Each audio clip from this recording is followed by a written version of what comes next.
Oh, wonderful. It worked this time. Welcome, everybody, to the Citizen Science Podcast. I am happy to be here. I am happy you all are here. And look at my shirt. It's here, everybody. Our merchandise has arrived. The Citizen Science Podcast merchandise is here. So at least at my house it is. But welcome. Glad you're here, everybody. And sorry for that. I had a slight distraction right when the show was starting. But hey, that's show business for you, right? And I see we have 21 people, maybe a few more over on TikTok watching, but hello and welcome. This is the one and only Twin Solar System podcast that exists in the whole wide world, especially that has Sam Hofman involved. He's exclusive just with us, so that's very special. But yes, we're going to be talking about planets, and we have a very special guest today. Our friend Thomas in Germany is going to be joining us here in just a few minutes, actually, because it's late in Germany and we're going to get him on early. But anyway, let's go ahead and bring Sam on here with us so we can find out what's happening in Montana. So I'm excited. It's going to be a good show. Hey, Sam, how are you today? Hello. God, we're back again. It feels like 2 days ago we were here doing this already. 57 degrees outside. It was sunny and partly cloudy earlier today. It's kind of a little grayish now. There's weather heading for the Midwest and East again tomorrow, and they had some nasty stuff yesterday. But other than that, we've had a little bit of weird wind and some great sightings this week, and we'll tell you all about that in a few hours. Oh my God, It's like 30 degrees cooler than it was a couple of days ago here. I'll say that. It's, dropped 30 degrees in rain. So, yeah, there's some showers. What I saw a lot of as I was rounding up content was all the hailstorms, like so many hailstorms and buildings, just this, like the siding, plastic siding. Yeah, Nebraska and Iowa yesterday had some real. Yeah, they had a tornado emergency yesterday. Right. That's the highest level warning that the National Weather Service can give. And well, we should be thankful for them while they are still here, because we're going to lose a lot of those folks. Unfortunately, a lot of folks at NOAA, National Oceanic Aeronautical Administration, have been handed pink slips. We'll leave it at that. Especially in the Midwest, which is the worst place they could actually do that. But I think that might be part of the plan. Yeah. You know it. Yeah. Well, I was going to say, what else was I going to comment on? We got Thomas with us today, of course, in Germany. So I'm always anxious to hear what he has going on. But I'll go ahead and tell everybody he's been hard at work over on TikTok mostly. Well, other places too. But he is telling everybody everything he knows about Sam and these planets. I was scrolling through TikTok yesterday and I found him on somebody else's live talking away, so he's, doing a great job. So I'm impressed. And yeah, we are very thankful. He's like hopped on board. He's all in. So anyway, I see we have Chris and Jesus here. It's going to be a treat to have Jesus from the very start, you guys. Also, before I just want to let everybody know that Gillian won't be able to be with us today. She's not feeling well. So, not feeling well at all. I don't want to give all her business out, but she's got a bad headache and she can't join us. And our blessings to her healing thoughts. She might be listening. I don't know. I'll message her in a minute and check. Smile, Gillian. I know she wouldn't miss a show for anything, Get your rest, recover, relax. Right. Well, let's go ahead and bring Jesus on here. I don't get to say that very often from the beginning of the show, so here we go, guys. So Jesus Marquez, our friend in Utah. Let's see what's going on. Hi, everybody. How y'all doing? Hello. Very great to be here. Beautiful day. After hot and cold. So yeah, it's been nice. It's a nice day. So it's gonna be great. It's gonna be great. Show a day. It's a beautiful day. So yeah. Yeah. And Gillian, I hope you feel better. But I've been dealing with the headaches. I don't know what is going on. And I swear it's the second I go outside. I don't know what it is, but I have these enormous headaches that I got a cold. I'm just kind of getting over now. But the headaches have been relentless lately. My brother ended up in the hospital just a few days ago because he had a headache. He had been jogging outside, and I guess he wasn't feeling well. He ended up in the hospital. But he got nauseous. His head was just pounding. So I don't know. I did tell him maybe limit your time outside, or maybe if you're gonna do jogging, maybe go on the treadmill or something, because we got to remember we have 2 stars, guys. They are going to mess with us. So I already got to cut my grass. It's the craziest thing. It literally grew through the snow.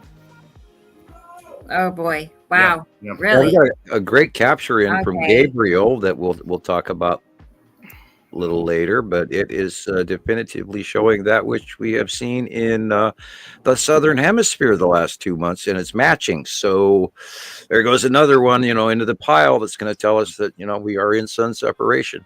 Yeah. And again, that strikes up my fears for the 2025 summer. And oh boy, and Mm-hmm. I've already had 70 degrees here, Sam. It's crazy. Didn't Christoper have 90 last week? No, Jesus. Oh, well, let's find out. Vegas is going to be ready. Let's go check with Chris in Vegas and see what's going on here. Hey everybody. How are you today? Good to see you. Hi Gillian. If you're watching, I hope you feel better. I know, me too. It's not the same without her.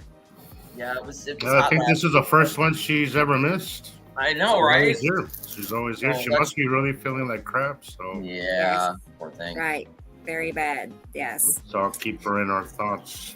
Right, exactly. I know. I have a feeling she might be watching if she can. I'll check on her in a minute. Well, I'm sure she won't be completely disconnected. I know she'll be here, right? In a way.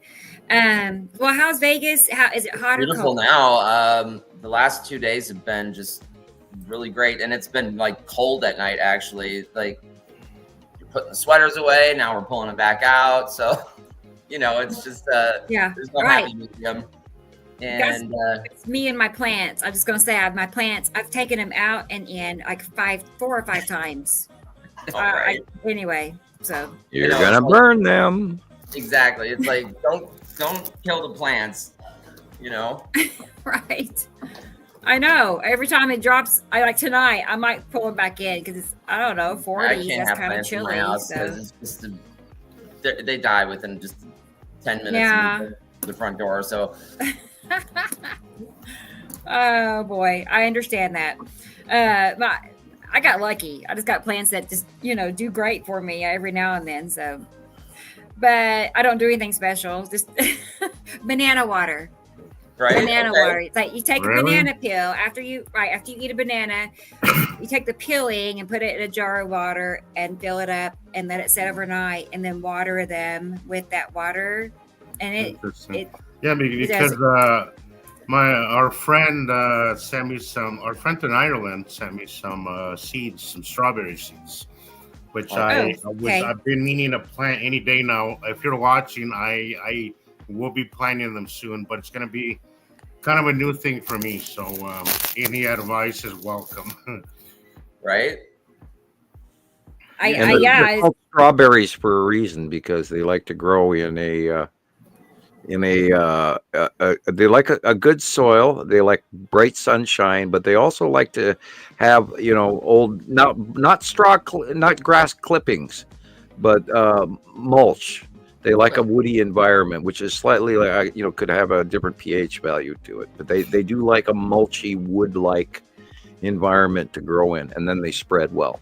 So I was under the impression that it was like partial shade and partial sun, but there's different varieties too. Telling me that they really like sun. So there's the seasonal single bearing strawberry, and then there's the ever-bearing strawberry. So I like the ever-bearing, and they grow in Montana very well. I've always found that midday sun and afternoon or evening or morning or evening shade is good, but midday sun they do well in.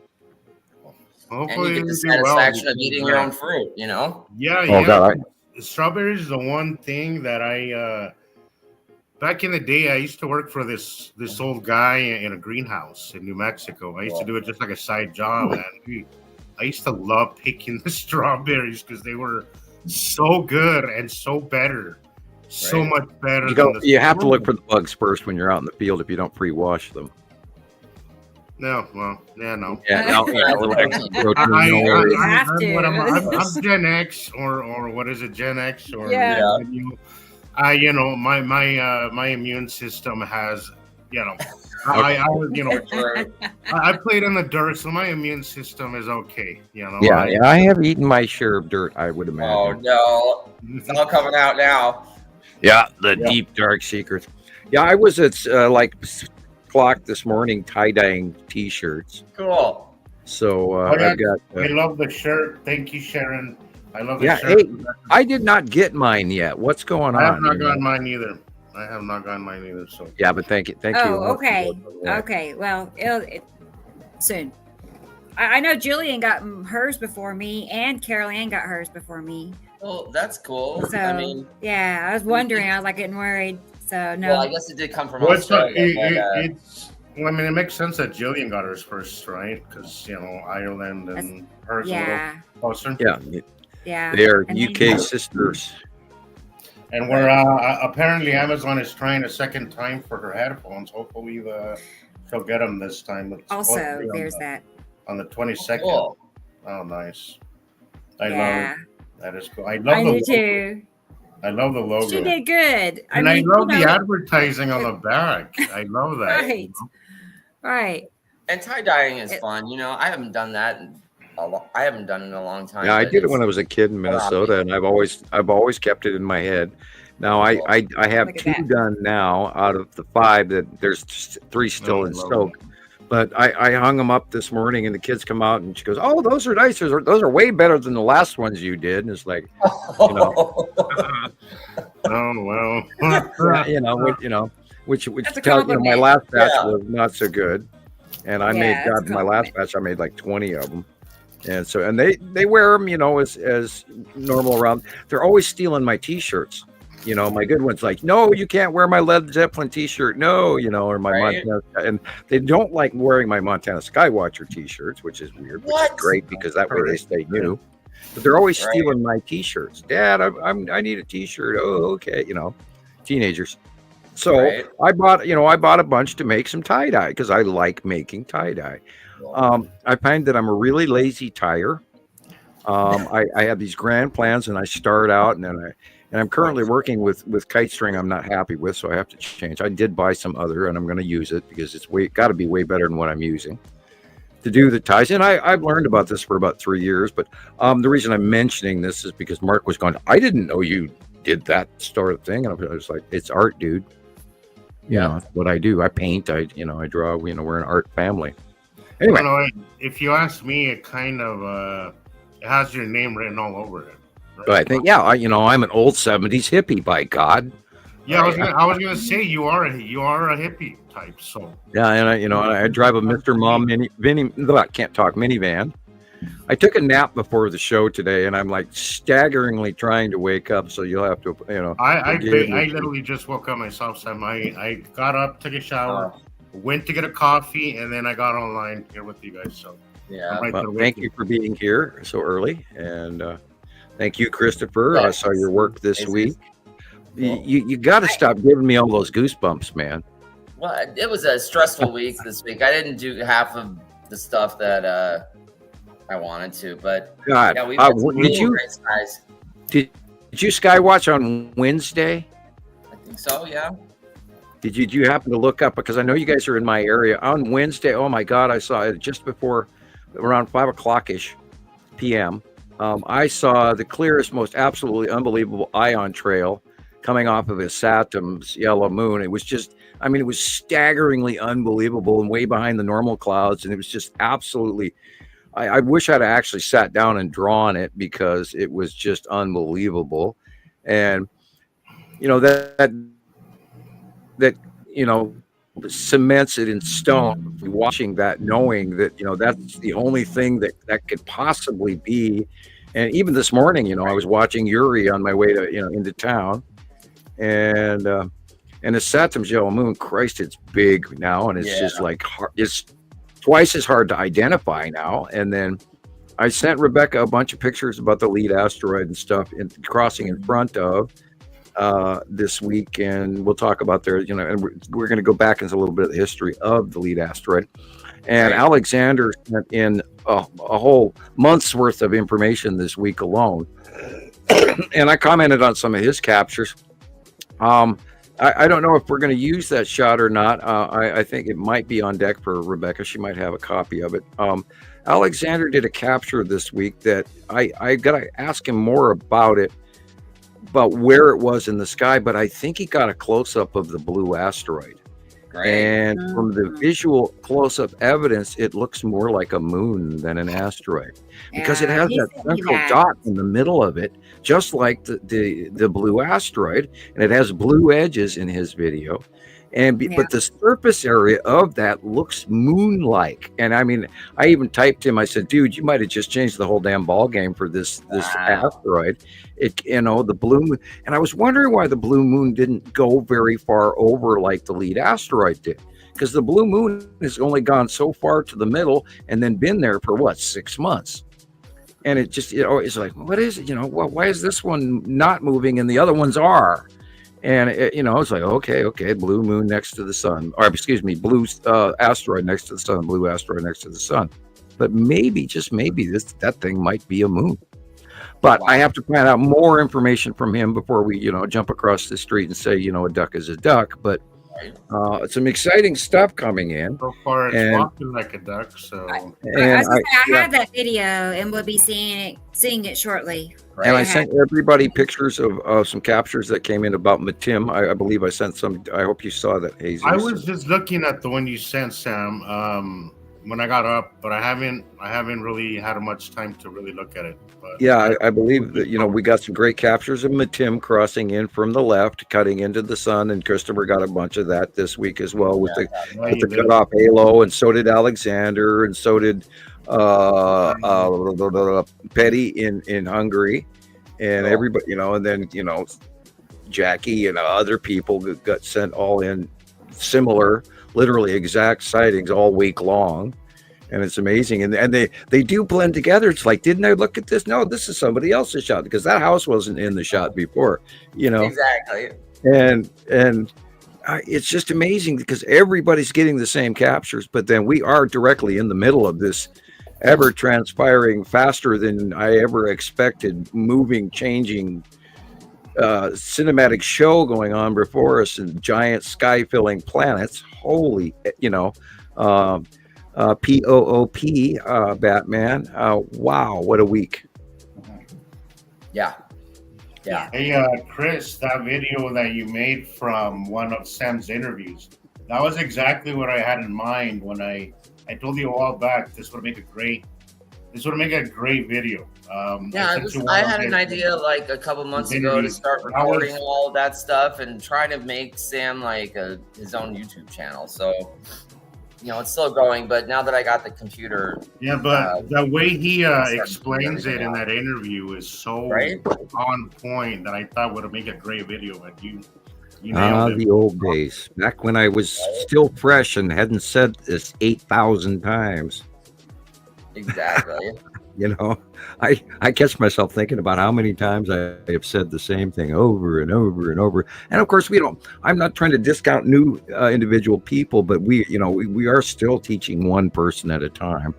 Right. And that reminds me, this week I took a dive into looking at how many likes and how many views this movie or that video. And my soul and heart sank into the dumps when I'm scrolling, smart TV hands you stuff on YouTube while you're in the living room watching your smart TV. So it gives you this selection that you can, pop through, scroll. And I see this one that's really gross to me. It's just unbelievable. And it's where they put a camera in somebody's ear and do earwax removal. Oh. I mean, I almost zooped just seeing the thumbnail, right? And then I look down in the corner, and that's got 9.2 million views.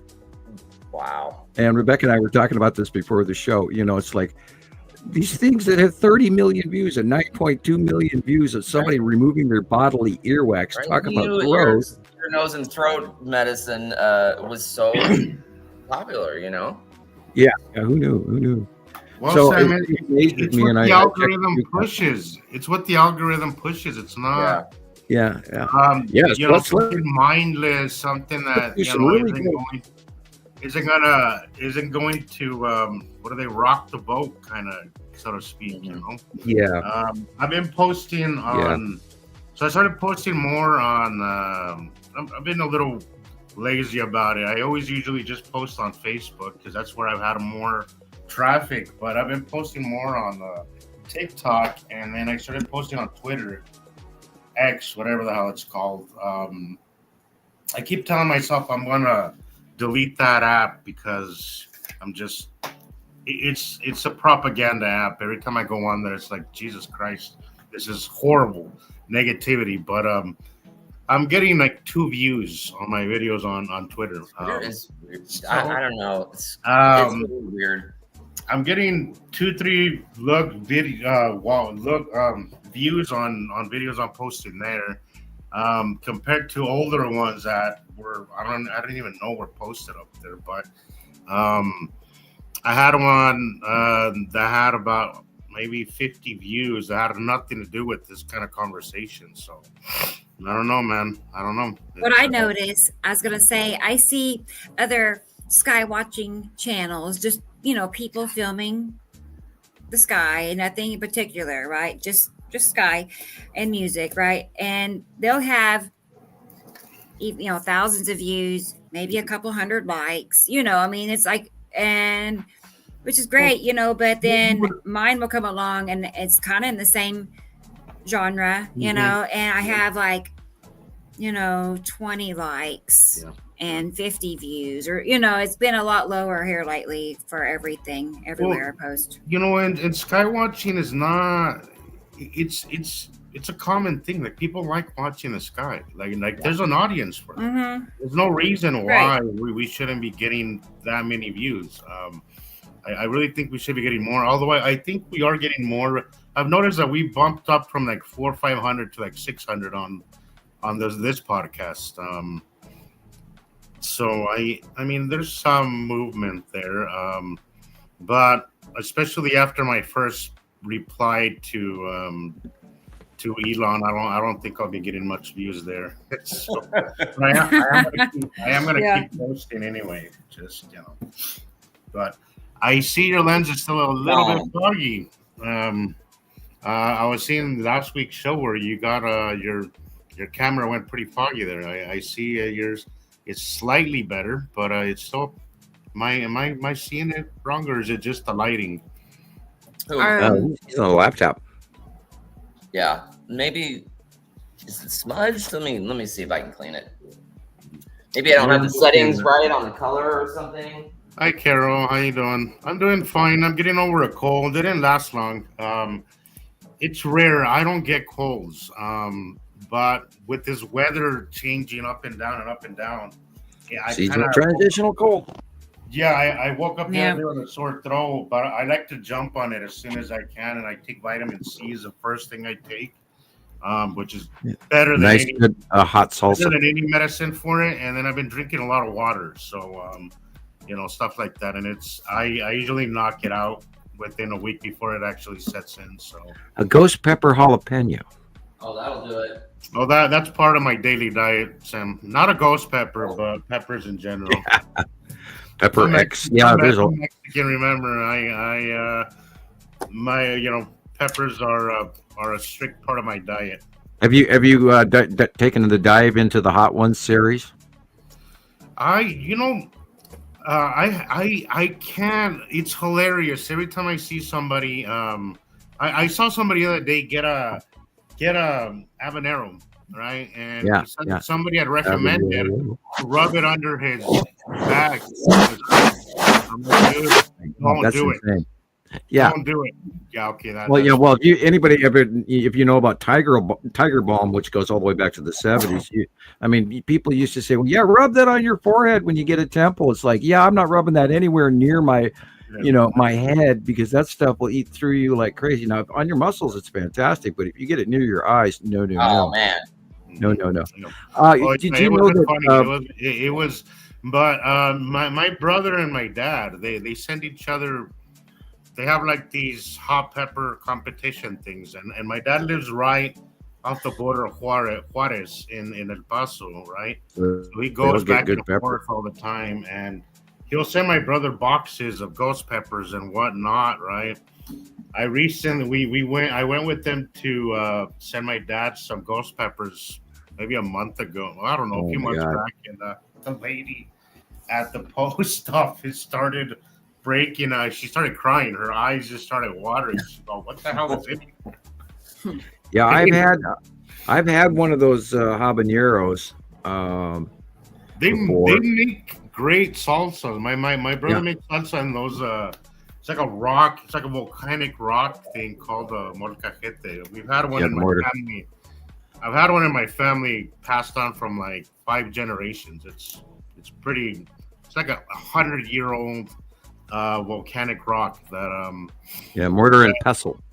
Yeah, that's been passed on down to my family. My brother currently has it, but it makes some of the best salsas you could ever imagine. But if you use just a tad bit of habanero, it gives us such a great flavor. Oh man, if I ever come visit you, Sam, I'm gonna have to make one of those. I don't know how good you are with spiciness, so I'm not that great in it either, but I'm gonna have to make you something like that. It's really I can do it several tablespoons of Tabasco sauce with no problems. Now I ate sambal jack once, which is an Indonesian hot sauce that is just unbelievable. That's sambal jack. It's like SAMBALJAK is the spelling. But it's hilarious to see somebody during one of my last times that I visited my family. I did the chip challenge, the 1 chip challenge. Oh my God! Don't do it. No, I didn't even eat the whole thing. I ate just a corner of it, and it was not fun. It was not. I've watched a bunch of that. Thankfully, I was pretty drunk, so it wasn't. It wasn't as bad. I mean, it was. But, boy, they don't know. I was really drunk at the time. time. It was really bad, guys. I do not recommend, especially if you're not good with spicy stuff. Don't do it. Hey, that's how we'd get ratings. Yeah. That's right. Or we, open a can of surströmming, or we bring more kitties to this show. Yeah, we can do like a little more kitties. Right. Well, I'm sure that if Rebecca ran a cat channel for her kitchen alone, with a 24-hour live feed, right? That she would get that silver plaque within a year and a half. That would do it. Cat channel. Yeah. Of course. Rebecca's kitchen, and yes. And we could bill you as the mythical cat lady of Oklahoma, and Wow, Theo, you're on camera.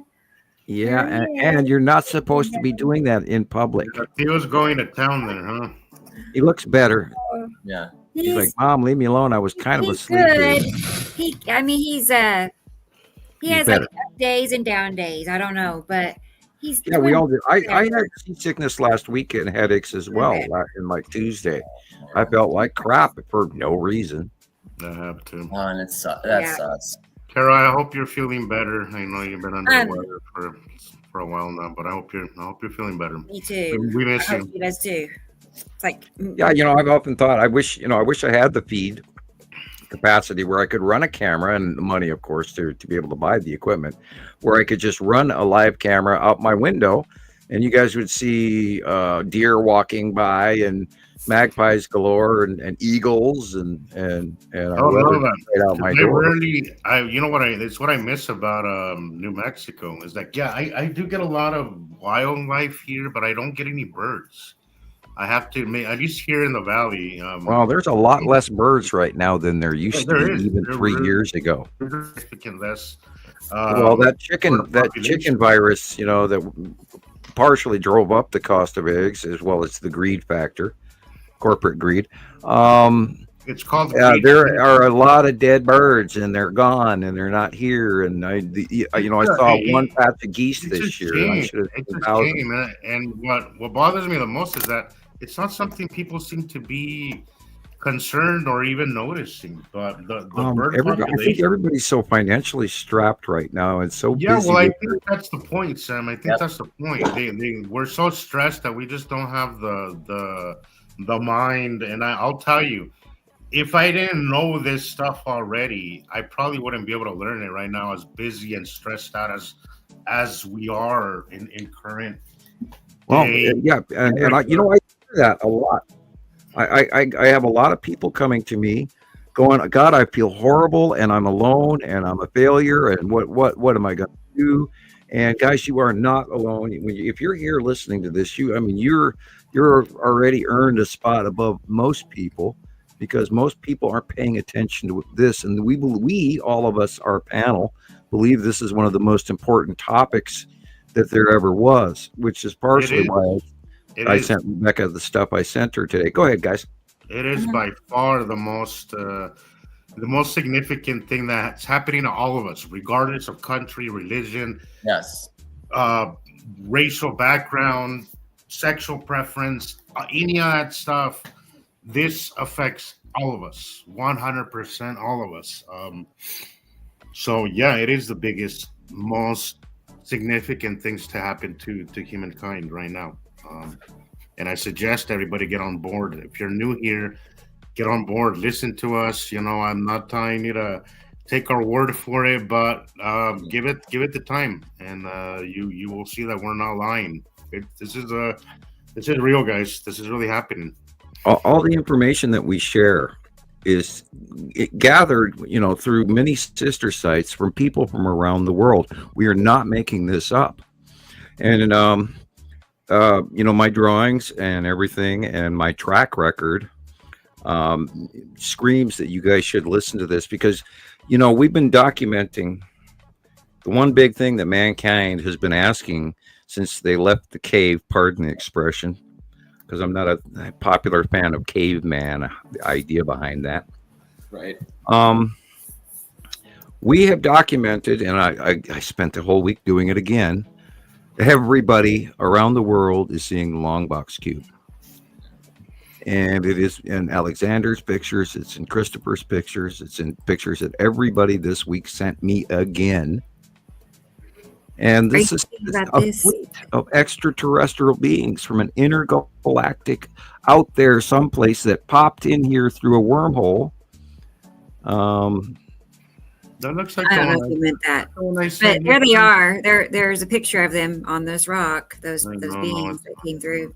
They look like to the circles. Yeah. There's the long box cube. Wow. See the white thing on the left? Yep. In the middle? Yeah. That is why I sent. Now look, there's two other circles below it as well. And one's the blue asteroid and one is the red asteroid. And the white thing is the lead asteroid and other stuff. Now, I for years looked at this picture and thought it was a watermark, but it isn't, because you can count there's got prongs in front, top, right, one prong in the dead center right, a prong in the middle right bottom, and then a last prong, and then there's the other two larger other asteroids. I thought it was a watermark, but this matches the object cluster group.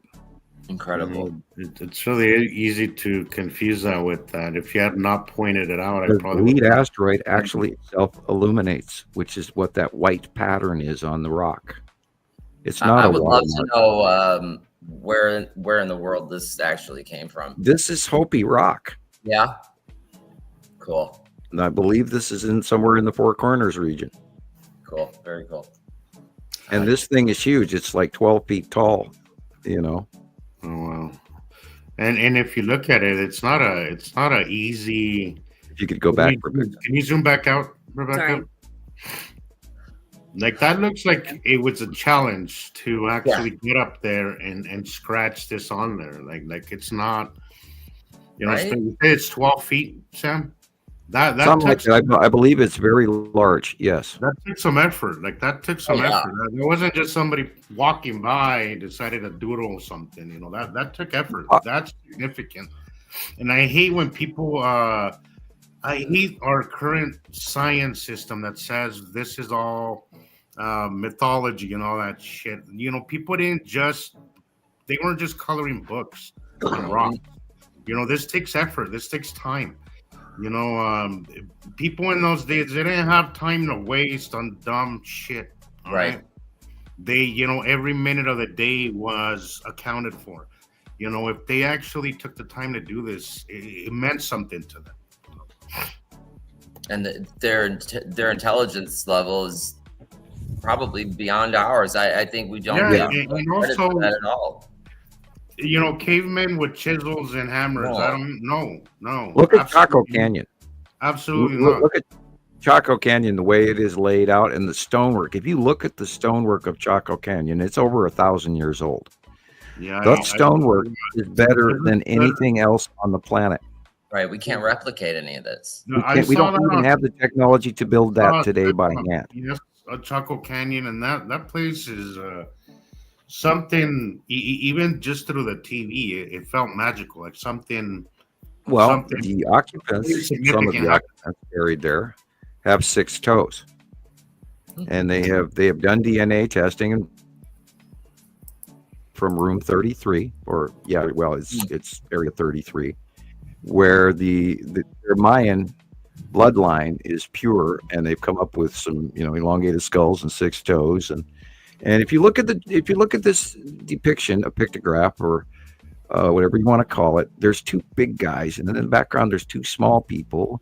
And then all of these things have meaning, and the number of planets above, and it could also be incorporating the multi-ring. There could be the 2 stars and then Hercubus or Imaru behind it, which matches some of my drawings, and then above to the right would be possibly Uri and Atu, and then Nepesity and Isatum,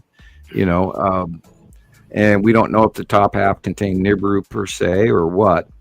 But they did take the time, and these things do correlate, and they do match over and over again through stuff that we're sharing. We get people from around the world sending us all the crop circles and all the stuff, and we have conversations about it regularly. And I've saved the best of. So people, and then we have to talk about the lead asteroid because it's coming around again, and boy, is it big. And then Uri is going over the top of us now. And I sent you 2 other videos. I don't know if you're ready to use those, or where you can bring in Thomas. Yeah, I do have your videos. I haven't. I got them lined up. I didn't know if you were going to send me more, so I didn't save it yet. No, okay.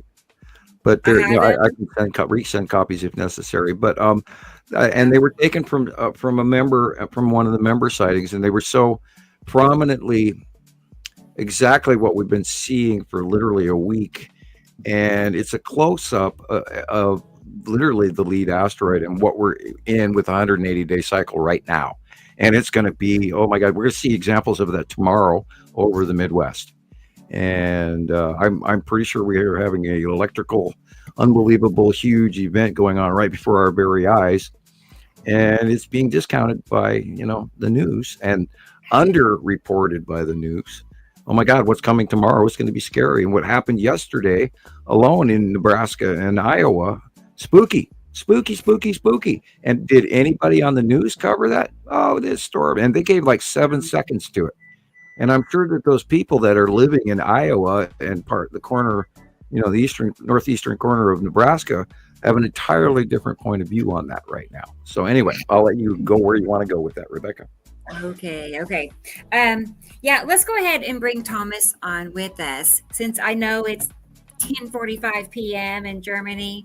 So we can get to talking with Thomas, and then we'll look at the comment section from there. We'll say hello to everybody. So, okay, well, let's bring on our friend Thomas Polat and see how things are going in Germany. There he is. Hi, Thomas. How are you? Hey. Hi, guys. Hi. Good to hear you. You understand me well? Yeah, how are you? How's Germany? It's hot or cold? Germany, it's okay. It's not the best weather actually, but it's okay. I'm waiting for the summer and more heat, but actually we have about 10 degrees, and so it's not so warm. Maybe that your country is warmer. Yeah, I'm hearing some sort of, I don't know what that noise is. Like maybe wind. For me, Yeah. No, well, I hear it on my end. I can hear it. no I don't know what problem. it is. I can use my headset. Let's check that. Try that. Yeah, it could be something. I've never heard you do that before, but Rumble. it's like a rubbing Okay. sound. Like, It sounds Yeah, like now the it's better. alien- Now it's better. It sounds like the alien. Now it's better? signal from- that's better. Okay. Promise. Okay. So I must use headset and can't listen music anymore. Oh man. Well, we can get Rebecca to play Mozart. Oh, Yeah. well, Okay. Yeah, we can do that. We can do that. Let's just get Mozart back up here. So So I was you- telling everybody in the show about how you're becoming quite vocal on TikTok. Awesome. And not just TikTok, he's also like messaging people, email or on Messenger, email, I think, but Yes, influencing people with shows and books and such. a So little tell- bit. You know, I have the time, and so, for example, I can watch movies or I can do this. So I'm a free man who have a lot of time. So, and sometimes I have a lot of fun with this, and sometimes not. So they also one time closed my Facebook for one day. It's a mixed bag, Thomas. It's a mixed Yeah. bag. As much as you'll enjoy it, there's another part Of course, I always enjoy, so I don't have any problems. So if they delete it, okay, so no problem for me. Oh, It's man, enjoyable, that but you will get pushback, and you know, personally, Yeah. it doesn't bother me anymore. You know, Yeah, that's right. So I think the most hated people is the man who tells the truth. So and yeah, that's the problem in our world today. But what can we do? yeah. I guess we hated, right? I mean, but we have a good group of friends at the same time. I mean, maybe, the others that can see through it all and tell that. That's how I felt about Sam when I first found him. I didn't know anybody here, right? I didn't know anybody, and all I knew is this voice on this, interview on the Radio Wasteland, and I'm like, whoever he is, this guy, this means something to him. I could hear it in his voice, and I could hear the. I think they call that conviction. He had a conviction. Being truthful. I could just hear that, and that's stuck with me, and so much so that from the time that happened, 3 years goes by, and I find him again. I went out and looking for this person again. I didn't know his name. I found him a second time even, and that's when I joined his group. Cool. But yeah, hear honesty in people's voices. You can, Yep. Of course, yes. That's awesome. But universe works like that. So if you have the same thinking, for example, I think it's called "What You Think, You Become." I think this is the sentence. So, and there are so many. So universe have its own laws, and yeah. If you know this, you just want to feel your gut and all the stuff, and then you can go this way very easy, and it's most perfectly. Yeah, but I hope I say it every time, but I think I say it again. My English is not perfect, but I think you will understand what I say. And we do. Okay. Yeah, I don't have any trouble. Right? Your English is excellent. Thank you. And then earlier, I told him that earlier. I was like, I don't have any trouble understanding you. And then he started speaking German, and I'm like, my head started spinning. I'm like, That's wait a a road minute, block, that's boys, not fair. Thomas. That's not fair. Definitely. Ja, wir können gerne Deutsch sprechen. Für mich kein Problem. Okay. I think Ich denke, der Alexander, der versteht mich, aber der Rest nicht.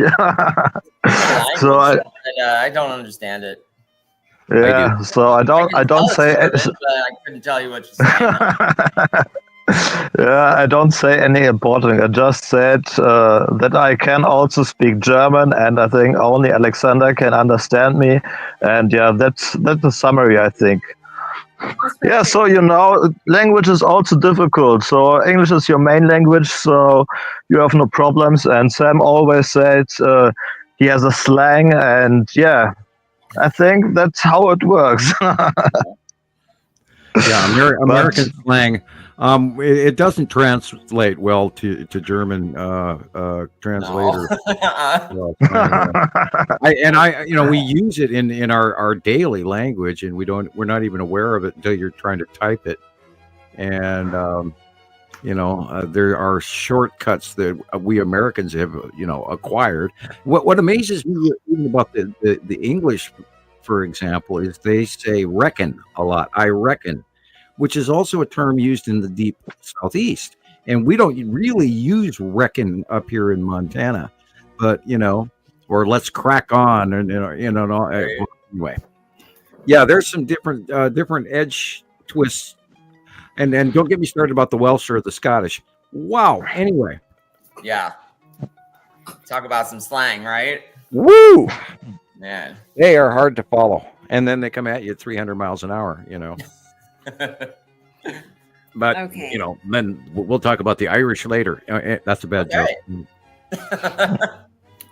But I think the beautiful language in the world is telepathy. So speaking without words. Yeah, I do a lot of bombing everybody with music regularly, and I apologize to those of you who were in the receiving end this week again. Dude, you gotta stop doing that. Yeah, I sent you Keep sending us some more. I think I sent you popcorn this morning, Christopher, which is like a 70s synthesizer. Oh, anyway. cool, okay. Yeah, I bombed everybody this week with music again, and I see. Anyway, I'll let you do your thing, Rebecca. I'll shut up, Sam. Yes, fine, of course. Sam. You're fine. Let's go ahead and look at the comment section and say hi to everybody and all that good stuff, okay? And then I think we'll probably get started with Alexander's video, I think. Just because, again, he's in Germany and it's late, and I know he's watching. So hi, Alexander. And don't forget, happy Paul Revere Day to everybody, and happy Easter, and happy new coronal hole coming around the sun. Face us again. So yeah, there's lots of stuff we get to talk about in the next few hours, and if you want to find those answers, bear with us in the next episode of Secret Squirrel. Oh, wrong show. Yeah. And I also sent Rebecca a video about Easter. So what's Easter and where it's from? It's from the Ancient Aliens, but maybe we can see it later. So yes. Yeah. Yes, for sure. We got it. Interesting. He sent me a ton of awesome videos. Actually, I kept going, bing, bing, bing. All these videos coming through, but I love them. He's thorough. He is very thorough. Right. Y'all are gonna love it. And some slides. We have some pictures. I like looking like what the art, the carvings we were just seeing. I have several more pictures like that. So I love those. I like looking at old rocks. I don't know about It's you like guys. it's like a puzzle. It's like a puzzle. I like it. Yeah, and like the also the going the megaliths. The big rocks. Right. Yeah, I like that too. So we'll see that shortly. Oh, I dove into that pond this week as well, and I watched a lot of archaeology this week. Go ahead. Let's say hi to everybody out there. Hey, DJ's here, everybody. And they're first in line. So good to see you. I'm glad you are here. Very much so. And then Marcus in the Netherlands. You didn't have to tell me, but he's in the Netherlands. How you doing? Hi, Marcus. I'm happy you're here. I'm glad you're here. He never misses a show, y'all notice. And sometimes he even catches me on TikTok. So that's special. So, hi, Marcus. Okay. Let's keep going. It's, who? It's Brendan. Brendan in Ireland. Hi, Brendan. I knew you'd be here. I already knew it. But number 3, you're number 3. So Now we still have to get. I'm glad you're You here. still have to give me his address. I'm looking right at the I gotta letter I check have in front of. again. Maybe he emailed me. I'll look and see. I'm sure he did a long time ago, but yeah, I still, it's sitting here right to my left. I'm on top pile of my desk right here, which I do have to clean. It is that Yeah. time. Spring cleaning, by the way. It's like that. Right, there you go. Next in line is Lori. Hi, Lori. Good to see Hey, you. Lori. And that is very thoughtful. I mean, nice calling us teachers. And I've had people say that to me off and on over the years. And it's like I said, when I found Sam, you think the last thing I could have ever thought of is in 10 years, we're going to have a show with this man. Is that Wow. crazy or what? Yeah. I don't. It's kind of, yeah. It's cool. It's cool. None of but us it's really crazy. set out to do this. It just kind of evolved. So this organic. Yeah. you know. It just happened. Well, we got, you guys have all developed your own jobs, and each of you have picked up your personal form of the citizen science so well that you all have stood out, and we've all come together. And I mean, we were talking on the telephone, so we figured since we're carrying on this conversation on the landline or through cell phone, whatever, everybody else should be included in these conversations. And that sort of gave birth to the fact that we could do this multiple around the world podcast between all of us, because this information is so insanely important. I cannot, if Mark asked me the other day, Mark in Ireland. Hi, Mark. How you doing? I hope you're listening to the show tonight. He asked me, he says, well, how do you put up with this after 15 years? Yes, it is that damn important.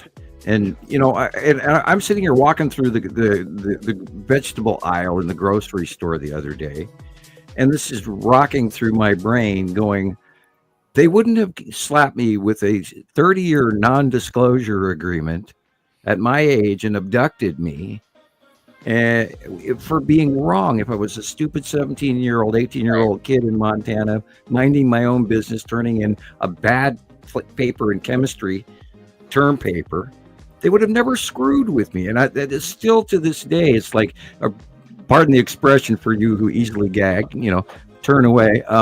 It's like burping up a piece of meat that I can't quite finish chewing, and then trying to get rid of it. And I mean, 45 years later, and I'm still chewing on that. And then I go outside and I see these damn planets in the sky.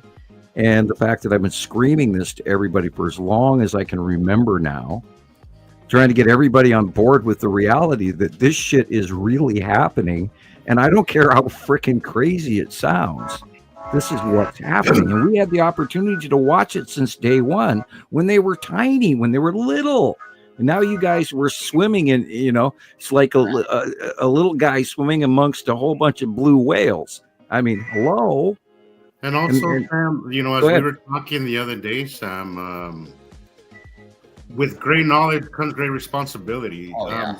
The fact that there's so few of us that actually understand this, and I don't want to be that guy like as you say, Sam. I'm not trying to brag or anything, but there's only a handful. I mean, not a handful, but there's only a handful that are willing to come and be public about it, right? There's a lot of people in the background, and that's fine. If you want to sit in the background, that's fine. Well, whatever. But there's so few of us that really have an understanding and a grasp of this material. It is a sense of responsibility for you to share this shit. I mean, I can't tell you the amount of times that I've asked myself, why is it that I can see it so clearly and nobody else can? I can't answer that question. What I can do is actually put that knowledge and pay it forward, because that's all I can do. But I think that's easy because you want to. This is the reason you can watch it. Yeah. Right. Yeah, of course. Yes. Right. And also the fact that I have so much fun making these videos. I can't tell you, but I also got to remind myself, and Sam, you usually are the one to remind me that this is more than just fun and awe-inspiring. This is very significant, and it affects us in very big ways. Some good, some not so good. But for anybody who actually has a grip on this mountain of evidence, this a crazy thing that's happening to us, you should come out and talk about it, because not everybody understands it as well. If you do have that knowledge, try and get out of the shadows. I did that for a long even time. even if you don't think you're ready, or even if you don't think you have enough knowledge. I have a lot of people asking, going, well, God, I'm so alone in this, and no, my neighbors, my lights just flashed. My neighbors are talking. This is a subject that is beyond me. If you think that, you can still step in and talk to us. Yeah, we will raise your level of awareness. We'll answer your questions if we see your messaging and everything, because we still work on people one person at a time. Thomas is an example of that, and Christoper is an example of that, and people around the world that are new to this, and yet they've been watching it in their own way for many, many years. And I'm still working on those folks over at in a certain X site on Facebook that runs in the UK, and I'm saying hi to those guys. You know who you are, and I'd love to have more communication with you to bring you guys on board. And yet I understand that your member base is in a semi uproar, because they've got a sort of a thing going on between moderators and admins and stuff, where they don't necessarily want to buy into our information. And then I also hear other people talking about how, well, yours information is not the only real information out there. But excuse me, our information is the real information, because it does not come from one person. This comes from around the world. Go ahead, Rebecca. But most people are just used to theories, like ideas about Nibiru. So when they hear the actual information, they automatically, it's just another. How can that be? How do you know? Nibiru site. Yeah. And I think that was the point, Rebecca. I think that's the point. Is they open the floodgate of information, and that way there's so much of it that it's hard to disseminate what's reality from fake. But as Sam says, just follow that intuition that you have, and you'll end up in the right place. Because we all, I was looking for the truth for almost 2 years before I found Sam. I went through so many rabbit holes, and none of them felt right. All of it felt like, nah, this, maybe bits of truth here and there, but none of it really satisfied my my intuition until I found Sam.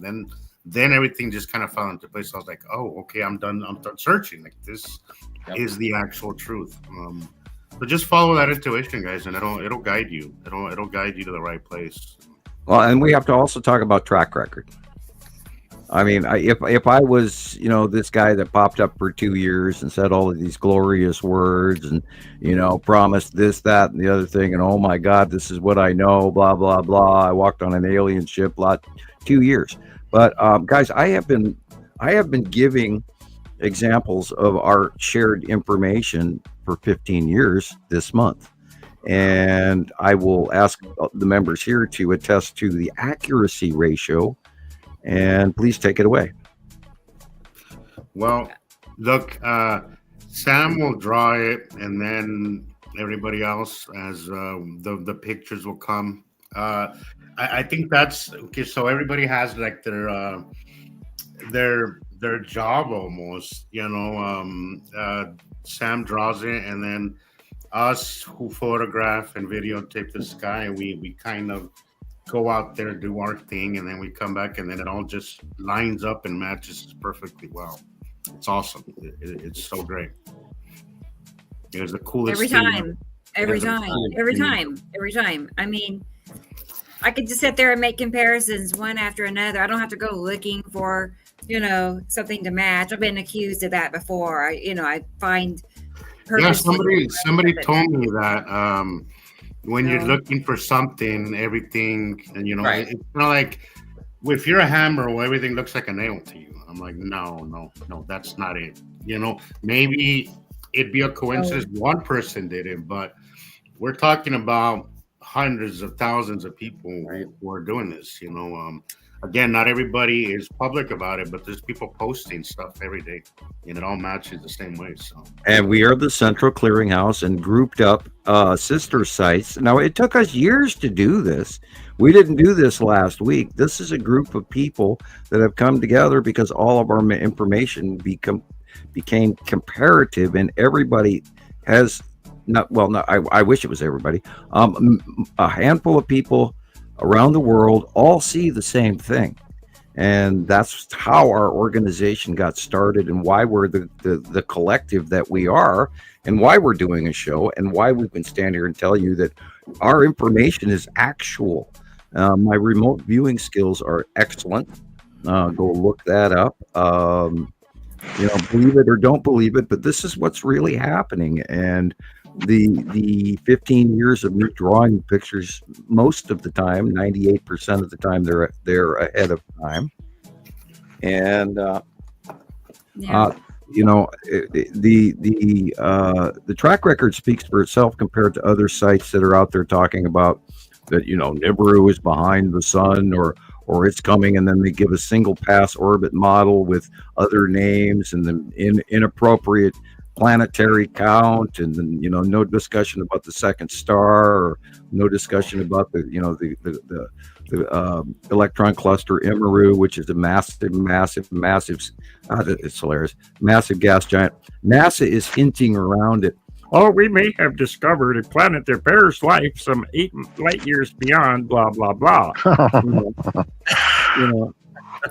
Meanwhile, if you spit or throw a rock, you're going to hit an alien ship right now. And we're at Montana Skywatcher, Nibiru Followers Anonymous, and Christoper site, Nibiru System Skywatcher, and Nibiru is already here, and then what Thomas is doing, and all of us are yelling and screaming to everybody out there that we can find that this shit is happening and it's real and it's above our gosh darn heads right now. Oh my God, tell everybody like, subscribe, hit the notification. What more can we say? And by the way, don't forget to buy us a cup of coffee and donate. Oh God, we get by because you guys help us. We're all broke too. So share the wealth, folks. Buy us a cup of coffee. Yeah, a cup of coffee. I let the horses out of the gate. Cup of coffee will not make or break you guys, but it will help this cause. And I just want to add to that what you were just saying, Sam, is that the collective is the reason why whoever you are trying to stop this information, it's not going to work. Every day people are waking up to this. Every day people are seeing that something is not right. And the reason why we've made it this far is because it is a group effort. It is a collective of information where everything is falling into place. And you can't stop that. You can't stop the truth from coming out. It's going to come out. You might slow it down a little bit, but it's going to come out. Regardless of what you do to stop it, it's going to come out. Is that like maybe this is a question for Thomas. Is that like a law of the universe that truth has to prevail? It has to come to light? Or is it just a saying? I think it's just true always wins. So this is my opinion, but I think you must ask Sam for the laws. So I'm not this specialist. I'm a man who lives the practical way. So I don't sometimes know the theory, yes, but I live it because I am it. So this is my way, and of course I do what you say. I'm always go with the truth in front of people. Most people don't like it, but I don't care. So you must ask Sam for the law, but I think it's kind of law, yes. It has so to. The light wins. It has to. If you have, this information has to take hold because it is the truth. I love when I love when you said that. I think it's very true. It has to. In 500 BC, there was an age of enlightenment. Socrates, Siddhartha, Buddha, and Buddha would say that he sought in his princely world once he was set free at an older age to actually look upon the world around him, he saw suffering. And in order to alleviate suffering in our lives, we must first examine suffering. And then we also have to question our internal motives of what our outlook is versus what reality truly is on this planet, and what we hopefully achieve or attempt to achieve. And in all, at the end of that story is legacy. So we would all hope and presume with legacy in the times to come that light and truth will always win. And that is what we hopefully all work for in our future lives, including that which we always try to strive to give our children a better life. So let us dearly pray that the truth and light will win. And I think you can also say that the soul knows this.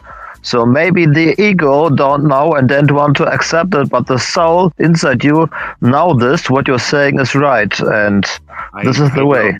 I love that, Thomas. Absolutely. I think it's the ego and the reason why we hate change as humans. We don't like change. We struggle with change. And one day, I think people struggle with the fact that you have to put away everything you thought you knew. I think people really struggle with that. Once the world has changed. Everything that you know is shattered by one thing. People really struggle with that. And I think as soon as people kind of accept that, I think that's step one to the realization of the secondary solar system and the second star and all of that. I think that the moment you start talking about that second star or other planets being in our proximity, then you tell them that they're massive, they go, nah, no, I don't. And I have to don't do this to me. There's this TikTok I've been commenting on, and I'm not having had any luck, but they clearly see the planets, right? In time lapses and in photographs, they're seeing the dark sides of the planets. However, they're calling it a sky machine, which yeah. I can't tell you how much it bugs me, but I'm trying to I've commented a couple of times. I'm like, dude, like, you have this wrong. Like, it's not a machine. It's a freaking dark side of a planet. But I'm not getting any responses, nothing. It's frustrating. It's frustrating because he could see them clearly.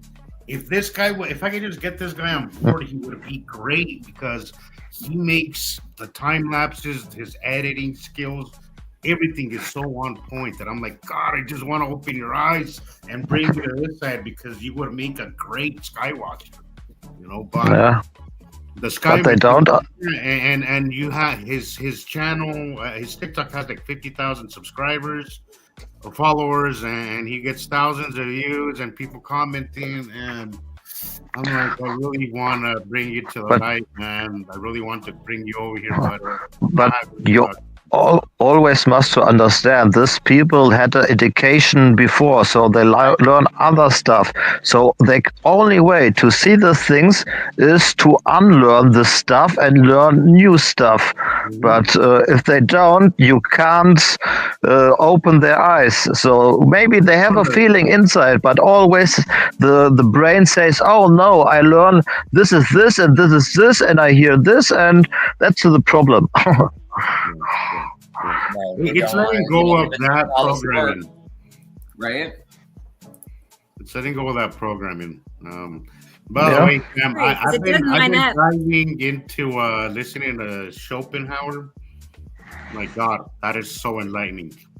So enlightening. I've been listening a lot. I don't know what is it. You're right about YouTube, Sam. Sometimes they send you stuff that just hits the nail right.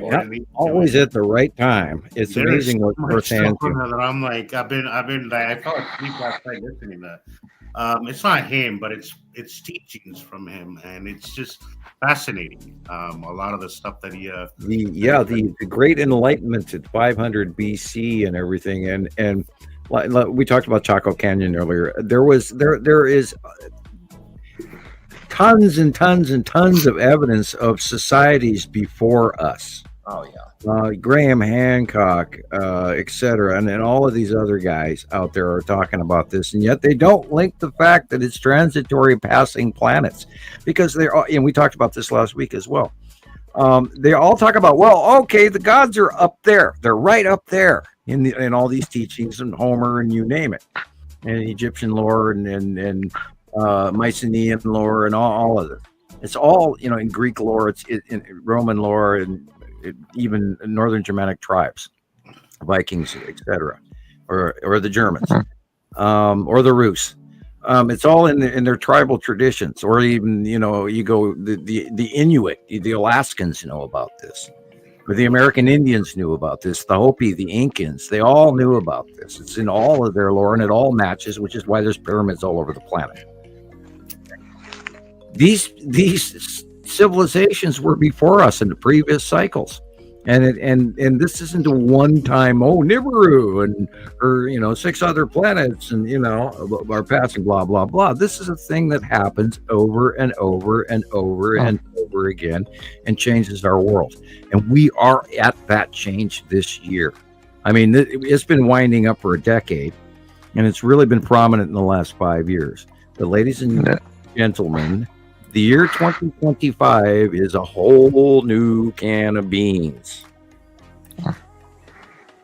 And you remember, Sam, I told you, I wrote to all the ancient alien guys, and most of them know the ancient civilizations, but I don't. I really get 1 or 2 response, but not in the big wave, but always small one. So, and I think, what's wrong with you guys? You know all the stuff, you know all the ancient civilizations, but you don't accept the truth, what I'm telling, or what from you.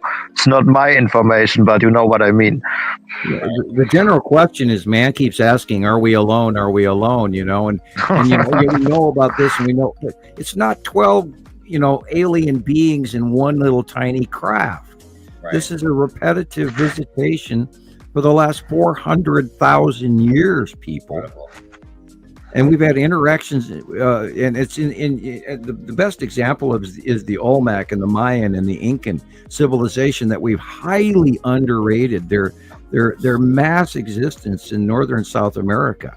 I mean, that there was civilization after civilization there. The eye of the desert in North Africa, in Northwest Africa, which everybody knows is the city of Atlantis. And then the loss of the Mycenaeans when Santorini blew in 1650 BC, which is the last time the planets were here. So you guys, this is all cyclic. I love this photograph because dark it is. Okay, now notice on the left-hand picture, the aurora or the circle. This is not a sundog in ice crystals, which they would have you believe. Firstly, these are ice crystals in the sky, but look, it doesn't go below the horizon in front of the photographer. It would be at the photographer's knees, the guy dead center in front of us and the guy on the left. That circle of light would come onto the snow plane in front of us. This is a cutoff halo of the yellow moon in front of its atom, which is exactly what the draw is, a cutoff, a light refraction space halo. And we post information about that all the time. And that has to do with everybody go, oh, it's just, it's crystals in the sky. No, it's not ice. This is a cutoff of this atom's yellow moon way back when. God, this was what, a year and a half ago? Last February. Yeah. And God, I mean, if you look how big this atom's yellow moon is right now. And by the way, Jesus, you have got to bring out your New Mexico videos. I want to see Atu's moon again. I miss her. I'll post them this, today or tomorrow. I promise. And then again, let's talk about show 104 at 4 hours 20 minutes. I want everybody to go back to that show and watch Christoper and all of us discover the Texas Cube in his Las Vegas video. This week, totally virgin capture. Wasn't planned. It wasn't photoshopped. It's freaking real. And right there you go. There, thank God. Look at That's what you Rebecca. gotta love Oh, about live show. You can't fake it on a live show. You know. yeah, I'm still chuckling. Jillian and I both just about jumped out of our chair. Oh my God, there's the Texas Cube. You know, when I went back and watched it, I was laughing pretty hard because you guys were. I'm like totally oblivious to what you're talking about because I'm walking outside, and I just didn't. The gravity of what you two were talking about, I just wasn't. And we made Rebecca go back. Totally tell, and that was funny. Between we put all our heads together and we, went I back was just going to say that, Rebecca. confirmed. See the importance of the collective, right? This is not just something that one person alone can do. It's well, I mean, Sam started, but I mean, the fact that it's a collective is the reason why it's grown and why we've discovered and we've seen and we've learned. It's the collective, guys. Though the system wants us separate, the more we come together, cooperation is key. Cooperation is key. Do not let them divide us. It's the collective. It's cooperation. That is the reason we are so limited. We have accomplished so much, but we would accomplish so much more if countries and scientists and all that would work together. We would accomplish so much more than we have. It's the collective. I cannot stress that enough. The collective. That's key to everything. And that, what's really, really, really, really, really, really, really, really cool about all of this is Christoper's 2025 capture. I believe it was in March. I could be wrong. Could be February. Yeah, end of February, March. What's really cool about it is that exact the patterns on that picture, the exterior hull of the Texas Cube, the picture that Christoper captured and didn't know he captured it, just as his camera was dying, matches one taken an entire decade prior at the 2015 arrival of the Texas Cube over and through a wormhole over Texas, which is why it's called the Texas Cube, trying to explain to people around the world, dang it, Gumby, that the freaking ETs are parked right over the top of our GD heads. And what the hell do I have to do? And all of these fine folks who are talking today to get you guys to listen to this. Exhale and rant. I mean, I was surprised when I saw the photo for the first time. I don't remember it being as high as it is in the photo. When I saw it, It isn't, Chris. There's 3 different frames. It's in 3 different frames. I know. When I went back and looked at it, I saw it. Just like you said last week, I watched it, come in and, I slowed it down, and then I went frame by frame after I saw that show because I didn't see it live. I went back and I saw, because I see all the shows, but I went back and I saw it, and then I recorded part of that, and then I slowed it down, and then I went frame by frame. It's in 3 different frames, so it can be an anomaly if it's in 3 different frames. Right. But it starts at the bottom. It starts lower to the horizon, and then as the frame goes on, it kind of goes up a little higher. I think I sent you the 3 frames. It moves faster than the planets you're seeing behind it because it's closer. Yeah. But it's definitely real. It's definitely there. It's not a camera anomaly. It's not a lens. It's not a camera anomaly, because I'll tell you again, I have tinkered with cameras. I love it. It's my thing, but that is not a camera thing that I've ever seen. It's not. There's no way that is, especially being the fact that it's in 3 separate frames. The exact same thing shows up in 3. Oh my God, the outside hull pattern is an exact match to what came through the wormhole over a decade ago. Yeah. When And I saw it, I became physically nauseous. It freaked me out. Yeah, and guess what? We did have some questions on the comment section last week's show, on show 110. Now we're on 111. 111. Okay, weird. For you numerology people out there. Let's hope to God people realize that, there's freaking aliens. And somebody asked, well, who is in there? Who are those people? That is the Federation, boys and girls. And then they also ask, well, who is the Federation? And it is a collective group of many races, sort of just kind of like Star Wars or Star Trek, sort of. And we've been fed these moral values for many reasons. We've been brought up to believe that there's far more people. And so the question is, are you going to step forward that step into the positive reality of what we want to see for the future of humans?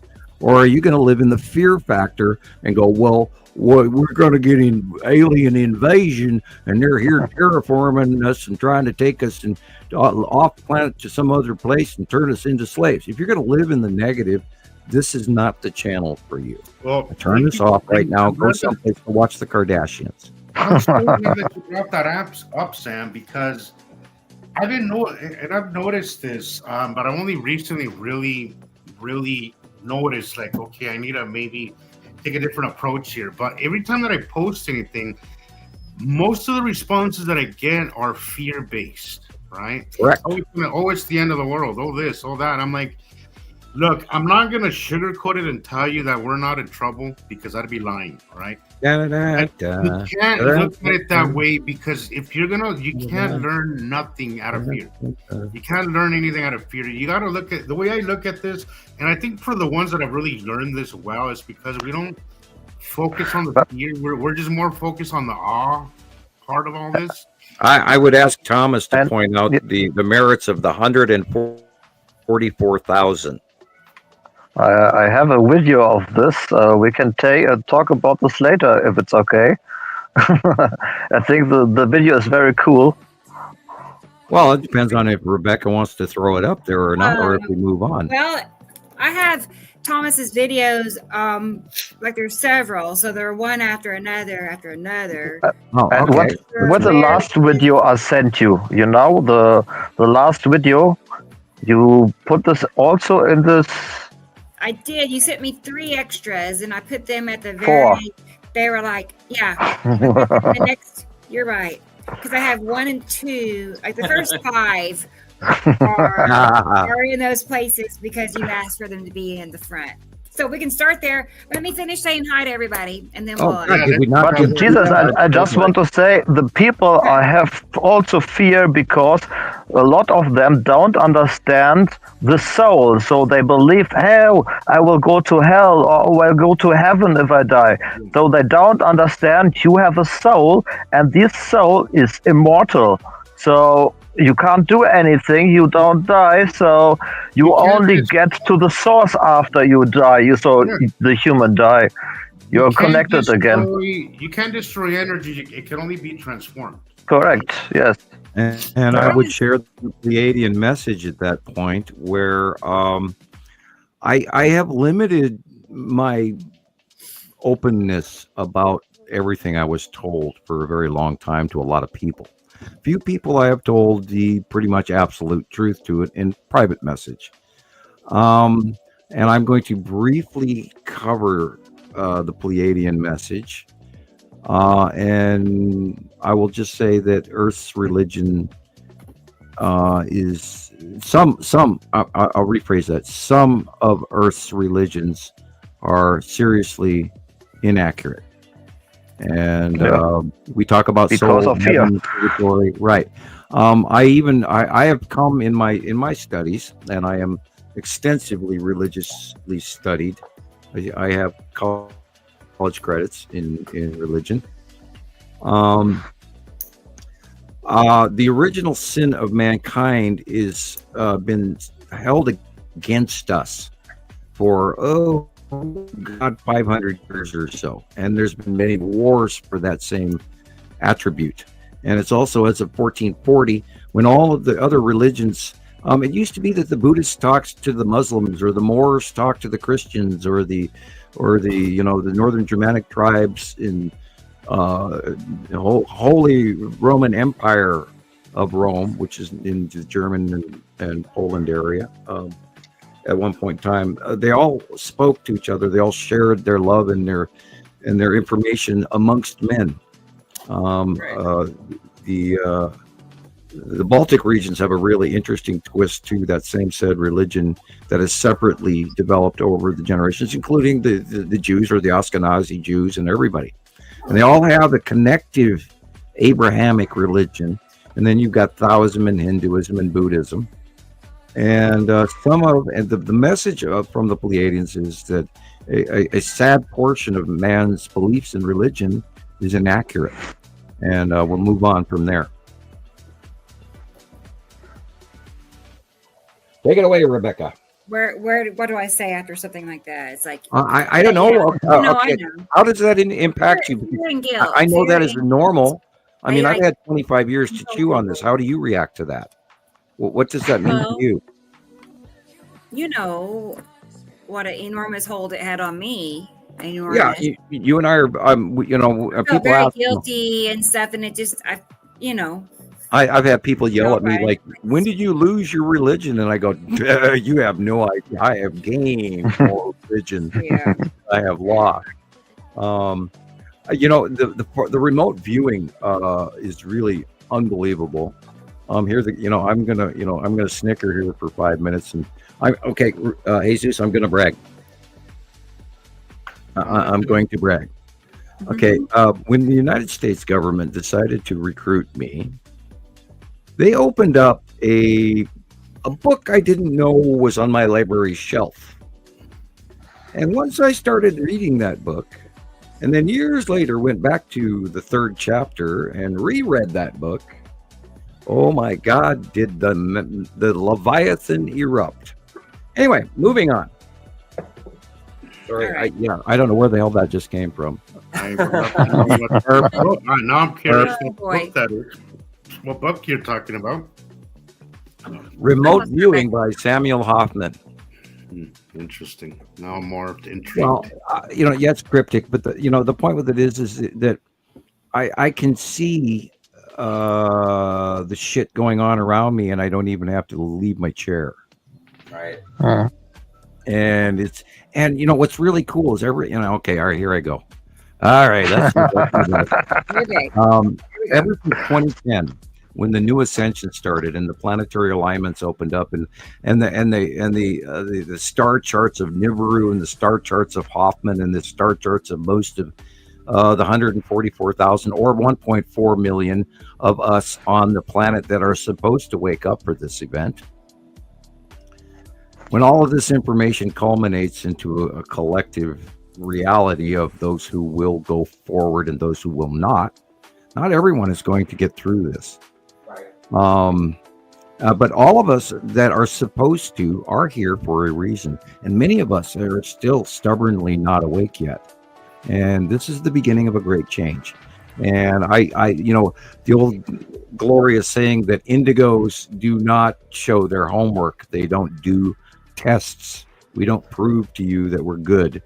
But I have a 15-year track record of proving to my friends around me that I am a former insider remote viewer.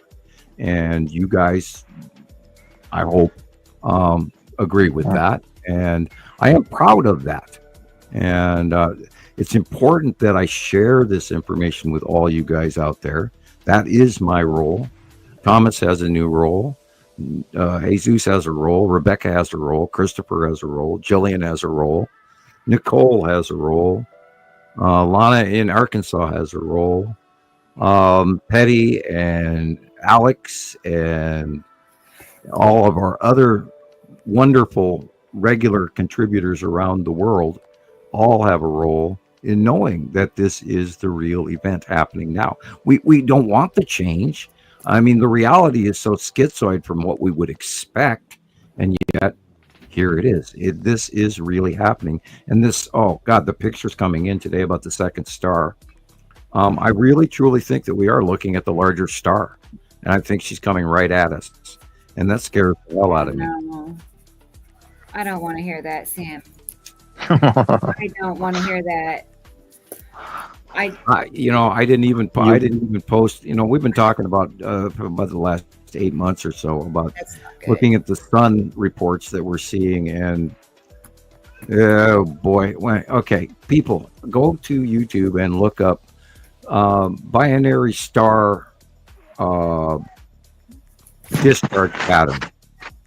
Go look into physics and binary star discharge patterns. And if you really want to up your science, also I hope you understand the science of stars. Let's see. Suspicious Observer is a very good reference. If you want to learn about the stars, go to him. He's on YouTube. I have not watched his material in a long time, and I am remiss. I've been seeing him more and more. It keeps popping up on my YouTube channel, on my YouTube account. So I've been watching. I haven't watched his material for a couple of years now because he went off left field on us. Even though he was on board early in the early years, and then he got famous. Oh. And, well, that's the only reason why he did, Sam, is because he's. Oh yeah, probably had to. Yeah, that's. Yeah. Unfortunately, I'm not begrudging him. I do apologize. Well, there's a lot of those that I suspect that know more than they let on, but because they're monetized or because they know the dangers of going there, they choose not to, and that's unfortunate. It's unfortunate.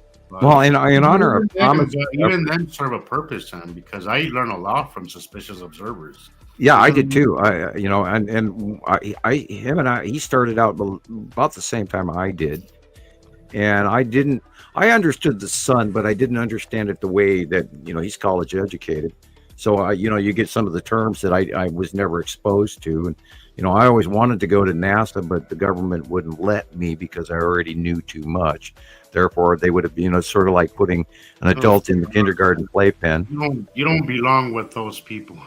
Oh no, that's the problem, because I stood at Langley in front of the top minds in the United States government, scientists, and they invited me there, and then they told me I was batshit crazy, and yet they were screaming at me because they were angry. And I retorted toward them, and I said, well, you guys invited me here because of my paper. You asked me my opinion, so why are you mad at me? Well, it's because I have the Hofman unification model that modern science somehow obviously is not ready for, or they're in such denial, what they call cognizant dissonance. Yep. And Dr. I'll throw this out, and I hope I don't get in trouble because she's retired now. Dr. Alley was one of the people that was, because of him, I remembered things that was supposed to be erased from my memory, but I remember what happened back then, and I did my 30 years. I kept my tongue and my mouth shut, and then 2010, 30 years of not being able to talk about something that you, Christopher, nobody believes me anyway, and that's a direct quote from the government. No one will believe you anyway. As they bring me back to Montana in handcuffs. Jesus. Sam, not a day goes by that I'm not out there. Every time that I'm out there recording crazy shit, I remember you. I remember that. Nobody will believe you anyway. And that just plays on my mind. And I'm like, I'll pay for this one, Carol. Fuck that. Oh, right? We will. They're there. God, it has to. How can you, Christopher? How can you argue with that damn ion tail off the side? Sam, oh my God, dude! I was literally just thinking that in my head. That was weird when you said it, because that was pretty weird. Dude, I cannot argue with that ion tail at all. How can we be seeing the same cloud in the same area of the sky 4 or 5 days out of the week? It's always there. Well, Wednesday was insane. Oh my God, it was so like, oh my God, there's the ion tail off this atom, and it was weird stuff now too, like halfway across the sky, like finger bubble ion tail thing that it's doing. Flame like. Really it's the only ones that look like a flame. It looks like that those damn clouds are burning, and they're not. But I mean, and remember those discharges where they actually lit up the air around the lightning bolt where it just burst into flames? Yeah. That is a plasma discharge. You can't get that from a storm. Right. This is a planet pushing off, and it ignites. It's so hot and so electrical, it ignites the air on fire. Did I lock up or did Christoper? Okay. Well, No, I was just reading Carol Ann's comment. okay, because sometimes, I tell little secrets and hints and I go blanking out, No. Anyway, yeah, guys, this is so freaking real and it's so happening everywhere. Nibiru is the red planet. It's going to come into us and we're all going to die. It's going to crash into us. And it's like, oh, Christ, come on. Right. And then when you tell them, that's not possible, they just don't want to take it upon themselves to learn the information that Sam's putting out. They've invested so much time and energy into what they already believe, and it's just like, that's how I see it. It's just, they don't want to migrate over and learn the information. For me, I had to take the information and use it for myself, because everything like Jesus, nothing was making sense. I was seeing all sorts of weird stuff for a couple of years, and then I came across Rebecca's site, and that was it. And I just had to use. I finally found out that Sam made illustrations and all of the comparative work they did, and I just had to see it for myself. What are they talking about? How is this possible? Because like Sam said, the cognitive dissonance thing is totally real. It had me messed up for months. I was crying, and coming from but here's the thing, Chris. Not everybody is willing to. Not everybody, there's, and I do not understand what makes the difference between somebody like you and ourselves that actually take the evidence, weigh it out, and see, and be able to say no. Everything they promise is crap. Everything in your life. I understand that is a big leap. I get it. That it is a big leap. And not a day goes by that it doesn't mess with my mind. Especially like, for example, now with this whole Blue Origin circus, doesn't it bother you to sit here and think they're lying to me right now? Like, they're lying. Like, they are. Okay. I know for a fact they're lying to me right now. It bugs the hell out of me. It bugs me. But it is what it is. We live in a world of smoke and mirrors, and the faster we can get on board with that, the faster we can actually disseminate what's real from crap. Don't you think they made it look not real on purpose? I really think it was purposely. Yes, I absolutely see. I'm not sure where they're going with it, but when I saw mainstream media within a day already coming out saying, it was like, I honestly I think that was down. It was it's weird. like intentionally looks hokey. Yes. Okay, I'll give you an example. Rebecca, that thing on the front of your shirt. Yeah. Go ahead, scroll down so everybody can see what I'm talking about. There he is. Okay, see that little ET guy? See that little gray standing there? That is the #1 character in Punch and Judy on Saturday morning, or the misinformation campaign that they slugged on everybody since 1975, that anyone that talked about little green or little gray aliens was a whack job. And that has been a campaign that has been going all the way through Project Bluebeam and everything. And everybody knows about Project Bluebeam.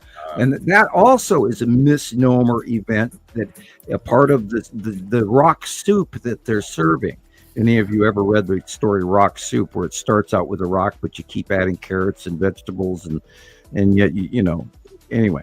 So it's a developing story of misinformation, which has cornered mankind into that question, like, oh, we have to be alone. And, oh, maybe these 12 little green aliens fly by every other day. No, guys, we have an invasion fleet blockading our planet right now. Go ahead, Thomas. I have a lot of videos later for the aliens. So why we are here and all the the galactic wars in heaven, and yeah, they talked about this and why Anunnaki came here. Yeah, so maybe interesting to look in this later. I I think just that's a want hint. to crush in, but yes. I think there's a hint, Rebecca. Remember, it's late in Germany. Right. No, Yeah. no, it was not a hide. Hey, for me, it doesn't matter. Okay, You know, okay. I have No, time. I'm awake. Okay, as long as you're awake, that's fine by me. All right. We'll let it progress. I was just, advocating for your hour of the day. Anyway, go ahead.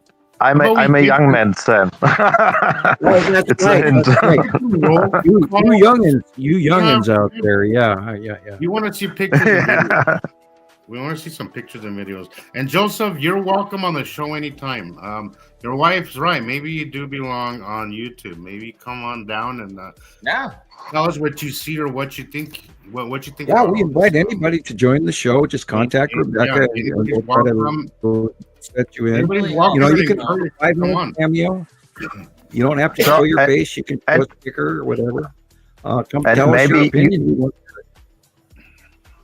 I just want to say maybe we maybe we must say sorry for the bad saying hello to everybody, but I think we're a little bit late for this, but thank you. You are all here. For me, it sounds better if it's just a small hello, but I don't want to be upset with you. So I just want to say, hey, it's cool, and I love it this way.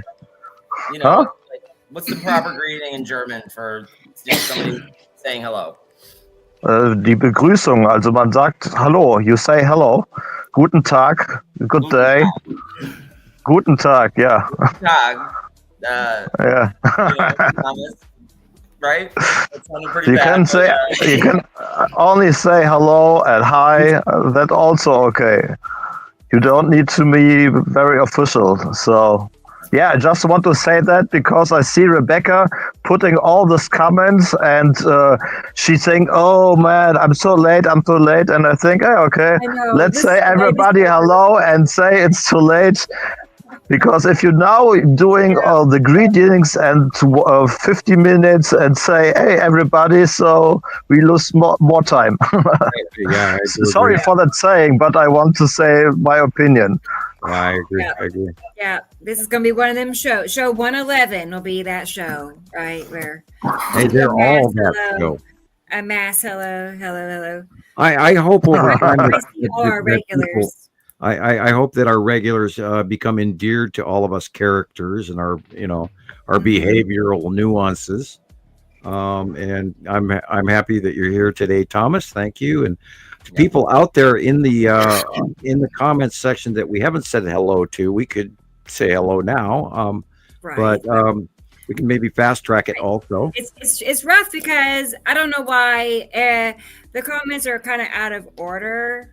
They're out of order. I can tell. They're just, Well, then say hi to everybody and really, just so bypass it, they're and we can mixed move on. match. But yeah, I see Richard move on. and Thunda and Sandy Cheeks and Joseph and Carol Ann's here. Hi, Carol Ann. Robert Who else? Smith. T. Racy is here. Hi, T. Racy. Thank And you, Robert. Joseph. And Indica Land. There's Indica Verbo. Land. Yeah, and Thunda. The one thing I can tell everybody to this day, when I started Montana Skywatcher 15 years ago, the number one thing I wanted to be was as honest as I dared. Sure. And when I first started doing this, I was sweating bullets because the threats over my non-disclosure were so strong that you didn't talk about it. And Christoper was mentioning it earlier. I don't know how you do it. Well, they were so huge that if you do talk about it, That's it. you don't come back. Right. And I met that same premise also from alien abduction. If you fight an extraterrestrial, you won't come back and you'll just disappear in the woods and no one will ever hear from you again. It is that simple. Mm-hmm. There's Pharaoh Forest. That's our friend Bruce. Hey, Bruce. Hi, Bruce. How are you tonight? today. It's still daytime. It's good to see you, Bruce. Yeah. There's no time here in the Citizen Science podcast. Yeah, we That step is into true. another realm. Picture Time does not exist. outside ordinary sight and sound.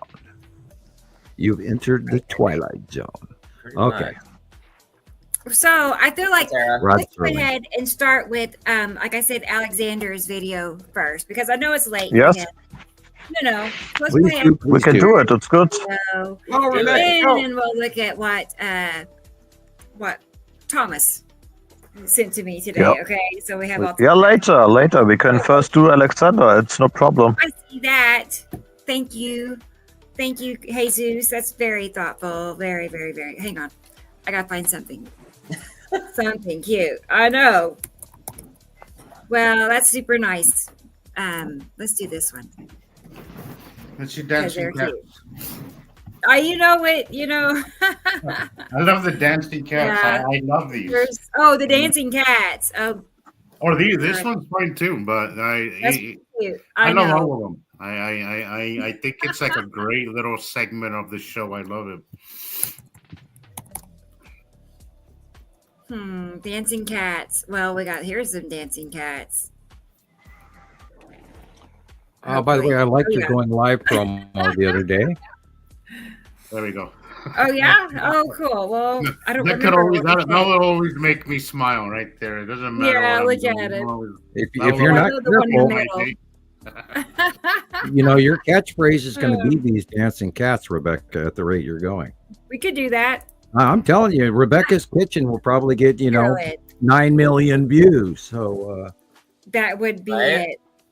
I Talk don't know. to- Like I said, talk we'll to put Taylor Mittens and see about Pinto on setting it. up. If your electronic feed, your internet can handle Rebecca's Kitchen, just feeding the cats daily, where you'd make money. Yes, I would. Must That's be a right. fortune. Oh, Yeah. strap a They did camera love it. on- Yes, it actually is strap a camera common. on Mittens. All these kitty No, cats. there's a TikTok account where Yeah, they have Mittens. a camera strapped to a cat. And Mittens that cat- alone. Don't forget Angry Cat, man. Mittens alone is there's one that goes around just beating up cats everywhere for no reason. Oh, Have you seen that account? And, Yeah, and it's pretty it's funny. gone so it has like hundreds of thousands of followers. ick. But I wouldn't that watch cat's a that. bully. It it's just goes weird, around Sam. They've got just a fighting every cat. cat It's strapped to his hilarious. neck, a video camera, and that's just the weirdest thing. I think I'd sooner watch It's Blackhead like the Extraction. neighborhood of menace. I'm a I swear. dermatologist. Right. He goes around starting fights for no reason. It's funny, but at the same time, like, who raised this cat, man? Right. Okay, Rebecca, I'll give you Yeah. a project assignment from the old teacher. That's a joke. Mittens, the Skywatching cat. Right. I love Mittens as a human, by the way. That was pretty cool. I know. I forgot to. Yeah, I'll have to share that. Yeah, in a second. I saw that. That was an AI comparative. It was. Yeah, I saw that. It was Yes. interesting. It was I interesting. thought it was pretty That's right. accurate. I think Theo's was pretty accurate as well. Oh, Good really? answer for calling it- Taylor didn't like it. He did not like that picture of it. It's like, Well, I think I Mittens can't was decide better. what it looks like. I think Thank you Mittens for was Kate. better. I think it was more accurate. But I know. I'll show everybody in a second. Thank you. Here's a sidebar YouTube video. Try looking up stoned cats Uh-oh. Yeah, I'm definitely gonna do that. or Fat Freddy's cat. Well, it's a whole cartoon series, and it's actually quite hilarious. Looking at it from a psychological, sociological point of view. I see. Okay. Besides, Thank you, Carol. remember the last time I had a suggestion for a good show for you? I do think Rebecca's Kitty Kitchen will. It could. I mean, there's no reason. 10,000 views. I It promise could you. definitely be. Just figure out how to keep a live feed running off that and Okay. monetize it on YouTube and see what happens, or both TikTok. See if you can run a live feed to the cat food plate in your kitchen. Right. They What? I was What? gonna say several positions in the house. I could put something, by their water and Yeah. food. And, Other napping I mean, place. if Taylor has the technology and you guys can work that out. Eventually, you'll catch them doing something that completely goes nuts online, right? Yeah. And then you can go ghost cam also. God, you'd be amazed with, again, another sidebar prompting, really haunted. I've been watching his material, and there's the naysayers and then the positive people on both sides. And it's, I mean, if it is fake, boy, he does a good job. Yeah. God, and I've seen ghosts and spirits and shit like that all my life, which is part of, my ability, which is why the government came to talk to me. Because I'm one of those Dutch kids, but anyway, and that's me trying to encourage all of and Thomas is a German kid, so later prompt all of this where people, maybe you should listen to some people who are pretty accurate. And hi, and welcome to the Electric Universe. Yes. Please, Rebecca, play something so I can shut up for 5 minutes. I've been seeing, I don't know if it's a shadow. It's more like a shadow, but it's, a figure shape.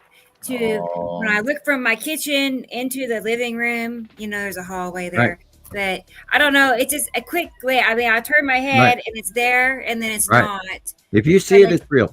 If you see a warble of light, if you see a shadow, usually, in most cases, the spirits will fly over our heads because it's uncomfortable when we walk through them, just as much for them as it is for us. And they'll usually fly over your heads, and they swim through the air. They don't. Sometimes they walk. Sometimes they actually sit down on the couch next to you. Sometimes they'll stand right next to you. So is it a positive and negative thing with those kind of sightings? Like, is it always like? All right. Does it always have to be bad, or does it always? I'm going to boil it down to through experience. I have studied shamanism and Hopi Four Corners shamanism and Indian lore as a child. I mean, the first place when I came out of the hospital, I went to Arley, Montana, which was on the reservation. But anyway,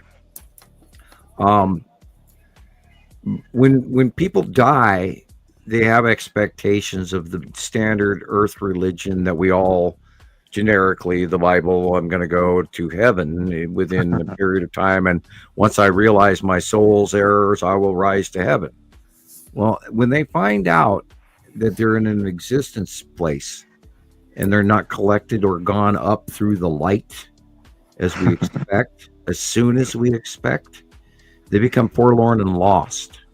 And what people don't understand is, in most cases, you go out to those paranormal hunters out there, and they go, well, this old lady died in this house, and there was a gentleman that lived here that died in the well, 2 acres away. Maybe they're haunting the woods. That's not the point.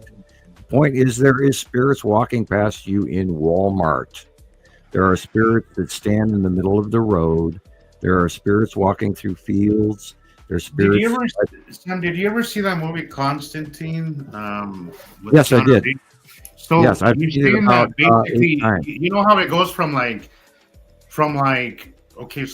normal world, but at the same time he can go to the same thing, but almost like a hell kind of. And I'm not saying that, but there's always something around that you're not seeing. Is basically the point. In your development and growth, and Thomas, I believe, knows this already. And Christopher's about to learn this. Rebecca doesn't want to learn this. The more that you see, the more you see. You can. There are dimensions that are mixed into what is in front of us that we generically, as in people, are completely not aware to. There are elementals in the forest. There are elementals in the city. There's elementals in the air. There's elementals in the sky. And then you have all the other spirits that are always walking around. They're always there. But the moment you start to think of loved ones and things like that, is sort of a way for you to electronically in the electric universe connect to them, and they become there.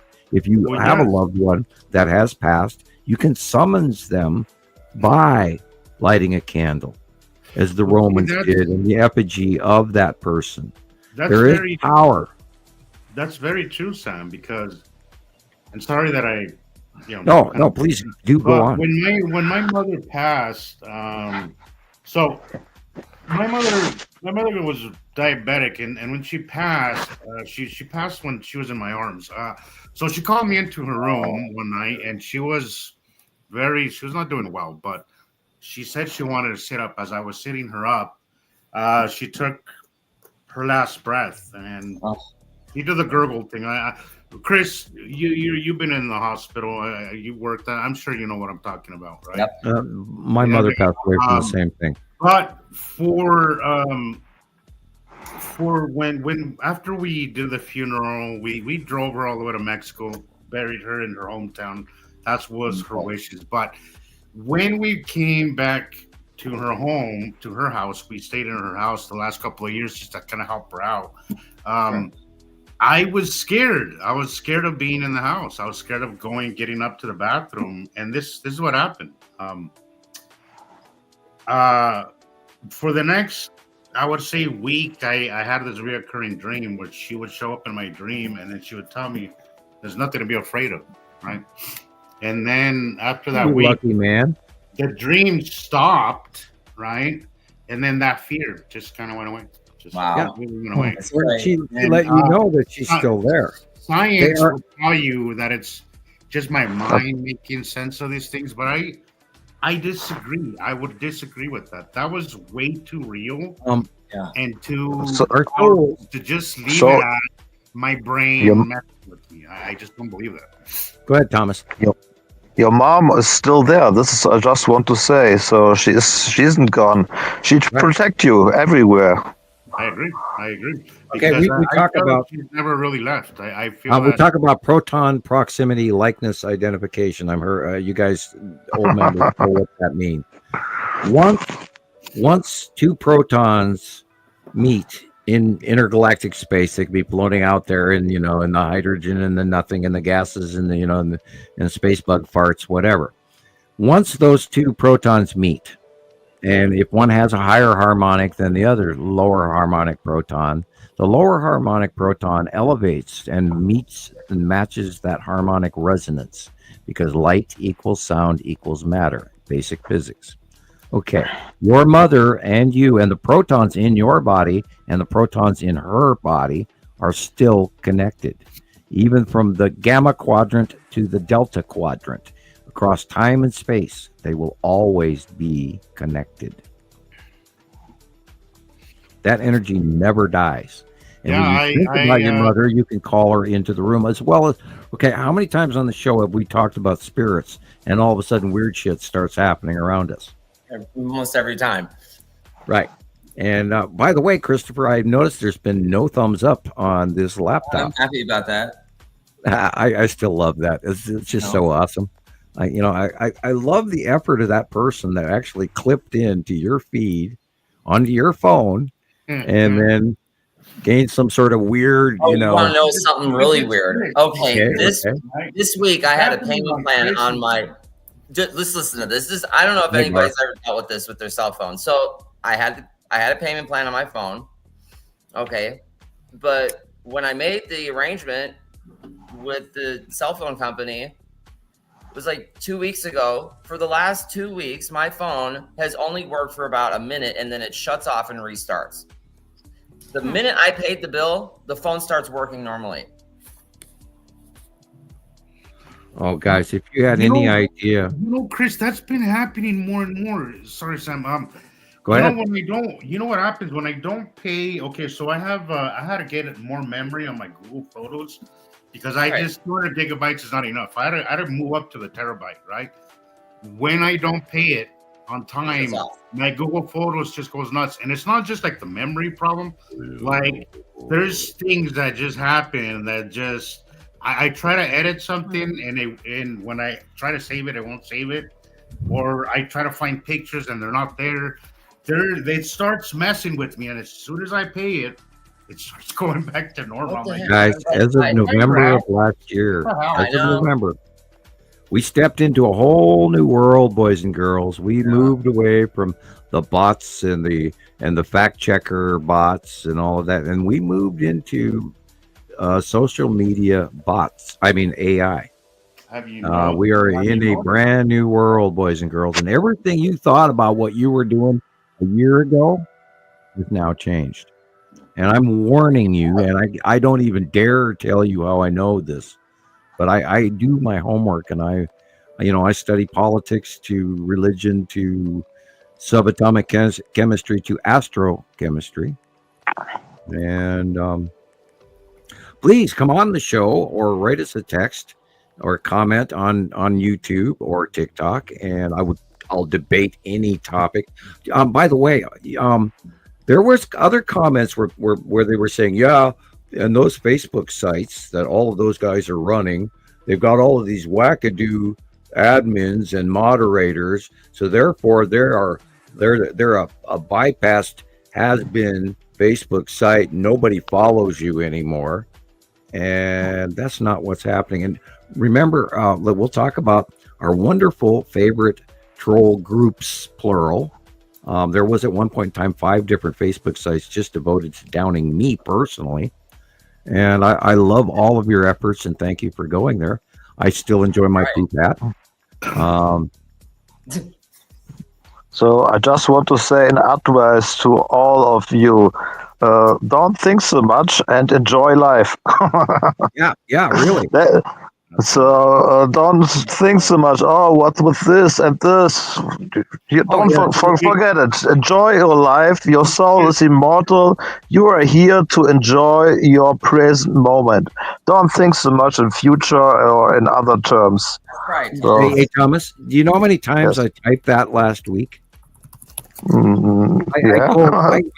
I said those exact words. I don't know how many people last week. It's like, all right, yes, this is happening. Yes, this is true. Yes, this you're scared of. Yes, whatever. But just exhale and enjoy it. Right. I know why you were saying that, and you know that too. Why I'm saying that, so we know what's the right way. Oh, Woody, be happy, Michelle. That's very similar to me, to what I went through with my mother. But that's great to hear that. That's great. Yeah, It's good to know that most people have that same experience. All of that crazy stuff that we've thought about for the last decade was coming to pass. Well, it's here. It's happening right now. All that shit we were worried about, all the negativity and all the crap, and oh my God, the crops are going to do this, and the weather's going to do that, and the political system's going to fall apart, and countries are going to, self-destruct around the world, and everybody's going to start World War III. Blah. Well, guess what? We're there. Yeah. Enjoy your time. So ride in the storm out. You can't change the world, so you can't change anything. So the only thing is what you can do. You can change yourself, and that's the way. And it's so important. I love that you say that, Thomas, because I tell people, again, going back to what I was saying, that people always associate this with the end of the world, and again, I'm not going to sugarcoat it and say that bad things are happening, but it's always fear-based, and I think I think people lose balance when they get into these kind of topics. They kind of lose balance, but you have to always keep that child inside you alive. Have fun, enjoy life. There's things that you can't control, that they're out of your hands. That's fine. No, you can't. Just enjoy the ride. That's all I can say. Just enjoy the ride. Leave the fear alone. Leave it behind. Just enjoy the ride, guys. Enjoy life. Enjoy family. Don't stop doing those things just because the world could or could not end. Just because that child. The child sees things, and then they are taught not to talk about it, and then they're conditioned and honed. So the child is the magic, the child in all of us. And that's the first thing. If I look at somebody in the convenience store, I see their eyes and I see their inner child within them in heartbeats. That's part of something that, I've been changed through meeting other races face to face. When you harmonically meet a higher race, it affects you. I took decades to try and swallow all of this information and come to a conscious level of comfort, although it's still, like an Alka-Seltzer in the middle of my stomach and boiling and bubbling. Or we talked about the regurgitated piece of meat I'm still chewing. I'm still working all of the details out, and it's hugely, hugely stressful. But the positives of watching all of my friends grow and learn and become highly enlightened very quickly is worth every second of it, or as I would type, priceless. And I love you guys dearly, and all of those members, all you guys out there sending information in every day. Thank you. Our collective is very important. And oh my God, there's a freaking blockade over the top of Earth right now, and nobody's watching. I'm ready to lay on the floor and laugh. Isn't it ironic, man? About 90% of the world is religious, and they've been waiting for a sign from the heavens. Yeah, that's the case. You need to forget the religious things, Jesus. You're right. You need to forget it, because people think about this and, Jesus comes and save us. Yo, man, you don't understand what's really going on in the past and now. Yeah. Yeah. But I think all the people here will understand it later, but I have also 2 very cool videos that explain the whole thing to you. But go on, Jesus. I don't want to crash in. You have to. I love that you say that, because here's the thing. People are waiting for Jesus himself to come down here, but what is that? You were saying it the other day, Sam. Okay, so there's this story in my culture. It's a very popular, common story about this guy is on a boat in the middle of nowhere in the ocean, right? And he's about to die, and then the ship comes to save him, and he says, "No, God's gonna help me." Right? Somebody else comes, "No, God's gonna save me," and he ends up drowning. And once he gets to heaven, right? He says, "God, why didn't you help me?" He says, "Man, I sent you 2 boats. I sent you a helicopter, and you didn't do any of it." The point is, you have to see those subtle things that we are being guided. I don't want to say Jesus. I don't want to call it God. I call it Source. But I'll tell you, once I got out of my previous life that was not good for me, I started listening to that inner voice and that intuition. And if you want to call that God, fine. Again, yes. I call it Source, but I feel that something has guided me.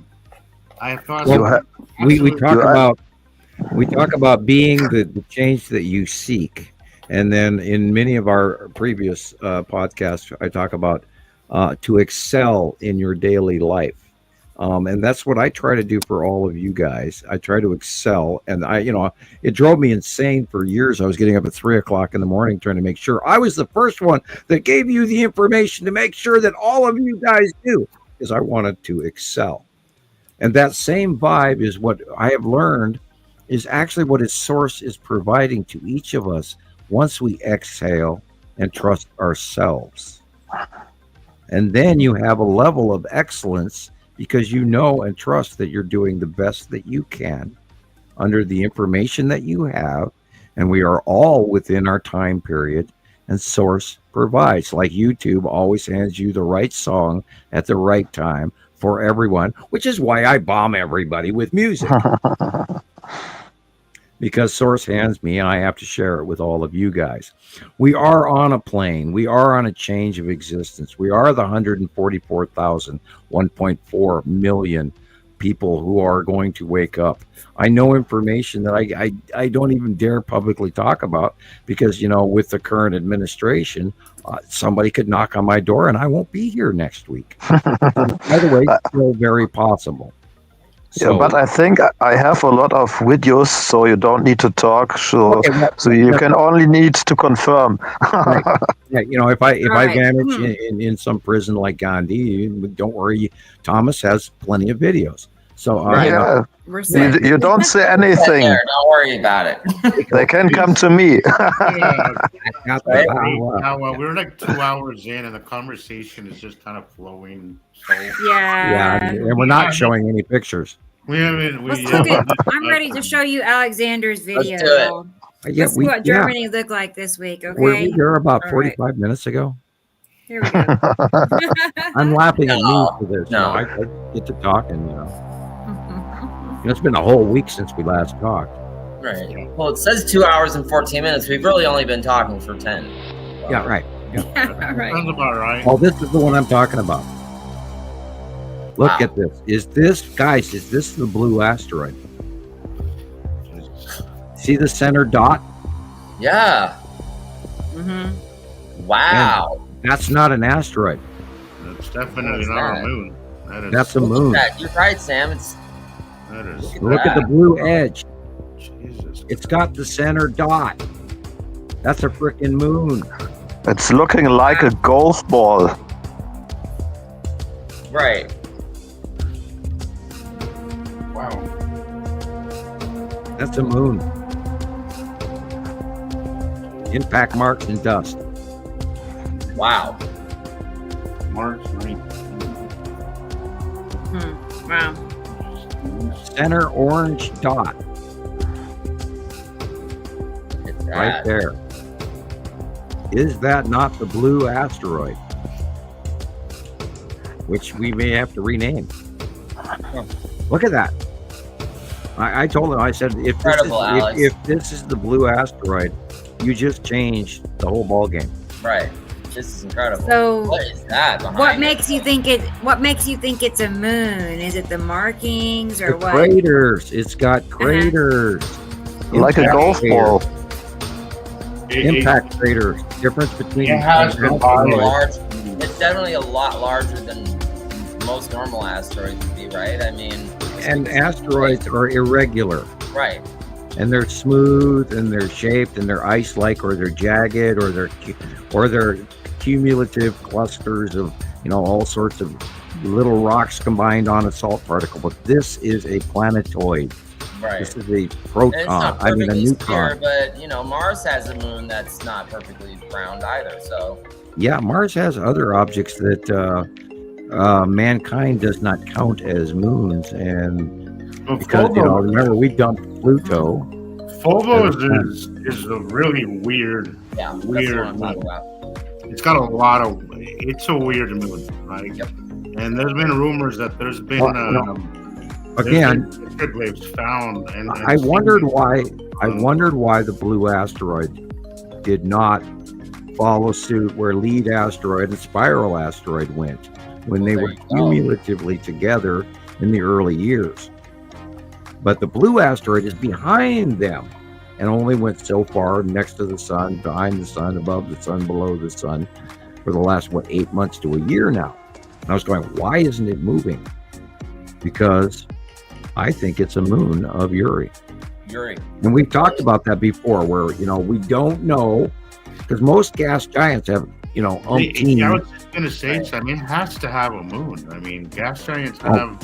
Like dozens. They just upped the count for Saturn to like 278 moons or something. Right, like that. right, exactly. Insane. Yeah. Now you have to remember, okay, let's examine what gas giants really are. That modern science barely understands, and to me it's basic as hell. Okay, there's a central mass inside that gathers the gases out of space, which is why we call it a gas giant. We don't see what's really inside. We only see the gas atmosphere outside of it, correct? Right. Okay, bear with me here. Now, because of the electron cluster status of multiple electrons connected in the central core of this body, their atomic internal mass is so great that it extracts these gases from space through electrical interaction, thus creating a gas giant. And gas giants are on decks to, in the future, to be born stars. Wow. Because the atomic mass in electron and proton and neutron exchange in any compounding of elements that cross or mix or become something or radioactively decay, which would be known as a paradoxical structure. But we know our structure is for the most part stable because it's been going on for millions of years, or 4.6 billion years. We've always had two stars. We've always had two sets of planets. The interaction and the cross-reference between all of them is electrical in nature. Gravitational is the subtext of it. This interaction happens over and over and over again. So what we're watching is nature and the Hofman unification model right before our very eyes. And this citizen science that we've all learned together has been hugely strict, correct, Jesus? Strict. We gathered. I mean, we did not just reach for crap like, this channel or that Nibiru group or that Planet X group or the Money Boys or the Money Girls and fake physicists and all of the crap that we've suffered through all these years, or the flat Earth people. Oh boy. All of this information has been gathered through very strict science. And this is why we are doing the Citizen Science podcast. Okay. Ricola, number one. Sorry. Hey, Alexander is asking, do you see the big white ball over that black ball in front of the sun? I tell you to rewind that because there's a little dot, but it's not. It's like it looks like the little dot right there. You see it? There's a little dot there, kind of like the dot that's in the middle of the sun that we keep seeing, but it's not in the sun. Yeah. Okay. Back up just a tiny bit more. Okay. I'll remind you. In the mix, we have Mary Moon. In the mix, we have Lorraine. In the mix, we have the Skull Asteroid. We have Appy. We have Casper. And they're all smaller. And there are many smaller asteroids we have not cataloged. No, you missed it. You just had it. I thought it was a little. I thought it was something on my right there. Right to the right. There's a little dot right there. I thought I was cleaning my screen, thinking it was something on my screen, but it's not. It keeps popping up. What is that? Okay, let me blow it. Hold it there. I'll blow it up on my 43-inch screen. Actually, there's two black dots. There's two black dots, not including the facial cloud. Where's the other one? I've seen one. Where's the other one? There's three. I was over here scratching on my screen. I was like, "Is that something on my screen?" No, it's there. It's definitely there. There's the index of the paper towel. In the middle of the sun. It's not the empire orb that we see in the middle of the sun. What is that? I would say birds. Yeah. Sam, it's not moving. Like, play the video. As he moves the camera around, it's still there. Like, it's not moving. See, it's okay. See, okay, hold it there. I'll blow it up again. It's in the exact same place. So it can't be a bird. Oh, there is a black. Yeah, there's a black dot on his lens. Here it comes. Yeah, it's still moving with his lens. There's a dust particle on his lens. Now the one in the middle on the left is different than. I was gonna say I see a black dot. It's not moving. The one on the upper right is on his lens. The one in the left above 1504 is definitely something. Now, guys, we are seeing the one right. We are seeing orbs, and we are seeing the Empire orb move around a lot lately. Now, by the way, it's been in the same place throughout the whole video. I've been watching all week. The long box cube has been seen almost literally vertical. There, you can see the edge of the planet. That's incredible. Yep, that's Saturn's ion tail to the right there. Right.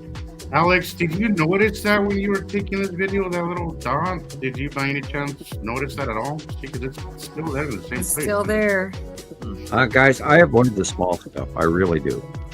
I'm so busy. I've been holding in more on my small stuff skills, Sam, because there's been a lot of stuff, a lot of smaller stuff last year and this year. And I also need to brush up on the small stuff because I'm usually focused on the big stuff now. So, oh God, well, the space tube, the galactic cruisers, the fighter docking stations, the The God, I'm still chuckling over the Imperial probe droid, or droids plural that we've been capturing for what about 8 months now. Exactly, Carol. Exactly. Okay, I'm going to go get another Coca-Cola. I will be right back. Okay, Sam. Yeah, if it was on the land, it would follow everywhere around, but it's not. It's stationary right It's there. still there, isn't it? Oh my goodness. I didn't even see that last night when I was Yeah, working on this. Yeah, I wonder. Huh. Wow. Yeah, I've we're been seeing it since the watching beginning of the video. Alexander. Since the beginning of the video, it's been in that same place. There it is. Oh, that's what it is. That's it. The power line. Okay. All right, there we go. So I wasn't sure, but it is there. Okay. We figured it out. figured it out. Not That's everything crazy. in the podcast is aliens in the sky. See, we do debunk Yeah. most of the stuff. There we go. There we go. Yeah. And that's power important. line. Okay, but I wasn't wrong. There was something there. No, you I weren't. know. We were tripping. But it's good to know. It's good to see that we don't. We look at things more than once before we call Right. it, because it's not hard to make them to see something. Right. There would be no credibility if that wasn't what's going on at all. Right. It sure got me going there. Yeah, it did.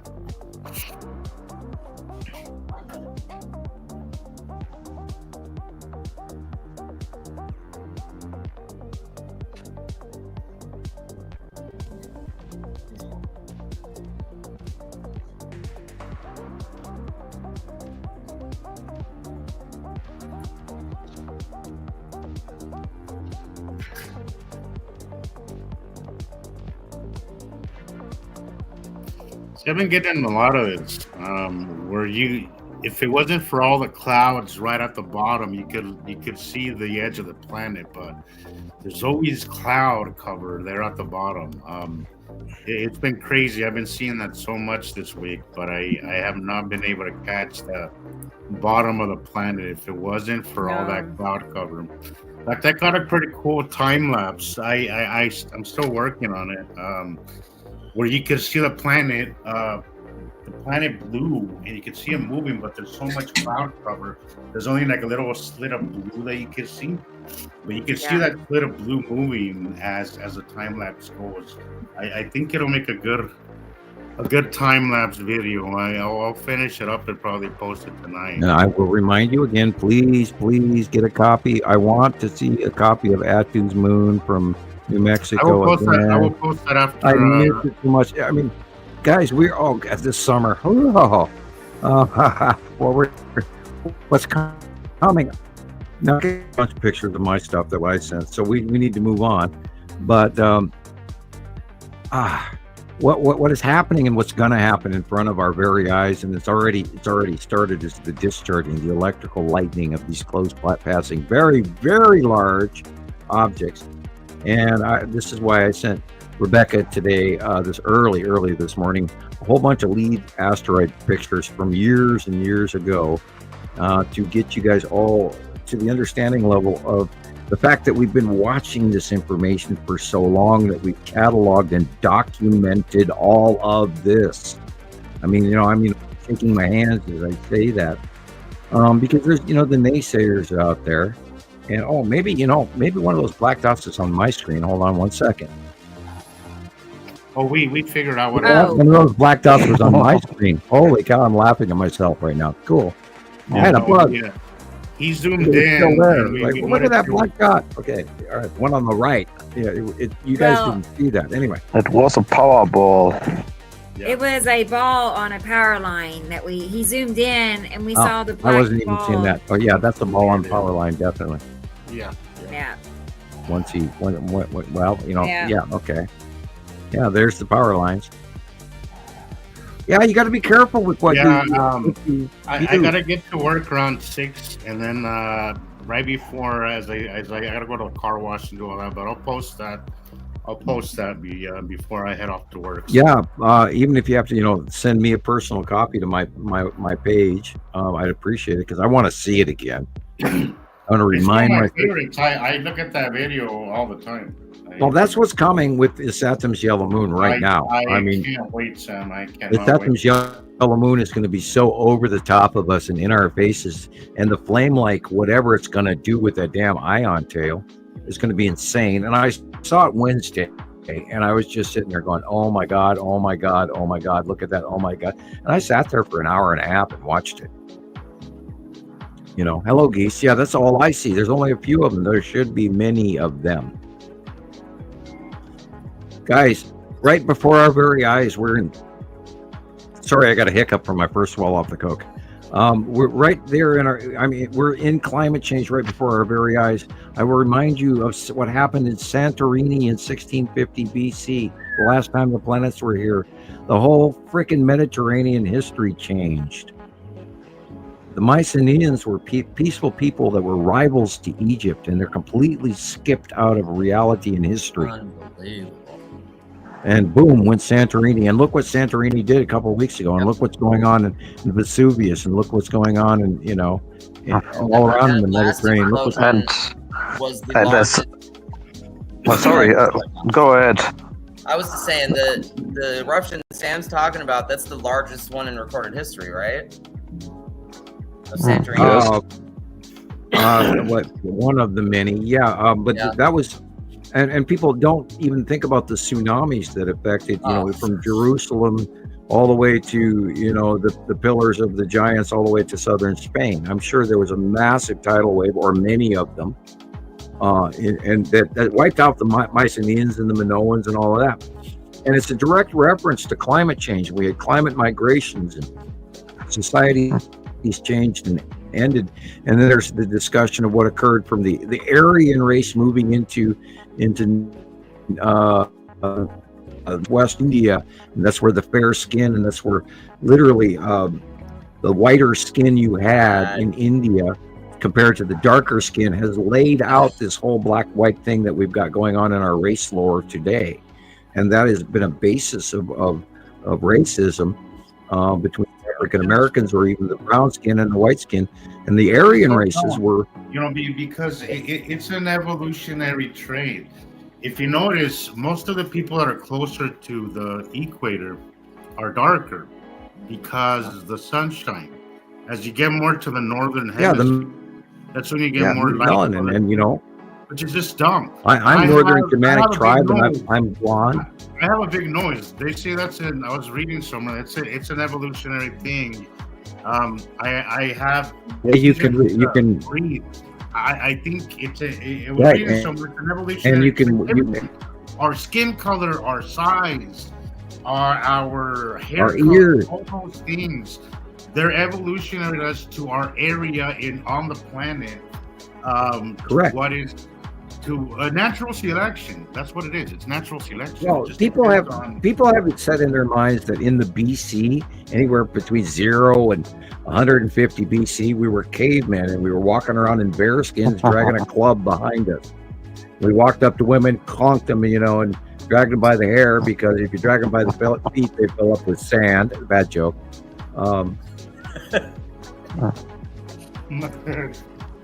Anyway, I had to, give that moment of pause there for report. But anyway, in 500 BC, we had Homer, we had all the Greek great minds. We had Buddha. We had, there were other ones in South America. There were other ones in the North America, and everybody thinks that nobody lived on North America. And there were many tribes, many cultures, and they also served giants. Giants are real. They were there not this last cycle, but the cycle before and the cycle before. Also proof of natural selection, Sam. They were bigger because the conditions on Earth at the time made for bigger human beings. No, they were bigger because they were genetically related to the larger folks on Nibiru, which live on a very large planet. But Sam, I have a question. Think about it. If you have a giant baby and you have a normal woman body, I think the woman will die on birth, huh? Yes. I worked in You labor guys, and come on. delivery. Okay, all right. Let's go all the way back. Let's go all the way back to the story of Jesus. Okay. We're talking about Mary, the Immaculate Mother, and a virgin birth. Yeah, she gets, and that is the same technology we now can do with a woman if they don't have a man. So they got the sperm and input, and that's the story of Jesus, I think. Bingo, you get a cookie. Ladies and gentlemen, the entire human race is being correctively manipulated over multiple generations and passing cycles of the Nibiru system. Realize that it is so much of a greater thing than we can even fathom in our daily existence, including with the last 3,654 years, or the prior cycles, all the way up to 400,000 years, where man was changed for a reason. And all of our history and all of our information that we're living on today is a lie.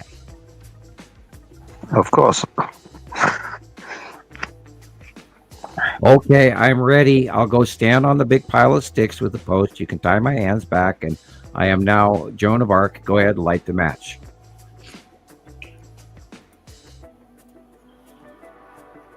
I'm telling you the truth. The uncomfortable. But it's the only logical truth. So people must only think how our world works today.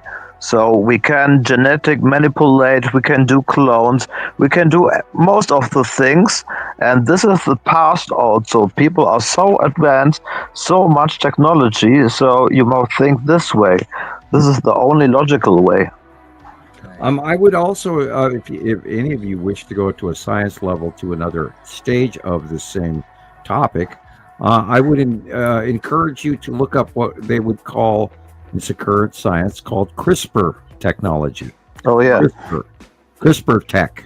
And there are some warnings that have been banned worldwide along with this. And the more you want to study, be careful what you learn, because it can scare the living shit out of you. By stock in CRISPR. All right. Carol Ann. Christopher, what? I said you can buy stock in CRISPR if you want. Well, do you know what already happened, Christopher, with CRISPR tech? No, somebody out there is a mess. What happened? What happened? Recently, and I'm not going to get into details because I want to be here tomorrow. And I see things in that closed doors and file cabinets do not block, and we'll leave it at that.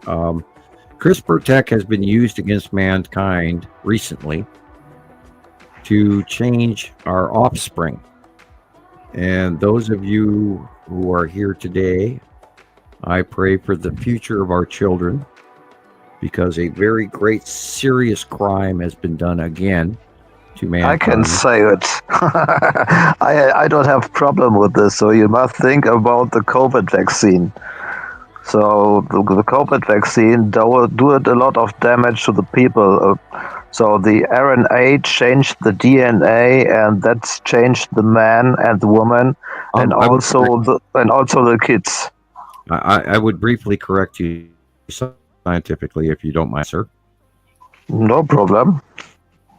It's not the DNA; it's the RNA.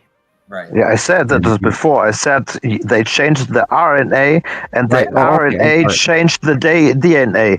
This is what I said. Right. Okay. I apologize. You are correct. No problem. Thomas, I don't doubt you. Why do you think that you're my friend? Because you are my friend. Yes. Yeah. We were talking. We know each other. We were talking earlier before any of you guys got awake this morning. And Thomas, he was giving me a hard time because German people do that. And he was going, but Sam, I don't you love me? And I went, okay, yeah, don't push it, Thomas. But yes, sir, I love you, because I see you as, yes, I am I'm going to brag again, Jesus. Hold up your hand. Go, okay, Sam's bragging. Okay, yes, I am a world class mind. I have It's not I have a bragging. very high IQ. I'm a government rated genius, and I'm a member and all of that, and I'm way higher than Einstein, by the way. Maybe you guys should listen to me. And my track record speaks for itself, and my friends around the world speak for that. And I love you all dearly. But Thomas, I love you. But it's always a wonderful debate. Thank you, sir. Yeah, I love you too. I love the debate also. But Yes, I know that. And yeah, you take every chess move, every opportunity you can, and I respect you greatly for it. Thank you. absolutely. I actually do enjoy, that little bit of chess move. I think you don't have much people who can do this with you. Correct, sir. And also, by the way, all of you cannot hide. That's a joke. Right. I smell the pizza Let's oven. give in. But we don't need to talk only between us, so we can talk with the other guys too. We know each other. Yeah, well, I can see inside of each and every one of my friends, and I know what their house smells like, and I can see into their parts of their lives, and I look people in the eye, and I see their inner child. And yes, remember, admittedly, in our private conversation, you were mentioning and commenting how I have been changed. Go ahead, mention that slightly, and then I'll continue. You asked me something, or what? Yeah, I was going. Okay. Earlier, you said, "Well, Sam, you have obviously been changed by all of this," and the fact is, yes, I've gotten much better at looking into the eyes of my fellow man. And yeah, when I met that lab technician in Langley on the East Coast, way below sea level, and I'll kind of hint around that. There was an exchange between the two of us. It wasn't a probe from him as more as it was a shared experience, if you understand what I mean. Yeah. Okay, and I gained information from the guy, or the extraterrestrial, little 4.5 foot tall guy in a lab coat. We use him on our logo. And he did my psyche evaluation in about 4.5 seconds. Wow. Yeah, they can read you inside directly. Like a bumper sticker. It was that fast. And the connection I got from him led to a huge basis of the level of understanding and my ability to even swallow the craziness that I've been exposed to time after time after time, dealing with extraterrestrials and elementals and the demigods, and my ability to see what's going on over our heads. I mean, it's a nightmare, and it's also a priceless gift. And yet the only way I've ever been able to deal with that is by referring back to my psych eval, where I met a gray, and he was wearing the lab coat, and he is the guy that read me and then did my eval for the government, because there are factions of grays, and you have to understand, we can talk about that more in the future. There are factions that work for the United States government that are extraterrestrials. And they know so much more than we even remotely are being handed. And I can talk about what I knew when I was in the 80s. I knew of genome manipulation going on between the grays and humans, which you hear in the hints. You hear hints in the background, the gossip, QAnon and all this crap. But there are, in higher level offices, mixed races on Earth since literally the late 90s. Yeah, and I also hear that they do make a change. So they say, okay, you can adopt the people, but you adopt the people and you get, for example, technology or something else. Right, and that's been the treaty since the 40s. And both parties have broken the treaties at least twice on either side, blah, blah, blah. We know about the Empire orb arriving in 2009, the show of the Federation saying, here we are about to require that you hand over the commodities. Our technological level is so much higher advanced than you are. You have no choice. And literally, the G7 countries all are aware of this. Now, I hope next week won't disappear for saying that. God, what do you know? I actually got to talk and nobody muddled me out. There is so much more going on, people, and you should really listen. And I'm not throwing this out like a 96-ounce steak on a barbecue here. I'm talking about information that we've gathered for 40 years, and I'm a former insider, and my track record has proven that to all of you, because I can see I am good at what I can do. And I'm go ahead. I just want to say, I say it again, don't think so much and enjoy life. Sam, I know what you're saying, but I do this, what you're saying, but the other people need to enjoy life. Tom, yeah, true. And you're, of course, relaxed enough to be able to do that, and I admire you for it, sir. But I don't get a day off, and I have to work for this because, Pleiadian years ago, back in the 80s, it was told, I'm going to do this shit, and here we are, so I have that's why I'm doing my weekly show. Where we are, jelly donuts and all, back bacon and cheese. Of course. I just want to say to the other guys, so enjoy your life, don't think so much, and do what your gut you're saying. So trust your feeling. Right. Let excellence actually take its time, because the right move always happens at the right time. But if you worry and you shun it, or you manipulate it, then you're throwing yourself off of center balance. I have a close friend in Arkansas that's talking, I'm out of balance. I'm out of balance.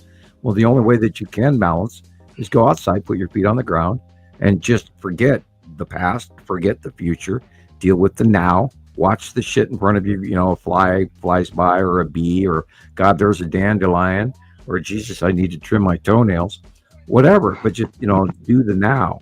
Do the now. Yes. And grounding, very important thing, of course. And God, where's my nail file when I need it? Oh, anyway. So, Rebecca, you can go on. You're on mute, Rebecca. Oops, that is cool. Hi. Okay. This is from Carol Ann, sent this to me. Nancy was riding in an airplane today and sent this to her and wanted. Okay, the lines on the right and the left are stains on the window from plane washing, but you are looking at the bottom. Okay, the light, that is the it's a planet. A planet and a moon. It's like Atu's moon. Yeah, that's what I thought too. Yep, a planet. Yeah. By the way, yeah. Look at Rebecca. that. Cool. If you're are you ready to show Thomas's material? Yep, we sure can.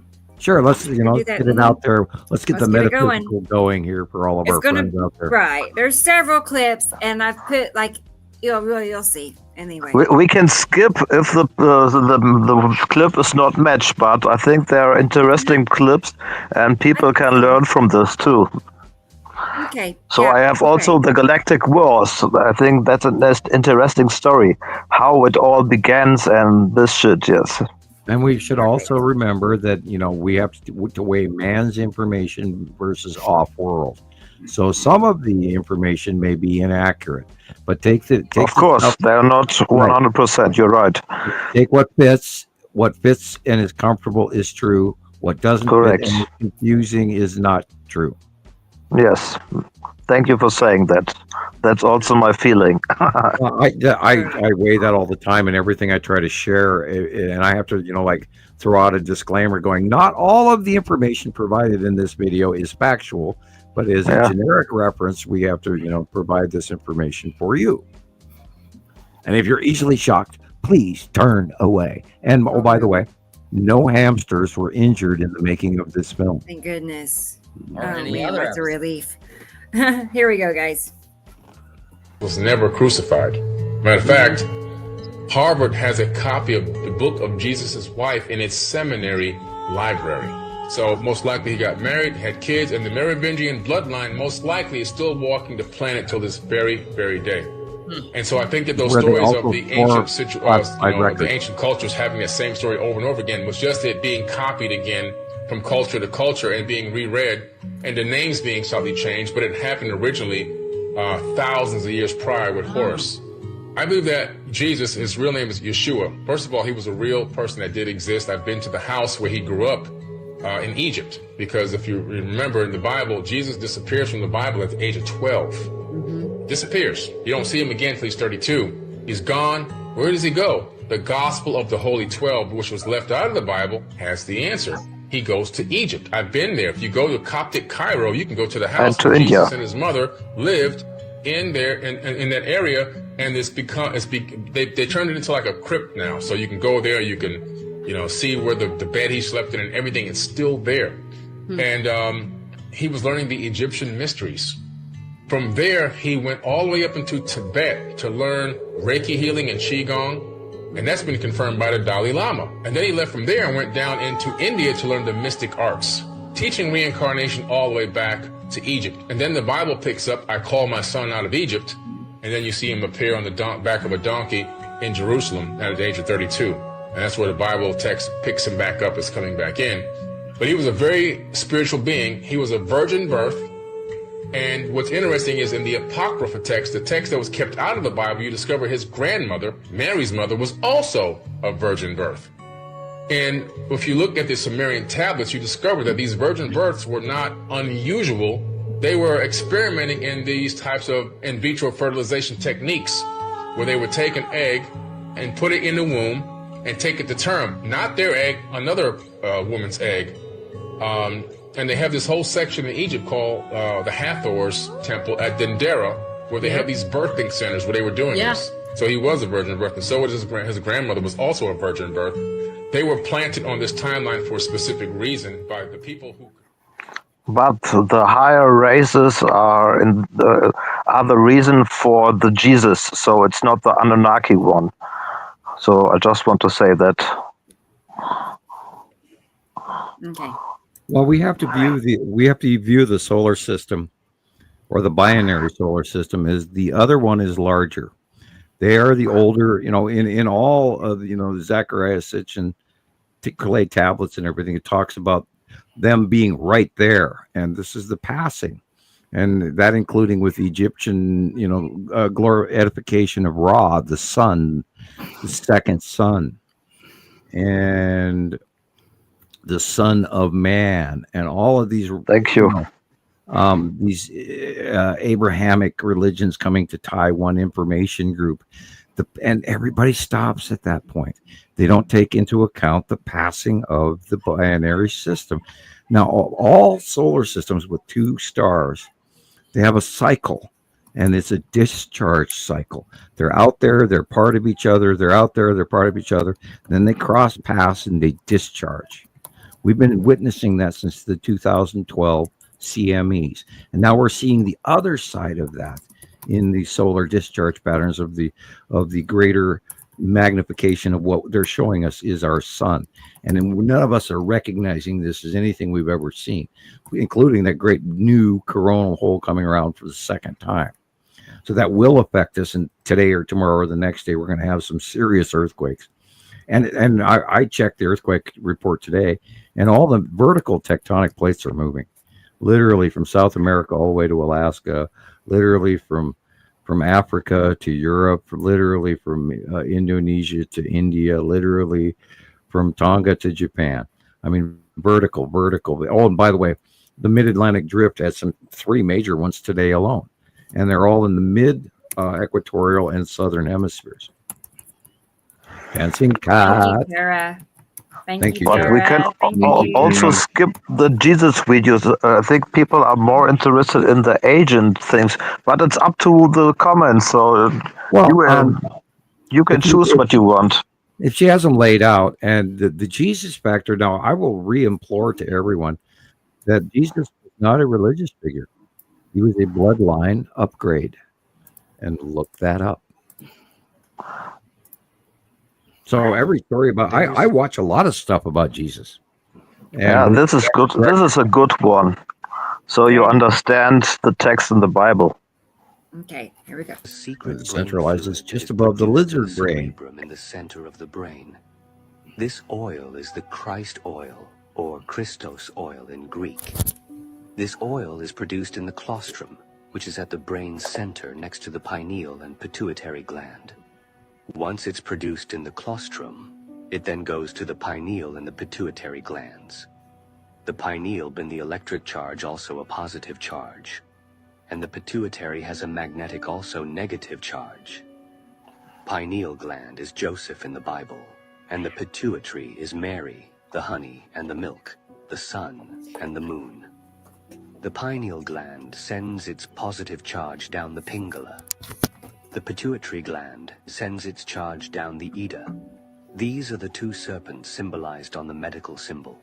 It then reaches the sacrum, or the sacral plexus. This oil then feeds the tree of knowledge, which is your nervous system, and the tree of life, which is your cardiovascular system, in order to climb back up Jacob's ladder, the 33 vertebrae, or the stairway to heaven.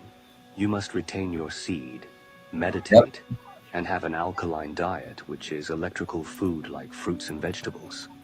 They rub this in your face with Santa going down and then up the chimney. This symbolizes the Santa claustrum, making the present, coming down the chimney, feeding the systems in the body, and then rising back up to the pineal gland, activating the pineal gland. It's also the same with Jesus. When King Herod wants to kill Jesus, he goes from Nazareth to Jerusalem and then back to Nazareth. This is the Jordan River, the Holy River. This symbolizes the spine going down and then up. The pineal gland is the center of consciousness. It is the I am. It is the awareness. You are not the physical body. You are the soul which is inside of the pineal gland. So this is the story about At the time, there was Jesus. a war that went. Sorry. No, Yeah, So, I didn't know if you wanted to. if, Go ahead, if go Sam ahead. want to say, wait, no, you can tell. So I'm just quiet now. Yeah. It's metaphoric connection, symbolism that we've all been led away from and isolated from, and the connection to the reality that there is so much more going on in the human. The one thing that the Pleiadians do love about humans, and this was shared to me, was the fact that that same energy that they have in their 2 to how many ever 1,000-year existence, we also have that same energy inside of us, and we burn it out in 80 years. So people remember that you do have the power of the gods inside of you, and your time is always correct. You're at your right time. You excel in what you do. You excel in trusting you. And when you feed you and your old soul, everything becomes easier. And as Thomas says, just exhale and enjoy it. Yep. Okay. At a time, there was a war that went on. Disagreements happened. The golden age began to fall. And these beings, these advanced beings, started going to war against each other for control and domination of humans and resources on this planet and other planets as well in our solar system. One of them being the moon and Mars. Cutting pizza. Be right back. And they actually had a battle. So this battle is also well recorded in Sumerian tablets tales. They had these wars that went on, and these wars extended from Earth to the moon all the way to Mars. Hence why Mars is called the god of war. And this remnants and evidence of weapons-grade xenon in the atmosphere on Mars from the Mars Global Surveyor and in the soil from the actual science kits on the rovers. We know that there's weapons-grade xenon. Weapons-grade what? That's remnants of nuclear warfare that happened. So at some point in the ancient past, these beings went to these WMDs, and they went to war against each other, destroying each other or attempting to destroy each other. But Atlantis was not just a ring city, it was a interplanetary civilization. And no matter where you are on Earth, we're all standing or sitting on top of Atlantis at this exact. Interesting. Okay. Any comments or questions? That was interesting. Okay. Wait, they're much better. I like that guy. What's his name? I don't know what his Billy name is. Billy Carson. Carson. I like him. I mean, there's been a few things that I feel he a little that almost gets it, but I think if he actually had a context that we have, Yeah. he would be he would understand much more of what he's talking about. But I love listening to him. He also believes. And I sense that I sense that he's being honest. I don't sense any ulterior motives. I sense he's an honest guy. I sense he's a real dude. Maybe it's not everything 100% right, but he also believes in the binary twin solar system. So he knows this, but he don't know exactly how. But I tried also connect him, but with the email and Facebook, it doesn't work. So now it's up to Rebecca. Hey. That's it. I have connections to Billy Carson. Yes. Yeah. Also, I asked also Christopher, but he don't send me an answer. So I go to Rebecca. I didn't answer you, Thomas. I'm sorry. No, you didn't. Experimental. Could you elaborate on that? Recruited in prison. Can you, I don't know, shed some light on what you're talking about?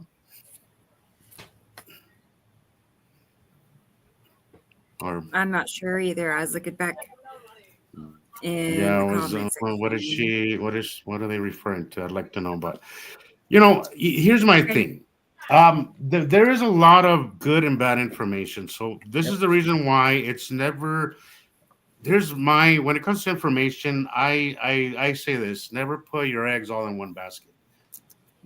Look at all information, and there's bits of truth everywhere. Of course. I think, and if you have 10 sources of say news, you'll kind of it'll be easier for you to see the common theme, and therefore it'll be easier for you to disseminate truth from non-truth. But I feel there's a little bit of truth in everything, in everything that you say. So, but never stick to just one source. Always look around for alternative sources, and check your sources. Yeah. And check your sources as well. Absolutely. And trust your feeling. People are really suffering right now. There's a lot of folks out there that are having body pains and sickness and illnesses and everything. And I have to reiterate that is a huge portion of this is not you, is exterior. It is happening to all of us. Every time the skies clear up, my hips are killing me, and I never did any damage to my hips in my entire life. So I mean, it's like, why? And feeling and seasick and nauseous and headaches and this is the electrical, the Schumann resonance that's going on within our brains and also in our Earth and also in our solar system. There's a huge group of chess pieces on the galactic board that are being moved around all right now at the same time, including planetary alignment changes. And if you believe in astrology and all of that, and there's huge changes going on right now to all of us humans. And the people who are listening to this information right now are part of that change. And those in the future that will come to find out this information, because actually I expect that this will take hold in the future, probably more than we are, view count is allowing us today. And we know for a fact we're being screwed with. I was directly told that this information would change things. And so that is my hope in my future and my reason for continuing to do this for all of you guys out there and for the children of our future. So please take this to heart, because, we do this for free. And you tell me, Rebecca, what other site out there does this? Nobody at all. Nobody's even close. There's Bingo. nobody else. God, I'm handing out chocolate chip cookies this week. Yay. Those much. okay, you want to move on to the next video? You ready? Please, yes. Okay. I'm back. The pizzas are cut. I'm ready. There were galactic wars in our solar system. 400,000 years ago, approximately. Most of the information from Star Wars comes from this text. And this war, they had these destroyers like Death Stars. They don't call them that, but they call them the Brahmastra and Brahmastra Honda weapons that actually can release a weapon that can destroy planets. Which is over our heads right now. Correct. Planet This created something called space refugees. Nobody's talking about this. Some people fleeing from that region of space. Rebecca, can you looking for pause? other planets, Orion. Sure. It is told that we are going to have to share the Earth in the future. That is. Yeah. Are you ready for that? No. Are you pissed off at your neighbor because he puts his garbage can in the wrong place on his driveway? Are you mad because your other neighbor has a barbecue that sometimes lets the smoke run into your yard? Guys, what are you going to do when Star Wars Episode 1 comes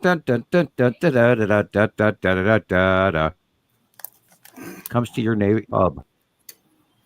What are you going to do when you have to walk in and share a room with ET?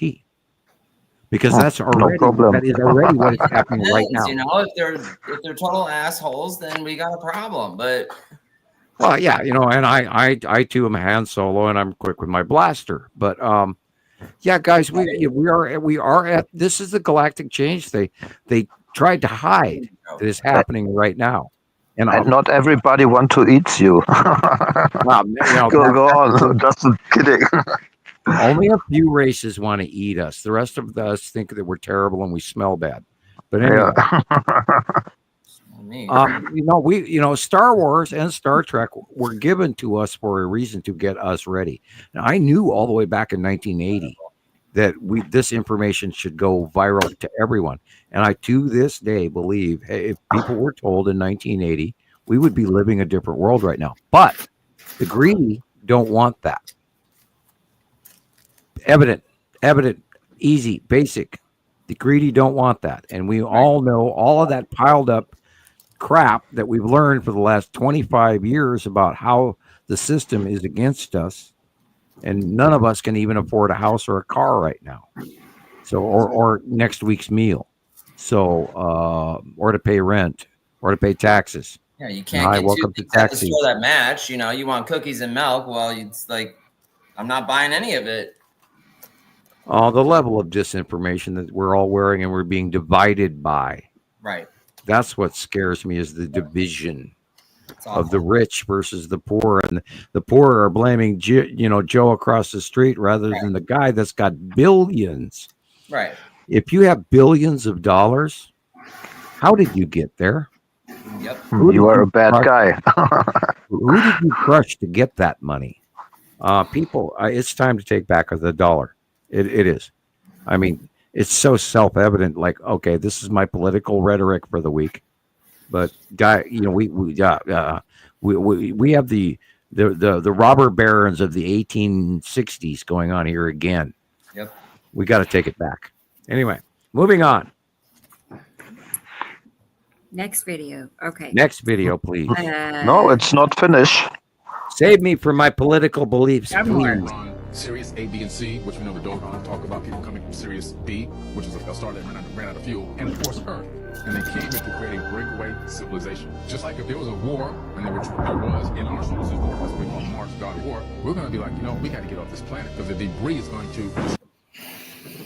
Okay, now finish. Next one. Realize that there was an ancient war, possibly in the Pleiadian star cluster, which is mentioned in Homer's Iliad and the Bible and everything else. The Pleiadian star, the Seven Sisters. Long ago. And I really do believe that refugees fled that region. Some ended up in the Orion, some ended up in the Sirius star system, and also some, I believe, ended up on this Nibiru planet, which was orbiting a brown dwarf star. I think that the original refugees that crash landed there is what I think, and that brown dwarf star ended up getting captured by our solar system. And now modern day astronomers are saying that there is another solar system. Okay, brown dwarf star. The brown dwarf, the big, massive gas giant that's brown and orange, is actually an electron cluster, Nibiru, that holds the two stars. He's mixing 1980s misinformation and some off-world information. And that war in Pleiades took place before even mankind existed on the planet. Our planet, but the empire is a very large federation of mixed races, and the Pleiadians are a higher level than most of them. There are level upon level upon level of other factions. The Anunnaki, the Nibiruans, the Saruans, are of the lowest of below the Federation or the Empire or whatever you want to call them. And they too, they are local. And then the exterior controlling factions of the Empire or the Federation have come in to make sure that they get their cut of the commodities as well. Because Earth is a very, very special place that does not generically exist very often in the galaxy. Wow. Please continue. So that's why we are here. System within our own solar system, there's two suns here. One's a brown dwarf and one's our yellow sun. So I think that's all about the Agent Wars. This is about the Anunnaki in general, but thanks, Sam, for your comment to explain the other stuff. Well, he doesn't take into account the second star. He's talking about the brown dwarf, the Planet X mysterious rogue thing that travels through, and he doesn't connect to the fact that each star has a solar system, and yet we are a binary star system, just like 80% of everything out there has two or more stars. So they don't understand the premise of a binary solar system, which should be actually the normal. And yet Einstein equated away from that using this gravity model and the gravity well, a dark matter, and all of that to make us singularly, that's a hard word, separate of the whole. And we're not. We are part of a larger construct. And of course, the problem with man's information is it's so limited. It's so small. It's limited by current science. Right. Yeah, even though there's been many smarter scientists to come forward publicly in the last 2 decades, and everybody's still like writing 1880 Heisenberg uncertainty principle Einstein. That's the problem, Sam, with our current system, our current money system, because we have alternatives to a lot of things. We have alternatives to science, but it would stop a lot of the flow of some people's money. We have alternatives to energy, to clean energy, but there's hundreds of patents being denied every year because all of that has been removed within the last 90 days. The oil industry. Unfortunately, like we have our limitations are money related, because unless they make money, it's going to be suppressed. And that's I talked about, we stepped into another world as of November of last year, and we have literally all the rules within a very short period of time have been direly challenged and destroyed. And if we don't grab hold, you know, when you're in the passenger seat of a car and they have that handle right there between your roll up window and the dashboard and the glass. We call it the oh shit handle. Yeah, the OG's handle. Exactly. That's what I was reaching for. We need to grab the OG's handle right freaking now and stop this shit, because we have completely stepped across a new boundary that happened in 1939. Go look it up. It's happening again. And I just want to say, the people who are listening, you must learn this on your own and think about it, about the videos, and try to understand the whole thing. So maybe you just listen or watch the videos and you only pick up a small amount what you maybe can handle. But you must think on your own, meditate and relax and think what's going on this planet and above the planet, and put it all together, and maybe then you can enjoy the life better. So you don't have another chance. The way is the way, and we can't change it. So we have to go back to an older way of thinking. We have to be our brother's keeper. We have to be the villager that opens the door for the guy that's in front of the grocery store as he's walking up.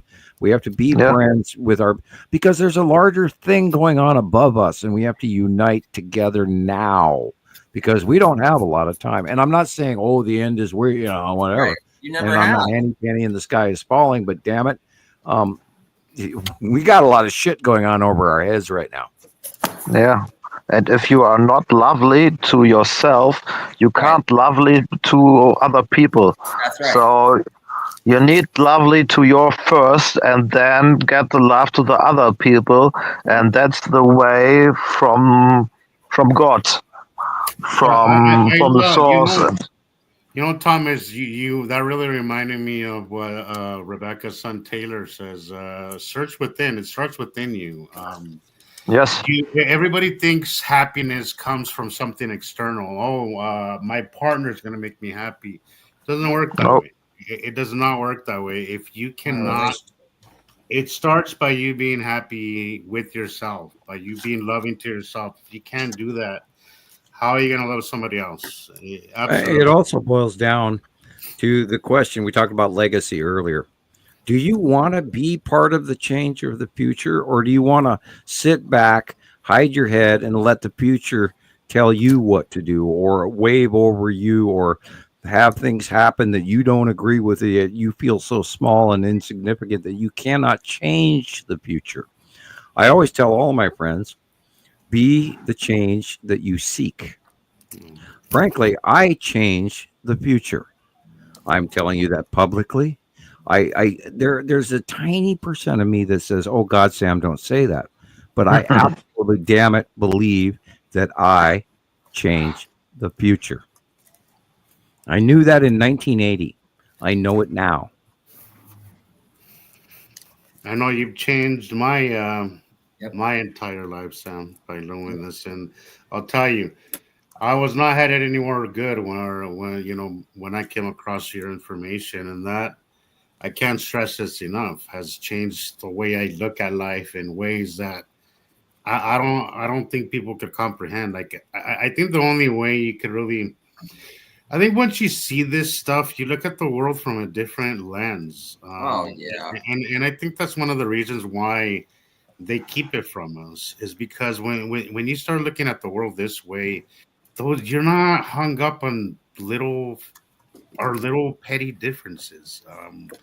You stop being focused on worldly things, and you start looking at the world as more a galaxy and in a bigger context. And if you can do that, you can be much better human being down here on Earth. When you go outside, absolute, and you put your feet on the bare, you go down your front steps, and you sit on your porch, and you put your bare feet on the ground.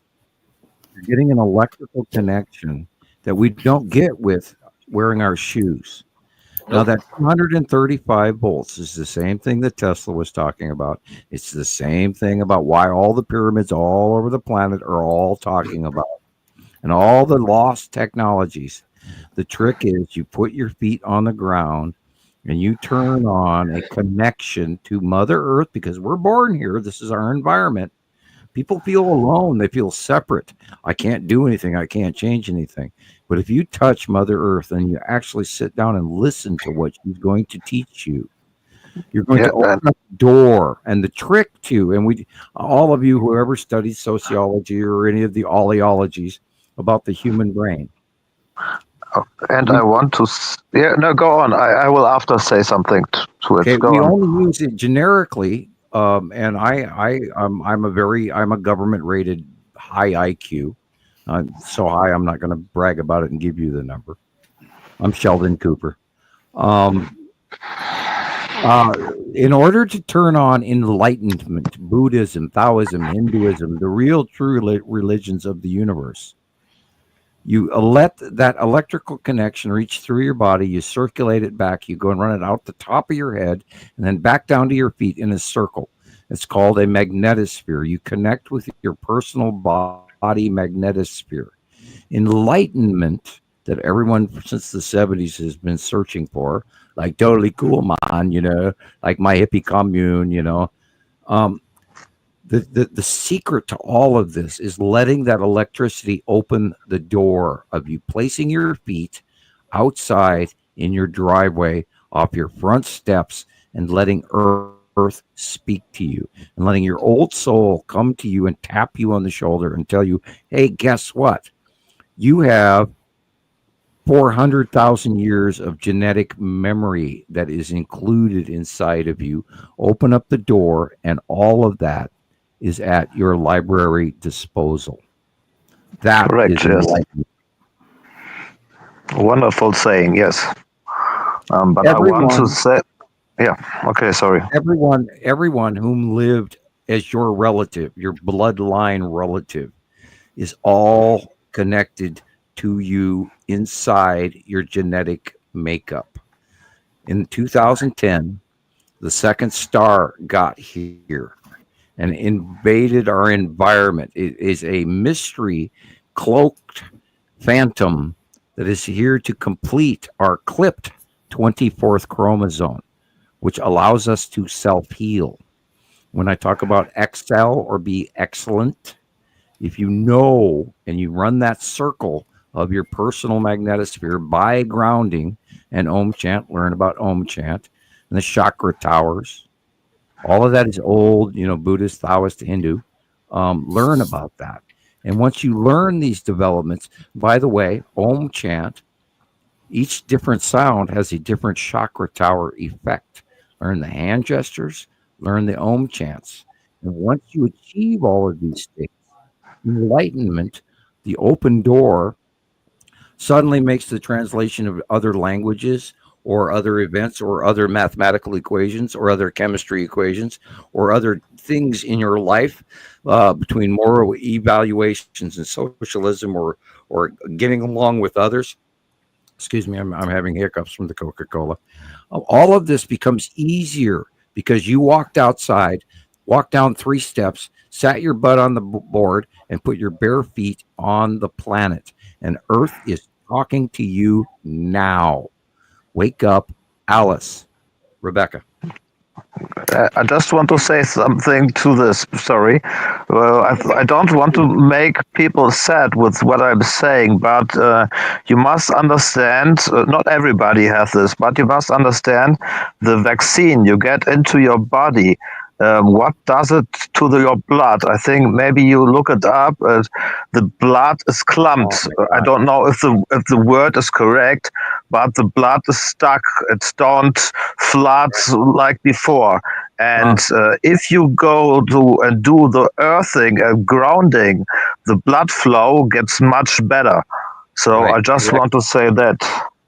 By the way, they are calling again for re-upping those vaccines in Ireland and UK right now. I'm gonna really stick my ass out on the line here. Do not do it. Of course not. Do not take any more. Don't. They're not okay. And guys, this is what I experienced in 1980. I learned that the United States government is not interested in my best interests. They have an agenda.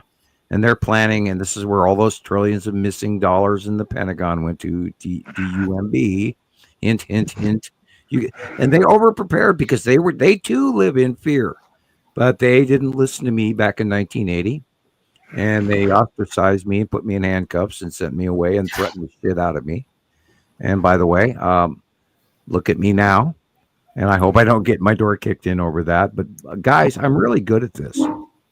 You are protected by the higher races. I thank you. Yeah, and well, they might have to answer if somebody made me have worse than what we already know is coming, because I'm going to brag. Jesus, damn it! This is 3 times today.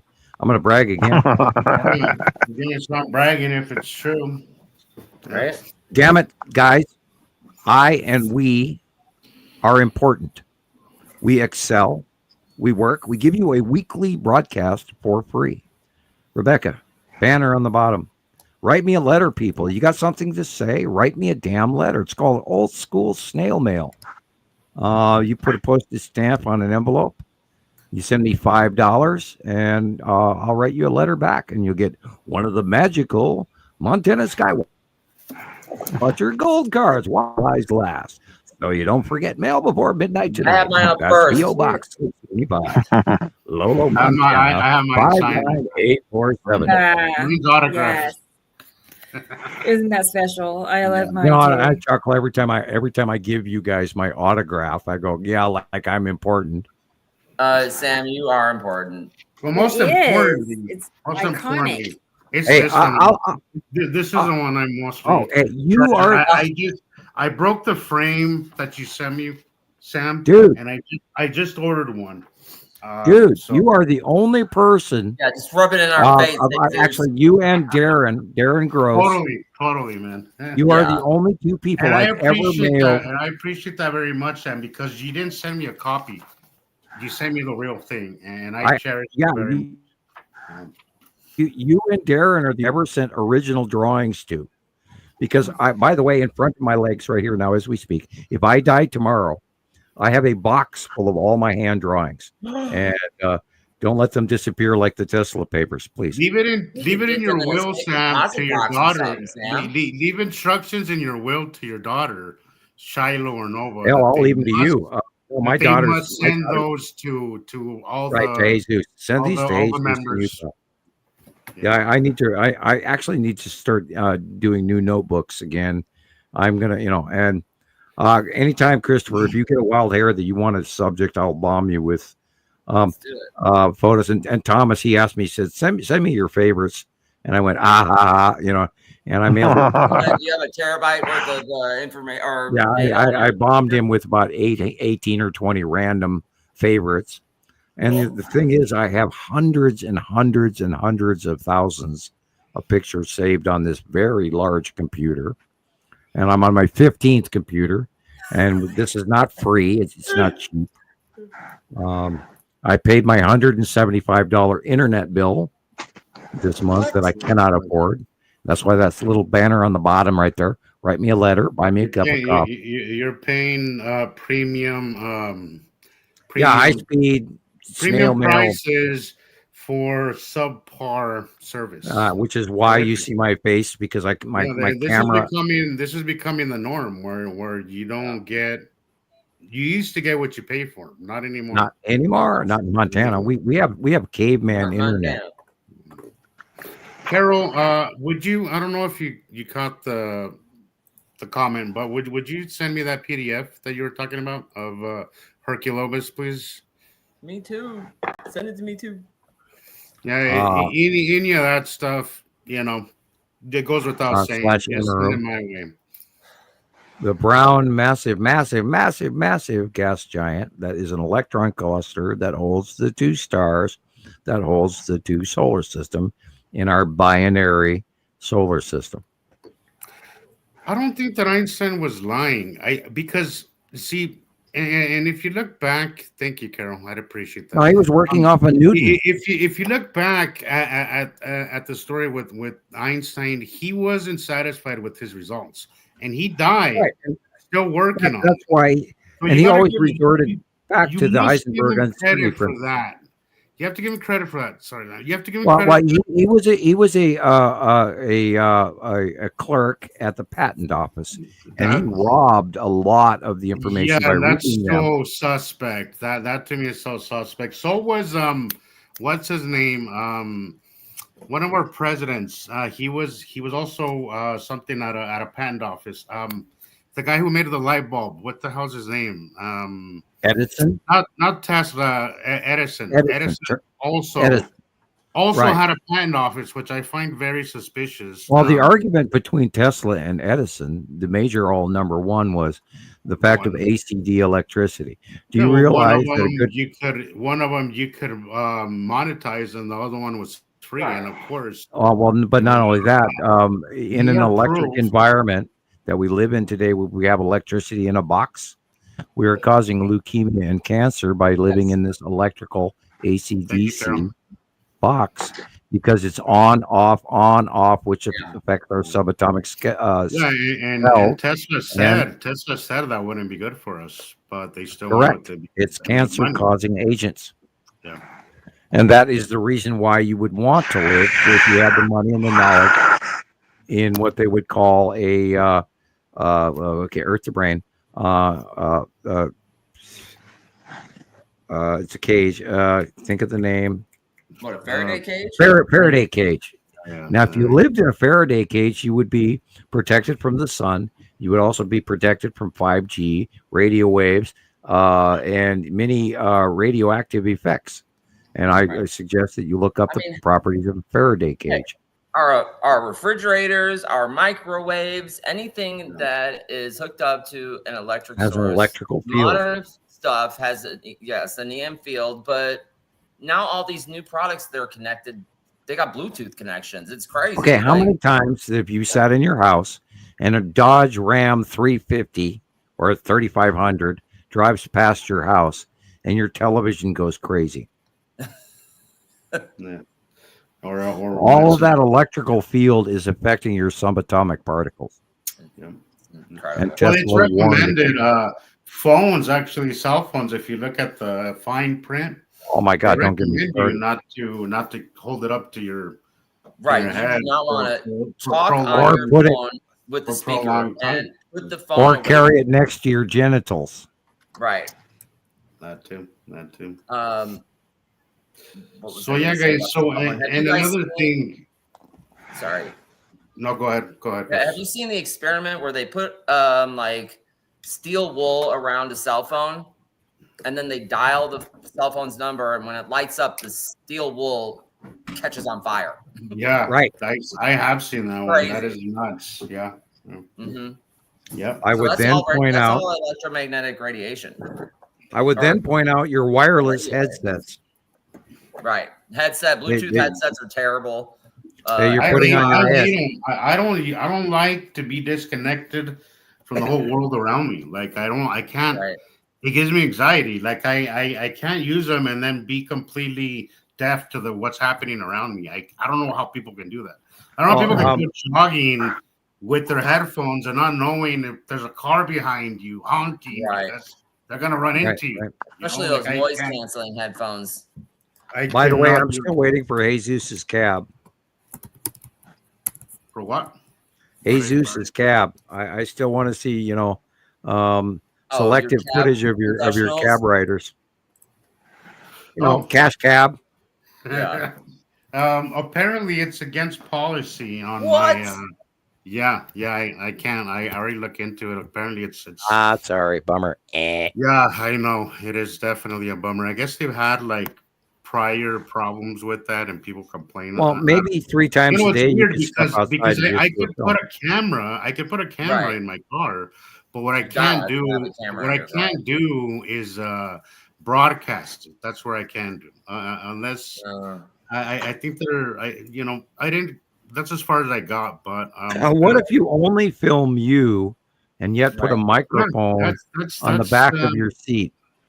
Yeah, that might be a loophole, actually. And you could just record what the people behind you have to say, and it doesn't have to be political. It doesn't have to be science. It doesn't. It's like we talk about Rebecca and her cats. It's fascinating. I love my job. It's one of the most fun. If you like people, if you like interacting with people, it's great. You have the golden opportunity to film content. Yeah. And if we're not making it on the Nibiru scale, I think both of you guys deserve your, silver plaque with a little, play button from YouTube and Facebook and all of that. Mm-hmm. And we again, 92 million views on shaving your inner earwax. That's crazy. How to pop zits. That's crazy. How to. That is insanity, and it says a lot about the world that we are currently living in. Jesus, but I don't think that's all real views. So some of them are pushing only to the higher points, but they're not all real. I agree, Thomas. I agree. There is a lot of manipulation going on with everything now. Yes, and I agree. They're not pushing this. They're not pushing these kind of things to the masses. They're pushing crap like that, that dumbs people down and that kind of stuff. But let me just one more thing I want to add to the whole Einstein thing. We got to remember this. Einstein was flat broke when he came up with this theory of relativity, right? Yep. He was flat broke. And then overnight, he became a rock star. Who's going And to say no to that? Who is going to say no to that? So of course he went with it. But he the was a thing is, transitional immigrant that was taken over and gathered up by the United States government during the transition of the end of World War II. And he was one of the Right. top level German scientists brought forward and sequestered on an Air Force base was for it the rest of his Operation? life. Was it Operation Paperclip or what was it? When they took me, they gave me the keys to a house and the keys to the car. It was a K car, for God's sakes, 1980. I laugh. And it was on an Air Force base where I would have a person just like he did. He had a detail that went everywhere with him in public for the rest of his life. Wow. And I did not. That is why I walked away. I did not want that same thing. That's no free life. I am government rated many points higher than Einstein. Okay. And that was what they were handing me. And I went, no, I'm not doing this. Go ahead, anybody. That's good that you are able to say no. You know, Well, it took me 30 some years to be able to come forward.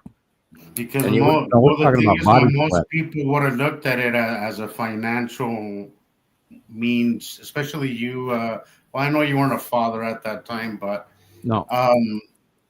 a lot of people because financially, a lot of us, and I thought about this a lot. I was like, what if one day one of these big wigs comes to you and tells you, I'll give you this much money to shut the hell up and stop posting this stuff? I couldn't go through with it. I couldn't take I could. And no matter how bad they argued with me, I have this thing where my conscience wouldn't allow me to do something like that. I wouldn't be able to sleep. I wouldn't be able to I'd hate myself. Right. I wouldn't Now survive. what are you going to do with it? Yeah, exactly. Exactly. And it would crush me to do something like that. I wouldn't survive it. So I know not to do stuff like that because my conscience wouldn't let me in peace. I have a very loud. Yes, your soul is in peace. Right. But I will say the thought of because financially we struggle so much, that to everybody out there, don't sell your soul. Let's just do that, because the reason we're in this mess is because people have sold their soul, just for money. And I'll tell you, money does not bring you happiness. It'll buy everything else, but it'll not make you happy. I have seen some of the sometimes I go to some really I pick up people who have really enormous homes, and I'll tell you, sometimes those rich people are some of the most miserable people I can ever talk to. Of course. And some of the happiest people that I've met are broker than I am. When it came down to the information in 1980, I never even talked about money. The idea, and I felt so strongly then as I do now, that everyone has a right to know this information because it's the truth.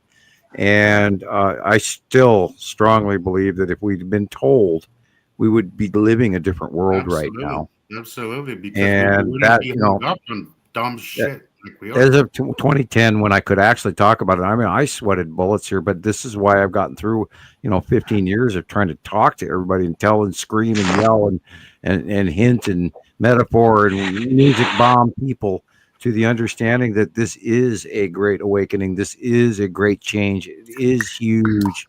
Well, I mean, there's so much more going on than what they averagely want to tell you. Yep. Yeah.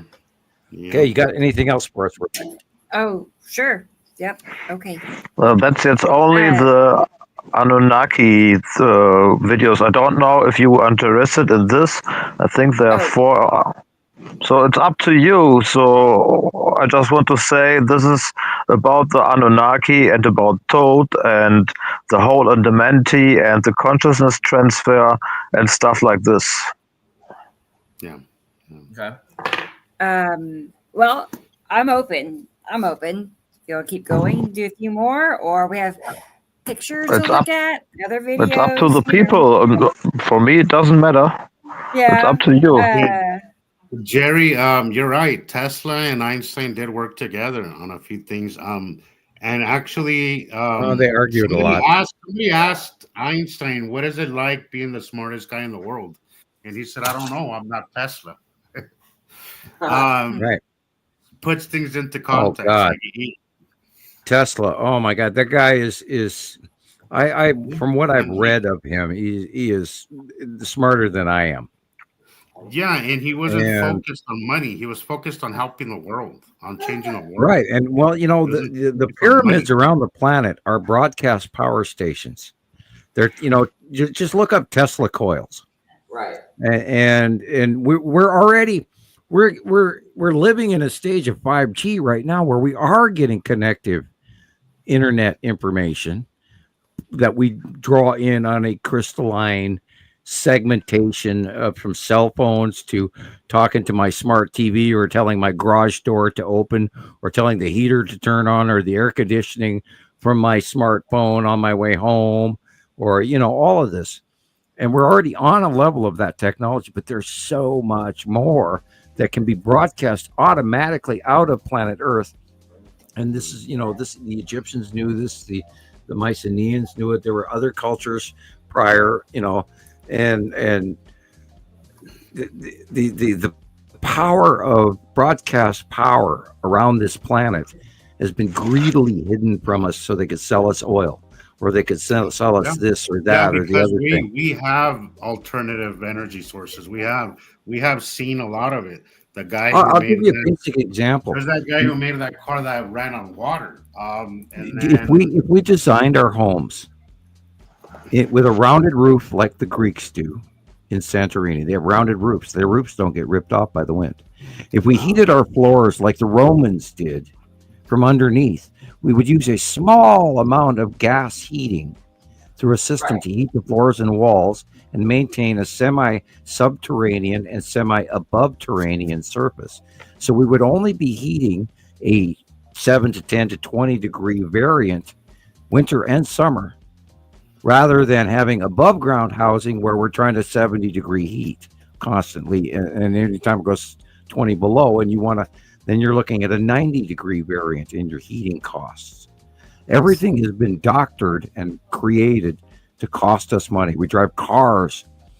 We could have gone to flit cars. You know, by the way, China or Japan, I think it's Japan, has, or it might be China, has air taxis. The only reason that we don't have them in the United States or Dubai or anything else has to do with the flight corridors that exist from extraterrestrial activity that they don't want found because, you know, they're holding us back. We could be the Jetsons. Yeah. If we totally accepted the fact that we are not alone. ET is freaking here, has been here since 1947, including the base on the back of the moon, blah, blah, blah, blah, blah, blah, blah, blah, blah, going back thousands of years. And if money wasn't such a thing on this right, planet. Right.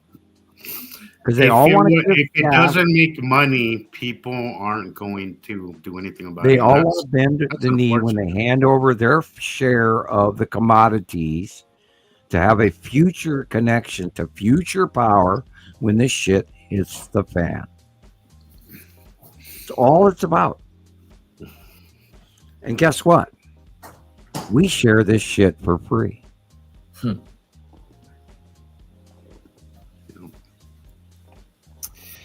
But be sure to buy my book in 2027. Yeah. That's a joke, you know, buy my book, you know. Right. I've been too afraid to write a book. I actually burned literally, about 30 notebooks I kept from 1997 on, Art Bell show included. Paper cutouts. I had, I was one of those crazy catalogers that you see where, you know, the guys that put the strings on his wall in his house and has pictures of his, you know. And I had notebook after notebook after notebook of clip outs. And remember, guys, I used to record the Weather Channel on VHS. No. I had stacks and cases and bookshelves full of VHSs. Right. Recording the weather. That is the nerdiest thing I ever heard, Sam, in the greatest way. Because I used to watch. I never recorded the Weather Channel, but I used to watch it. They used to have some really interesting storm. I'm a Dutchman. I study clouds. I've always loved weather. It's never scared me. Rebecca. Don't get all freaked out by weather. Yeah. I've always loved it. Hi, Maria. Hi. Rebecca, how Yes, many Sam. Cloud Cloak or Cloud Society Facebook memberships do you have? Like how many cloud groups am I in? Yeah, you're in how many cloud groups? Oh, maybe like 30. How many of them are pissed at me? Oh. Yeah. No, several. It'd be easier to say which ones aren't. They would Yeah, narrow it you're exactly right.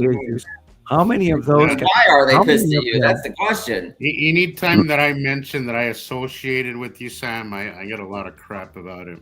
No, I get a lot. Well, that's that crazy Nibiru guy. There's usually somebody in there in that group that knows who you are. If you drop your drawing, someone will give you heck over Well, it. shoot, ma'am. My 5-year-old can do better crayon drawings than that. Yeah. That's the first thing they go to. Is it's You're not even using brand name crayons on them pictures. No, I got the Chinese versions. One with extra they got a lot of wax and arsenic. Right. Because Christopher, I eat crayons. The blue ones are the best. I know. I heard you ate paint chips, and then you kind of moved on to. Yeah, and don't forget, in the early years, I was a meth head, and I was a groomer, and God, what other things did I do People wrong? accuse you doing drugs like that. Hey, that's Oh yeah, there are guys. videos out there that I'm a major drug user. guys, I didn't even know what he was talking about when he posted it. Rebecca's guys, trying to talk sorry. I know I'm getting in trouble on TikTok. We can't talk about rugs and Oh, sorry. Oh, rugs. Yeah, and Death. unalive. Yeah, I apologize. you can't go talk about That. Well, it's a chemistry it equation. justifies my ability to go live that was, for I No, didn't no even. I knew about it. Yeah. You can't go there. That was before rugs got to Montana. Yeah. So It's funny because half naked people are fine, right? But right. I do miss the half naked people videos. well, I mean, there's probably more substance than there is to. Oh well, no, remember how many times how many times I went to Facebook jail because my drawings, my Montana Skywatcher monthly site drawings, were labeled as nudity. Oh. I would say about 14 or 15 times. Hamster parts, huh? Yeah. Well, that's what happens when you draw an asteroid in the front of a moon. Looks like a hamster nipple. Uh-oh. Yes, TJ, very much. I'm right there with you. Okay, I will admit now at 3 hours 46 minutes, I am officially in the dingy category. I'm hearing the fan behind me. I am too, and I'm running out of time, and I'm really dreading going to work. So I'm having a good time talking to you all here. Yeah. Right. Yeah, we're there. So let's move on while we can. Looking at the clock, like, oh my god, I'm running out of time. Don't leave us. Sometimes the conversation just kind of flows so great. I told him this is one of those. Call in sick because Gillian did. Yeah, hopefully she gets better. It's by the way, weird. we're going to give a home chant to your brother as well. Yep. I told him he should ground. He's on board with that one. Like he seems to be. Remember 528. He seems to be somewhat informed when it comes to. If you need me to send you those videos for him to watch, I will hand you like 5 or 6 videos in a row, and we can heal him anytime. I'm good at my job. You should see me read tarot cards. He must heal himself. You just can help him, right? But he need to.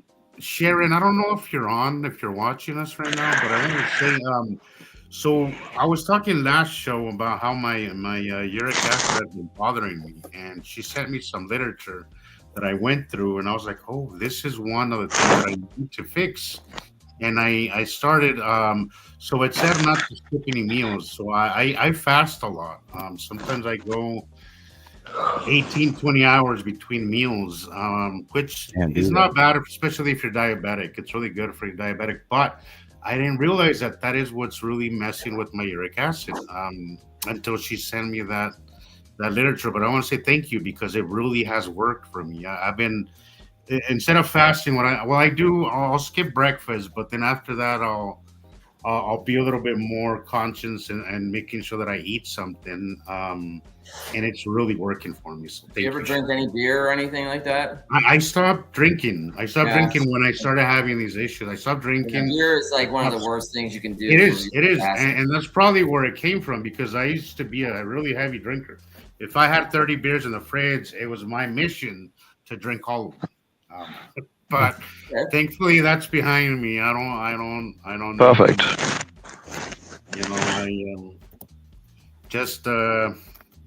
Anyways, I don't want to get Rebecca in any more trouble. But if it's not natural, I'm not doing it. Let's just put it that way. That's smart. But yeah, the thing is that yes, once a day. That's what I've been doing for the last 2 years, with the occasional indulgence once a week because but it's not. So once I go more than like 16 hours between meals, I start feeling it in my feet, like I start feeling that discomfort. So it is messing with my uric acid. So did you try? I'm kind of cutting it down to like 12 hours, 8 to 12 hours, no more than that in between meals. Did you try laying on the floor and raising your feet on a chair? I didn't do that, Sam, but I have been grounding more. I've but seriously, in my backyard. Just try one event of a half hour. One event of a half hour where you lay on the floor and you put your feet up in the chair and watch what happens. Just one time. Well, that is when I did have my one of those episodes. I used to have them so bad that I used to be in bedridden for 2 weeks at a time, literally screaming in pain. It's so bad. It is so bad. But I've worked diligently with diet changes and exercise and all that stuff, and I've managed to get myself in a healthier place. But there's still some kinks that I'm still kind of learning. Did the doctor talk to you about sodium bicarb at all, or what's that? Did the doctors talk to you about sodium bicarbonate? No. Like just like baking soda should like help neutralize the uric acid crystals and all that. Or sodium monocarbonate, which is soda. So how would you mean? Like just mix it like with some water or something and drink it? Really? Yeah, or you could like I know tons of calcium, but I think there's like tablets you can buy too. Baking soda. Mm-hmm. Baking soda. It's not gonna hurt. It takes time. It definitely takes time, Carol. Between I was a mess just 7 years ago. I was kind of a mess. Health wise, I was not headed in the right direction. Even like a quarter to a 1/5 teaspoon of baking soda in a 14-ounce glass of water. Yeah. Walking is my kind of exercise. I'm gonna call you NN, Nibiru. But walking is my. I'm not much of a gym type. I hate going into gyms. I just like to walk out in nature because I love it. I love being out in nature. So that's what I do. So you need to put together grounding and walking. So you need to walk barefoot. Yes, that's the way. Yes. That's exactly what I'm doing. I'm incorporating perfect. both of them with my walking, and the grounding at the same time. Also, you could lean on a tree. That helps. The whole tree hugging thing. Oh, that's tree hugging. Thing. Yeah, that's yeah. A real thing. They're ever since Carol mentioned that you should ask permission, you mentioned it too, Sam. I do so. Remember, and somehow I don't know. Maybe it's still in my head, but I also. We talk about magnetospheres. Do you know that what is above the ground on the tree is also below the ground on the tree? Right. It has and a negative magnetosphere is a life form, and if you envelop and hug a tree and go and you get that vibration harmonic between you and the tree, because your throat will match the proper tone, it'll feel comfortable. You will match the harmonic of the forest. And the forest, and there's power in the forest magic, people. By the way, Rebecca, what do you have for us next? I'm going to go back to the planets. We have I to show have these guys. a picture of Mittens. Oh God! Well, of course we're going to go to that. Oh, There she is. Yeah, I love There that. she is. There she is. That's Mittens. According to Chat GPT, as a human, Mittens. Oh, okay. I'm like, who's this? Yeah, yeah. You can ask. What That's does my me, pet that's look me. like as a She's human? She's a Uh-huh. Jewish lawyer. We're gonna have to reverse it and see what we look like as cats. I Right? did But it's that. I didn't like it. It But- was- Hey, guys, we but just it's got not a real person. It's an AI person. guys, It's we just AI, got past right. the AI Simpsons. Let's not go it's too far. right, Carolyn. I love Right, that's the her. Simpson one. Okay, I'll show you I'm the, going to use that That's Simpson epic. one Andy gave us last week. I'm going to use that from now on. I swear to God. Yeah, I saw that too. It's almost like a Matthew Broderick, that. Yeah, there he And by the is. way, Christopher, I loved how you used that in your video, Matthew. What did I Yeah. do? Well, you That's it. That's intermixed right. Matthew Broderick's Tara, speech in Oh, one of yeah, your. yeah. That's right. Yeah, you did Yeah. that well. And by the way, I The implore you to babies. keep using some of those, Yeah. cuts from Rebecca, cuts from Jesus, cuts from you, cuts from me. Throw them all together and tell these people, get your ass out here and watch the Yeah. Citizen Science podcast, the Nibiru Followers Anonymous, and join your YouTube. And Rebecca played your promo, and I would love that promo, and she does too. And your work. By the way, again, you got to bring that Nibiru video to the Cannes Film Festival in France. And you will become my kids say you're a rock star, so you will become very famous. And you just have to get your wife to get that shit promoted. And sorry, Carol Ann, and forward your videos because, sir, you are doing a very good job. I love what he's doing too. I think I love it. Yeah, and damn it, I think he's found his own. I think you found your own thing. Yeah, It's- that's I think we all it's have our own science. Thomas is out there pushing in Europe, and Christopher's talking from Las Vegas, and you're from Utah, and Rebecca's from Oklahoma, and Nicole is from Colorado, and Alexander is from Germany, and Petty is from Hungary, and we have on and on and on and on people around the world. I am so bummed out that there's a language barrier with Petty because I would love to have him on the show. God, I really God, would he love takes to. such good captures.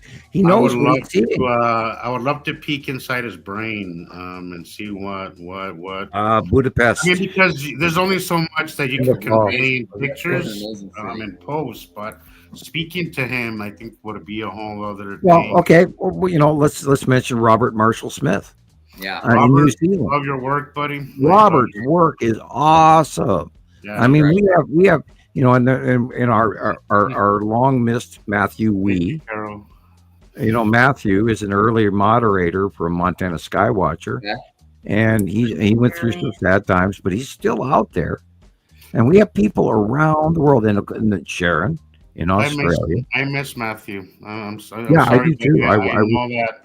I know your life took a really drastic Yeah, turn. Matthew lost one of his children, and he's not. No. I been know back you have since. not. I know you haven't been the same since you or God, Well, I forget her he's caught up You- in between family. He's got his you mother and- and his you and your wife wife, and all of that. So I know you're dealing with a lot, but we miss you and your We captures. love Matthew Wee. Your captures were one of a kind, man. For years I he was I learned a was a lot from you. Man. yeah, he was a very strong force in the early years of Montana Skywatcher, and he did very good work as a moderator, and he kept it real, and God, he went above. He's kind of like what Carol Ann is doing right now. She's in the background. He's a brain. He was really brainy. He got on to this really fast. I love the man. I miss you, Matthew. Anyway, Carol Ann has been working in the background. Oh my, Rebecca, we really should bring forward like the person of the month or the person of the year. Yeah. the Okay. contributor, and we should give awards somehow to these folks. We can do that. Because the people out there We could do that that. send us all of, I mean, like Carla Max, and I mean Hard to the list go. I mean, I need to really narrow it actually write down a list and spend 20 minutes thanking all of them out there, the people that send us all of this information from around the world that got us here today on this platform of fact, not supposition, not summation, but empirical, time-proven information. God, Jesus, if we tried to lay that out on a newbie tomorrow, how many pages would that be? Jeez, before you shock them to death, yeah. No, it's I love what you said a while back, Sam. Only you can convince you. Yeah, we are not here to prove this. But also somebody said, don't underestimate the power of planting a seed. Yeah. I think those things go hand in hand. You have to plant the seed and then let people kind of come to this information. I'm a big believer that you gotta meet people where they're at. I really do. As a because collective, let's face we it, proved this a if decade you were ago. to just dump this information on somebody all at once, they would look at you like you were nuts. Yeah, let's talk about the 5 million captures of the planets we've got in the last 15 years. Let's talk about how we've correlated the arrival from a blob in space going back to all the way to 2008, and let's correlate the information that I knew about all of this shit all the way back to 1978. And back again to what the government told me is they brought me back to Montana in handcuffs. No one will ever believe you anyway. And here we are. We're a collective. We are, and I'm going to minimize my role with the exception of, dude, you better damn well realize my remote viewing skills do work. Yeah. Who else brought you? It's the greatest thing when you take Sam's illustrations or just the monthly side drawing and you use it and you look at this guy and you look at his illustration and the realization of what is in front of you takes place, and it is just profound. It's gonna creep you out a little bit. Yeah. Every time it creeps me out a little bit. I'm not gonna lie. You know that, Sam. Guys, it scares the hell out of me. It's gonna creep you out a little bit, but in the end, it's the coolest thing ever. It is. Right. And Andrea, yes, I agree very much. No man-made shit. Oh my God, yes, Jerry. Yes, thank you, Jerry. It did pay for the pizza. It was a coffee awake letter. I love how you wrote that. I got a card from Jerry, Nice. from European mail, and thank you, sir. You actually brightened up my whole week. I don't get a lot of mail lately, people. When I have to, I'm going to publicly admit that Rebecca, Jesus, Christopher, Thomas, since I started this show, and we are on show 111, my mail has dropped off to nothing since I started publicly doing this show, because everybody goes, oh, I get to hear Sam next week. I don't have to write him a letter. I used to get annoyed when you wouldn't have an interview. It would take you months. Now we do the interviews. It's like we do them together, and I never thought that would happen. That's awesome. Well, I am concerned about your opinion too. It's because you become more accessible. Right. It's kind of tapered off those cards. Right. And by the way, people, I count on your mail. I mean, that's how I thrive. Jerry. Yeah, thank you. It's like sending Sam a hug and saying thank you, thank you, Sam. If he's changed your life with this information in the smallest way, just show your gratitude. He likes mail. He wants to see your name on an not envelope. only that. I'm special. I can actually, if you guys sat across the coffee table from me and I did a tarot card reading for you. Oh, that'd be great. Well, you know what happens when people, okay, guys, we know about my issues with electronics and wristwatches and crystals and all that crap and copper, and I can actually reach into you if you're sitting across from the dinner table or the coffee table from me. When the moment I reach for source, and Rebecca, do you remember John Atkinson? Yeah, some really Slightly. cool posts sometimes. Slightly. It's been Okay. a long time. They came to Yeah. my house and they asked me to read tarot cards. Right, and I'm an example, and I'm not downing John in any way. I love the man dearly, and I hope he recovers from his heart surgery. Anyway,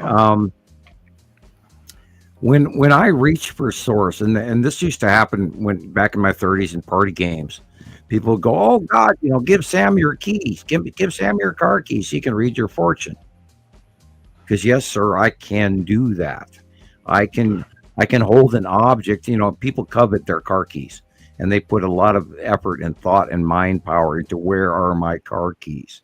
So that it's like if you took an horoscope photograph of a quarter, it has an luminescent charge to it because we covet that, we empower that with our. So if I was to hold Christoper's car keys, I can see about 550 pictures that randomly flash through my brain. Wow. Just like a Jedi Knight, the source speaks to me. That's Because I have psychometry. I touch things and I get a shitload of information that I don't necessarily want. Right? I mean, I would imagine, like, what would you see about myself? And, I've already afterwards, or something like that. I've already seen that. We saw that a long time ago, which is why I send you the music I do. Yeah. That's why when I contact both of you guys for Jesus and Christopher, it's for a reason. Thomas as well. No, I really get, and when you send stuff, I always get that it's something specific to me, not Right, something and it's timely and it's right when you need it. Yeah. But I have a question. Go on, sorry. No, please ask. No, I just want to ask. So, if I have on the left hand the tarot cards, and on the right hand your remote viewing and the source, I think the right hand is always the strongest. Wow. So, what can you do with the tarot card? So, I don't have any experience in this. So, I think, okay, if I have the connection to the source, it saves me always. Yeah. The tarot cards are a 5,000-year-old form of you may have heard of the Roma or the Gypsies. The Roma and the Roman nose and the northern Germanic tribes and the Rus and all of that mixing. The form of tarot cards is laid down precursor 5,000, that's 2 cycles ago. It's a form of astrology that if you follow the rules of tarot and the mysticism in the background, and I use the Rider deck, by the way. And I studied deeply, and I have a 50-year-old deck of tarot cards, and I have many other decks, but the one I really listen to and always will reach for is that deck. And I have treated it with the magic reverence of everything I've ever learned throughout my life, and they do not lie to me. Wow. Nor does if I put Christoper's car keys in my hand, which I don't need. I already know Christoper, his wife, his father, his mother, the relations of the father-in-law, the mother-in-law, and immediate, including his cat. And I have a taste and a feel and a smell and awareness of his home. And I don't discount those signals, although most people do. I learned over the last 15 years being on the internet and prior to the government and remote viewing in government setting that I was there for briefly. I learned that what I do see has value beyond what I even understand. And I have to pick out maybe 10 or 15 images of these 500 that flash before my eyes and try to make sense of all of that. Right. The trick I understand. Thing, the right? trick is to trust in what you see. Although you may make you could make a mistake. You could be wrong. Of course. But the trick is So to the always cards.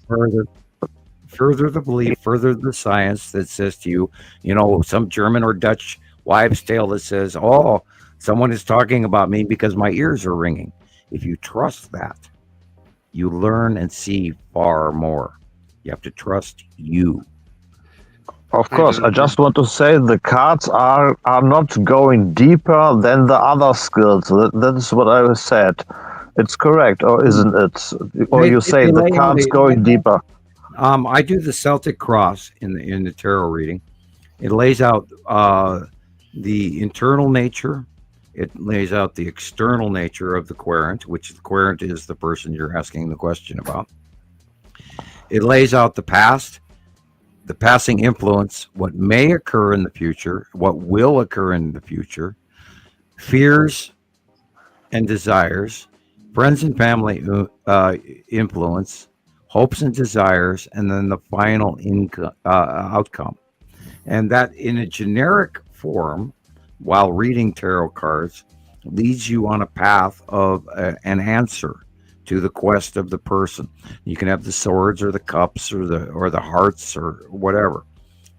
They're the predominant arcana.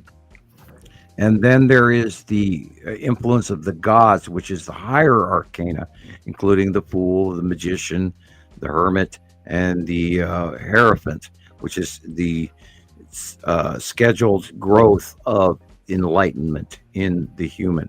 And then there's other, like the Wheel of Fortune or Fear or, etc.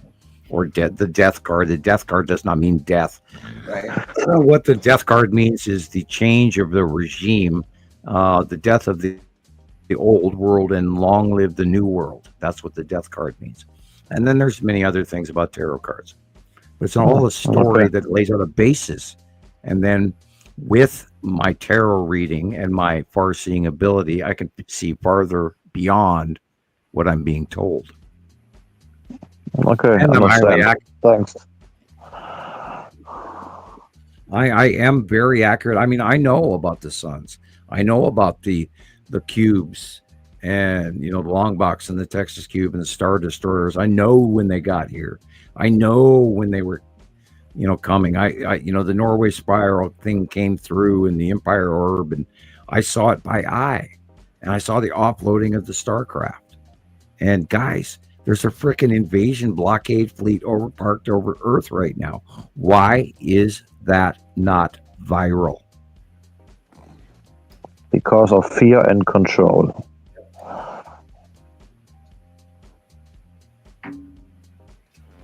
I'm one voice. I cannot do it alone. I think if the time goes and 2026, 27 will come, there are more crises and maybe also more natural disaster. And so I think that then people understand, oh, that's not real, that is not normal. So then maybe they ask themselves more, but actually they see in the sky and look, oh yeah, oh, chemtrails, all of this is chemtrails, and they'll say, okay, it's enough, this is chemtrails. But I think if there are more comets and asteroids are coming here to Earth, they are more seeing and asking themselves, oh, what's really going on there? That's my opinion. It's both going on. There's the close passing planets, the close passing asteroids, the close passing intergalactic cruises. There's the other life forms on the planets themselves. It's all happening right now, and I am aware of this. I can foresee all of this stuff. I know it's up there. I feel it's up there. I'm sharing that information with you guys. I don't know what more else to do, and you're doing a great job, Thomas and Christopher and Jesus and Rebecca, and we've all got to continue to do that. But the point with it is we're at a crossroads right now, and it is so important that we just. By the way, Nostradamus, Baba Vaga, Edgar Cayce, Casey, some other like Tesla, like Trump saying Tesla. Anyway, I apologize. Rented lips. 4 hours, 13 minutes, 15 seconds. It is predominantly important that all of these we had anyway people like Nostradamus. I was going to try to pull a fancy word, but I couldn't speak it. All of these mystics that tell you that this is the year 2025, that this becomes disclosure. We see ET this year, and my guys, how do you know we're not the ones for disclosure? Right. Mm-hmm. We are disclosing this. We've watched the Texas Cube. We've watched the Long Box Cube. We've watched the Empire. If you're watching this, you are the resistance. Right. But I will tell you a story. So I do have a lot of contacts with people on TikTok, and mostly I'm connected with the UFO guys, and I tell them the story, and some of them are in the UK, and they say, yeah, we are going to the BBC and ask them about the UFO. So just the smaller one they ask, and nobody gets in, and they don't get to the goal. So because the government says no, it doesn't exist. So, and I tell them my story, and they say, oh wow, okay, I can maybe understand, but I don't think the people can understand this, because people don't believe at the smaller crafts all flying above our heads. And they said, if I give you your story, they never believe this shit. So no shit. Yeah. And that's why we resort to show 104 at 4 hours, 20 minutes, when Christoper Kuchuris captured the Texas Cube right in front of all of our very eyes on a live show. And we showed you that a decade later, the frickin' Texas Cube is still parked where I told you it was in 2019. Offloading Star Destroyers. I understand the UFO guys believe you, maybe, but the other people no, because they are not believe in the small craft flying over their heads. So that is the problem I'm talking about. Well, last week we were showing the Imperial probe droids again for about the fourth time. And yet this shit is, and we brought out the Skull asteroid 4 years before NASA. Wow, that's a cool feat right there. Montana Skywatcher is number one. It was a cool thing to be able to say that it was reported here before NASA reported. I mean, who can say that? And it's the coolest asteroid that we've ever seen, Yeah. And it's the only thing in the entire other binary system that they've even touched on. Right. Only because it freaking happens and is so blatantly in our faces. It's probably scared the living crap out of half the planet, around Halloween. Oh, I loved it, that it came out right before Halloween this last year. It was awesome. And by the way, we're still watching it. It's smaller, but it's still in everything on the left side. It's there over and over and over and over and over. I mean, I didn't Tommy James and the Shondells write a song about that or something? Yeah. Now, do you think the people at NASA know that it's? Oh God, yes. Of course, they know. Remember, they told us that the orbit was every 3.5 years in the normal solar system. And that one fell apart within about 6 months when we watched it for about a year. Yeah. And it was still there. And I also, by eye, saw it creep out around the backside of Attu and Attu's moon and Uri in 2015 by eye. And it was so huge back then, I almost shit my pants. My knees jumped when I saw it round into the light. with those cold gases pouring out of the mouth and the eyes. It was like some show from hell, from a horror movie you never wanted to see in the first place. But NASA, go on. Sorry. Go ahead, guys. I'm gonna run to the little scientist room. I just want to say to Christopher, imagine how they have the pictures and the technology, so they can see far, far more now. So they also know that the moon is a space station. They knew that we have all the things in the ocean. They know all of this. So, but they don't do it public. Of course. That's incredible. But Jesus, I don't want to crash into your words. Sorry. No, I was actually just gonna say I gotta go now. Okay, Jesus. I know Sam's cutting pizza. Rebecca's probably doing her own Just cutting now. up pizza for the version. Kitties. I'm feeding the Kitties cats. everywhere. But yeah, I gotta go. Yeah. It was great. I'll be listening while I work, but it was Sure. fun. It was great. Went by fast. Yeah. Yeah, it does. Okay. Thank you. 20 minutes. Good luck with the grounding. Yeah, Right. absolutely. But Have all fun. right, guys. Y'all have a good night, and we'll see y'all next week. All right, we'll talk to you. During Okay, the week. Jesus. See you next week. Good night. Good night, guys. See you Bye-bye. next time. Bye. Bye-bye. I will remind people that underground, the DUMBs were built since the 80s. Oh, And there's been allocated funds that have been vanishing for decades. And they too were living in an early stages of that same misinformation of the dwarf red planet X, the rogue planet coming towards Earth, and it's going to crash into us and kill us all. Wormwood, blah blah blah blah blah. And that was why those DUMBs were originally created. And then once they found out just how much they were getting away with, they added to the technology separation between current understanding of the populace versus the technology they actually do have and have received from exterior sources.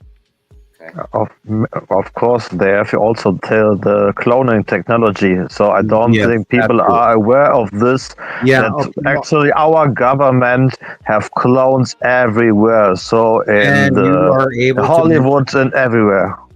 And you're allowed to mention that when I am not, because at the moment I say any of that stuff, that I am embarking on classified information that could be used against me. But thank you, Dominic. You read my mind. I can tell that. So, but I know this technology was also available in the 1960s or something like that. Well, up to one point, yeah. But once they broke the genome of the human gene, which was, by the way, years ahead of schedule for some reason. Anyway, and superconductor computers and all of that, which we're now an AI and everything. But anyway. Yeah, you're exactly right. You win you win a brownie this time. Okay, and I want to add something. So this is not the same technology the old Egyptian used. The old Egyptian can transfer consciousness, so they transfer also the soul. The government actually have only technology to create a body and to put the old memory inside this body, but they don't transfer soul. That is what I know. It's correct, or isn't it? And that's where the soullessness comes from. Sure. So they have. Oh God, there are bases that genomic technology has been going decades ahead of what we believe, and the money that has been spent in directions that you're not even ready to hear about yet. Right. You want to talk about jump off the nearest bridge? What's going on? We saw in the early 80s what was going on with the government, which was part of why I walked away from the remote viewing project, because within the first few sessions, we knew that there was a military base on the backside of the moon. Wow. And they were inhabited by other races. That was literally one of the first things. It was like throw a bucket of paint on me. Mostly the grays, right? Correct. It's a gray base. Now, the thing that people don't understand is they think that the grays are independent. They are not. They are the last of a dying, dead race, where their universe or solar system went supernova or whatever. I don't have all the details, but they do work for the higher races, in environmental on Earth properties, and that's why you hear about mini grays running around in their pack animals. They're drones. They're group collective. And they're also gray hybrids, I think. So they also doing DNA changing with them. Right. There's different drone status. There's smart ones. There's science ones. There's worker drones, and without supervision of the higher races, they're nasty little devils. And I will always tell anyone in the forest, if you ever meet a gray in front of you, there's 5 behind you. Wow. Like velociraptors. And you don't want to screw with them. And if they take you, don't fight them, or you won't come back because you won't win. If they shoot at you first, you can shoot back. Never shoot first. That's a good old Kentucky boy talking about hunting possum. But anyway, don't take my word for it. But don't shoot at aliens. Yeah. You have no chance. you will lose. Humans have an off switch. I'm sorry to tell you guys, but we have an off switch. Unfortunately, mine is broken. Yeah. That's why I was taken aside and talked to, because they couldn't understand. Because I am of a bloodline that I know better. Because I'm not allowed, or they're not allowed. I'm not. Thomas said it earlier. Yes. Of course, you're protected by the higher races, so they aren't allowed to touch you like they want. Correct. Thank you. I don't want to brag, but I agree with you. Mm. Yeah, and a lot of crazy stuff. There was a serious attempt when I was 9 years old, and which involved the police and all sorts of things. But I've had abduction scenarios going on many years, many times, and I see, again, I don't want to brag, but I do see things. I know what's there. It's talking to me, and my drawings depict that. And I hope, of course, it soars, and sometimes more. I hope, yeah. And I don't, of course, tell everybody everything I see, and I hold a lot back on purpose because there's a lot of people that are not ready for this, not on our weekly show. Of course, you need a higher state of consciousness for this. So people are, sorry for that, are mostly slaves and don't understand what the power are inside them. They don't understand really who they are. And that's very sad. It is. For sure. Well, and that's why I say trust you. Don't listen to anything. Well, listen to what I'm saying, but again, if it's comfortable and it fits, it's the truth.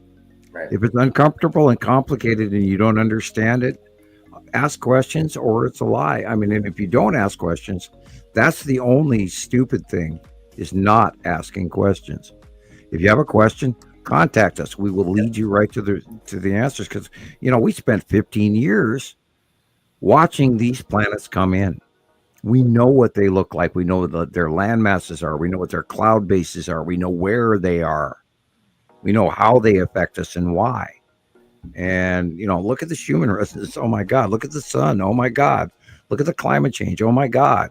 Look at, the volcanoes, the tectonic plates. Look at the weather. Oh my God.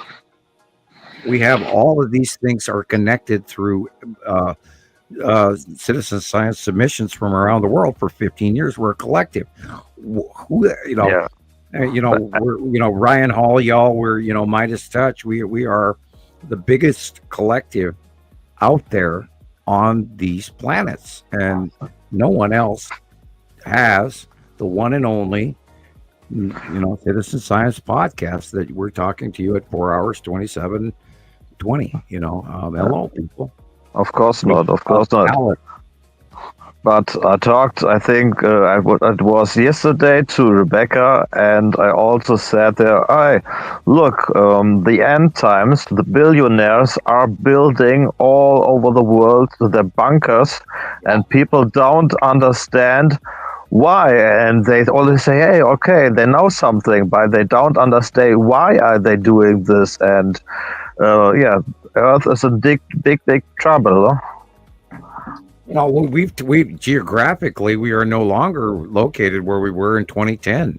When in 2011, when the second star got here, all the planets tipped. Our equatorial region has changed. Our weather has changed. That emission that is constantly harping up out of the Pacific Ocean, going over the top of the Yucatan and Mexico. I mean, we don't even hear about the flooding in Mexico. These people are living in a desert, but not anymore. These people in Africa, Northern Africa, is not a desert anymore.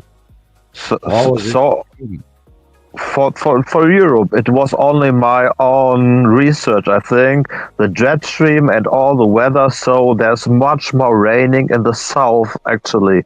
So in Spain and Italy and normally Germany has a lot of rain, but now we have not so much rain. It's going all down the south. That's correct, with the jet stream. And the intercontinental Atlantic Ocean flow that goes from South America all the way up to offshore of Ireland and the UK, that underwater warming trend has now changed. And that is also representative of what's going on in the mid-Atlantic drift earthquake scenario, because the water temperature is dropping. So it's jumping. The planetary tectonic plates are changing. The lava flows are changing. The Schumann resonance is changing. The sun outburst, that coronal hole that's facing us in the next 2 days. Oh my God! I look at Christoper. He's very red.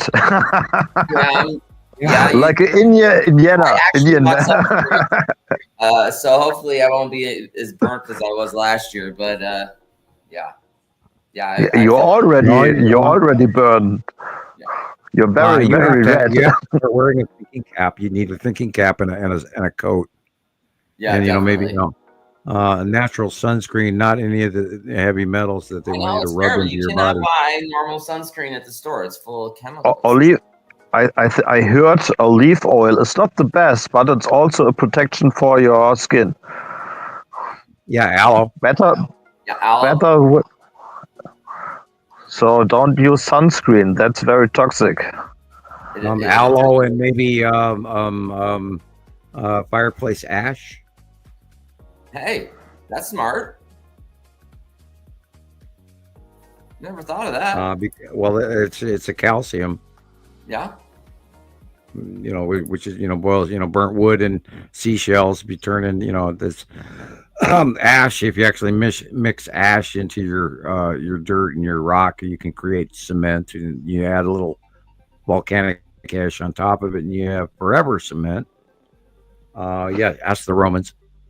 I don't know. I just don't go out in the sun when it burns. I wear a long sleeve shirt and a hat. I do not go outside without a hat, period. It's weird. I have a bald hat more through a shirt than I do if my skin is showing.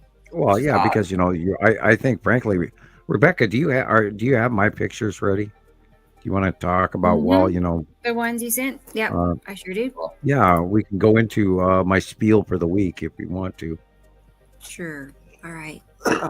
We have inclinations that we're looking at the standard red star, not our sun soul. And in everything I'm seeing around the world and all the material that's coming in, we have a very large sun, and I think the second star is coming straight at us. Holy. Yeah, it scares the hell out of me to think we're going to fry. We are going to fry, and because I expected our star to be on the left, and it's on the right. But you told that the sun and the other sun going in separation, doesn't it mean that it's next year maybe not so hot like this? Well, okay, let's keep this pause. Keep that photograph up there, please, Rebecca. Okay, let's look in the upper right corner. Do you see the object on the lower right? Yes. That is our star. Of The course, I one in the understand. upper Yes. left is the standard red, in my opinion. And we've had reports of this for 8 months from southern hemisphere, and this is in the northern hemisphere to equatorial. Now, of course, they're pointing out the lens flares. But that's not what's important about this shot. Right. They don't. That's incredible. Look at that. It's Oh my similar God. brightness. They both look like stars. Mm. Unfortunately, we don't have water to refract the fact they're both there, but they are both there. And we've had, at least 12 submissions showing the same thing. This is highly concerning to me because if this star is getting closer and our star is behind it or beside it, how close is this very large standard red star between the 93 million miles and Earth? Okay, now, I thought. this star got here in 2011. All the planets' axes in our solar system, the normal planets, all of their axes tipped to meet this larger magnet, this larger connective force. And all of the planets started heating up in 2011. Okay. And So it's just documented in NASA. You can look it up. okay. So just for understanding, if the larger sun is now or getting before our sun, and it takes maybe 15 years, if they go away, how close the bigger sun can get to Earth? Cut your 15 years in half.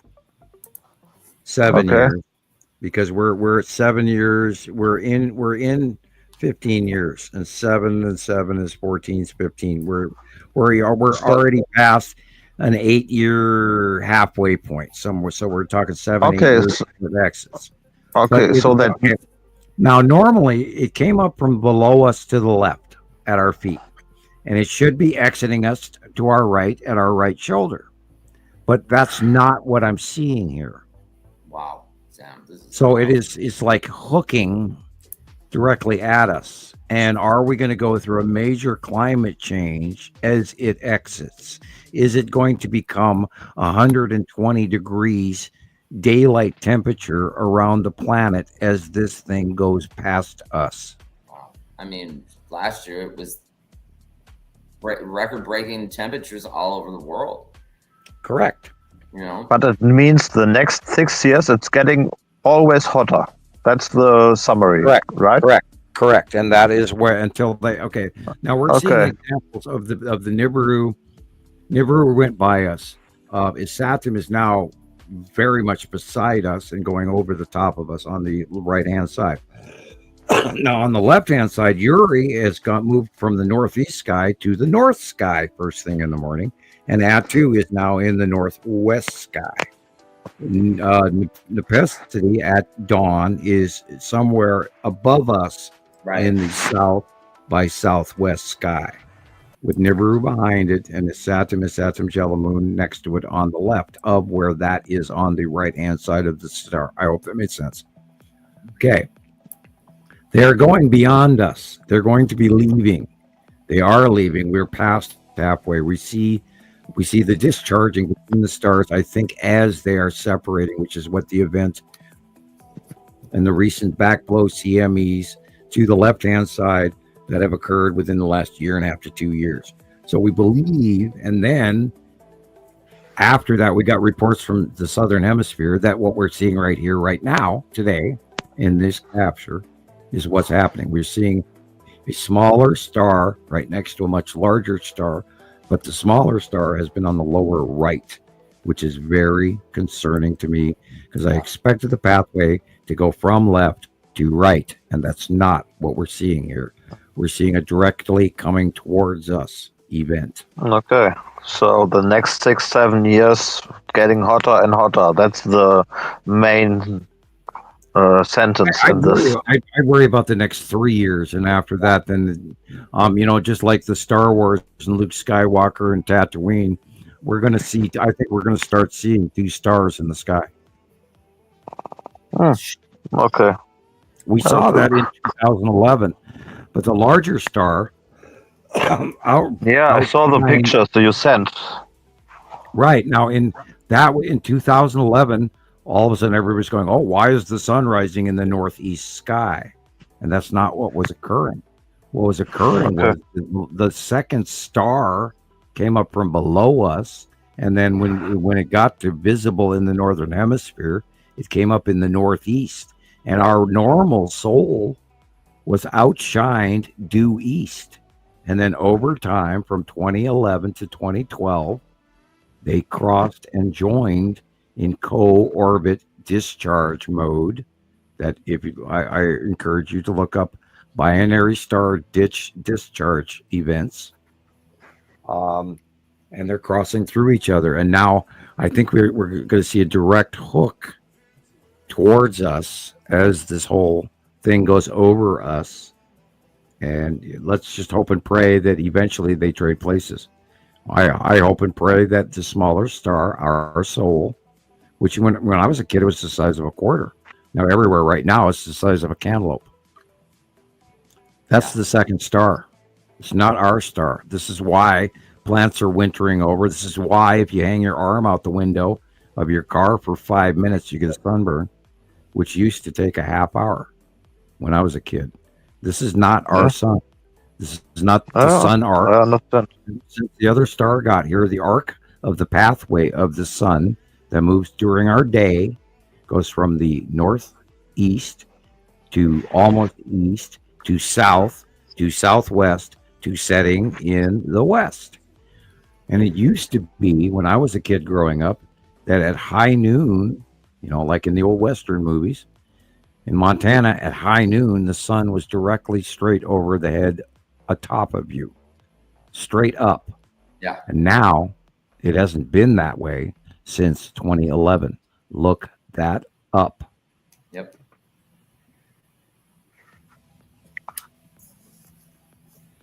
Nibiru is here. Yeah, of course. I cannot explain this. We've got this collective information. We've gathered it for all of you guys out there, High Experimental and everybody, and Andrea and Inca Land, or Indica Land. I was reading your comments earlier. Good job. On the mark. People. And the only way we're going to get this information out is if everybody else out there shares this. You can call me a crackpot. You go right ahead. I am, crazy Dr. Nibiru, whatever, or Professor Nibiru. Whatever crazy shit you want to call me. But they can't change the things. This is what I want to say. So maybe they know the information. Okay, maybe they go to another place to live there, but not everybody can do this. So I think if people get to know the information, a lot of panic is coming. You can't run away from this. This is worldwide. This is the changing. We're entering. The Mayan calendar. We're entering the next age, and this is catastrophic for everyone. Unless you get unless you got in Norway, they say there's no bad weather, only bad clothing. Sure. So you have to put on the proper clothing for what's coming. You have to be ready. We have to be ready. Yeah, it's scary as shit. I've known this for 45 years. And that's why they bothered to step in and say, no, you can't tell anybody. But you have to get the right winter clothing for what's coming. And this is 2025. Edgar Casey, Nostradamus, Baba Vaga, all of these people, they all talk about it. 2025 is the year of disclosure. Now, I think we should be that disclosure. Yeah, of course we can do it. So, the government are doing the shit with Agenda 2030 and all the plans for the future. So they know what's coming and they want to do their thing. So, well, they not only that, they can't justify or hide all the extreme expenditures of wasted money on that fear factor that they were running off of from the 80s on, including the people, my dealings with their level of science And it took them 3 years to even understand what my visit meant to them before any documented any example of reality of talking about the binary solar system. And just the level of disinformation that's out there about everybody talking about this and that, the other thing, 3 stars and no stars and flat earth and the firmament, and oh God, I could scream. But the easiest way to talk to people, that's my opinion, is only say, hey, we are in the end times. And if I say end times, they know what's written in the Bible. It's not all the stuff. It's true. For example, how it ends and like this. But I mean, with heaven and with the hell. But they know the catastrophic, what's written in the Bible, and most of the people are know this is coming. So I think that is the easiest way to tell people what's coming. The other stuff, if you tell, hey, we have 2 stars, we have this and this, I think that's maybe too complicated for the people. But if you tell them, hey, we are in the end times, and they know we are because they have the feeling inside, and they know also the Bible. So this is just what I want to say. Well, we could roll it into a smaller burrito for easier bites with a little bit of sour cream. If you live in Sodom and Gomorrah and you just realize angels were at the gate and they walked into the cities prior to destruction, maybe it's time to leave. And Right. I'm not telling people to bug out and change their world, but I am saying it's time to wake up, Alice, and realize Of course. that all of this shit is right now happening right now. Yes. And we've been screaming Yes. for 15 years. Wake up, Alice. Yeah, people should enjoy their life. Oh, we have to plan. Maybe it's though. not. We have to learn about growing food. We have to get ready to be closer to our neighbors. We have to have a cow and pig and a chicken, and we have to realize what it's like to take a step back and feed ourselves, because everything is crumbling right before our very eyes. Our infrastructure on shipping and our climate changes are going to affect our food production this year. But I don't know, what, I think it was in Europe. In Europe, they are planning to bring a law to the people, and it's written, you are not allowed to produce your own food in the garden, for example. I don't know you are here this, but the state of Oregon was telling people they weren't allowed to rain barrel their own water that fell off their roof.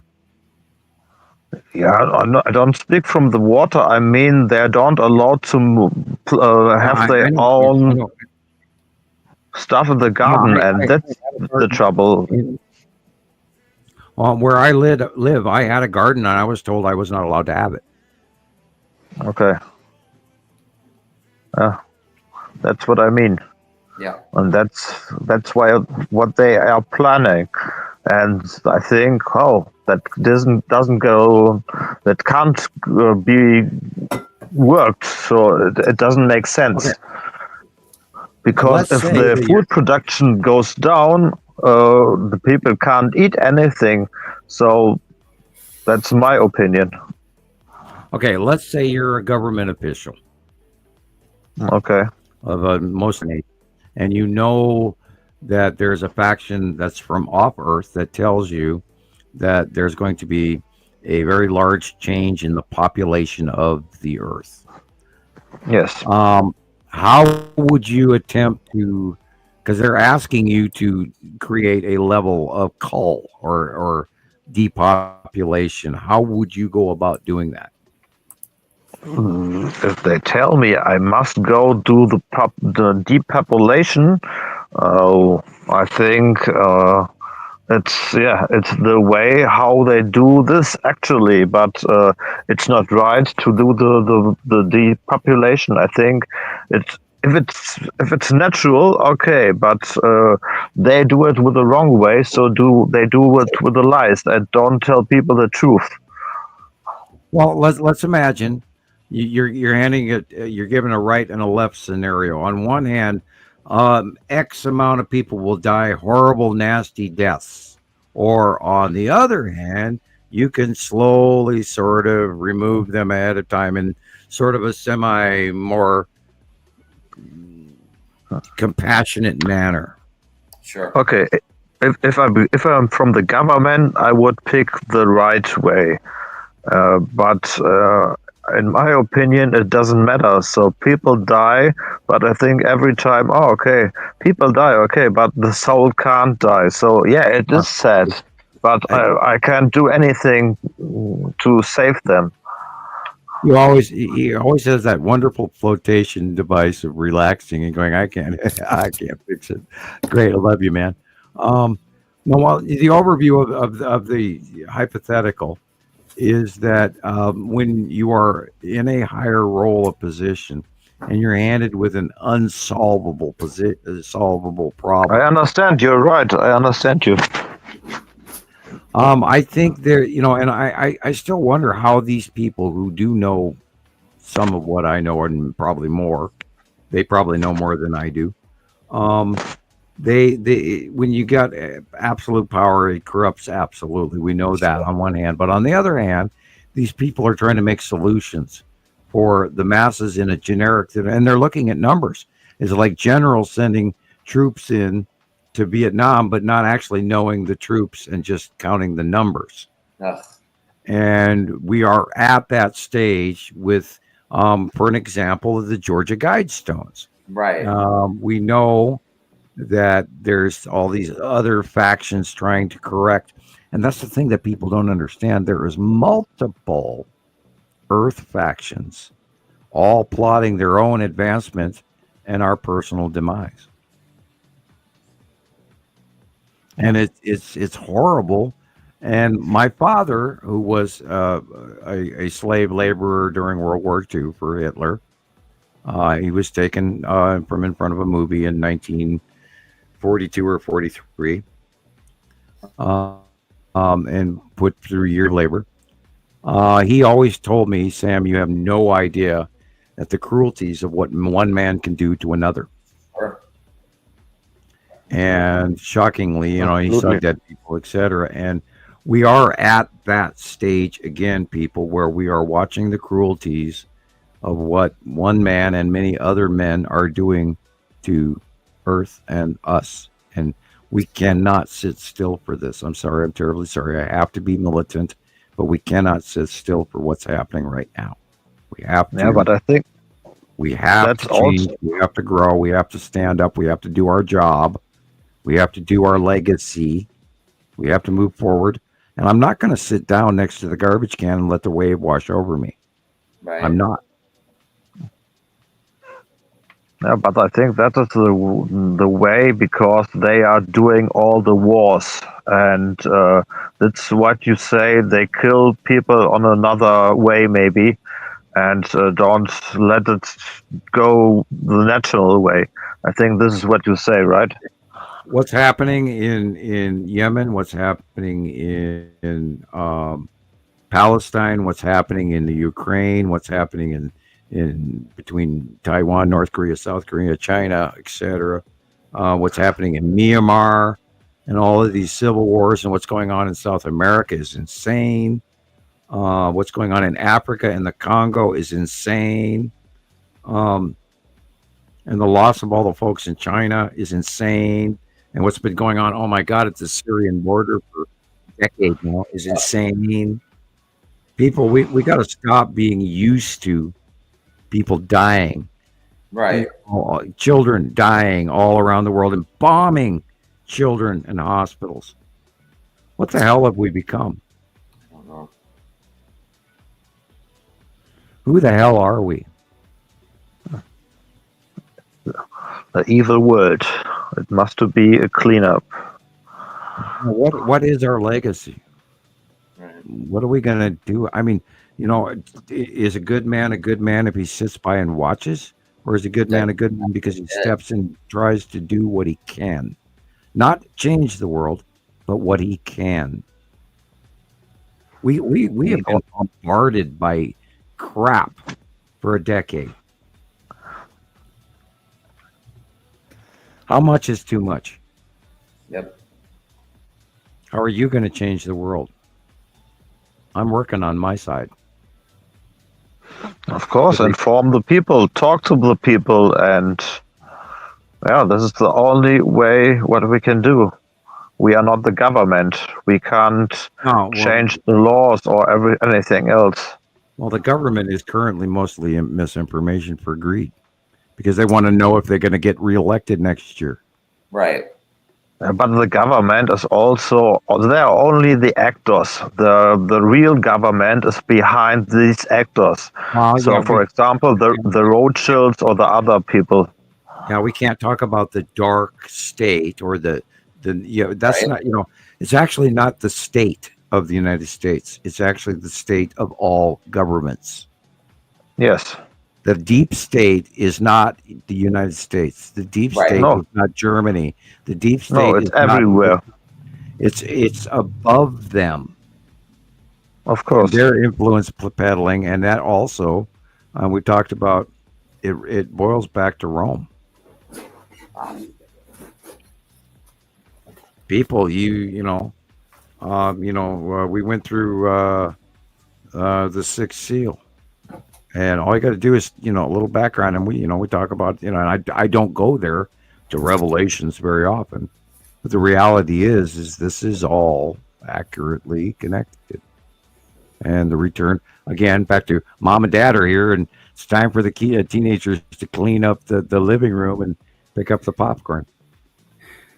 Because we are in deep shit. Or, if we're going to go to the Bible and the religious folks, well, Jesus is back, and he's pissed. Yeah, that's true. Happy Easter. And remember, his last temper tantrum was, clearing of the money changers in the temple. Always been a very popular part of the Bible for me, was when he got mad and actually told the money changers that they couldn't do that, which is, by the way, why we never charged money for our information. We did this for free all these years. Yes, of course, because it's the source says we must do it for free. That's why. Right. It's why I don't read tarot cards for a living to get paid for it, because then I would destroy the gift, and I will not let Mammon take over my gift. Yeah, I understand. Heard that name before. Mammon. Yeah. In the Bible. Look it up. Yep. Hi, Rebecca. Hey. What do you got for us? I got booted from TikTok. Yay. For a week. For a week? What? Oh, because we said meth. I can't go live for a whole week. So we talked about Los Drogos. I don't know. I wasn't here when it happened. I don't know what the topic was. Oh. I don't know. But anyway, I can't go live on TikTok. Well, we talked about some unalived subjects, and they're really strict. Welcome to November of last year and the whole new realm. I tried to appeal it. We'll see. They'll give in. They'll give in. Yeah, they will give in. I have faith in you, Rebecca. You will win. You always do. Yes. You will never be in Facebook jail as many times as me. I almost turned TikTok off earlier when that first message came through. I wish I would have now. Yeah. I know. Hey, sometimes it's better to get out of the way of a speeding garbage truck. Yeah, it's frustrating. Don't think about this too much. It's only 1 week. Shit happens. Yeah. At least it's only because we are on show 111.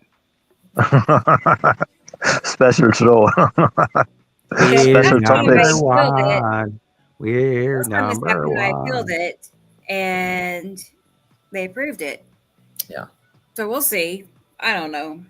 Anyway, if you have my pictures or anybody else's, or who decides some work from Christoper that you'd like to cover, we can move on and show some pictures and talk about the planets, rather than sociological, political, geopolitical. Sorry, this is.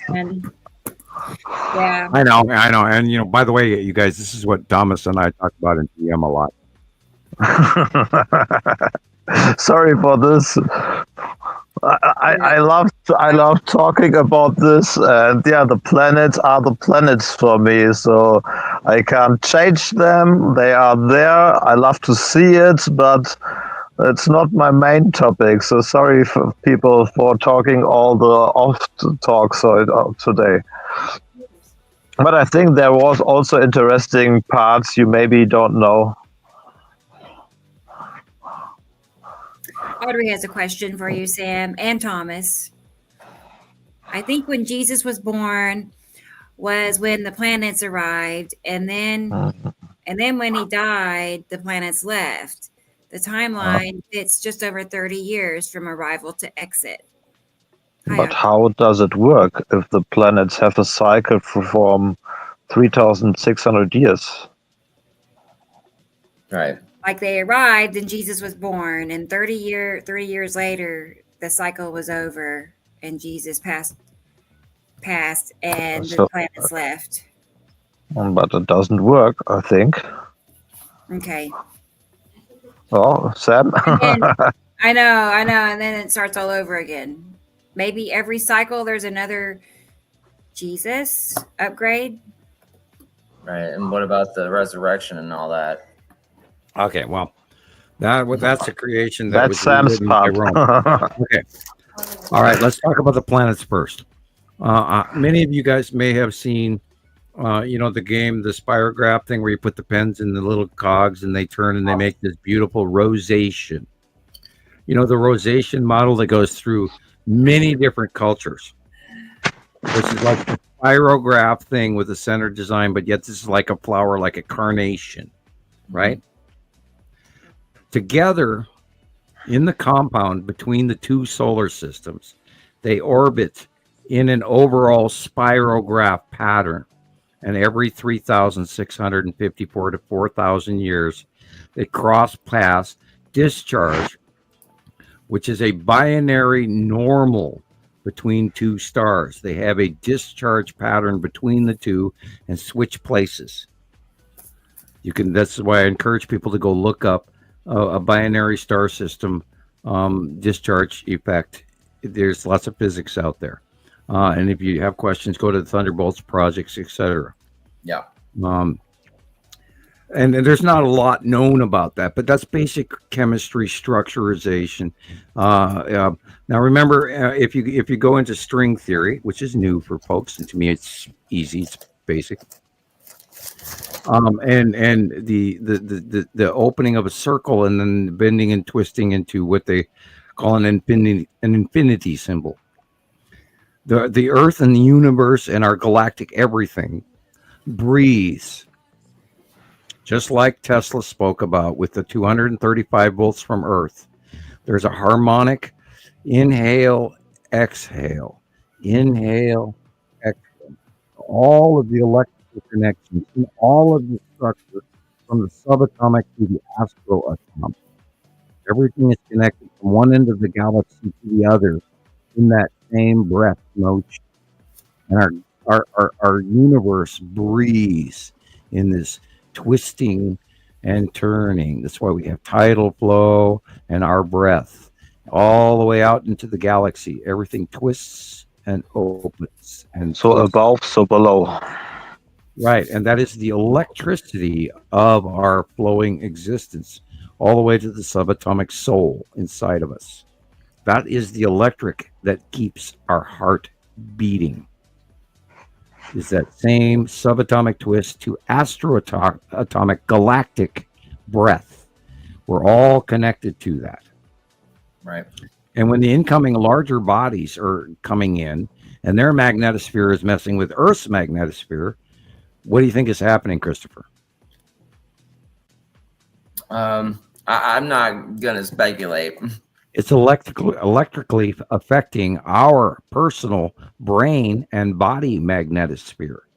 No, you being a medical professional, if your magnetic area, part of your head and your left shoulder or your hip is electrically out of alignment, what would that cause? It's going to cause all sorts of problems. Body aches, shoulders, Body back, aches. hips, It could headaches, potentially cause nausea. organ problems, and yeah, you know, Everything is connected. that's right. Your heart is like you know, it's a valve. It's a, you know, it's, But it's also more electric. Your heart is right? more electric than your brain. That's right. Yep. That's And exactly you have where all the- you have the two electric bodies in your body, but your heart actually beats connected to the same open closed breath of the universe that we live in. Yeah, We are also rising through the galactic plane, and we're now in the middle of the strong wave properties of the galactic plane, rising to the northern hemisphere of the galactic plane, which is the Mayan calendar, saying the transition of that 300,000 year period from the fourth age to the fifth age, which is where all the hype and the 5G crap cross references into a muck of gossip rather than science reality, which I took this time to study and look up about a decade ago.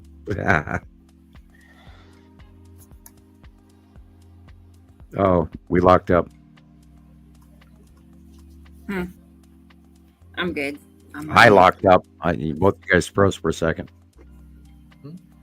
Sorry, I am getting dinged. They approved my appeal already. Hey. And yay. Yeah, I'm a winner. Okay, I won't say the M word anymore. Yeah. And all we were talking about was the gossip.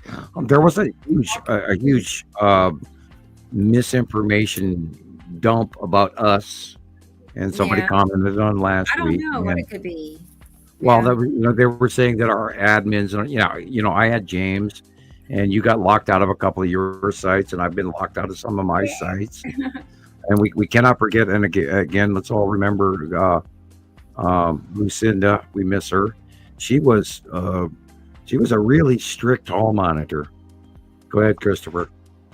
Yeah, I never met Lucinda, but I've seen a lot of her posts on your group, and she seems to have done a really amazing job. So that's that woman documented everything. She put it all in the back files. If you remember, Montana Skywatcher 1 or 2, go into the back files. She did years worth of work, and she passed away from things that she was a little bit concerned about. That was part of the conspiracy scenario, but she did also have the vaccine. And anyway, we lost her a couple of years ago, and and that that's the only truth of the whole rumor was we've had some illustrious moderators and admins that gave us trouble, but we've been running for 15 years now. Rebecca, Yes. you remember all the other sites out there and the chaos of Planet X whatever site, and all the arguments and the crazy people and the fights and the gossip and the drama that went through there. And Christopher, you can as well, and Thomas, you can attribute. Has Montana Skywatcher 1 or 2 ever had any of those? Any of those? The Like, drama events and the people problems, killing and this, that, I mean, yes. sometimes those people that cause trouble get into our groups, like they have in the past, but not so much. Part of the reputation was they were saying we blocked people the moment we had any argument with them, and that's not the case. We never block people. Give them a chance. Yeah, and we always try to lead them forward. We do not block people, and that's part of the drama that is still going on. There was in comments last week on another show. All you people, anytime anyone ever argues with you, just block them. We've already heard about all your drama and all your co-admins and your moderators that were full of shit. Right. And They're there to cause trouble. They walk away from you because you guys are nothing but full of shit and all. So. Why would you keep somebody around that's argumentative? I'm not. I don't. God, to this day, I think I maybe blocked 25 people in 15 years. Yeah. I'm not kidding. I mean, it's about maybe 25. And I don't, I asked Thomas, I debate with anyone. Right. Yeah. Yeah. If you don't like it, then Martin, what are you doing in here? I mean, LOL, as they say, I dare you. I mean, do you want to walk into Sheldon Cooper's apartment and argue about, hand washing? Big Bang Theory, Sheldon Cooper. right. For the record, and for those of you who are sleuths and want to get back into the background behind Sam Hoffman's open disclosure, the character Sheldon Cooper in the TV series had a 187 IQ. I am 1 point lower by government rating. Wow. Except I am the hippie rocker Sheldon Cooper, not the. I'm kind of a nerd, but I was in my day back. Funny, lovely one. In my days back in the 70s, I was the guy that wore the jean jacket with the cut off sleeves and the upside down American flag, and I went, "Yo, dude!" And I gave everybody the peace sign. And I was aware of Woodstock, but too young to go. I almost ran away, but I didn't. I had older brothers that did the Haight-Ashbury days, and so that and I do miss my brother Dan because he taught me all the rock and roll music that I know today. Cool. And I send that to all my friends. I was a former radio DJ, and I did TV commercials and ran nightclubs and hotels and restaurants, and I used to wear a 3-piece suit. Oh my God, I hate ties. Yeah. But damn it, I'm up here in Montana in my hermit cave doing tie-dye, talking to all you folks. Country roads, take me home, John Denver. Good song. I still to this day, I almost posted it today, but I didn't. Chevy van. Oh, loved it. Back in the 70s, you guys missed the 70s, man. I'm telling you. And I'm old. Oh my God. How the hell did I get here? My father said that. Oh, look what I've become. Oh no. I spent the last 15 years now talking to you guys. And where did it get me, Christopher? Where what have we become? Oh, I don't know. By Sam, the way, when I get off the show, I'm going to do more tie-dye. Things that there ever was. So I'm grateful. Rebecca, save me. Yeah. Show me some video. Show me the file that we put out earlier today. Show Sam's file. We'll talk about the subject at hand. We'll go back to the planet. Okay. Not my poor, forlorn Montana cave-like existence. Okay. I'm at least Christopher laughs. Christopher still laughs at my jokes. Makes me laugh, dude. You're funny. I don't understand them. So sorry. Okay. Excuse me. Dry throat. That's more of that American slang. Right. Ricola. By the way, I went early this morning to Walmart to buy 2 brand new packs of Ricola. Oh, nice. You see the long lengths I go to talk to you people. Right. Oh my God, I am so forlorn. Now, when did you start buying 2 bags at once? After about a month ago. Yeah, because I ran out. For some reason, I'm just thinking you're only getting 1 bag at a time because you were always running out. Well, that's because I found out the price difference between the truck stop and what Walmart sells them for. Oh, yeah. I can buy 2 bags for what I buy at the truck stop. Someone contact the Ricola people and have them send Sam. Yeah, we can. We'll spawn. We'll do a commercial every hour for them. You bet. They can pay me $150,000 a year, no problem. Sure. I'm only, after all, semi-worldwide known. Right? I mean, I am you have kind of discovered famous. one of the most incredible things ever, and you know, that's the least Hi, they can Jennifer do. Lynn.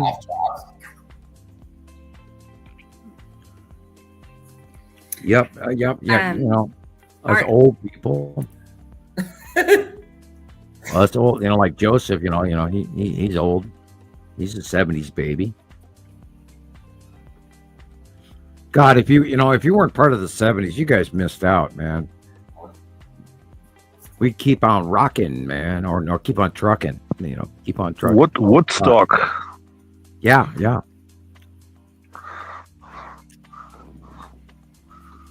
I just see the videos, but the music, every time I listen to this, very cool music. Actually, the music is very bad, so they don't have the laugh inside what's before in the 70s and 60s. They're all... If you want a video reference, look up the Aber Day Keggers, Missoula, Montana. Okay. Write me this. Aber, A-B-E-R. Oh, man. A-B-E-R DAYKEGGERS, comma, MISSOULA, Missoula, Montana, MONTANA. The Aber Day Keggers, Montana, on YouTube. Oh my God, let's look at this. People, okay, she's showing the video here.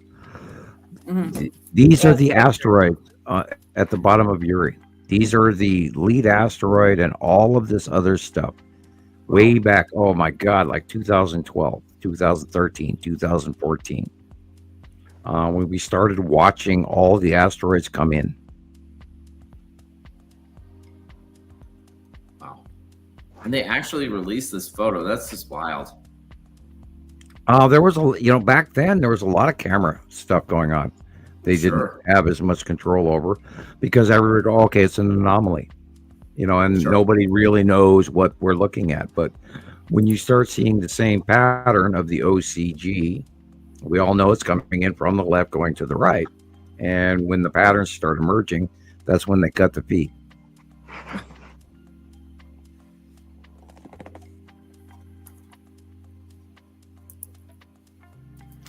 This is the lead asteroid. Wow.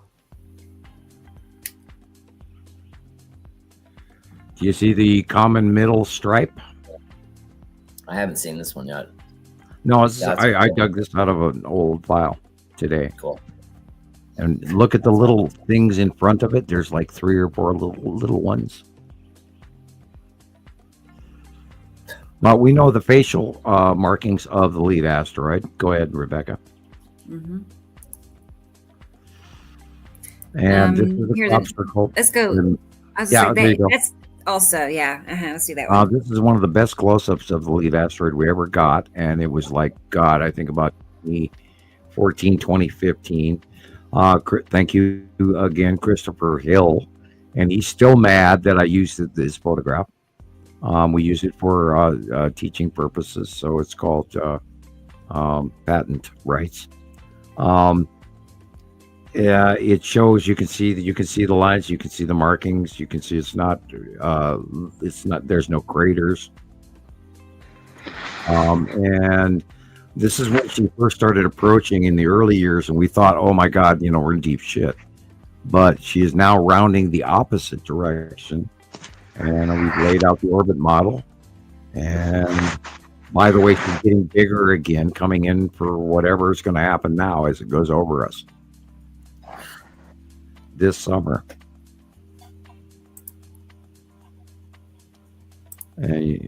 This is a 2018 photograph of the lead asteroid, and the Star Cruiser in front of it, which we have quite a few shots from, and it's really weird. It is the only ship like it that we've ever seen. And we've got 20 or so photographs of it, but it is nothing like anything else out there, and it's always been in front of the lead asteroid, which is weird. But look at, there's the line again. Okay, and move past. Mm-hmm. So you're saying there's a ship always in front of the lead asteroid? Yeah. I didn't know that. I haven't seen it in a while, but it has predominantly been there on most of the close-ups over the years. Wow. Okay. And it's weird. It's a different configuration than anything else we've seen. Right.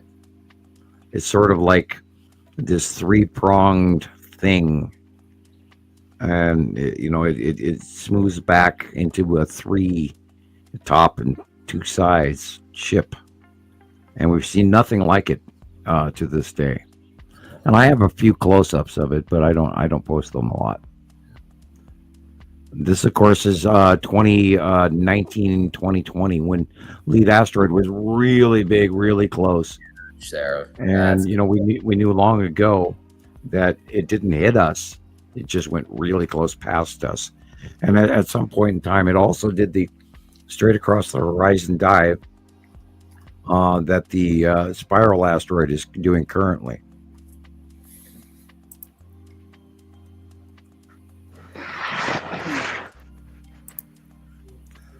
This is a 2020 shot of the lead asteroid.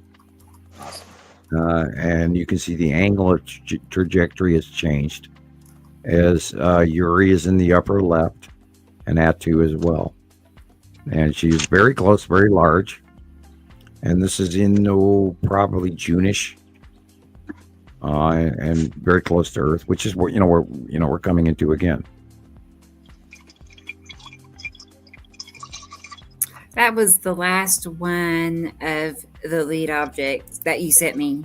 Okay, so we are into another close pass of lead asteroid as she rounds the opposite direction this time. And I keep telling everybody this summer is going to be weird and wild.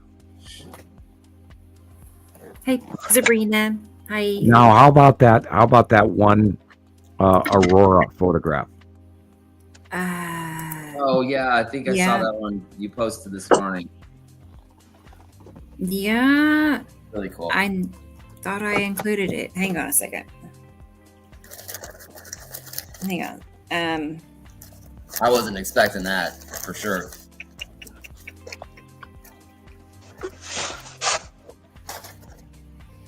I'll throw it on there real quick.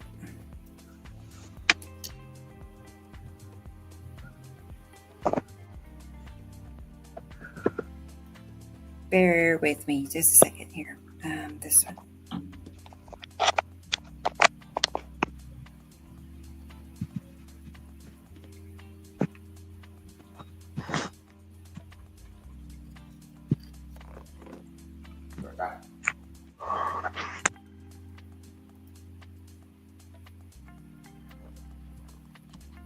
Okay.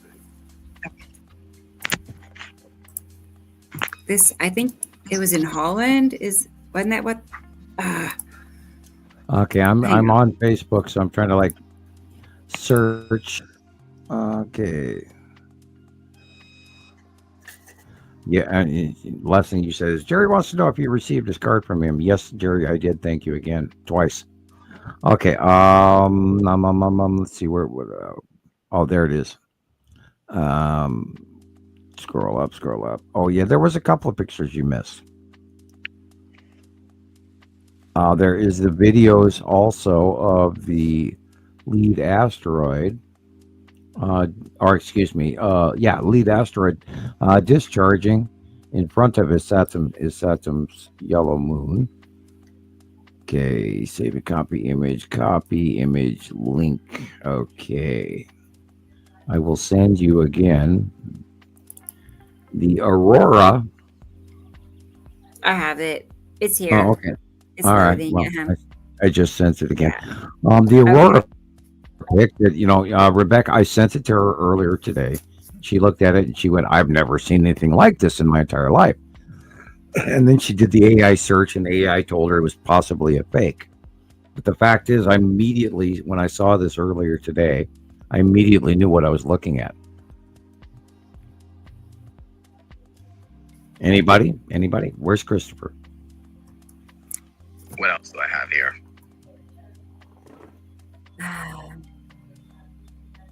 Thomas? Yes. He stepped away, it looks like. Yeah, you sent me today, so I'm not a specialist, but I think it's the R2 moon thing. Very, very limited on what I can show. So there is a cube inside this whole thing. This is only what I remember. You're exactly right. Do you have the drawing, Rebecca? Yeah, I'm pulling that back up. You don't have to play the guy's background voice, but you know that way. I don't think that's me. I don't know where that's coming from. Not coming from me. Wait, let me look and see if it's me. Bunker in the chat. I love the bunkers. Not me. It's not me either. Okay. I love the bunkers myself. It's loading. The drawings are loading. So okay, yeah, no worries. But I want every, it is insane. Insane. Let me show you a Billy Meyer. It's coming from Thomas. Oh. Sorry, I put it. It's okay. Yeah. Sorry, it's taking a minute to too many drawings on here, I guess. Wasn't this in Holland? Isn't that what I saw? I think. Okay, here. This one here, guys.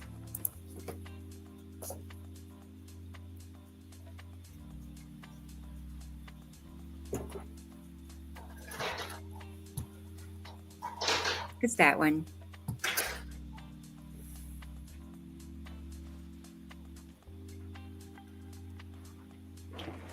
And it was taken as a picture of an aurora, and that is in the nighttime illumination beyond Earth, which is exactly where Attu and Attu's moon is currently, people.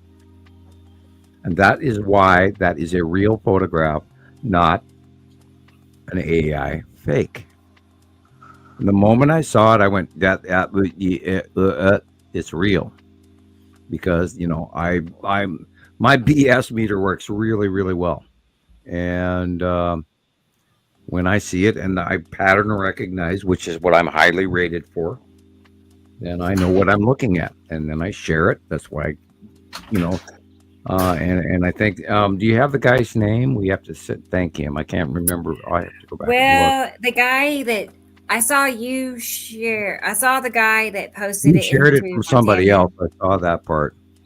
It's not right. It wasn't his. And then you do a Google image search and it goes back to like other platforms. It's making the rounds. Yeah. So it's really hard to determine. It's not AI generated. It's real because it matches the pattern, including the cube and including the red asteroid, including Attu and Attu's moon.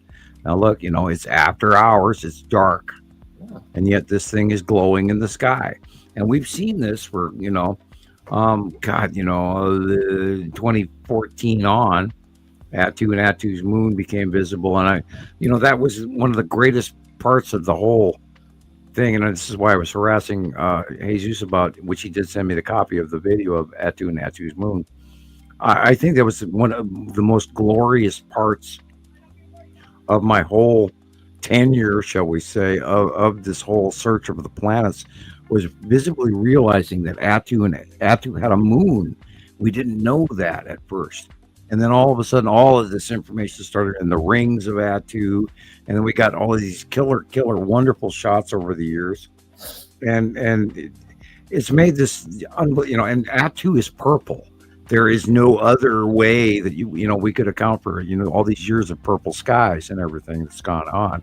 And it's been insanely wonderful, scientifically fascinating beyond your wildest dreams to see. And yet there are so few people that are sharing all of this with us, which is part of what we do and why we, we're nut jobs, and talk to each other every week like, oh, hi guys, how you doing? And we gossip because this is such a hugely wonderful, exciting scenario going on here, including extraterrestrials parked over our heads.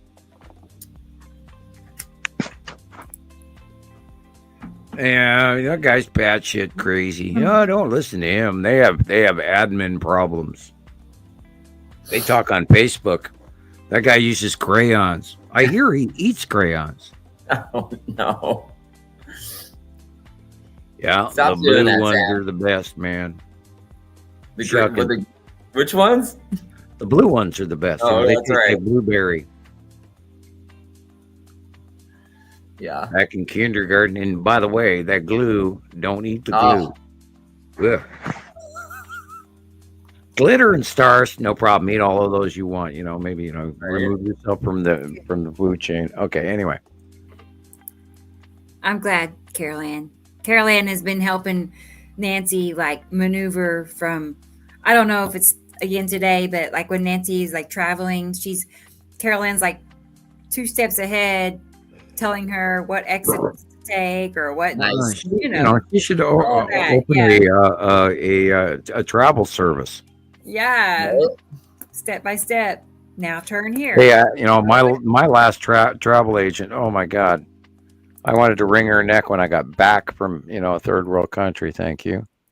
Mm-hmm. Oh, we don't honor them kind of American reservations. What are you talking about? It's like, okay, I'm standing here sweating my ass off, and I have what? No reservation.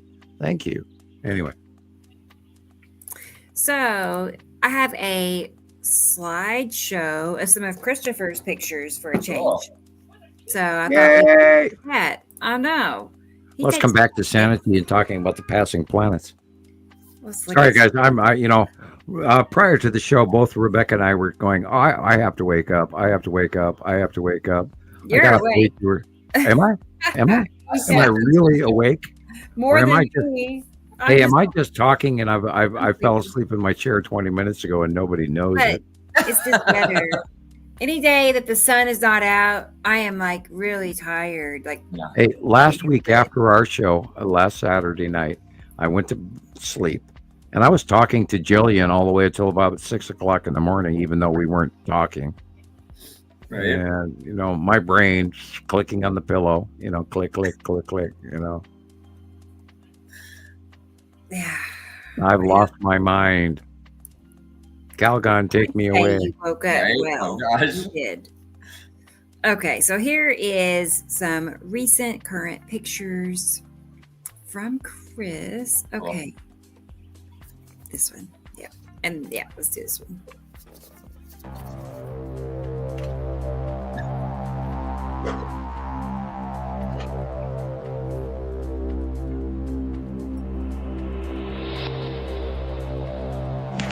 Pacific friendly. Yeah.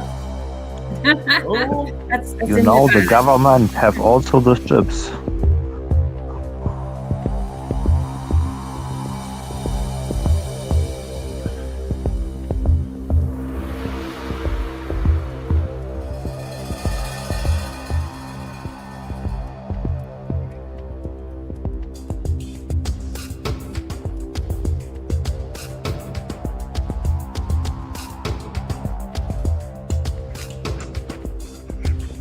Gosh, where have I seen that before? Yeah.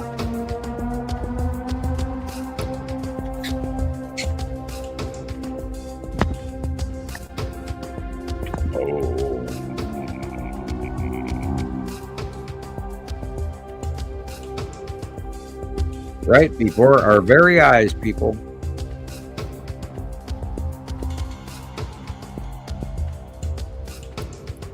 So what are the odds that these same... Oh, look at that. That's the side of Uri.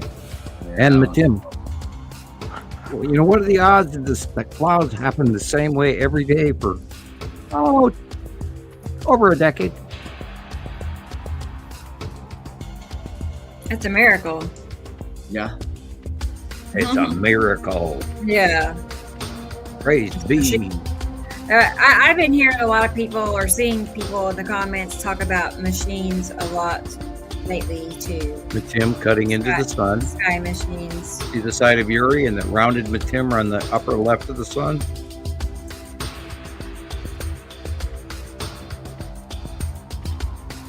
The Texas Cube.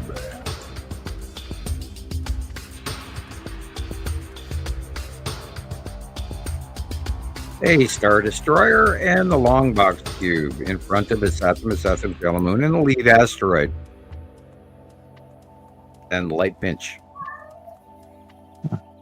I don't see nothing. I don't see nothing. Yeah. I just see the atmosphere and the planet, and I'm fine with this. Well, I'm sorry, but I do. I've been staring at these patterns for so long. I see it automatically, instantly. I know. I also know why you can see this. I spent years sweating this out for people because everybody goes, Sam, tell me what I got in my capture. That's the long box cube right there. And I desperately search in my remote viewing brain. Of course. Pinky and the brain. World domination. Pinky. Anyway, I understand how your brain is working with this. I understand this, but for me, it doesn't matter. Well, welcome to my what do they call that? Sanity. Insanity. Yeah, absolutely, without a doubt. No, I'm thinking another word here. When you're a pariah. Yeah. I am an IQ pariah among men. Yeah. And yes, they in school they called me hyperactive. And you guys, my dear friends, know that Sam can be very tired and still talk 3,000 miles an hour. And yeah, I do. By the way, all of these guys, Christopher included, he's spinning around in circles, going, "What is he going to say next?" Right, Rebecca? I mean, anything could be said. Anything. Okay, and for the record, when was the last time you found me wrong? I can't. For 3 weeks or 4 weeks. I was gonna say, even if you did, I can't remember what it was. Right. It was like you're human. It can happen, but it's not such a notable moment in my life. Right. Well, those people out there that they're posting their daily things. Oh, look at this, blah blah blah blah blah blah blah. And off they go, and then they dig themselves a quagmire of reality. Go, I better make a correction on that. Now wait a minute. I remember. As a matter of fact, recently I was wrong, and Alexander in Germany was correct. Okay. And so I do have to reiterate, has been recently. It did. It'd be weird if you were never wrong, wouldn't it? No, actually, what happened was I didn't listen to what he was saying, and I was caught up in the conversation, and I didn't read the comments section and his opinion, and he was more right than I was, and because it was his film, and he saw with his eyes. And he is knowledgeable and raised up the level. He is an expert as well, which is why he has his own YouTube channel now. Right. And he's doing what Thomas is doing in his own way. Those damn Germans, I tell you. I don't really talk about the planets in detail. I talk much about the general term. Well, that's because you're trying to alleviate some of the level of change you don't want to accept either. Yeah, true. But everybody has his own way, so yeah. And by the way, I'm smelling firewood smoke right now. You know what? I am smelling firewood smoke. Okay. Someone's burning a fire. How cold is it there, Sam? I was like, maybe cold enough to light a 48 degrees, but normally I don't smell firewood. Oh, you're talking about the stores, what connected to you. Right, it's not here, it's not local. Oh, okay. It's not me. I like the smell of fireplaces. Number one part of my remote viewing usually starts with a sense of smell that is not connected to the room I'm sitting in. I know what people Sometimes have for lunch. Bolognese. I know things, little weird side details that if you don't take into account, you miss them. But I get these little side visions, and sometimes precog intonations about what's coming, and even from people, and I know what they're about to say, like Christoper. He was about to say that, so I beat him to it. Right. Okay. I understand this all, but I don't understand the smell thing, really. Well, it's actually one of the more powerful intonations for me. I also have this really big thing about what you call a texture scenario. The difference between flannel and silk. Right. I get this. If you've ever been in a sub-zero climate and you bite into a styrofoam cup, or you scratch your fingernails down a chalkboard. Yeah, that's awful.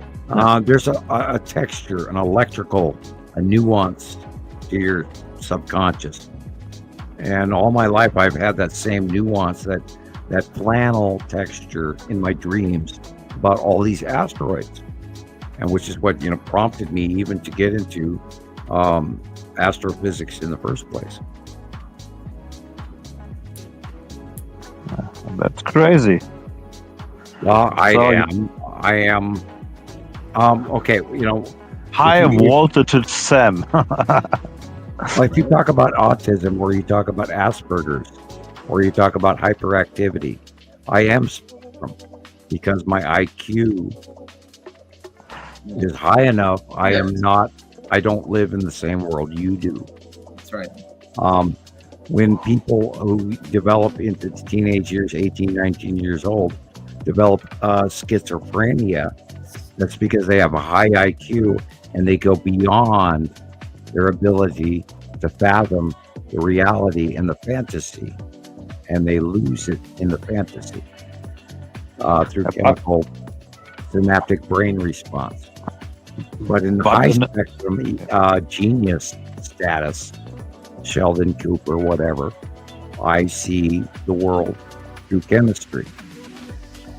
But it's not a bad thing in a spiritual way, the schizophrenia. That's a good part. But people don't understand it. Yeah, as long as you're in the middle, and I talk about this to people all the time, you can live in the fantasy or you can live in the scientific. But if you're in the middle, the truth will come to you. If you're in the fantasy, you're going to get lost in the distraction. If you're in the overly scientific, you're going to get lost in the inculpable, non-believing. And if you're in the middle, you are functional. Yeah, but it's outstanding. You are a special person, so. Well, yes, and I'm just, Jesus, I'm bragging. He's not here. I am not allowed to brag, because if I do, Source is going to reach up and go slap, cold fish across the face. I know, but sometimes you do it. Well, the point with it is I'm trying to impress the reality of my accuracy, Rebecca. Of course. Yes. Your pictures are perfect. Well, I'm not trying to brag, but damn it, how do I get people to listen? Because I'm look right there. You hold it, freeze. Oh, I'll try. Okay. See that flat line, Christoper? Mm-hmm. See the lead asteroid? Yeah. See the clam, the shield, the faceplate is Saturn's yellow moon? Yeah. From the tree in the middle to the tree left? Yep. See the rainbow halo of that faceplate of the crab plate? Yes. Please tell everybody what that is. That's a backlit flare, right? No? That's my guess too. Bottom Right. 3/4 lid. Okay, the faceplate, the crab plate, is between the tree in the middle and the tree Okay. on the left. See that Oh, okay. straight line? Yeah. There's a kind of rainbow, is there, correct? Right, correct, exactly. Now that is the push plate, the crab plate, the shield of the onset wake pattern. When the yellow moon comes pushing into the atmosphere, it creates that flat line. You remember the drawing? Yeah. Last week you had many captures of this exact thing. Yeah, we saw it when I went outside. You also have lead asteroid dead center to dead center middle left. Okay. In front yeah. of is Saturn's yellow moon, which is creating the crab face plate that only is Saturn's yellow moon has. And the ion tail that comes from the left going up to the right corner. Right. Do you see it now? Yes. Yes. I see. Also, I think the green asteroid really well. Bingo. Right in the middle. I was just about to say that, Rebecca. Thank you. Yeah. Lady, you know your shit. Whoops. Sorry. Sorry, It's Carol Ann. It just Sorry, Carol Ann. just like looking at me. It's looking back at me even. Cool. Yeah. And Rebecca has studied for many years now, and she sees the patterns. She has spent so long studying all, and she does Wednesday show now. By the way, she's going live on TikTok on Wednesdays. What, 8 p.m. Every Wednesday night, 8 p.m. Central. Not Be next there week. or be square. That's right. That's right. Thanks, Carolyn. Is there an inside joke about mayonnaise sandwiches, or I don't know? I don't know. Mine does, Carolyn. Yeah. Carol Ann, I don't use. I use Cool or Miracle Whip salad dressing. Yeah. Yeah. That's okay. Now, don't force me to throw out my grilled cheese sandwich recipe, because you know you will regret it. You can never go back. Once you eat Sam's grilled cheese sandwiches, you can never go back. Yeah. Thanks, Carolyn. Oh, and by the way, Christopher, Oh. no hamsters were injured in the making of this video. No. We're not. What a relief. And for you new folks out there, by the way, that comes from one time years ago. It's like 5, 6, 7 years ago. Gillian posted a picture of a hamster on a hamster wheel, and that hamster had nipples. And she got banned from Facebook for about 3 weeks. And I got, being that I was the admin of that site, I got banned for 2 months. Because she ran a 35-second video of a hamster with hamster nipples. Wow. Makes you wonder how many other people got banned for posting that same video, you know? Well, you know, it's like, my drawings got flagged for nudity for about 1.5 years.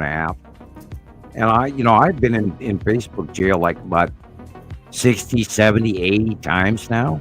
Wow. Yeah. They shut me up for 2 weeks, did 3 months to a year. And by the way, I was banned in Australia for about 3 years. By God, we've got to dig out our pirate blades and we'll sail this flagging storm, me parties.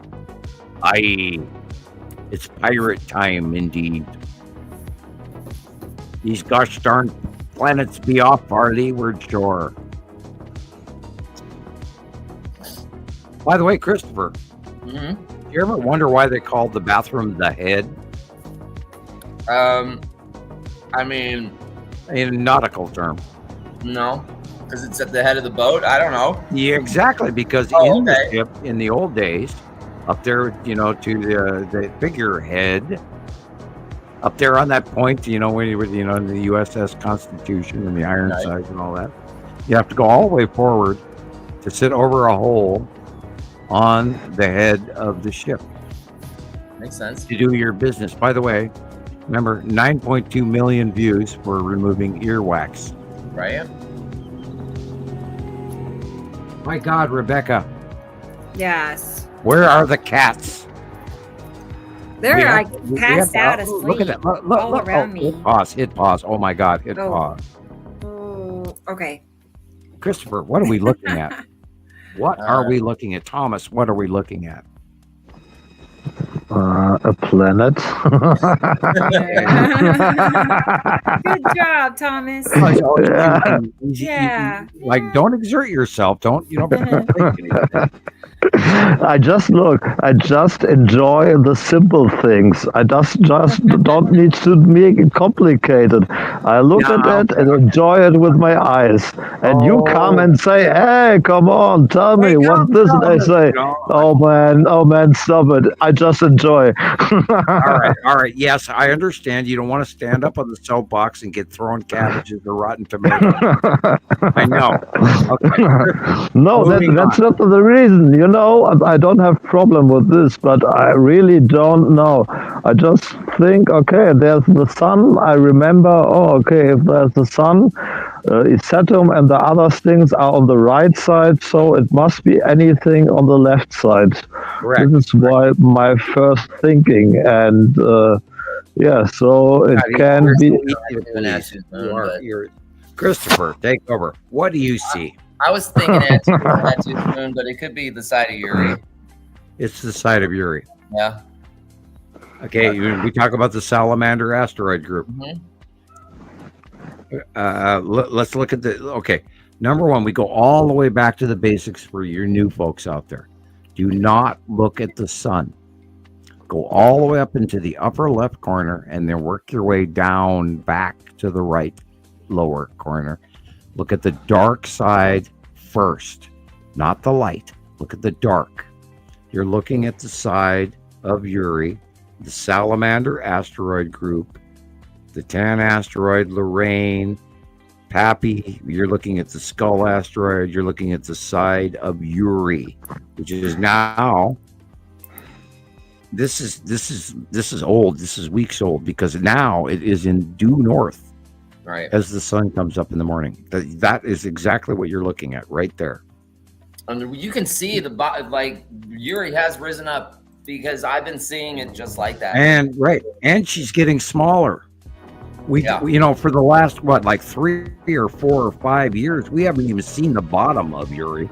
She was beside us and we were seeing a cut edge like this where you don't see the bottom of it in this out view. And then she rises and changes now.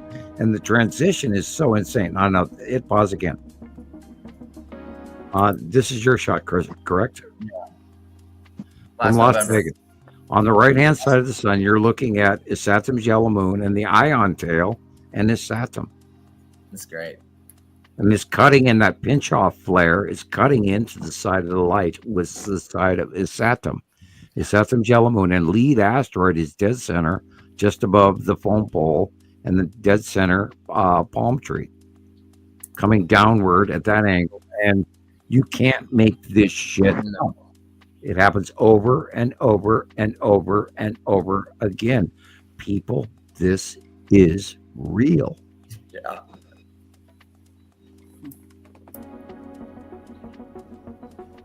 Including the straight lines of the faceplate. Same thing.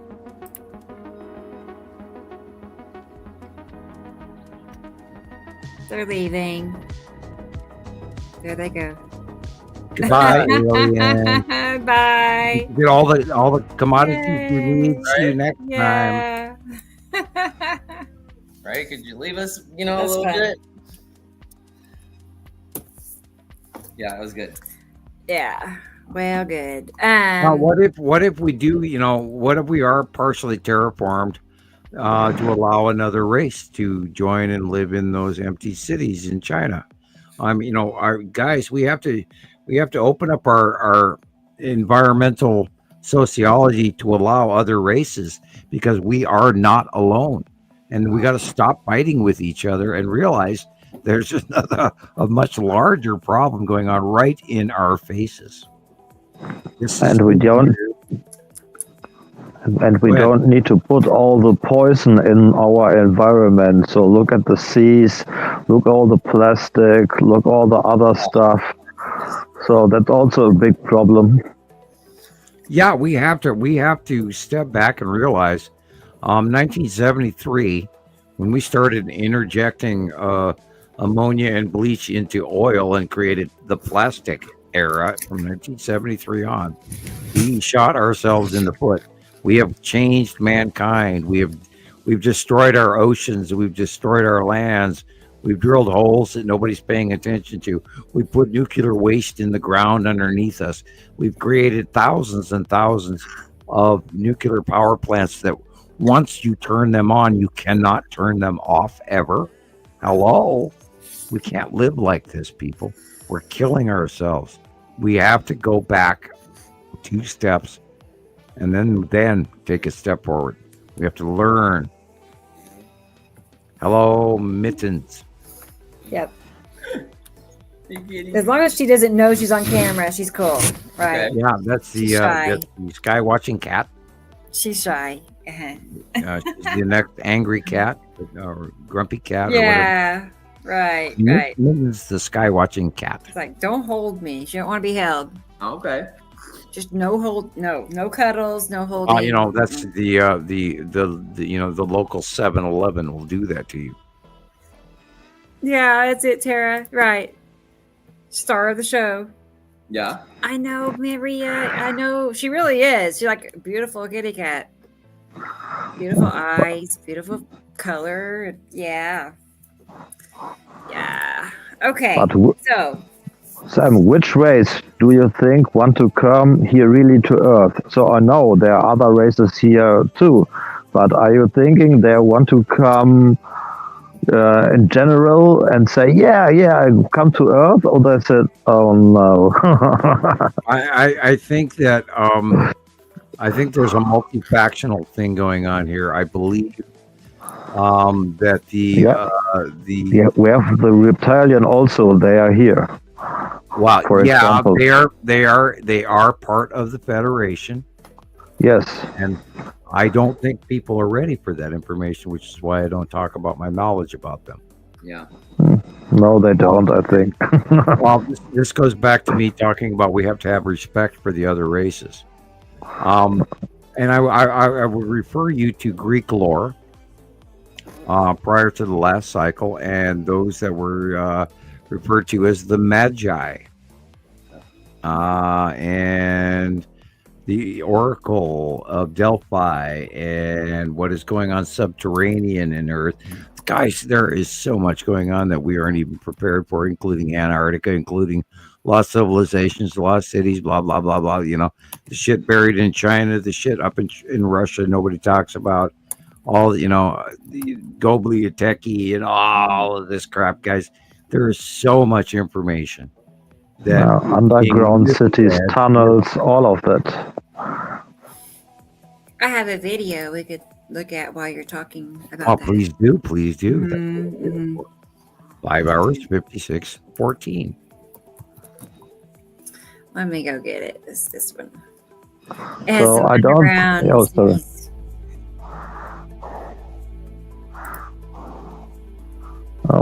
My ancient cities. Strapping stones. Yeah, guys, this is from the time before the last cycle.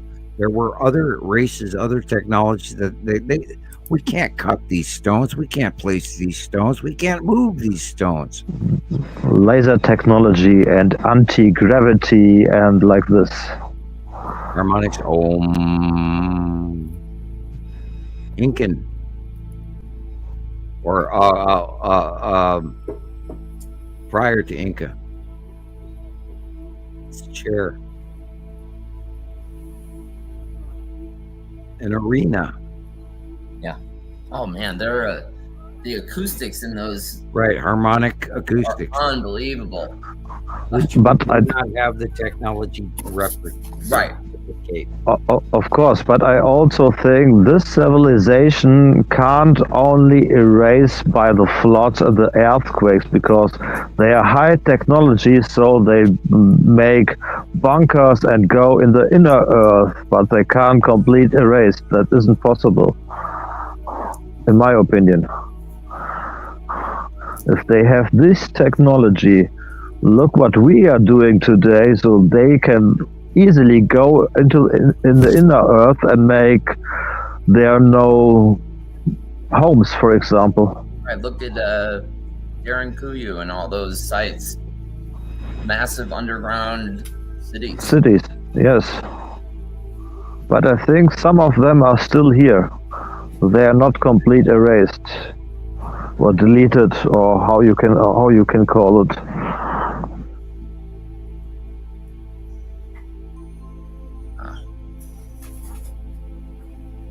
Sam is very silent. No comment.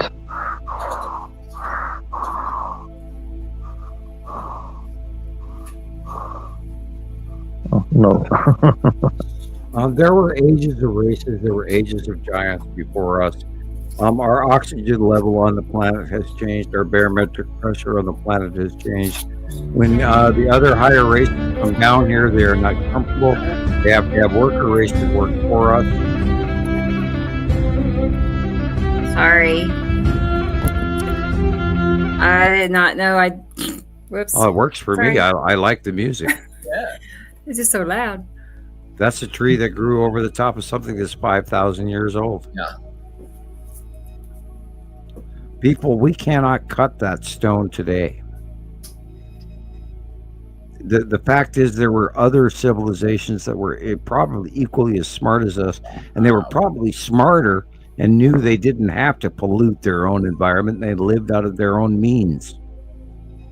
Right, that's how it's supposed to be. They're more spiritual. Yes. They're smarter. By the way, those are probably real footprints. Yeah. Because there are and was and were and will be. And I mean, if somebody from Nibiru came down, they would be a giant because they live on a very large planet with a different barometric pressure, breathing different oxygen ratios than we have here, which is why the Greys work for the landing craft. 3 times bigger or 4 times bigger than man. Or variations. Now remember, we are a worker class, and we are not the first version. Of course. But for example, the Pleiadians are not so big like the Anunnaki guys. I think they are more like human. The one I met was 7 foot tall. The back of his head was weird. He was dressed in white clothing. He was very thin, very skinny, but knowledgeable and patient. Sounds good. Well, the back of his head was really weird. He didn't have a lot of hair, and it was an elongated skull. Okay. I think it doesn't matter. It's only the outside. If the inside fits, it's okay.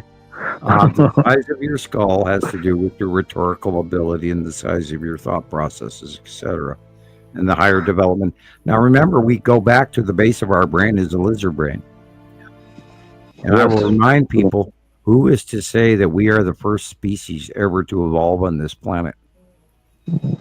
Yeah, I think you said one time we have more types of different alien races inside us. So it's not only one DNA or 2. Right, yeah. It's more. It's 12 or something like that.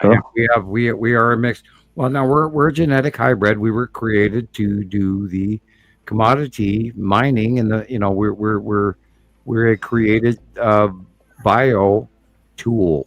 We are short-lived versions of the original host, and we were placed here to provide the commodities. And this is Olmec, and they are showing a face of an Asian person in South America. There is more links to South America, Egypt, and Asia in other previous civilizations than we recognize. There's so much more going on, guys. This was another age ago. This was another passing of Nibiru. And prior to that was even more. And that's where the Incans and the Aztecs and the Olmecs all interacted with giants, mining of the gold and the copper, and why turquoise is so important, because turquoise is a reward from working with the gods. That's why they revere it so strongly, because turquoise is a byproduct of separating copper from gold. Okay. Wow.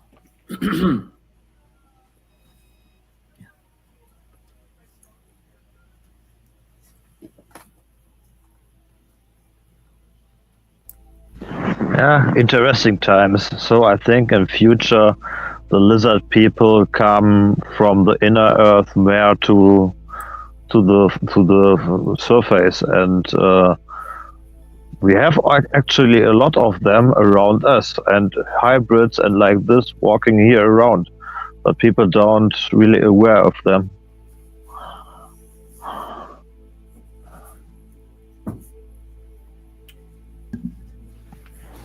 You know, we do talk about Abrahamic religion, and that only goes back 9,000 years. That's just, a couple of cycles. 7,000, 9,000, 12,000 years. We go back to the interruption of the Bronze Age, which is, 1600 BC and all that. And then, nobody agrees on the dates because, there's so many archaeologists and so many bad schools and good schools. The point with it is that you cannot look at this as one age of mankind.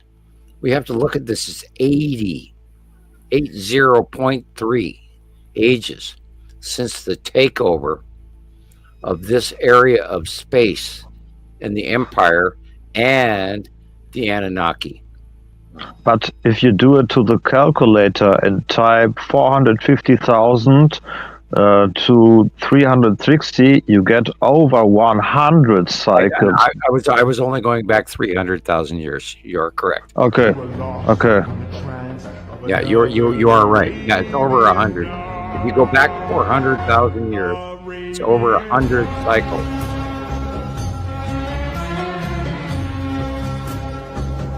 This is referred to as the treasury, and that is about 8,000 years old. Wow, I did not know that. Well, only 8,000 years old. Right. So imagine what's 100,000 years old. Crazy. Well, if you go to Chaco Canyon and you look at that city, and you know that this rock wall, the city we can't build today. Look at that. The same thing. We can't build that today. And that knowledge. Go on. That knowledge is beyond 2 cycles ago, and it's been there, and it's still there. Guys, there's so much more going on. Oh, and look. For example, the Grand Canyon. This is also a mining process with the Grand Canyon, right? Right. Well, that and electrical discharge pattern. Okay. The Egyptian. That's why the Grand Canyon has been put on hold, is because there's great Egyptian works and hidden temples inside the Grand Canyon, which is also proof that the Egyptians and the Incans and the Mayans interacted, including the Chinese and the Olmec. Yes. By the way, a good portion of North American Inuit and American Indians are directly blood related to Chinese. Sure.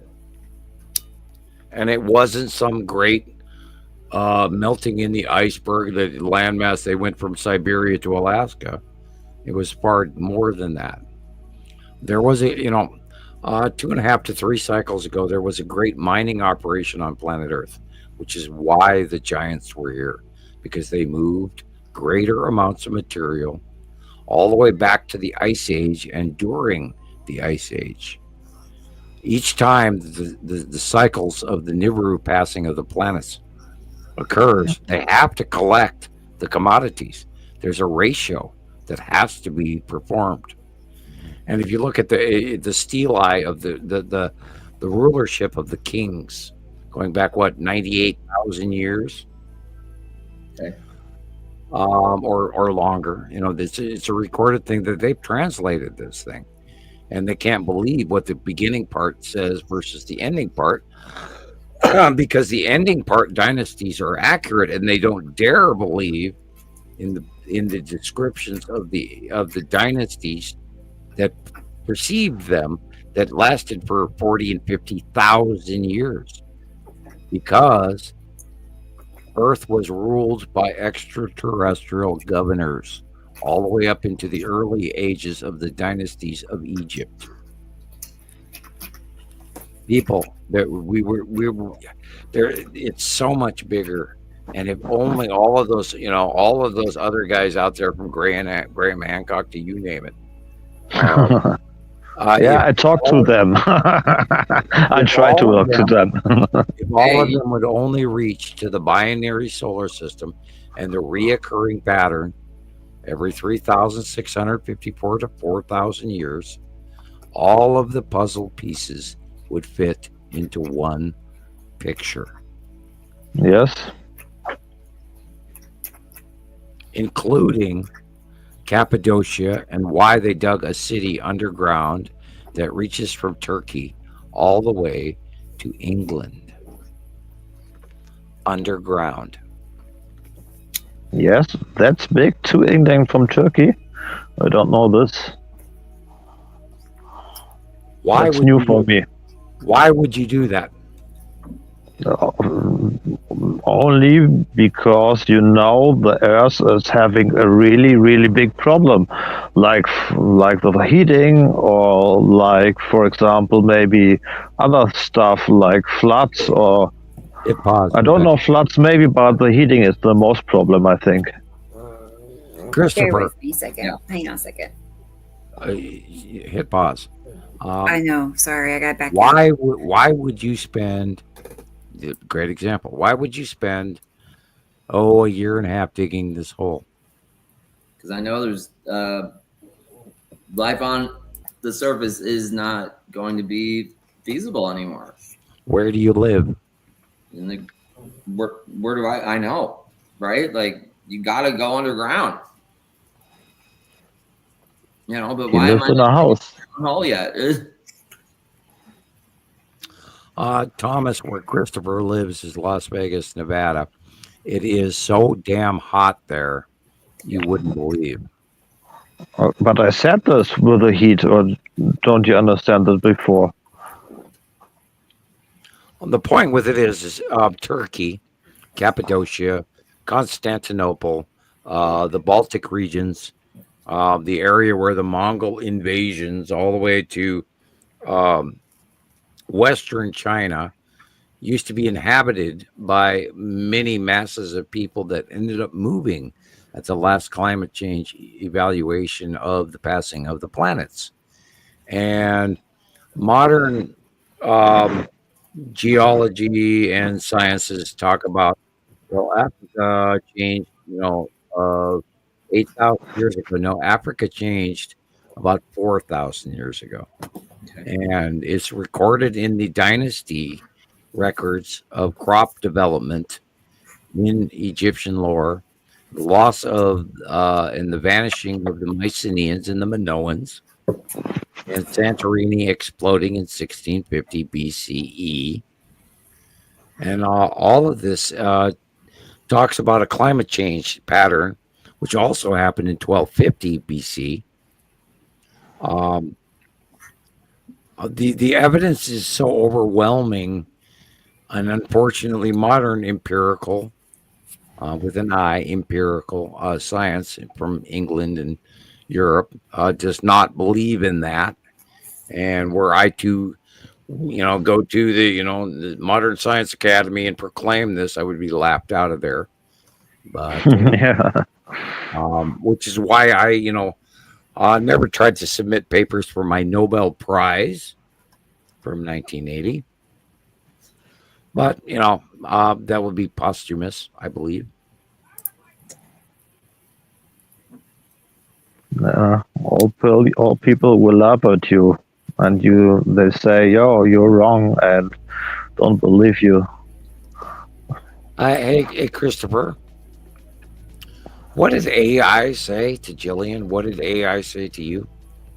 Oh man, it's just incredible. It basically told me that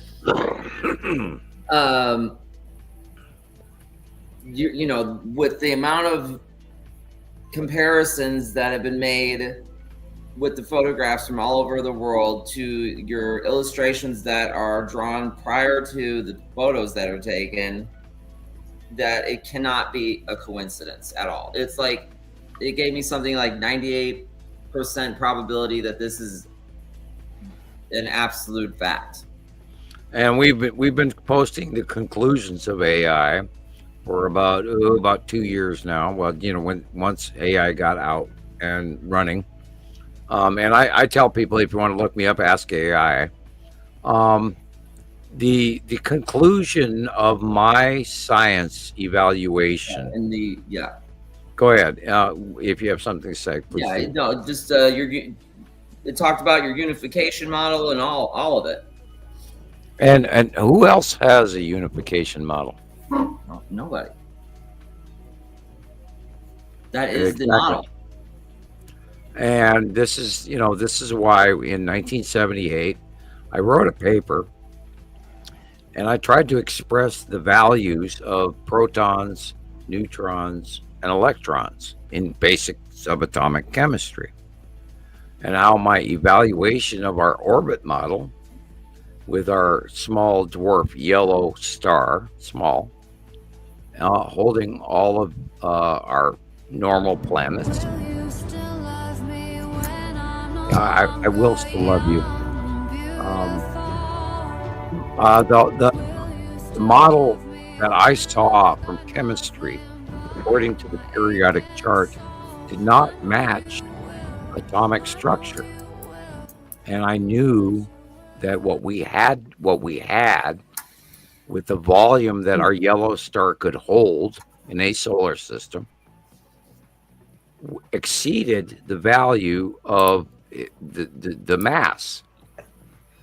And I worked out those equations, and I gave examples of those equations: mass versus dark matter pulling us back versus the polarity attraction of the sun pulling us in, according to Einstein. And then I gave a hypothetical that said, wait a minute, what if we're actually, according to that weird jog that's going on with Neptune in our outer reaches, this planet X material that was somehow pulling us away and changing our orbit, which was generally discussed in the 70s, Isaac Asimov, etc. So I proposed that we had to have another thing, and I never believed in a rogue planet X being out there.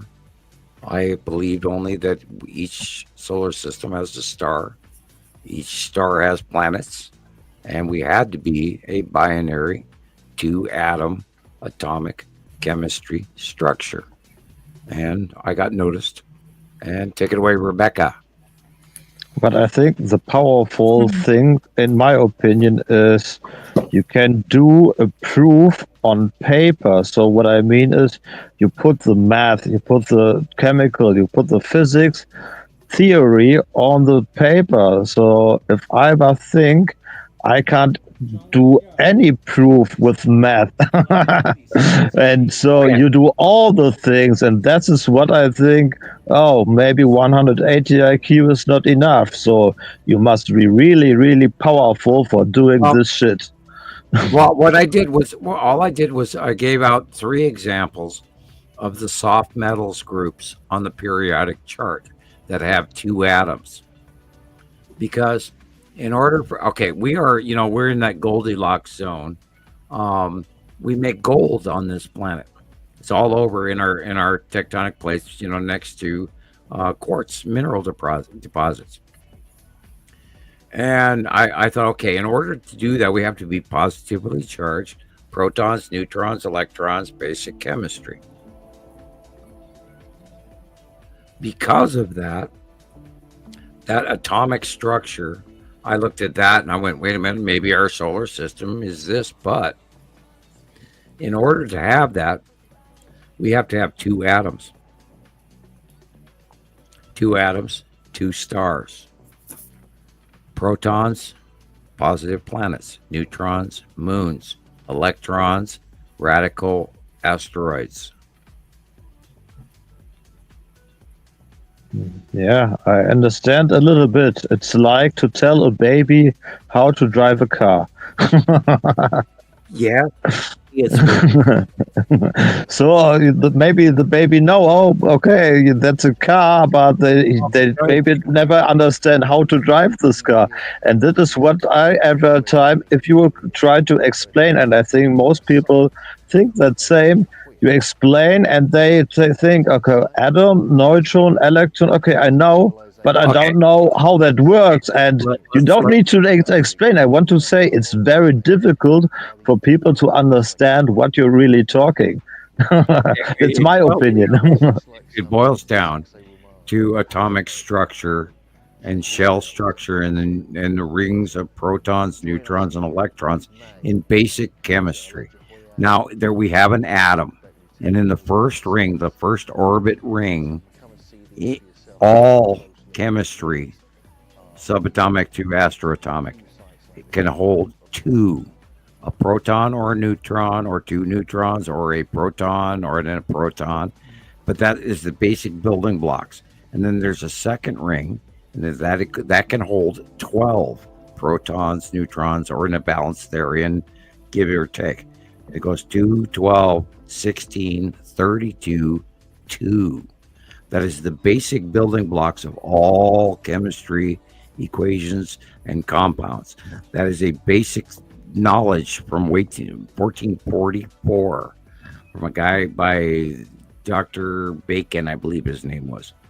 Okay, but I don't want to crash in, but I just have a question. Rebecca, do you understand anything of this? What he taught? What, Sam? No. Well, thank you. I can quit. Okay. I'm hearing it. That is what I meant. That is what I told you, Sam. Yeah, it's very, very difficult, man. Okay. All right, I'll back up. In the periodic chart, on the known chemistry equations that we know of, there is a atom and many shell structures around that atom that make them individually different, from gold to iron to copper to zinc to whatever. And they have an atomic structure of an atom and so many protons in the first ring and so many electrons and blah, blah, blah in their individual makeup on the periodic chart. Do you understand that? Yes, I understand that, but I think then it ends. And when you add a foreign body of another chemistry equation into your original equation, what happens when you have another atom and another atom meet, and the number one atom has two protons or neutrons, or a proton and a neutron, whatever, in the first ring, and the other one also has that. What happens is called the domino effect. And then when they compound and join, there is a shuffling of the protons, neutrons, and electrons into the outside realm of the other shell structure. And only if they can remove and move the protons and the neutrons to combine in a stable 2, 12, 16, 32, 2 pattern, because they bump up or change and reduce or throw off electrons or throw off neutrons to become this placed shell where they have two atoms joined in a neutral 2, 12, 16, 32, 2 proton neutron count in a shell structure of basic chemistry. Will they be stable? If they join and don't functionally transition neutrons, protons, electrons, then it becomes a paradoxical, catastrophic matrix destruction and does not compound. If they join, They transfer protons, neutrons, and electrons into the proper shell structure for placement of cohesive non-paradox to become a compound rather than separate elements. Chemistry. Yes, I have always a 5 or 4. We have a binary solar system. We have Yeah, two this is, I atoms. understand, of course, I understand. I just want to say the theory is very difficult, and I don't need this. I know you're right, so we can see it with the eyes. I only want to say, very complication, man. You're a very, very smart guy. You can do it on a paper and prove it, and that is the evidence. I said I can never do it, and I think other people also can never do it. So this is only a compliment for your smartness. I'm sorry, I'm laughing, but in 1980, I thought everybody knew this shit. Yeah, I know. You told us one. I thought everybody knew this. I thought everybody knew this. Yeah. Come on. Never. Just live a simple life. I'm in chemistry class, staring at the periodic chart. And I'm looking at it going, okay, there's shell structure. Okay, 2, 12, 16, 32, 30, okay. And then, it's like if I was to add that compound, okay, then I have to bump that thing over to that thing, over to that thing, over to that thing. It's basic math. It all fits like moving an abacus. You move 8 over here, and then you go down, 9, 10, and then you go down to the next one. So that moves from the abacus, 10 goes to the 10 group instead of the single group, and then when you go from the tens, you go to the hundreds, and when you go from the hundreds, you go to the thousands, and it's basic Chinese abacus shell structure of atomic compounding, and it was so easy to me. I did it in my head without having to use a calculator, and I got accused of cheating in class. Yeah. I think that's normal because the professor never thought you were so a genius. So I was already shut up the teacher, and that was it.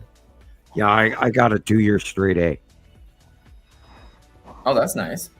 Oh yeah, and she publicly told the class, Sam is beyond me, and she accused me of cheating, and I said, give me any equation. Sure. On the chalkboard, and I will hand it to you in 2 minutes. And then I was joking, and I made an ass of myself because I was a semi-class clown.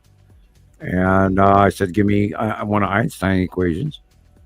And I finished the equation, and my adjoining professor, who had brought the equation from a book to chemistry class with the other teacher, watched me finish it, and he scribbled it down, feverishly sweating with a pencil that you could hear he was almost breaking, trying to copy what I just did on the chalkboard, which he sent into the Scientific American, which got the government involved, and I finished equations Einstein could not finish.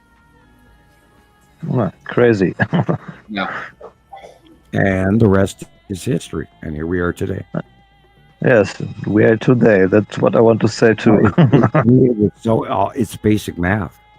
You compound two elements to become a compound. It's basic periodic chart math.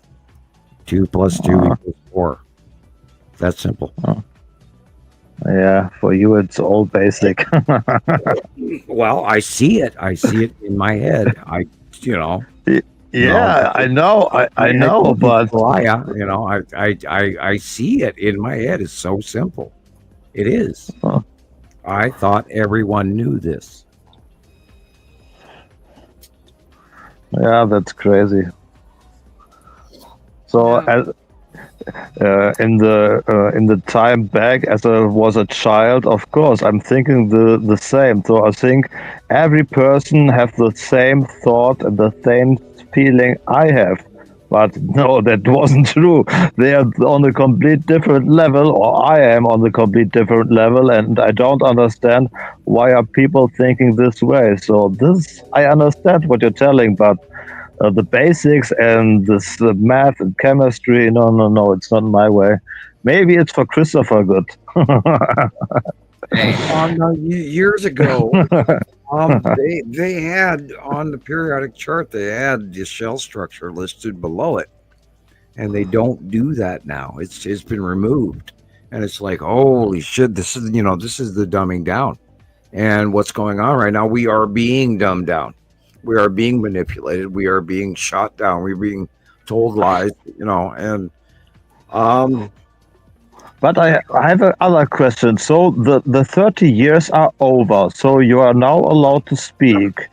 So what if you now do a new paper? Maybe the same thing, but you write it now. So I think you get in really deep trouble if you want to go this public, right?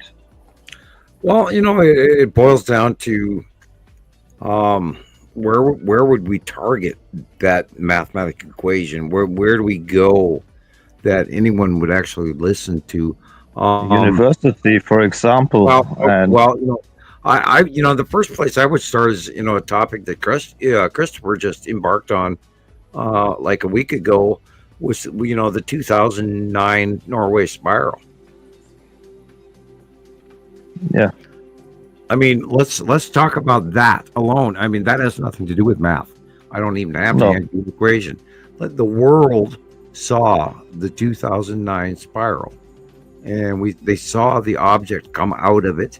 The G7 major leaders of the world were in Germany at a conference that day. Yeah. Christopher, take it away. I'm just still blown away by all this. Some days I just have to sit and take it all in, and some days I'm doubting myself, and then but you connected. And there's you seem like that. At the end of your video, your inner knowledge knew exactly what to put in a thing I'm not even allowed to mention. Oh. That's why I'm handing it to you. I think I put that in there because we kind of hinted at that. Right. Week. So I think that's the reason why I made it in the first place. Was okay. Let's ask how that could be occurring. Let's examine the Norway spiral event and the Hadron Collider. Right. Okay, I will let you or Thomas. If I tell you, I break the rules.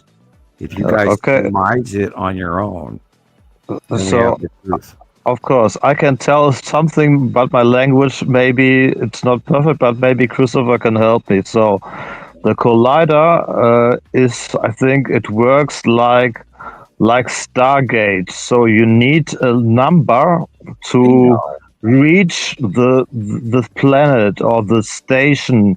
So they send a number to the universe. The marker, Thomas, the seventh marker. Okay, the seventh marker, yes. They send it to the universe, and the Galactic Federation pick it up, and they come here through the portal. And that's how it works. You have to do that. You accelerate an ion or a proton, and you send it from the delta or gamma quadrant from A to B. It's hypothetical. I don't mean that verbatim. But if you send it from one place to another, then there is the seventh marker link. Yeah, but I just think about that, and I ask myself, if the last year, so you have many sightings, or also in the ancient times, the Empire Orb always come here. So I think, they just must have this number on their own. You know what I mean? How many colliders are there on the planet? Oh my! I don't even know anymore. I'd have to look it up. There's two or three. Two. Where are they? One is in Switzerland and one in Texas. Why do we call the Texas Cube the Texas Cube? Yeah, because this reason I said before, because he came through the portal over Texas. Correct, bingo. God, I can't even talk anymore. So but you understand my question? What I question myself. You're exactly correct. Yeah. And what happened when the G7 countries were in Germany to witness the Norway spiral orb come through in 2009 ahead of the planets to give example of technology and the oncoming blockade. So what was the question? The question had to do with the collider, the events of the Norway spiral orb, chemistry equations, the seventh marker, Stargate.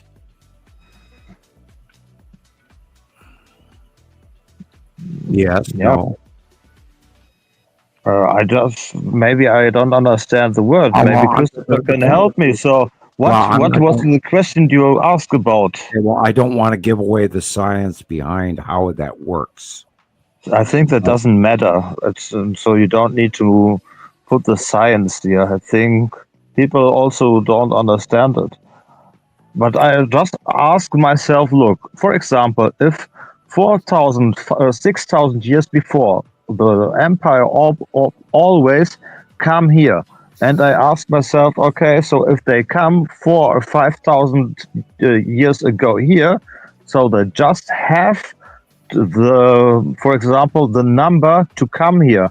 Why they need today the 7 mark to get here too? You understand what I'm asking? You're right. I think there's more than one orb.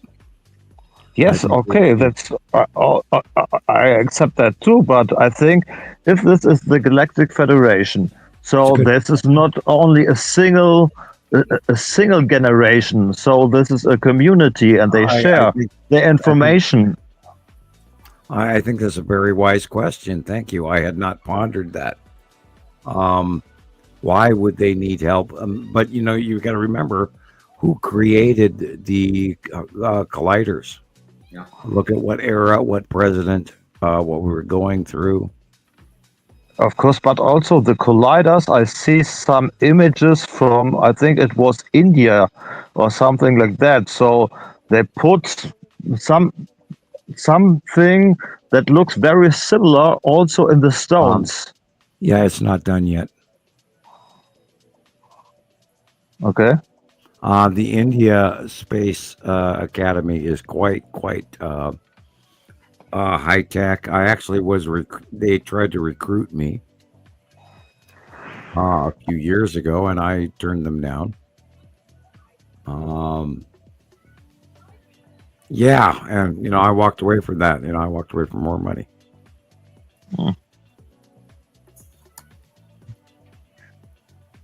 Yeah, okay, but this is what I question myself. So I think they share the information always, and I think they need help to come here.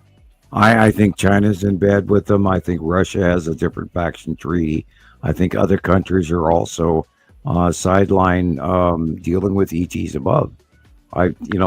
They know they're up there. They know they're up there. Yes, but I think if you put it simple, the Galactic Federation is the Galactic Federation. Sure. So this is always a community. So it doesn't matter if China works with the Galactic or if Russia works with the Galactic. You're right. And there are earthbound emissaries and greedy vibing other factions. And yeah, you're right, Dan. By the way, the Federation, I don't think is going to make any mistakes. No. I don't think this either. I just question myself. This question we talked about before, but it doesn't matter. It's just in my brain. We will see how it ends. We got to be happy, and we got to exist, and we can't. you don't plot the death of the king, and you don't get pissed off at the gods, because Zeus will smite thee. Yeah. Yeah.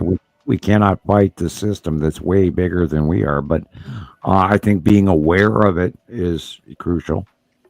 Yes.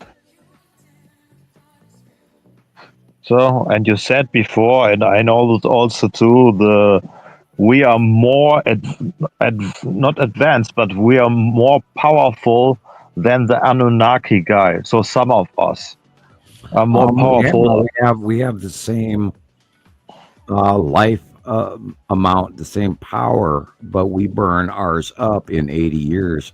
That takes Yes, but I don't mean this. I meant we can reach. Some of us can reach a higher stage of consciousness. Yes, true. Because this is what I want to say. So the Anunnaki have also.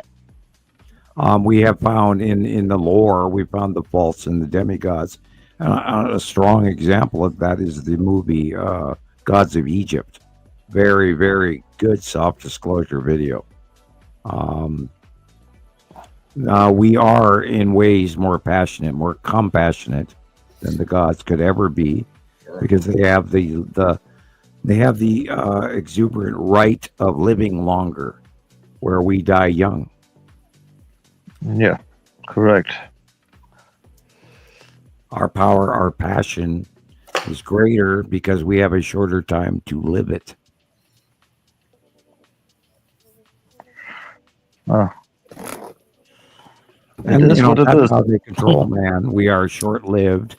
If you're going to create another race, and you want to control that race so they can't usurp you, the creator, what do? You shorten their lifespan so they don't have political power long enough in order to overthrow you. Yeah, absolute right. We are short-lived.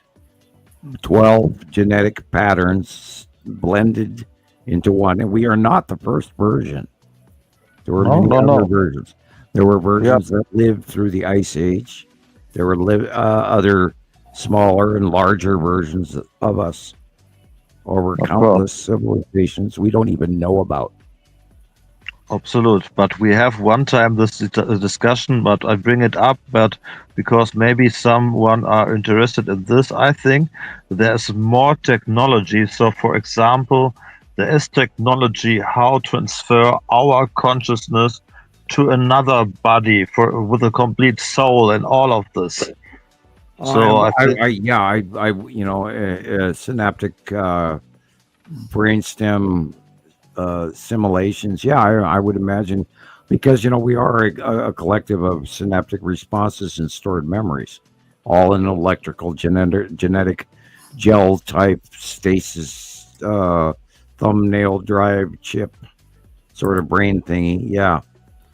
We have a complex series of brains that have been developed one on top of the other, which stems originally from the lizard brain and then grows into a larger, multiple larger thing over time. So we are not the first version. We are a complex series of evolution that was, believe it or not, in a petri dish created. Absolutely. Which is why or in a computer. Well, that too, of course, is obviously AI design. And we're not the first version, but our 24th chromosome, modern day science says 23andMe. We have 24 chromosome, and our 24th is clipped. And the only way in nature that can be is in a petri dish in a lab. People, we are by self-replicating biotool placed clones. We were placed here in the Garden of Eden that was designed for us and food handed down to provide the commodities for the higher races, the Anu. Thy kingdom come, thy will be done. Commodities, tribute to the gods. Wow. Every 4,000 years, they come back. Mom and dad are home. Time to clean up the TV room, teenagers. We are here. They are here. They are here. And the Federation wants its share. How, in a nutshell, do you want me to describe that? Right. It took me 3 decades to swallow this. Yeah. It's a hard pill.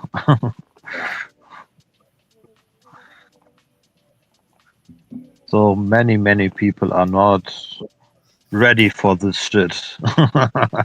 if I look the people that go in a church and say, "Oh, okay, maybe I go to heaven, I go to hell," and I stay laughing and say, "Oh man, you don't know nothing." The Bible says that Enoch lived for 875 years. And that's not a direct quote. I'm joking. Yeah, but right. Enoch also is a half-blood Anunnaki. So Right. Bingo. You got this guy's gonna have a whole brownie cake today because exactly. And all of this shit, of course, and even modern science is saying, well, okay, excuse me, but the Abrahamic Bible is actually a prior reference to Egyptian pre-lore. It's the same story, but when Abraham himself was released by the Sumerians and sent back to early day Palestine, or the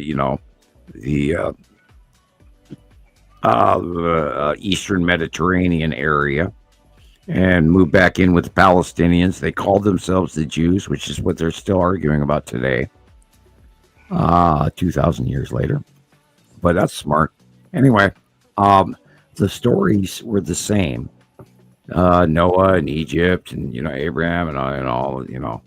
And yes, copy to the Bible, of course. The only thing is they changed the names. They fit to Jaime and Mahmud, and rather than the Marduk and other stores. Yes, Muhammad, James and Steve and Stuart and all the other guys. And people don't. People thought, well, the Bible says, and they have no clue what the Old Testament. Ask them, where does the Old Testament come from? Yeah, from the ancient tablets. They must read them. But where aren't those Abrahamic texts? Again, what? Abrahamic text. Yes. That is where Muhammad and Abraham, based from the Shiite and the Sunni and the Muslim and the Christian, and it's all Abrahamic religions, and that all comes from the tale of Abraham, which is the first preambles of the Old Testament. Now, Abraham and his clan were slaves of the Sumerians.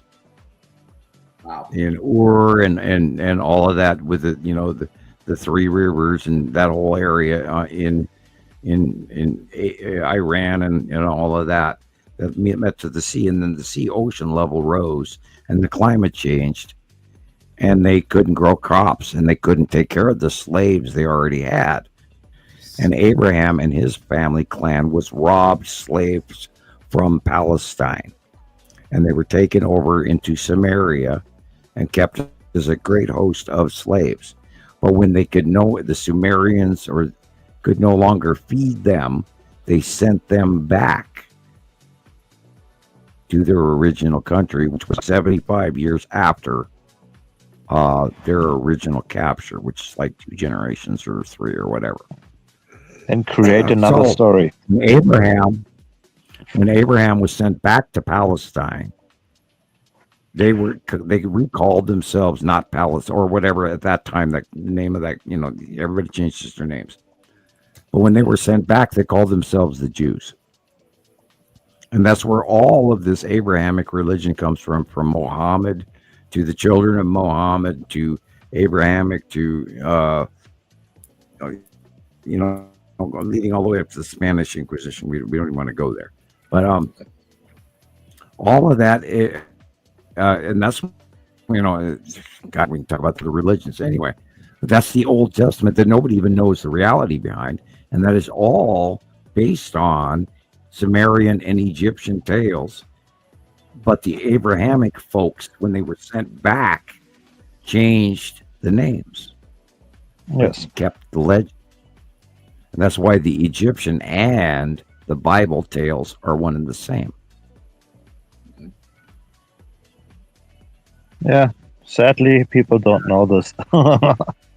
Right. And you have these people, especially and I am not trying to down them, but people from the Southeast in Southern Baptist teachings in the Bible. Oh my God, people.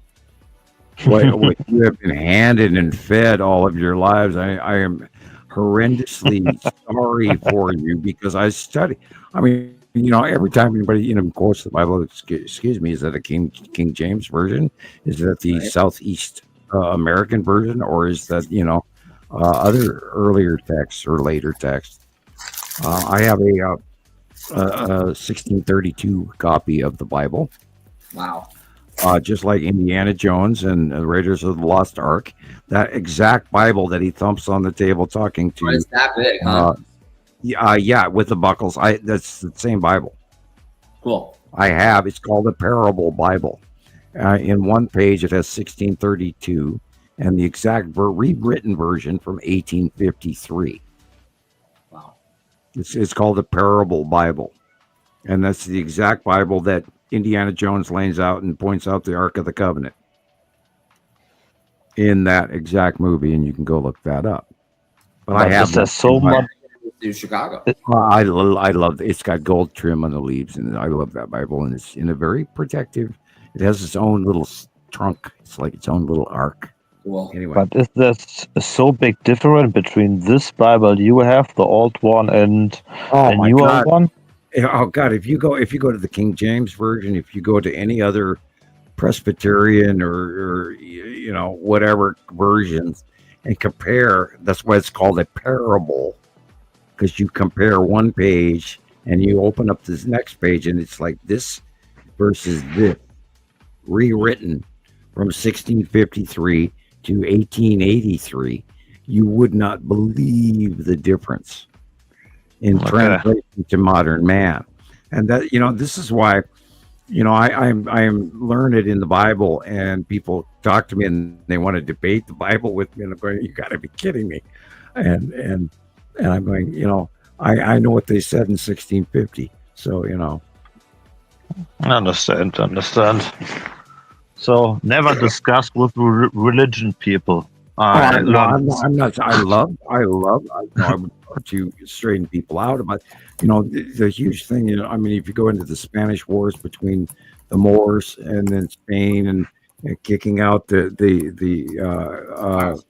Liberians and back to Africa and all of that, and the influence throughout history, people don't take into account all of the different Roman empires and the Holy Roman Church, which was in Germany and Poland for a period of time, and the Spanish Inquisition, and all of this crap that has affected all of us in our everyday lives, even to this day, including the Da Vinci Code.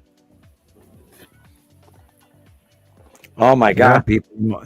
If you remember the movie The Da Vinci Code, and then the other one after that, it's all happening right now.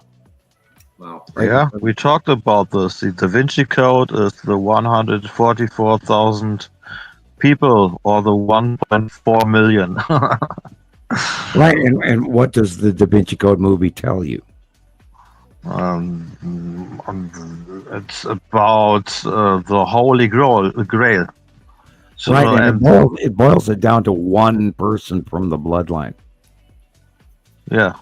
Not 144,000 or 1.4 million. Yes.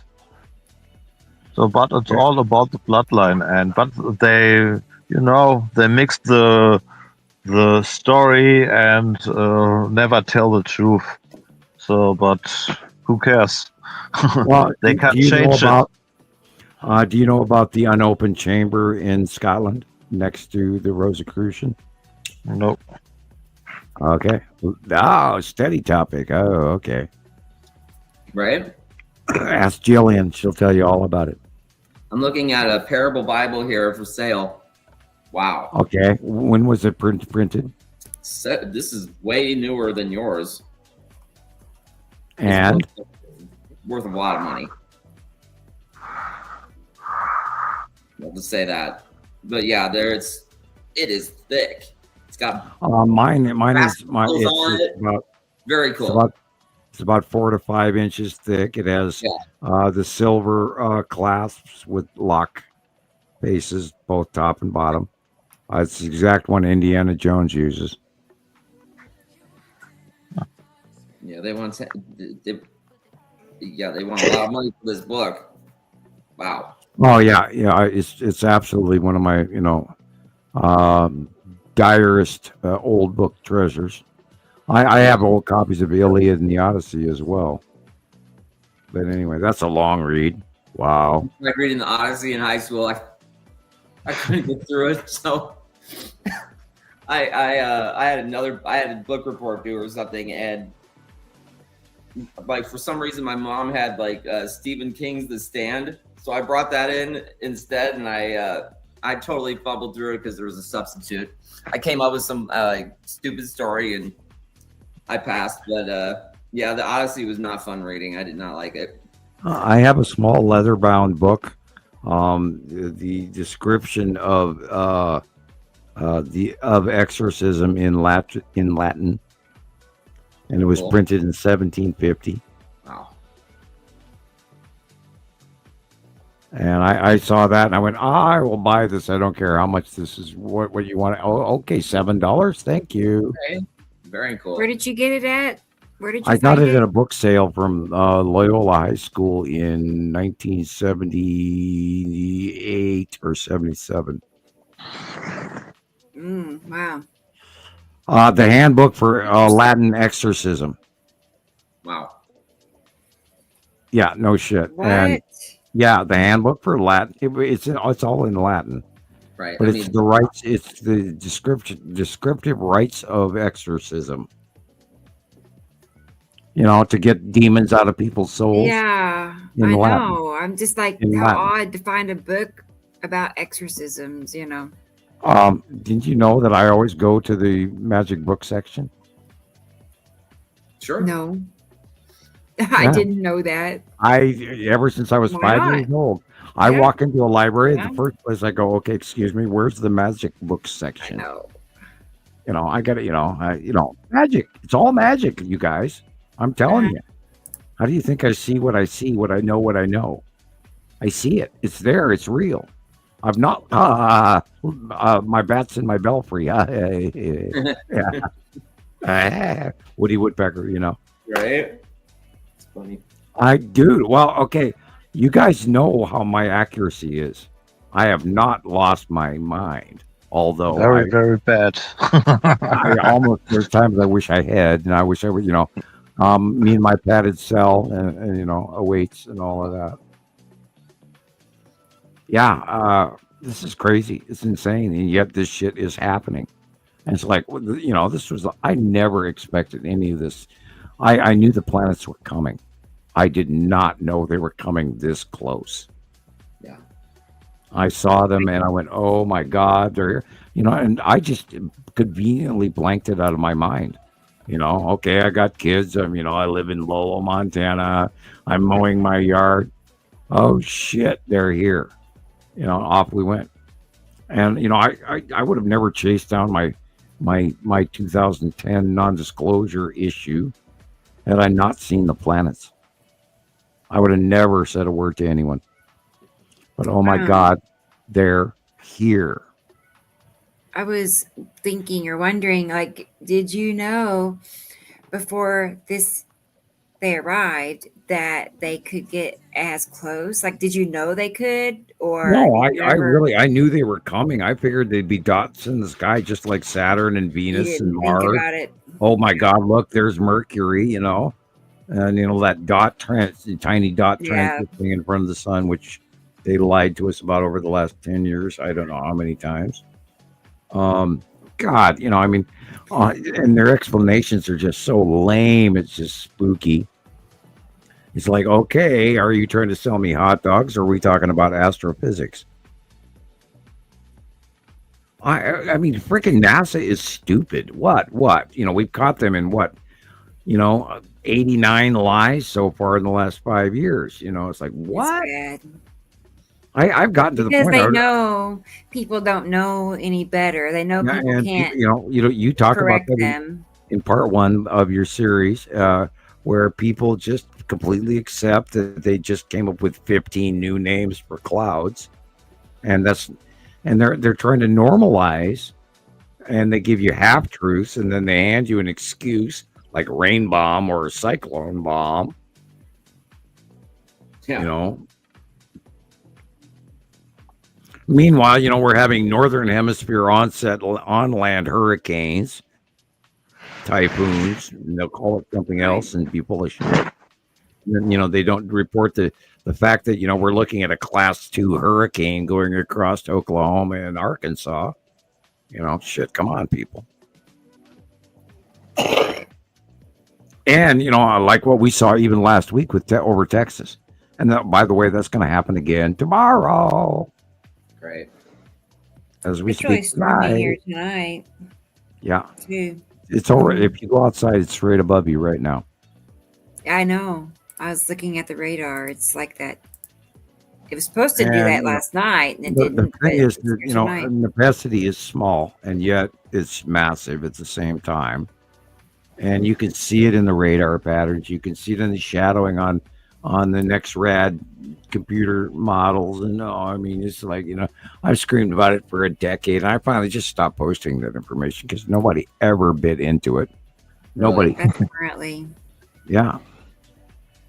And this is that pathway of the passing, either of the asteroids below the planets or actual Nepacity rain bomb scenario. Now watch the Mississippi Valley, Arkansas, Missouri, Tennessee, Kentucky, all of that's going to be flooding tomorrow. It's going to reach all the way up into Ohio and Pennsylvania and Michigan. And it's going to be really nasty. And that's the same drag-off pattern that keeps going over the Rockies that never used to go there, but it is now. Okay. And they're not telling you that. And it's never. It's like 3.5 miles to 20 miles high, and this is not a normal weather pattern by anything. I remember I used to record the weather back in the 80s. This is not normal. Nor it's not a winter jet, it's not a summer jet, it's not a spring jet, it's no jet we ever saw before. And then again, I'll point out, look at what's going on in the South Pole. Whoa. Yeah. The South Pole is freaky. It's still doing the 2 vortex things, or 3. There's 3 now? Yeah, there's 3 separate jet stream rotationals. Wow. And it's enveloping Australia, it's enveloping South America and South Africa. Look at the weather that South Africa went through this week. Yeah. And did that make the news? No. I went and looked it up. We got to ask Audrey, Rebecca. When Audrey's around, we have to ask about her weather. What's going on in South Africa? Mm-hmm. Because it is being enveloped by Antarctica, and it never used to be extended.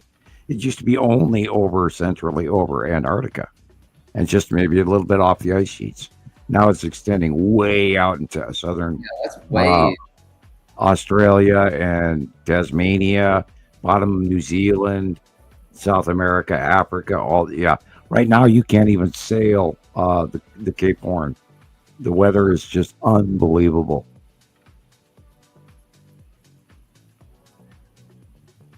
We are not in Kansas anymore, Toto.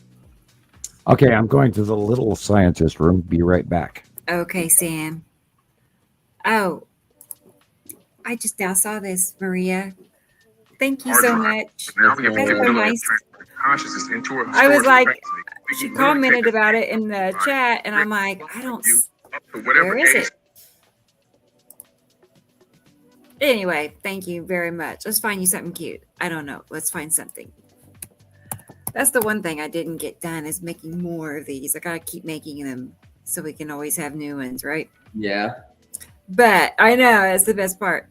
Let's do this because it's cute. We haven't seen it in a while.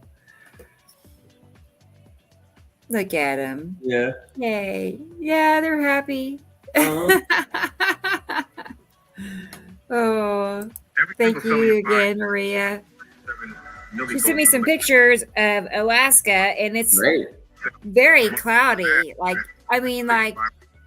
not cloudy, a gray cloudy, but heavily clouded. You know what I mean? Like blue skies with tons and tons of white clouds. I was just saving them. I thought, well, I'll put them up here real quick. Cool. Everybody can see what I'm talking about. But I've noticed that, I was telling Sam before the show, haven't you noticed, Chris, how when the 180-day cycle started, everything got that much closer, and it's so close that you really can't see the curves, the edges that much. It's just nothing but wall of planet. But you see every time the atmosphere, in my opinion, and that's the stunning part. I love watch this. So the atmosphere, I don't need to see the whole round thing, but the atmosphere is the interesting part, I think. I know yesterday I saw Yuri, and then it kind of just everything just started going away at sunset, but it was all still there. There were no clouds, but you could see, like, after the sunset, you could see the roundness of it, and you can see the, like, I can't explain it. Like the sunlight was bending off the front of it. It was just so weird. That's because it's in a half. We used to see a crescent illumination, and then it went to a quarter illumination, which we saw it like 2 years ago. And now it's like literally you're seeing half of the rounded face and the light bending around it. And we talk about the cutoff flares and the cutoff halos. It shouldn't be like it should be uniform light for the last week. And it's not. If you look at the sun, and God, I don't countless photographs. There's this huge tunnel that is going in between the planets, and way back there is the sun. And I think a lot of people are not noticing it, but there's this huge, immense depth. Or sometimes it's just light from the sun them. Coming through the in-between space of the planet. And if you learn to look, sometimes I question: is the sun even visible? Well, always stop yourself and say, "Don't look at the sun. Look at the dark areas in the left or right corner, and then work your way in." And the planets will pop out at you. Bang. Oh, by the way, Abraham Lincoln is back. Yeah. Hey, Abe. Look you there. Yeah. By the way, again, it's a little fuzzy. It's a little fuzzy, but an American celebration. There we go. Oh, there we go. Maria. Yeah, Abe, how you doing, Abe? Yes. That's guys, better. girls, this is the 250th year since the ride of Paul Revere. Right. Wow. 1th by land, 2th by sea, 3th by misinformation. Oh, yeah. And then they come down on me for misinformation, right?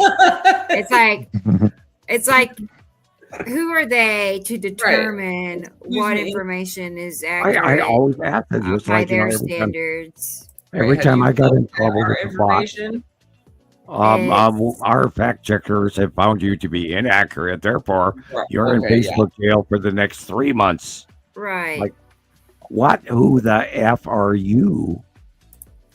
When was the last time I posted anything that was made up? Other than my nude drawings of planets. They just feel threatened, I'm sure. Oh, well, we are flagged. From Maria. Yeah. I'm Maria. Wherever I missed what you said. Sorry. These are just some I don't know, just some series of pics that she sent me. Okay, look, but let's examine the blue. Wow. Let me go back. Let's Go back a examine little the bit. blue.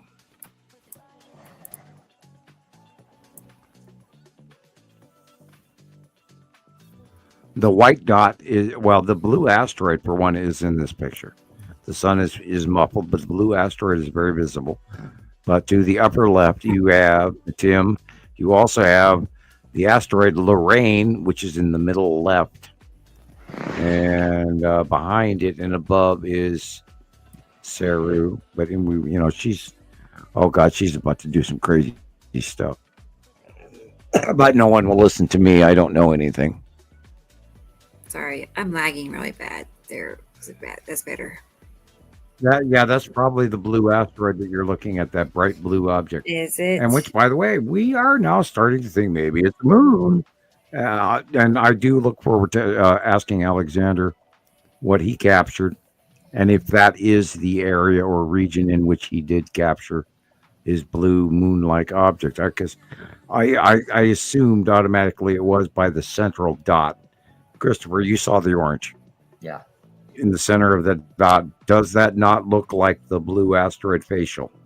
It does. I mean, the only other thing I know that has a circle in the middle of it, like a crater or something, is a moon on Saturn, and he didn't get a photo of that. So, I mean, I saw that. I watched it. I noted the blue illumination on the exterior.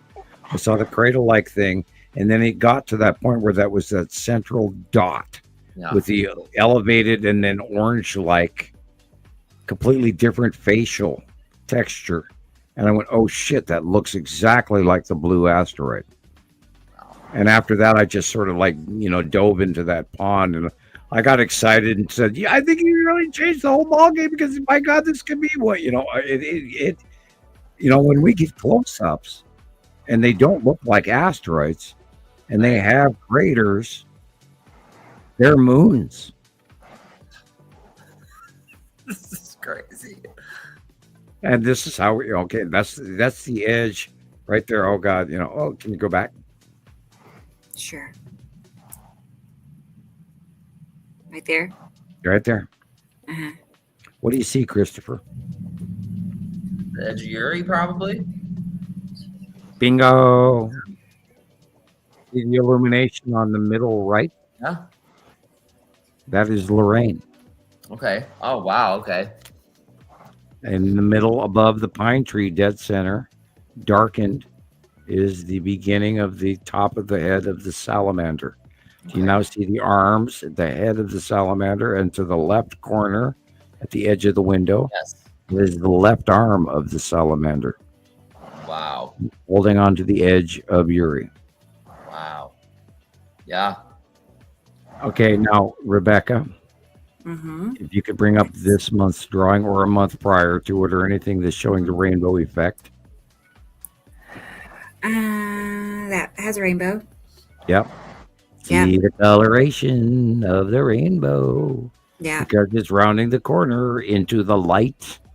Now, in part one, and I wish you'd play that video for people who are new. The rainbow, and she described it in a generic way, which is good. But the realization, the reason that we see the color rainbow is the debris.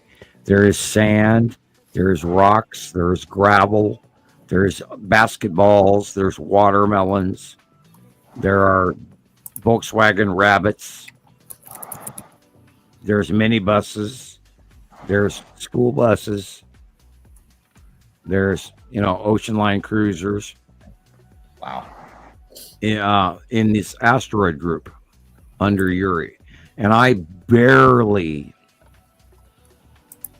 draw in the small stuff that I see, and I'm only giving a generic representation, which is what, when the light shines through in space, it will not, you can't see it until it breaks down through gases or material, sand, rocks, gravel. It breaks it into a spectrum that the human eye can see in what they call a prism color effect. Now right here, hold it. See that shaft lighting? You see the blue shaft? Yes. Yes. That is not a cloud effect. The cloud cannot make that. Okay. That is a cutoff flare. There is, okay, we'll examine the axis of this flare.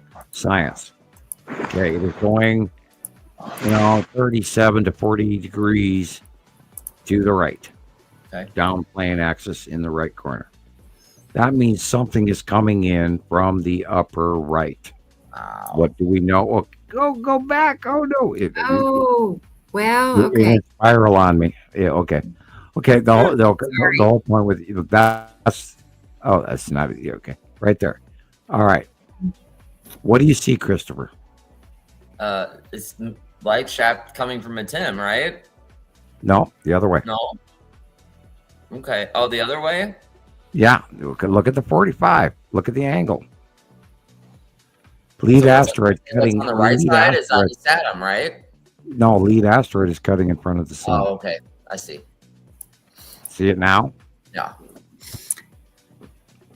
It's hard to see, but yes, you can tell there's something, a curve heading into Now look in the upper right 3 corner. o'clock position. In the upper right corner. All the way up into the upper right corner. What do you see? Well, Flame-like clouding. Yeah. That is the Saturn's yellow moon. So coming down with a pathway from the upper right into the middle, cutting into the sun, causing that cutoff blue flare illumination.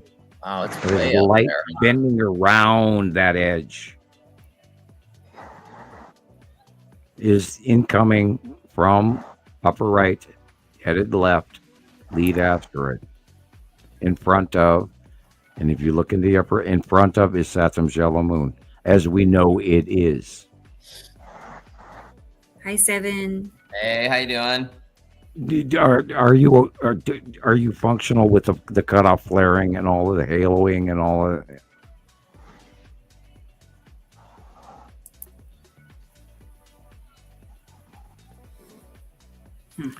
Because they come into the light, it cuts it off and it bends the light. The light isn't cut off, blocked. It goes around things. Right. And that flaring, the blue shaft lighting is always been very important.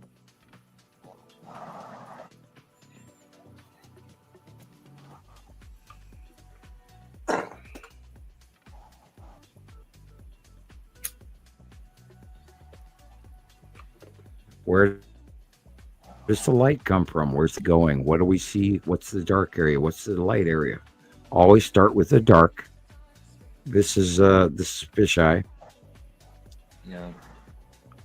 Okay, look, the light is into the left, so therefore this would be lead asteroid also. This is the side of Uri. This is lead asteroid is Saturn's yellow moon. Ion tail bending over to the right. Although it is weirdly angled. But look, okay, the Uri. Yeah. Salamander.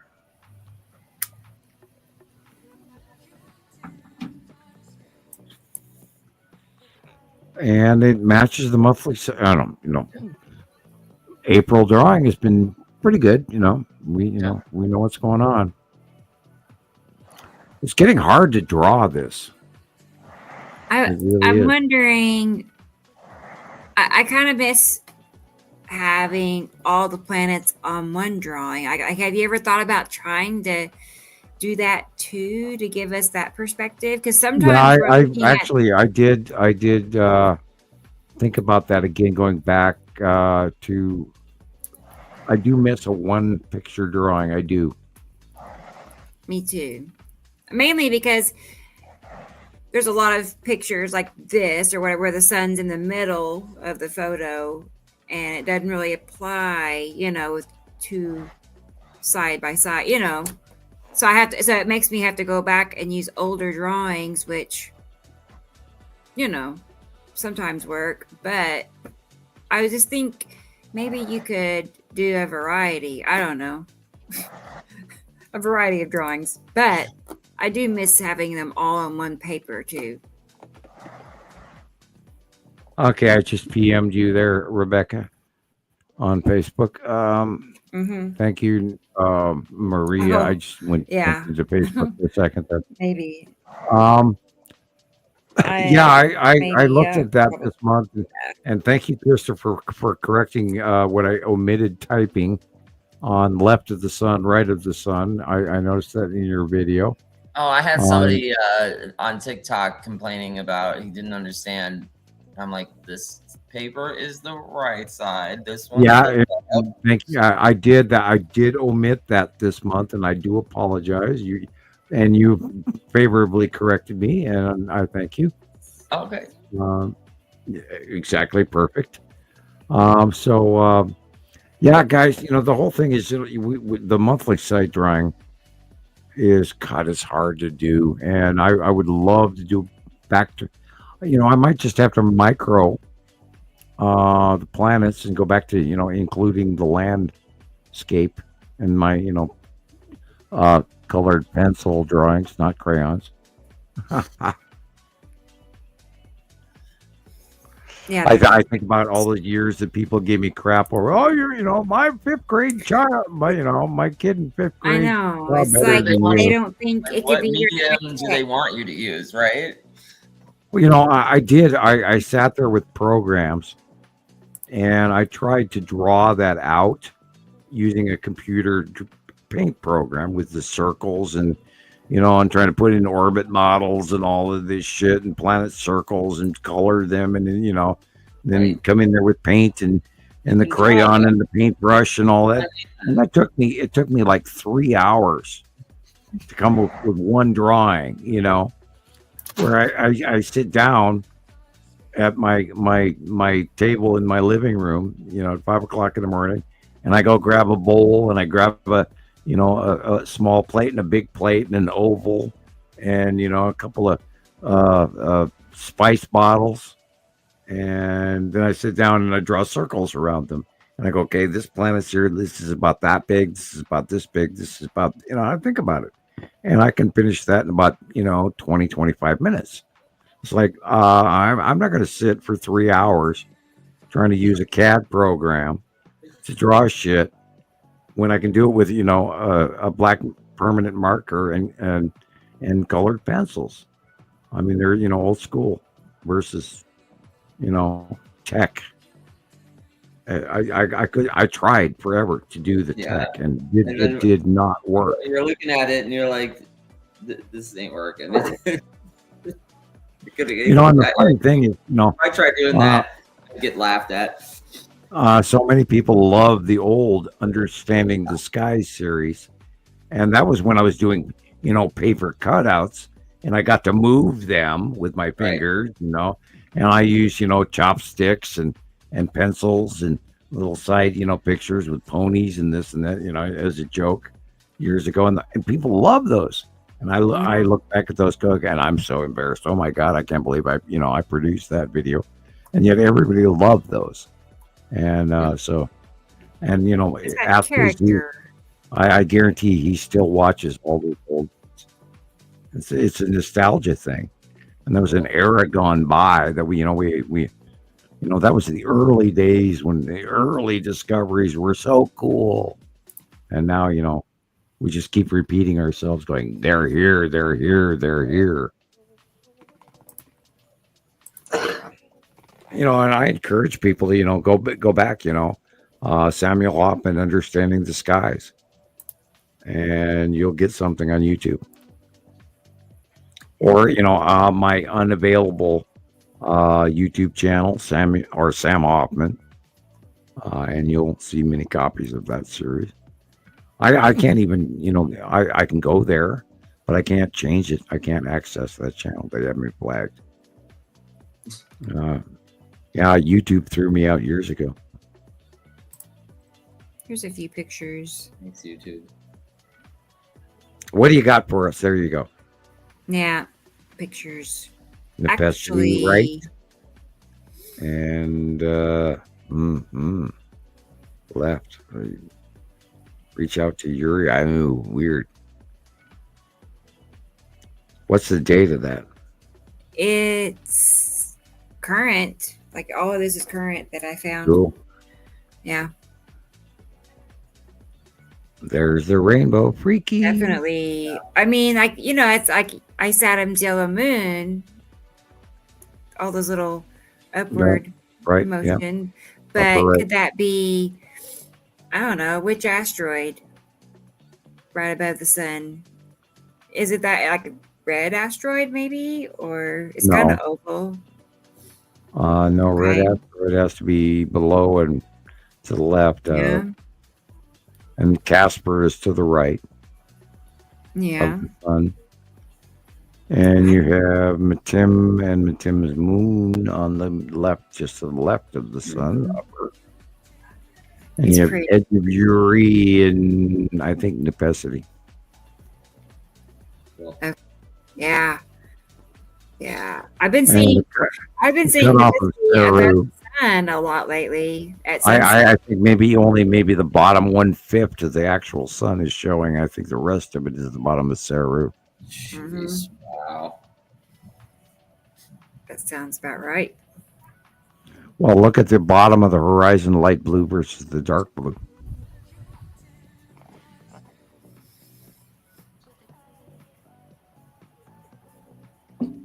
There's a definite color line change.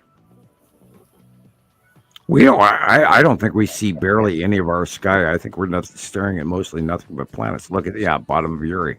Wow. Look at that. Yeah, it's good to have you back, Sharon. It's been too quiet without you. I'm tie-dyeing, Sharon. I got it like 6 o'clock this morning. This morning it was tie-dyeing. I've got the tie-dye bug now. Dang it, Gumby. No. Yeah. That's cool. All right, the rainbow effect. This is the cut-in of the Uri asteroid field that's causing all of this light.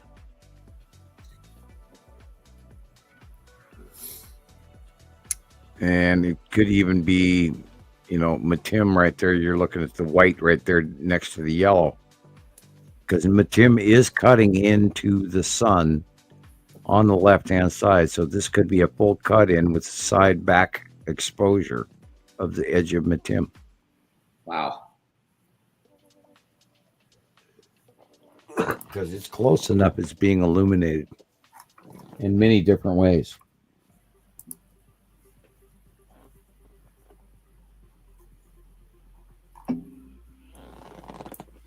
And the orange is the bottom of a planet.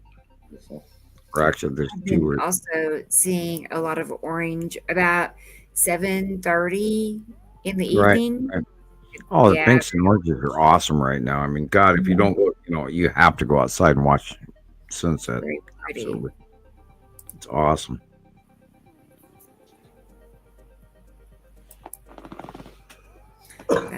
We're going to see a lot of this.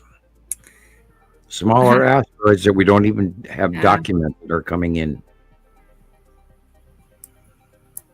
Nighttime burners, you name it. Boy. I'm going to, planet microclouding. Right. It's like I say, it's just like a wall of planet. It's just nothing. Well, there's actually two or so. There's more than one planet in this. People, we never saw skies like this in our entire lifetime. Yeah, I'm in my 60s. This is not our sky. Go back, watch an old Western. Go watch it. The sci-fi 1980s. This is not our sky. The red asteroid. Cool. Would you say that's like sisters with it, like little sisters? Oh, well, little sister's always in front of the red asteroid, and there's a whole bunch of little ones following, and 2 or 3 in front of her, and we've seen there. God, there's so much other small stuff coming, and we can't even count them all now. I mean, they've gotten past us. We can't document. Well, we could try, but we can't document the small stuff. But boy, it's coming in. And oh my God, this year, the 180-day cycle. Here we go. Wee-hoo! Holy shit! Here we go. And those couple of videos that I did send you this morning are a direct relationship to that. So not the big one on top, but the little one, red asteroid. Yeah, red asteroid has a whole bunch of stuff behind it and around it. And I drew that, in 2021. Yeah. So here it is, last week. Yeah. Lots of stuff around her. And again, rainbowing, that is debris. It can be small sand to pea gravel to watermelons. Now notice it's being cut off. The top half of the sun is gone. Where'd it go? Why? That's Saru and over the top edge of the sun. There's no cloud there. What's cutting it off? Argue with me, I dare you. Flame like cloud. That's the bottom of his satum. Wow. It is now going over us. Yeah. We talked about this last week, Christopher, where all of a sudden everything is really quickly changed. Very quick. It is freaky changing. Yeah, and now it's transitioned at sunset more towards the north. That's how I've been. Where'd you say this? I would bet money this is the bottom of his satum. Look at the edgies on the bottom. That's a base cloud we've not seen. Wow. Those look flame-like. Oh. And look where the light is coming from. Okay. It looked like Nepenthe, and it's tilted too. Yeah, well, It's axis like tip, slanted. got to take into account the planetary axis tip. Yeah. Okay. I don't know. I thought it was Pilgrims in a strange land. I could be wrong, but yeah, Nepenthe, but yeah, it does have a green thing to it, but there's also more of a reddish possibility tone. I'm just looking at the light, and that looked to me like it was in the evening in the north. I know. Nepenthe has been in the, it's been above the sun. It would be in the southwest. Oh God, Earth to brain. Okay, in the morning it's in the southwest. In nighttime, Earth to brain. Okay, got to spin it all the way till 5 p.m. in my head. By nighttime, the best is straight over the top of us overhead.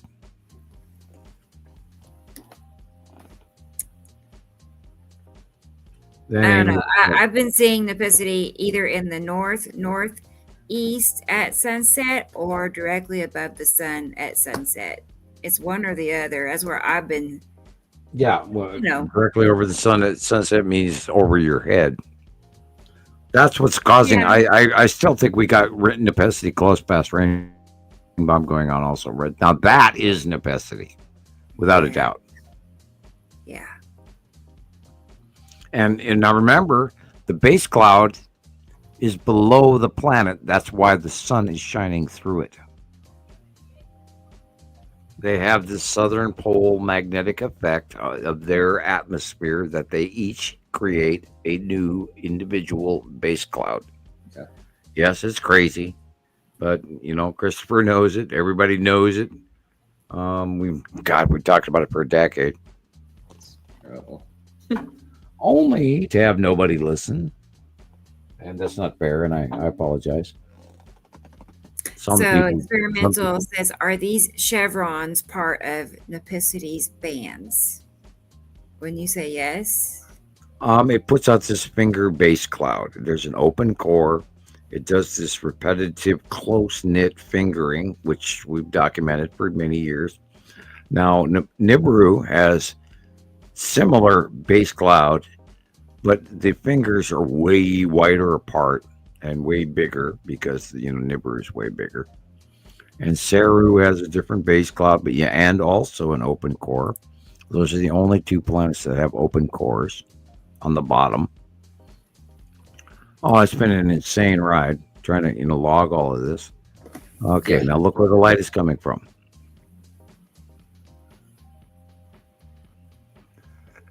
These are Nibiru fingers. Wow. Okay. They are wider apart. Nibiru is filling the, if this is early morning, Nibiru is filling the southern to southwestern sky at dawn, which is weird because come nightfall, come PM, she's in the east. Spooky. Earth to brain. Oh God, how does this all fit in there? Whoa. Back to Woody Woodpecker. Right. Yeah, it spins me in circles. It really does. Trying to keep all of this shit together for all of you guys. And, again, here today's the 19th. And 4 days ago, I put out another site drawing. And I sat there. Go ahead. Nice Adams, man. Is that? I'm sorry, I didn't catch. What did you say this was? Or I think this is Nibiru. oh, what? Okay, what? Fingers, wider fingers. Look where the light is. Okay, I have not seen Nibiru in so many weeks, months, probably. I haven't seen any because sign you're of not Nibiru. imagining how big it is. It's so big, it's beyond your. Now it is to the right of Isatim yellow moon. So in the morning, if you watch sunrise, Yeah. Not so much. Isatim's yellow moon will be in the southeastern sky. Right. I'm more And of a then sun- in the southwestern sky will be Nibiru. And then by noon, Nibiru will be in the northwestern sky. And then by 5 p.m., 6 p.m. at night, it will be in the northeastern sky. Okay, so it's got to be then behind. I know I see Nepicity in the northeast. So what you're saying is Necessity is behind straight Nepicity? up. Yeah, This but is it's out. still like This above is the buildings, horizonal the out. You're not trees. looking up. You're looking horizontal out. Okay, So this so in is the the north, at above the sunrise. buildings This and would trees, you be can see its in band the go across south the by sky. southwest sky. It is Fingers of above Nibiru. trees. It like. I'm just trying to determine if Nibiru could be behind Nepicity. Yes, Okay. quite easily. Yes. All right. Thanks. Because that's all I could think of where it would be. Okay, where is the light coming from?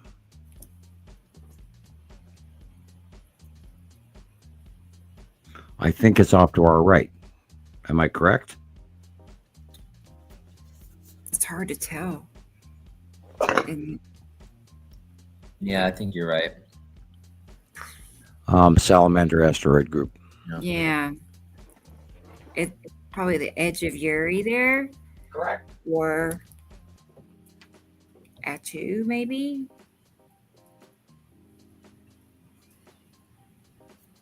But yeah, asteroids. How cool.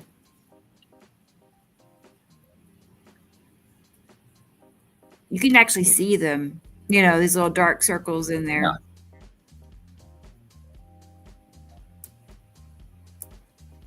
Oh, hello. Isn't that a good one? Yeah. That's pretty cool. Sorry, I was chewing. I couldn't comment. Yeah, hello. It looks like the long box to me. All last week we saw the long box almost literally vertical in dozens of sightings. It was straight up and down, heading in a weird angle. That is different. We've had a lot of shots like this where it's flat, plain, and close too. Depends on which hemisphere this picture was captured in. But the long box is moving around a lot more than the Texas cube, and they come in every week. Oh, by the way, there was actually one comment about the cubes recently. Oh, cool. Okay. We have not had that ever. Thank you for braving the great forbidden wall. You have broken the glass ceiling. Oh my God. On set we go from here, people. It's out now. Someone actually asked on YouTube about the cubes. Dun dun dun. And I love that, you guys remember Radio Wasteland. Yeah. And how they would I never even asked Chauncey to use it. But the day the earth stood still and the news guy going, just a moment, ladies and gentlemen, something is happening. And I to this day I treasure that. I just live for it. It was like, oh, awesome, perfect. You just did the greatest sidebar metaphor ever. Just a moment, ladies and gentlemen, something might be happening. I'll get it, Carol Ann. There's a certain picture she wants everybody to look at. Everybody got quiet on me. Let's see. Oh, wow. God. I just realized that my scrolling on the comments section had stalled, and I like 800 comments later. And I'm sorry, you guys. Exactly, Sam. I hate touching polyester. Okay, I mean, there's so much I've missed. I'm so sorry. Christ, you touch it once, and then the damn thing quits working. God, I'm still scrolling. I missed so much, you guys. I'm sorry. Okay, here you go, Carol Ann. That's our tiny Earth compared Sandy to Cheek, Andrea. Emery. God, I'm sorry, you guys. I missed all of what you were talking about. I thought nobody was commenting. It's like my thing stopped working. Carol Ann Experimental, Andrea, Sandy Cheeks. I do apologize. I missed all. God, I have to scroll past this, and I don't get a copy of it later. Dang it. Tom Hanks. Hi, Stacy. I'm still scrolling. Sorry. I'm the nerd. I just dropped my notebook on the class floor. God, I'm still scrolling. All right, all the way down to Carol Ann. Yup. Yeah, Hercubus. Hercubus is a electron cluster, and it holds 2 atoms in a compound. It's a gas giant, and it's an on-deck star. When one of our stars fail, it will take over, and there will be a bigger binary system. Some planets may go boom, some may not. If we get through next week, I'll be thankful. We got a new coronal hole coming by. Oh my God, here we go. Holy shit. I've never seen the volatility of the sun that's going on right now. It's amazing. And we are going to fry this summer. I have a picture for that coronal hole. Let's get that. Some current. Oh, that's the highest risk. Yeah, that's the active jet stream coming in from southern Texas all over Mexican, Pacific coastal Rockies. That ain't it. This is over the next 3 weeks. Like consistently, the next 3 weeks. This is what they expect, predict. Yep. And that's all due to what's coming over the Yucatan and what's coming over the Baja and the Mexican Rockies. And by the way, when was the last time you saw the Mexican weather forecast? And you remember that's a desert down there, but it's not. They're flooding. They're cutting out their information to tell you that's also what's going on over Kansas, what's going on over Texas is also happening in Mexico. And they're not telling you what's going on in Canada. So Tornado Alley is now like half the United States. Is that what they're? Yeah, all the way. Yeah, right. Yeah. Yeah. Okay. And by the way, Minnesota is also Tornado Alley, but they aren't telling you that. That's And, never been and that. Michigan and Wisconsin and Pennsylvania now. Okay. I forgot what this one was. Something about tornado probability. Annual tornado event. Average. Yes. Wow. All of that has changed now that flow is coming from the southern Pacific off the United States. It never used to flow in there. It used to be we had a single jet stream during the summer, which would averagely go around over the top of Oregon and across the United States to Nebraska and Iowa and Indiana and all of that, straight across the East Coast. And then we started getting this radio wave dipping, diving jet stream. And then the normal winter jet is 2 jet streams. There's one that goes over California, one that goes over Washington. And then roughly about 2018, all that changed. And now we get one from the Pacific, hot, warm weather that used to go toward Hawaii, but is now coming over the other way. And it is going underneath over the top of Mexico into the Gulf, and then up into Texas, and then all the way up into New York. And it's causing new weather extremes, including what you're looking at in the front yard of Indiana. Andrea is asking, she said, yes, here is the nucleus. Is that right, Sam? I'm not sure. Was it that? What's happening is there's a moist Pacific equator group coming in to meet a cold northern cold zone, and these cutoff lows are rotating separate, and then they reform in the middle of the United States right after they come out of the Rockies in the middle of the U.S., and they meet up with that more warm crap from Mexico and Texas, and it becomes this electrical storm for Mel. And this is going to be the rest of what we know. It's going to happen over and over again. And guess what? Guess where we grow all of our corn and wheat? Where it's storming and flooding. Right. And if you go to Gordon Michael Scallion's map of the future, released about 1996, 95, 97. And it shows the delta region of the Mississippi as being inundated and underwater.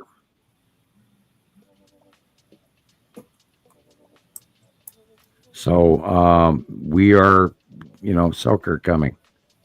There will be flooding in Alabama. There will be flooding in Tennessee and Kentucky and Missouri and Arkansas and on the Delta region. Watch what happens to the Mississippi. Watch what happens to Saudi Arabia. Watch what happens to Yemen or India or China. Great guy, smart guy. Good morning. Okay, I'm back. Hey, welcome back, Thomas. Yeah, I have a live on TikTok. Sorry. I talked about the Anunnaki, and I have a man who have a lot of followers, and talked about the Anunnaki, and so I tell them about the shit, the planets, and he will write me, and so now I'm back. Wow, I thought you were sleeping. No, I'm awake. Yeah, I'm not sleepy. I have a lot of power inside me, so I guess you've been up all night. Yeah. Wow. No problem. Well, good job. Yeah, good job. That's cool. Thank you. That's cool. At least, it sounds like they were interested. Whoever you were talking to, like they were interested in what you were saying. Yeah, maybe they don't believe everything for one speaking, but I think they look up my page, they look up the videos and all the stuff, and they think about it. And I know people need time for this, so you can't talk to one to a people to a human being, and I will say it that way, and he will don't understand everything at one time, so he need a little bit time for themselves, thinking about, and that's why I do this on this way. Talk to the people, say look it up, and think about it, and after we can write again. So I'm back here. Well, I'm glad you're back, and good night. Experimental. That is the coronal hole picture you started looking for. Thank you. I'm glad you were here. That new coronal hole is swinging around, and in tomorrow or the next day, when it moves further to the right, it's about other gods, lowercase g's, which are Anunnakis, right? But what I'm telling y'all is the reason why I say don't be deceived, because I don't know if y'all spiritually discern, walking with Christ,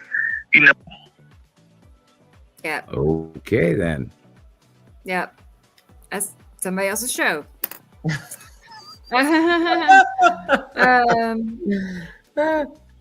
funny.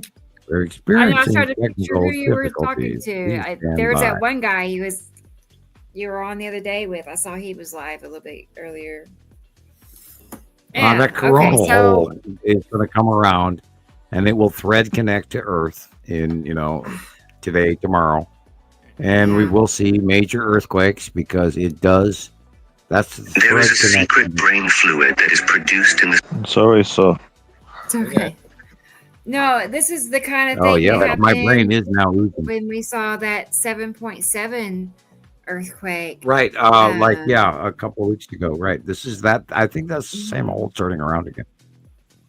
I think this is the same. Number 34. I think it's the same hole. Going all the way around and then coming back. Right. You can probably check that with Suspicious Observer. Okay. That one was it. That's the last slide for that. Okay. Yeah. So, there's people, all that. We're at 7 hours 49 minutes. We've been trying to share this 7 hours. Yeah, no kidding. Didn't we do this 2 days ago? I don't know. It does feel like that, doesn't it? Yeah. The weeks are just flying by. I thought yesterday was like Tuesday or something like that. When I finally realized it was Friday, about 8 o'clock at night, felt pretty awful. But it's Saturday. Well, I don't know what it's going to take to kick people forward into sharing this information with others. Yeah, we are, bats in our belfry and blah, blah, blah, conspiracy theorists, blah, blah, blah, blah, blah, blah. It's from, the Transylvania movie, cartoon, kids. Gosh, guys, you should share this information with everybody. Please like, subscribe, hit the notification bell. Donate. I have to congratulate Thomas for his nonstop beautiful smile. Yeah, he holds still so well, doesn't he? Yes, he's like a statue. Remember, but it's my normal smile, so. Yeah. Him keep his hand on his chin all that time and still talk. Yeah. I have to play this short clip. It's some pictures that Thomas shared. It's not long, a few minutes, but it's pictures that Thomas took of the sky. Okay. See, it's his. Really? Yeah. Yeah. Okay. Yeah. Maybe at the beginning. Yeah, maybe. I don't know, but I just gathered them up. I saw them. Okay. I thought maybe you play another video, but okay, you can play the photos. Let's see. Yeah.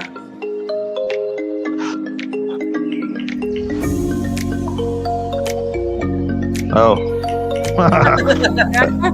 Oh no. You don't like that one? I'm not the AA man.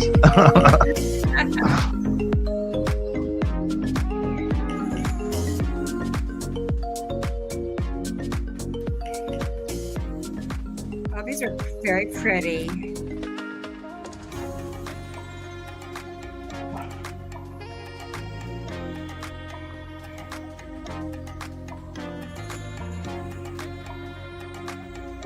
You have a nice open view. It's nice and level and nothing in your way. It's pretty. But these pictures are from last year, I think. So. Okay, right, probably. You should take more pics. As pretty of a view as you have, you should. Right. Yes. Wow. Yeah, no major mountains in the way there. Nice. But my high is not so much. I think 300 meters, something like that. Wow.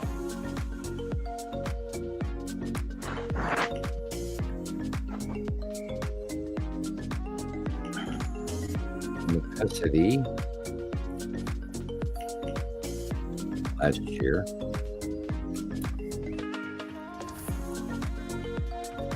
Of course, look at the cutoff of the sun. There's the skull asteroid, but I don't see it. Sam said it to me one time. Okay. Yeah, it's always there. I saw it today. Yeah, staring. I drove into town. I was driving to the north, and there's Uri. There's Atu. Atu's going. Oh God, there's the skull asteroid. Lo and behold. Top of the sun. That is the bottom of Teru cutting off the top of the sun. Yuri in the shot with the edgy in the left. This is the Satham Jello Moon and the ion tail on the right. If you notice, there's a blue flare in the cutoff. It's Tim cutting into the light. Oh, look at the green hue on this one. Oh, that's very, very old. I think 5 years or something like that. Look at the yellow behind the sun. By the way, did anybody see? This is 6 years. Yeah, that's cut off top. That's Necessity cutting off the top of the sun.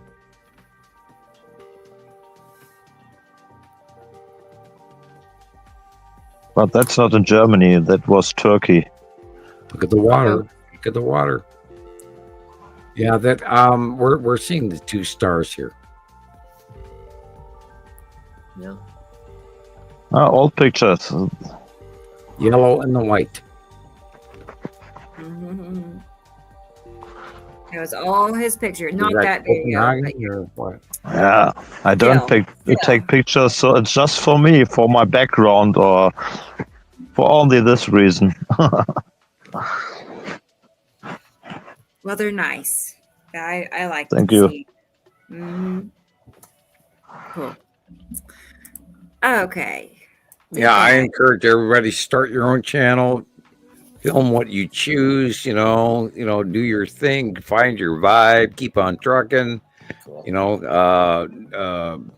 Rebecca's Kitty Kitchen, and I know. I used to think Christopher, the man about town, doing walking that. through Las Vegas. Pardon me, do you know about Nibiru? Yeah. Oh God, that would be hilarious. Jesus and his cash cab, and I'm so tempted to go out and get a camera. I really am. But if I buy another really, I got to do a cheap one. If I buy an expensive camera, I'm going to kill another camera. Right. I don't want to do that. I mean, I can't even wear a wristwatch. So I Ask don't you. want to, Go ahead. Ask your daughters for help to put them. Oh, they won't even take 5 minutes to take a damn photograph of me. Okay. I have to get the crowbar to get them out of the teenager cave and their PlayStation 5, Dad. My friends are on PlayStation. I have to talk to them. You do your show, let me do mine. I was like, oh God. Yeah. I know. When teenagers think that their parents are embarrassing. Oh God. Nova years ago. Nova's now 18, and she's a young adult. But in years ago, she would, yeah, Dad, that is Atu and Atu's moon. Now she's going, Dad, I don't believe any of that shit. And they are actually embarrassed that I do this. No, they'll get out of that soon enough. Well, I've told them, someday you're gonna go, yeah, my dad did that. Oh, mark my words, they will. Well, what about the non-disclosure agreement? I mean, surely that has to have some, count. No, that's only normal. Doesn't everybody have a non-disclosure agreement? No. No. Sure. No. Yeah, and I grew up with that. What else is new? Duh. I don't know. I'm thinking maybe it'll just sink in eventually, I mean, at all the comparisons, have they looked at them? It's like my youngest son, he's not interested in it. He doesn't like to hear me talk about it. He's just not interested. The other day, so I know. Shiloh got up really early, and she does. She's a mini me in a different way, and she got up really early. And I was on Nibiru system Skywatcher, and I forced her to watch the startup of Christopher's Facts Not Fear video. Yeah. And girl, this is 2 minutes 60 seconds. You can watch this. She went, okay, whatever. Do I have to? Yeah, and it's over yet. Torture. She said, "Wow, that's powerful." Oh, cool. Well, they saw you the first time they saw you, Christopher. Said, "Oh, isn't he a rock star?" It's the sunglasses. Yeah, exactly. It's the shades. I keep telling you, Christopher. Every time I break them, I can just walk back to the. You're already people already know you as a guy that walks around. You're the man on the street. I don't know if I'm gonna be doing much of that in here in a couple weeks. Well, you get one of those. You get a hat, a hat umbrella. I need a sombrero or something. And the white sunscreen on your nose and your cheeks. Right. And you walk out in a full body suit. Hi, I'm in Las Vegas frying my ass off. I'm Christopher. I'm your reporter telling you about the solar weather changes and climate change, and we're frying our ass off here. What the fuck don't you? Oh, sorry, Carol Ann. Don't you understand about climate change, people? The planets are here. Oh my God, the guy in the raincoat and the rain booth in the middle of New Mexico, Art Bell show. Oh my God, boom. But Christopher, if it gets too hot, you can also be the boy who makes the calls. I sent Rebecca and Sam a list. There you can find a lot of ancient alien guys. Okay. For example, there's a company. They produce all the films. Maybe you can call them. They're in America. They would run with an idea like this. It's just. Well, I'm still of the same genre. That maybe someday we'll all go viral, get rich and wealthy, and then we could all move to one location and start our own hobbit holes on some plantation in Montana land, where we can get a collective together and we can tell the rest of the world to FO. And grow our own crop of wheat and our own beer, and we'll brew our own beer. The hell with you! Right. And I've grown hops before. I'm a farm boy. I'm a Montana boy. Yeah, you're gonna have to teach us all what to do because I'll kill it all. Oh shit, dude! I couldn't save us all with most of my knowledge, but yeah, I would try. I've studied everything I could get my hands on. and tried to reach out to people to get a collective together to form, some level of together where we, and we're doing it. We're not together, but we are doing it. Yep. It can still happen. And by the way, I mean, it's still possible. well, I'm concerned Caroline. about Jackie, but you could move. Tell you, Christopher, because if it does get too hot, you could move.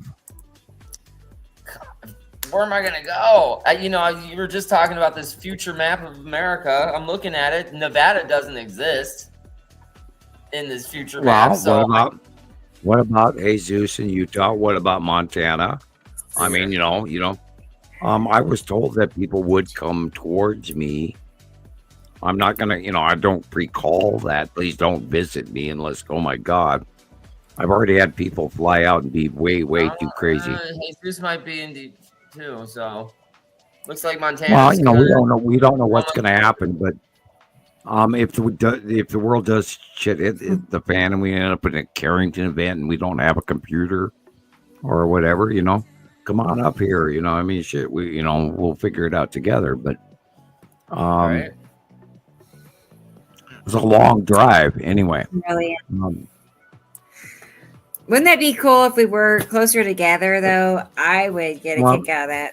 I would hope that we could, eventually get well known enough to actually do the Las Vegas Comic-Con.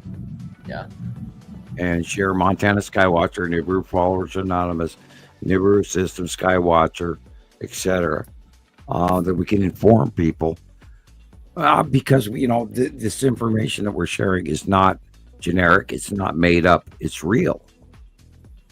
It's real. It's real. It's real. I mean, guys, this shit is happening over our heads right now. It's the greatest, damnest, coolest thing that ever was. Period.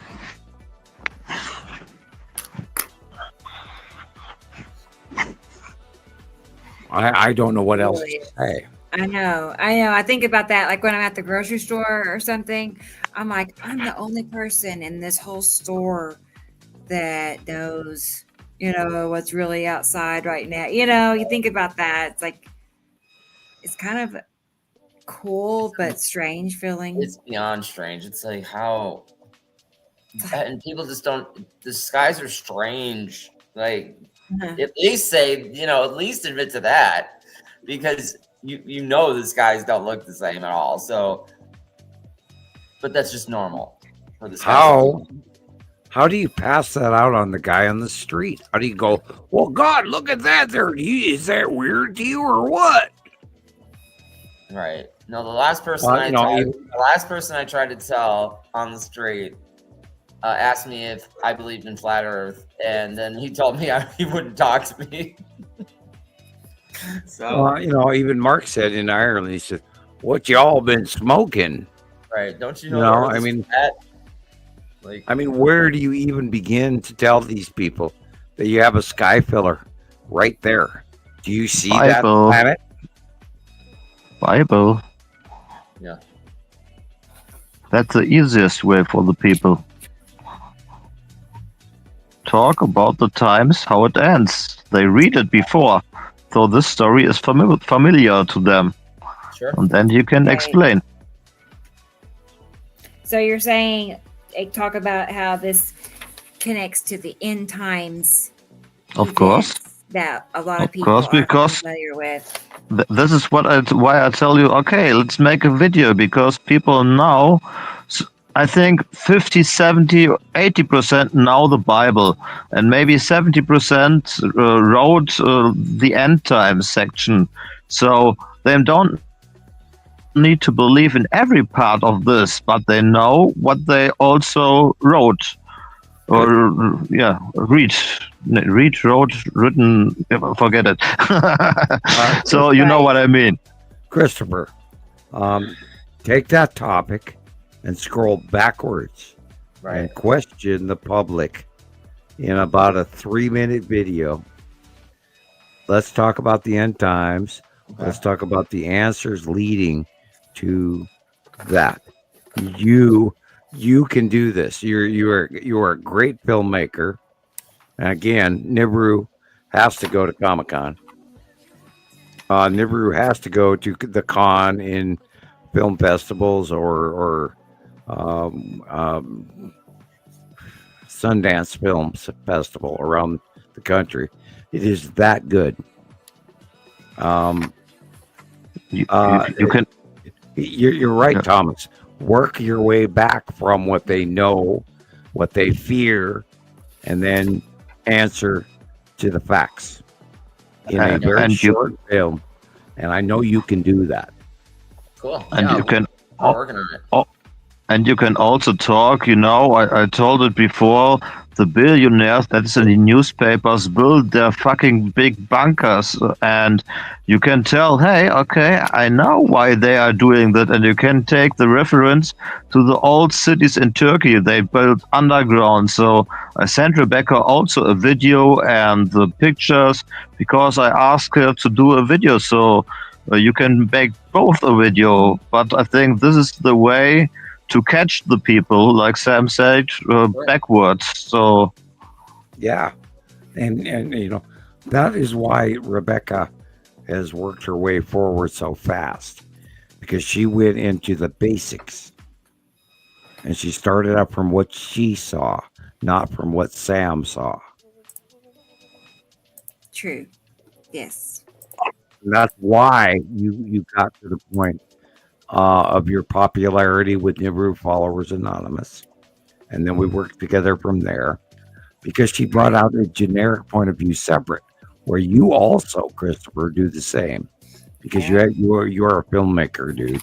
You really are. You're good at what you do. Yeah, he's good at it. I mean, Christ, you give me goosebumps every time I watch your videos. Oh, come on. No, you. No, hey, Christopher, true. I have cried. I've had tears rolling down my face from you sharing my work. You gave me a gift of vindication that I spent a decade waiting for. I had tears rolling down my face. Wow. Oh, nice. man. Isn't that nice, Chris? Yeah. I know, but think about, imagine being Sam, right? And feeling really alone in all of this and not being able to communicate. And no relate one will to believe anybody. you anyway. And finally, he's got a crowd of people that do believe him, that do see it. And I know, Sam, I bet whoever said that nobody would believe you probably did not know, how you were going to play the card of having these drawings. You got that poker hand, but it's like they did not know you were going to do remote viewing. Well, it's like when Christopher first saw that Nepacity and Isatum and Atu were real, and you yourself hit a point of tears. It actually, and Gillian talks about this too. It breaks you. You cry. Oh yeah. You cry when you discover this. For months, it was weird. I just, just out of nowhere, I'd be fine, and then you just start. Holy shit! How can I believe this? Oh my god, this is so insane, and yet I'm still seeing it. And there it is. Oh my god. Yeah, and inside, Mark the other day he asked me. We talked about this earlier. He says, "How do you deal with this?" And I answered to you. I said, "Mark, I'm screaming inside." Yeah, I bet. And my role as a person that is, my friends, talk to me and they ask me for guidance and help. What am I doing? What are we seeing? What do we, And so I have this role to share with them an some sort of uplifting message that we can never quit. We can't give in to the negativity. We can't give in to the idiots that don't believe this shit, because F and A, there it is right in front of your face. How can you not see this? We cannot quit. There is no way. We work our asses off, and the moment we get somebody else that goes, yeah, you're right, you go, oh, thank you, God. Chicago. Thanks, Maria. Yeah, Chris, you the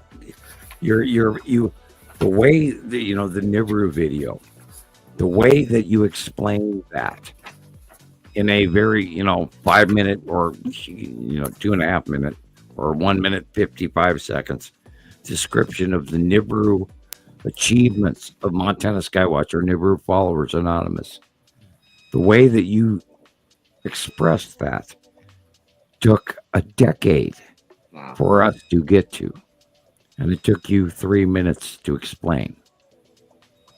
Priceless. Yeah, definitely. Priceless. I'm telling you guys, I just could, I had a deep feeling that something was way off, and all of the things I watched and read about, nothing added up, just like Jesus talks about. And then I met Rebecca and started watching her, lives and her videos, and everything she was talking about is, I mean, the pictures are worth 1,000 words basically, and you can't deny it once you start seeing it yourself. It's just, and it's not like you are controlling the masses with your illustrations, It is, yes. Oh, I am that evil dark emperor. Because I told you it's there. You see it. You must follow Sam. Yeah. And I was on board with it right away, but I did not start seeing it for a few months, and then like the repetition of all of it. Like I finally saw a planet, and then maybe a week later, oh my God, I see it again the same way I saw it 2 weeks ago, and then like a domino effect, like you talk about. Just now, I see it every day. So you become what you think. I told you before. Sure, why can't I keep thinking about it? It's a learning process. It's that's true. So go and have fun. Yeah, no, I'm totally with you, Thomas, about being in the moment right now, because you don't have control of the past. You don't have. Why am I worried about the future when I'm not there yet? I'm not there yet. Of course.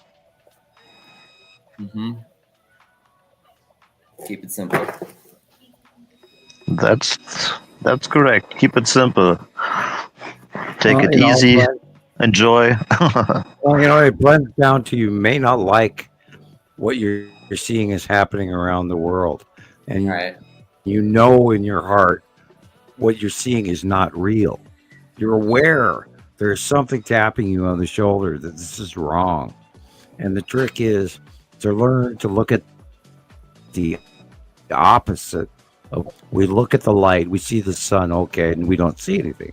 But if you look at the dark, and Montana Skywatch, we actually looked at the dark first, the light second, and all of a sudden the planets jumped out. And Rebecca, yes, do you have that video, part 1? Mine? Everything I know. I would love you to play that. You want me to play that? Everything okay. you know about Nibiru, part 1. Okay. Good night, Shady. The Shady Lady. Night. Good night. We'll see you next week, hopefully. Yes, Sam, I could play it. Yes. You know that feeling when you hear your own videos, like yourself talking? Yeah, you hate it. I know. I'm just like, yes, I have it. I cringe watching Understanding I do. the Sky series. I really do. It can't bothers me. stand it. It's like, way back when. God, I was such a newbie. Okay, here we go, guys. Everything I know. Part 1, part 2 is coming soon. I got kind of sidetracked. Our binary Theo. twin solar system. We're going to start with the basics about these drawings and the person that creates them. So the gentleman who makes all the drawings that I share, his name is Samuel Hofman. He is the only person that has ever come forward to reveal information about how we have this binary solar system. What I mean by that is that there's actually another solar system electromagnetically connected to our solar system. Once in a great while, our two solar systems will cross paths, and that is what is happening. It's been happening since 2009.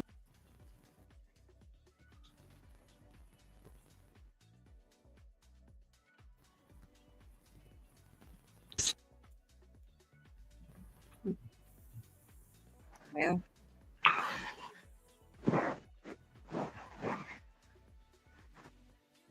I think we are stuck. it's like, yeah, what's going on? Why now? All of a sudden, I played every Because you're telling the video today. It's truth. no problem.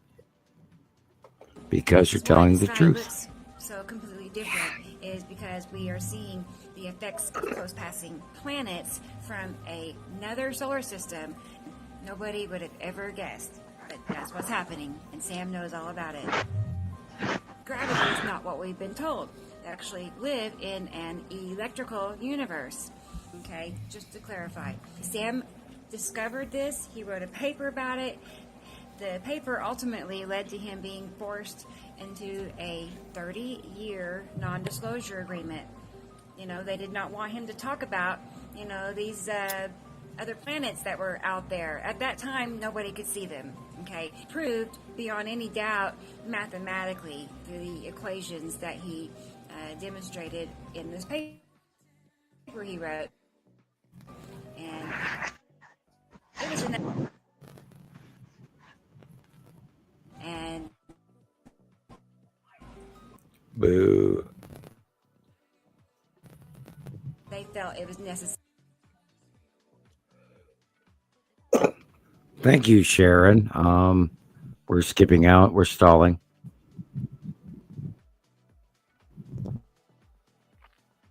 Do you notice we didn't suffer any of that throughout the whole show until you tell the truth?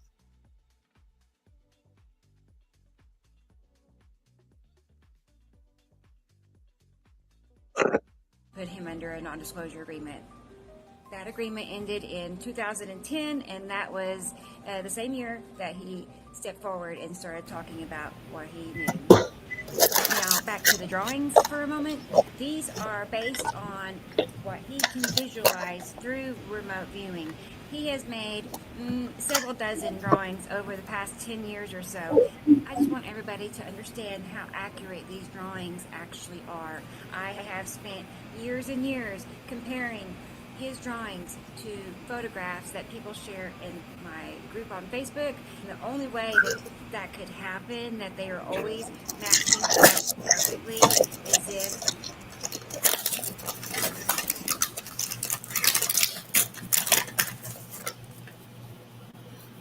it's really happening. His drawings line right up to photographs that anybody takes. You, me, it doesn't matter.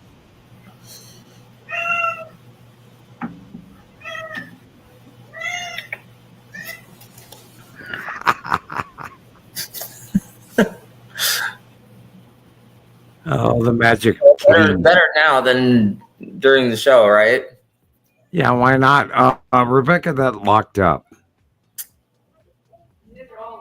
That's weird. They're there. I mean, we got these big, dark, round shadows in each direction all around the world. Those big curves that we're seeing Salamander. in the sky, those are the close passing planets passing Side of Uri, just outside Earth's 2018. atmosphere. We see their shadows and we see their clouds. Absolutely, you can tell that we are repetitively seeing these darker shadow places to each side of our sun, and they just so happen to be perfectly round at that. It's undeniable. Here's another example of a Undeniable. close-passing planet. As you can see, it's dark and round. The dark side. How many years does it take you to see the passing planets? How many?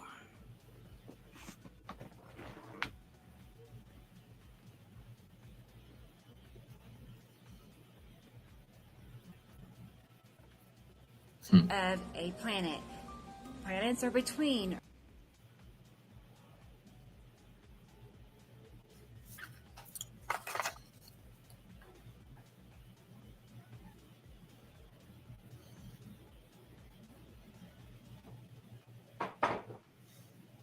Earth and our sun. Okay, so we see their dark sides, their shadows, their clouds, their atmosphere, even down to that asteroid right there. Yes, the asteroids in the binary system are huge. Actually, all of the planetary objects, planets, moons, asteroids, are larger than the planetary objects in our solar system. Technically, our solar system right now is passing through the binary solar system. Okay, we are passing through it. We are seeing these other planets that are very close by Earth, just outside Earth's atmosphere. These are clouds from another planet. I love that. We do not have clouds that look like that. We have never had clouds.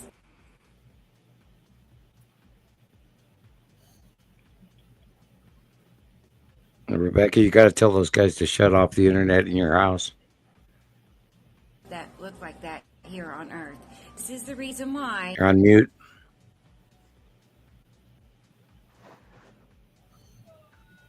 Rebecca, that's a favorite picture. Yeah, Rebecca, you're on mute. Back around 2016, the government came forward.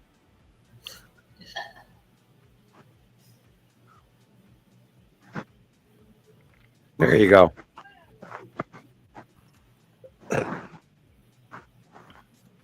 And I think you're killing your own internet new feed. cloud names to help explain all of this away. They gave these new kind of clouds names, and people automatically just accepted it as okay and legit without really any further explanation needed. Again, Earth does not have clouds that look like that. And no, that is not HARP or frequency waves or gravity waves. This is not a sun simulator, okay? That's another elaborate cover-up to help normalize what this is happening here and give people an answer for what's going on. It's them. They're doing that.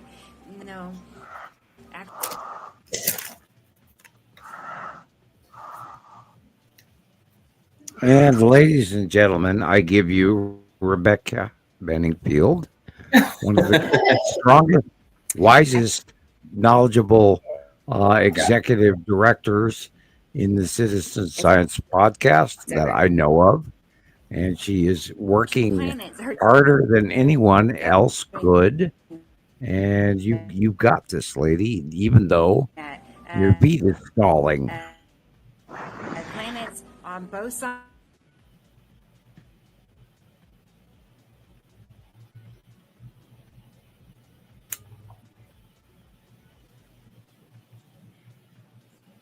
Started not too long ago, a few years ago.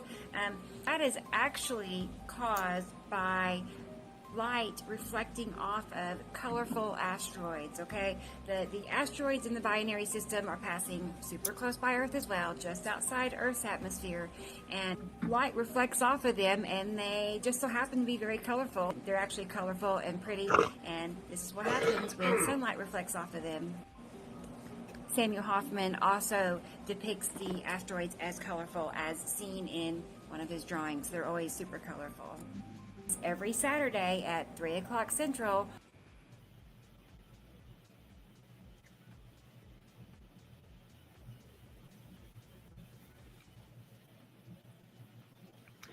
Boy, I hope it pays out through YouTube feed better than what I'm watching here.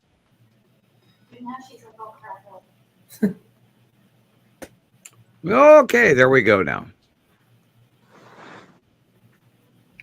Rebecca, you're on mute again.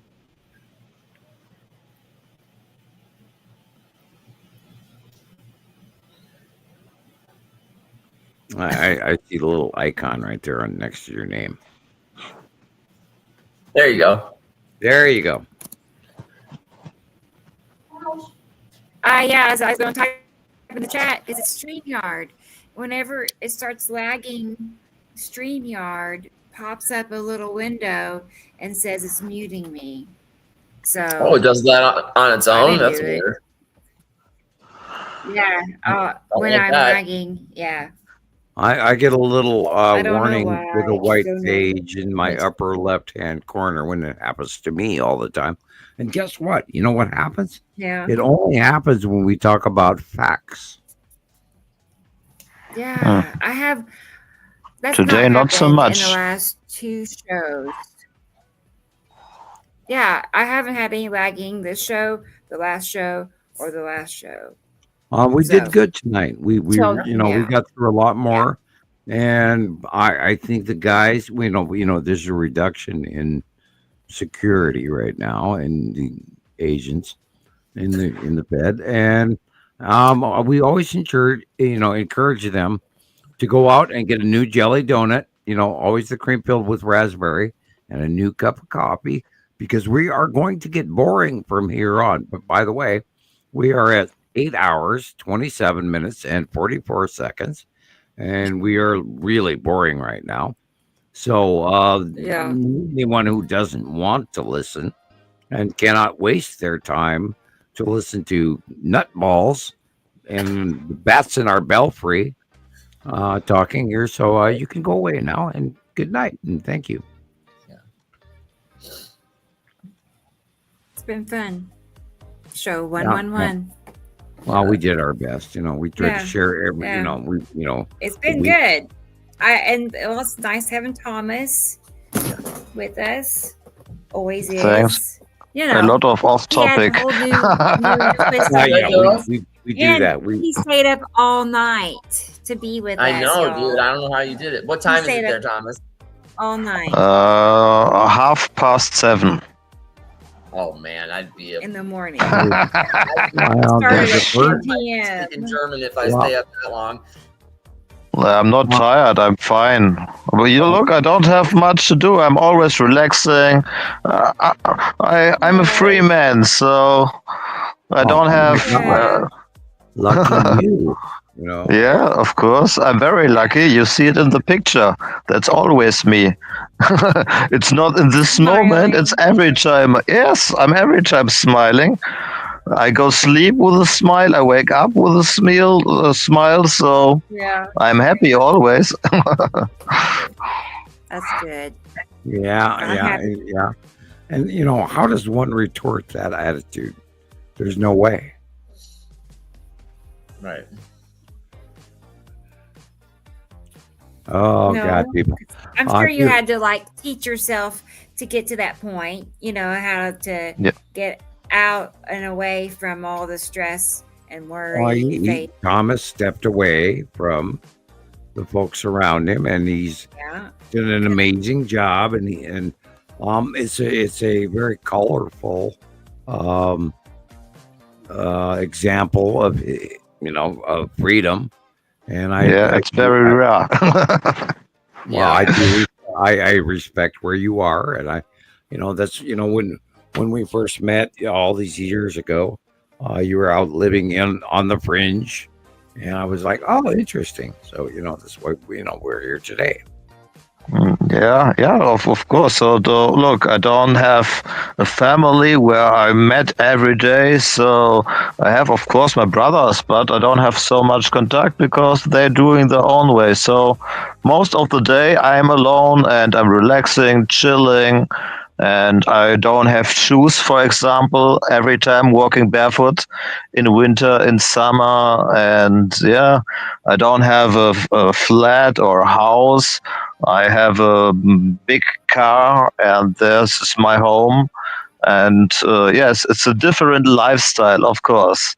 But I think this is the only way to get there where I am. So you need to get all the stuff with the negative part away from you and work on you, and also have special abilities before inside you, and you can't get there on your own. I told Sam before, I was allowed to get to my stage, and that's not easy part, and not everybody can do this, but I'm doing my best to help people and to tell people. But I know they can't get there, but I always try to help and tell the truth. And so I know it's a very special way. And so I just want to tell you, it's not easy. Not everyone can do this, and you must quit all life before. So it's like ego death. So you must say, okay, goodbye, other life, welcome new life. And of course, there was time. It was very not frustrating, but very.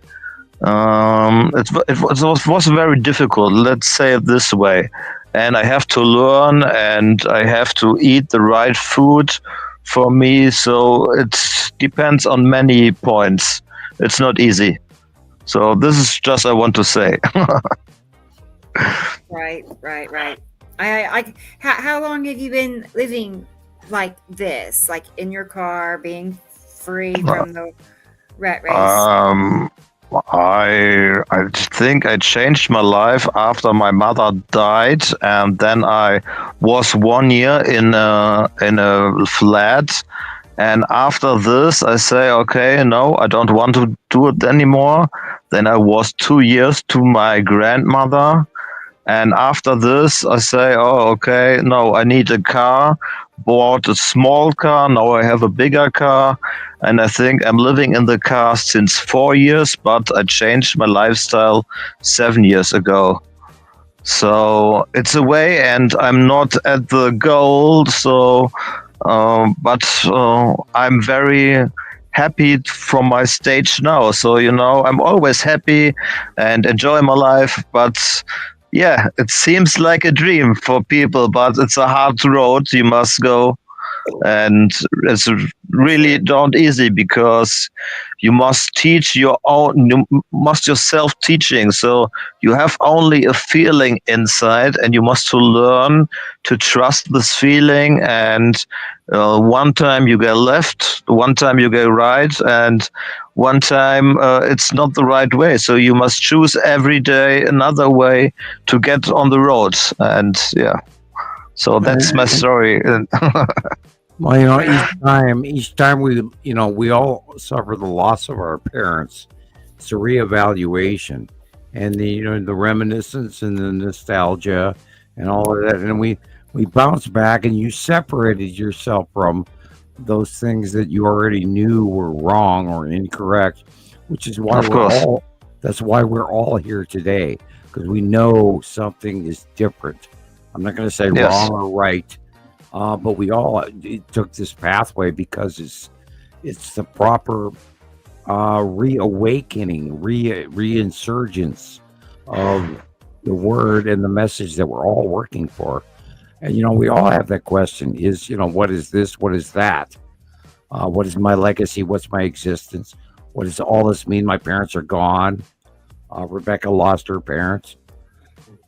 Fortunately, Christoper still has all of his parents. He has 4 of them, in-laws included. Right. And it's all a learning curve. And after my mother passed away, and then came back to, interestingly, haunt me, and the rarity of my father haunting me, which I wanted the most, versus the people across the street. Wow, people. Oh God, where we are right now is so insanely cool in what we could do, what we can do, what we are doing. Oh my God, you could not buy a better ticket. Right? Yeah. Welcome to the Super Bowl. Welcome to foosball, soccer league, Brewfest. Yeah, Of course, that's right. Yeah, it is. I've gotten better, like Thomas is explaining. I used to be like a very anxious person, like bad anxiety, and insomnia, and because I let myself stress too much. Mm-hmm. And you have to retrain your brain, basically. Hey, you're a badass now. You go, I'm not going to tolerate that shit. Get the hell with it, F them, Right. Yeah, I'm outside of it now, looking in on it. You guys should see her in the green room. She's eating all the Doritos, the nachos, the green M&Ms. She's going, fuck them. Sorry, Carol Ann. F them. I don't, I know better. Yeah, we're talking to Superwoman here. This lady right here, our executive director, Nibiru Followers Anonymous, has gained an equality to my work, and she made my job so much easier in the last decade. I could never ever thank you enough. Ever. Nice, ever, Sam. ever, ever, Thanks. ever, ever, ever. That's nice. And I can't believe it. I can't believe it. I can't believe it. I can't believe we're doing this. I can't believe I'm getting to work with you. All these years of just, listening to his videos and looking at his pictures and reading his comments. I never would have guessed. Hey, Christopher. Mm-hmm. Rebecca got thrown out of Montana Skywatcher. I know. I heard about it. Remember that story? Got in some trouble. I deserved it too. I deserved it. You know how many people ever got let back in? No, not many. Thanks, Sharon. And this lady has earned her place. Yeah. I go online and I see somebody commenting or posting their videos, and I'll scroll down. I'll bring up the comments, and she answered the question for me. I don't have to work today. Goodbye. Thank you. I do a thumbs up and I'm gone, she sees the planets. You see the planets.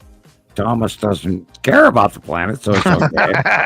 Hey, I see the planets and I see the atmospheres, but I don't see the details like you guys. That's the right. You must say that way. You will. Yeah. But to you, of course. Go on. You are a very free spirit, and you see. You don't need the details. It's okay. But for those of us, I can barely talk. I'm Ricola. Okay. The drive is there. We're all here for a reason. It's real. It's happening. It's now. That's true. That is true. I think that's what does make us so motivated is because we do see it. We do know it's real. And we can't unsee it. And we can't stop thinking about it. I can't. To have somebody draw an illustration and weeks later see what this man is drawing in the sky down to every detail in the drawing. It is, you can't describe it to somebody. You have to experience it for yourself, and when you do, it's just mind-blowing. I don't know how to describe it, honestly. Oh, Christopher, you can do this before you know it. You're going to be right. You're going to be right where Rebecca is, and I looked at it, and there it is. Damn it! That's the long box cube. That's the Texas cube. Oh my God! Star destroyers, support craft. Oh shit! There's a fighter docking station, and they're right in front of us right now. Man has been asking, are we alone? Hell no, we are not alone, people. We have a blockade invasion fleet parked over the top of us since 2019. The original early arrival was 2009, 10 years. But there was also somebody here on Earth before, so we have never been here alone. But of course, you're talking about the sky. The first initial in government interaction treaty was 1947. Roosevelt. Right after World War II.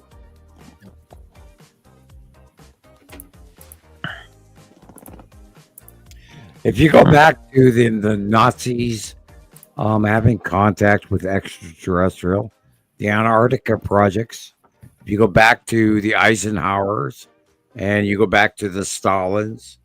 They were talking with extraterrestrials.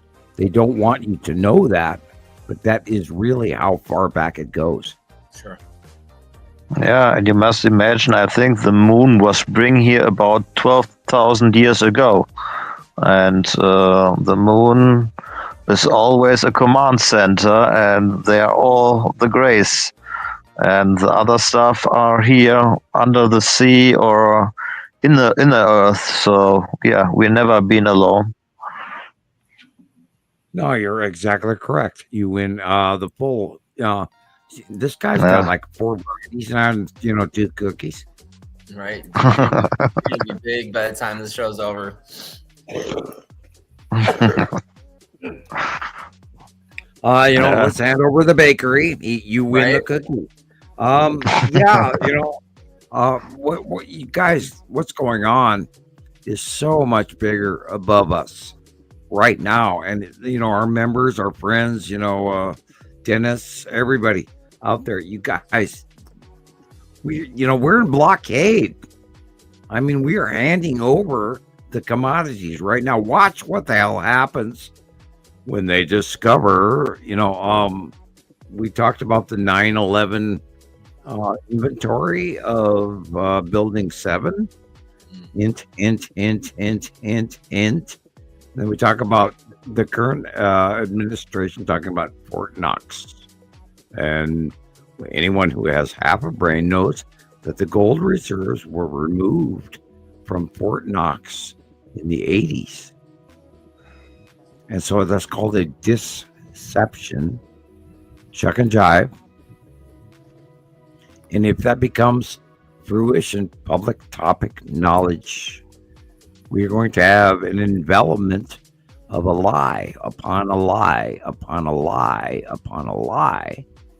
Now, over the years, we've all heard about the false invasion, right? QAnon. Oh, ET's about, they're terraforming and they're going to make us go in and we're going to go, and they're going to invade. They're already here. They don't have to invade. They are blockading us. And if you don't believe me, prove me wrong. So Sharon is asking, where is the gold? Where is it? Is it in the space tube? Yes. Bingo. Sharon, you want a brownie. Stop. Dude. Rebecca too. She answered this question. Yeah, the one too. I'll split it with all you, right, Sharon. all right. Yeah. Let's go back to the market, the basics.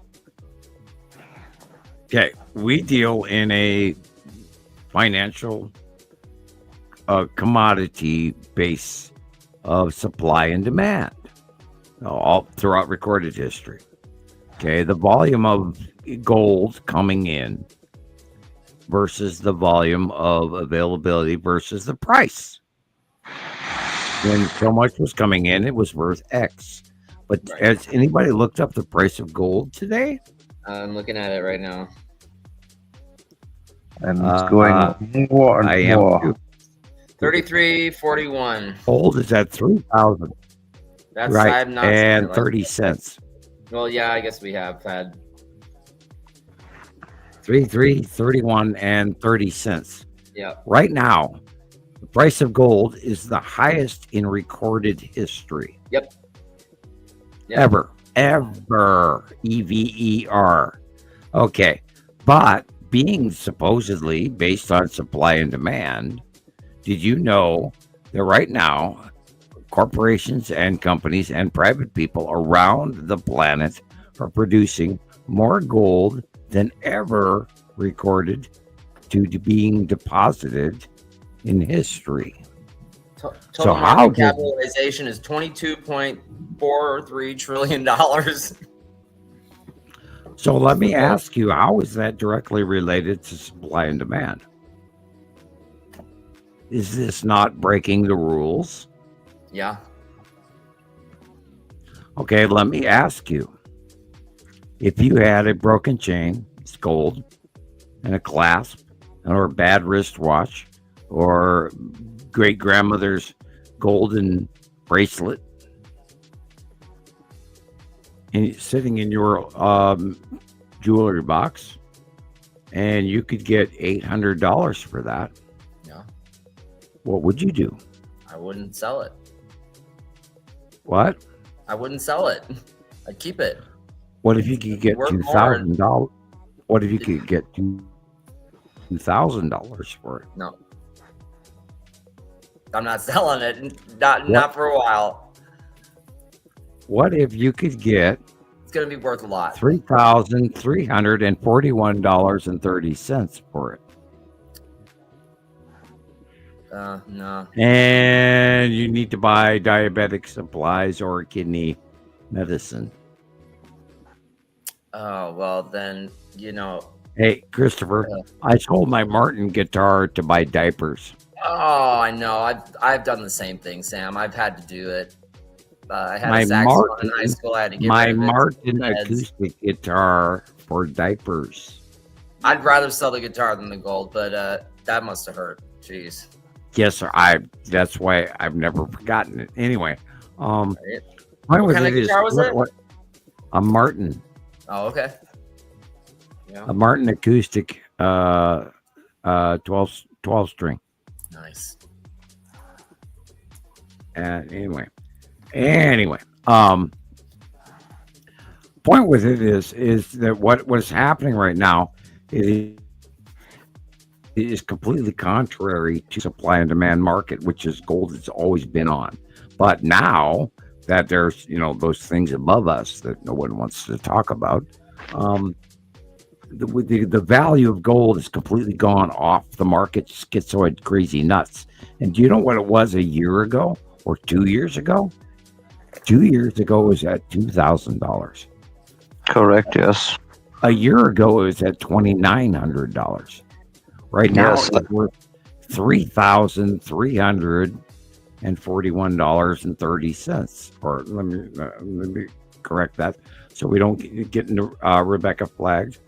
Come on, why is it not telling me? Like before, it told me everything. Now my graph is not here. Dang you. Anyway, it's over $3,000. It's incredible. Gold is And they rising. said, Go ahead. no, I just want to say the $5,000 in the next years, no problem. I think so. It's easy going up. Maybe in 3 years, or I don't know, but gold rise and it rise because we lost all the gold here. So the gold is in the sky with the other guys, most of it. And can you imagine what happens to that same gold market once realization? Oh, it's gonna explode. It will become 10,000. Yeah. Because guess what? Even the Bank of England, even the Bank of the USA, even the Bank of Germany, which all was storing all of their gold, you know where? Yep. The World Trade Center, 9/11. When the realization of that market, by the way, which is supposed to come to fruition this year, what happens to the world market? It will crash, but I think the world market crashed before with other things too. Don't remember the war? Look at the finance sector with all the bitcoins and all this stuff. So, but I think it's the plan behind the scenes. So they always know what's happening and they plan it. And I think that's the way they do it.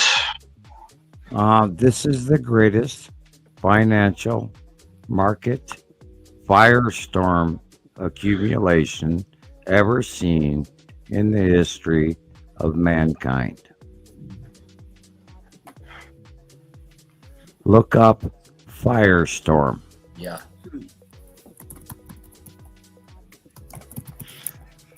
You know, and Rebecca, Christopher, I know you guys have both heard me over the last couple of weeks freaking out. A little bit in the background where I'm, kind of hinting at I learned to GD much. Yeah. And I mentioned this to Thomas. Go back to 2016. Go to YouTube. And if I Panama Papers. Thank you, sir. I did not vanish for that. In your God, Thomas, I love you. You know I love you. I know. I love you too. You say exactly what I am not allowed to say. Yeah, I give my best. Say it again. The Panama Papers. Look that up. Yeah. If you want to have the living shit scared out of you, go to YouTube. Everybody, go to YouTube and look that up. What he said in 2016, type it in. You'll find out where we are now. They took over. But in my opinion, it's not this big. So if you put the other things to it, so sorry, I go off topic, but because if you put the cloning and all the stuff into this is really big. And I know you need a lot of time to understand this and to swallow the pill. But the world is crazy and it's all a lie here. And you're exactly right.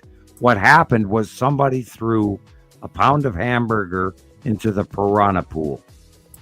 Oh, yeah, that's. The chicken into the crocodile pit.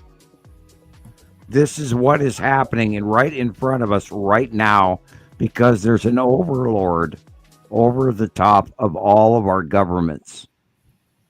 The people with the money and the billionaires and the oligarchs and everybody in the power knows this shit is happening now.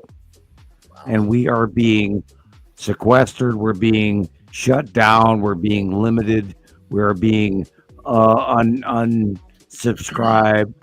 And why our view counts are so low? Because we are talking about a collective information source that has been sent to all of us. You have, Christopher, Rebecca. People send you all this information. You know what we are reading. And we are not QAnon. We are not nut jobs. We are not conspiracy theorists. We are serious citizen scientists with a serious, we don't have pumpkin heads on Halloween. We are good people with a brain. And a heart. and yes, thank you, Thomas. We and a heart.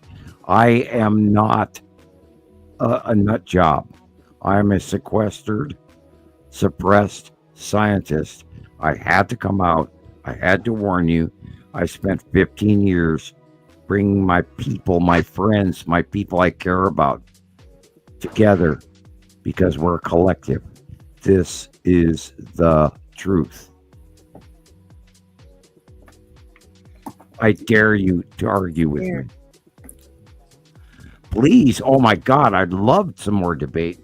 Well, knock on wood. Where did our trolls go?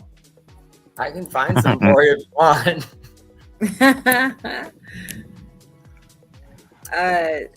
Yes, we have, Sharon.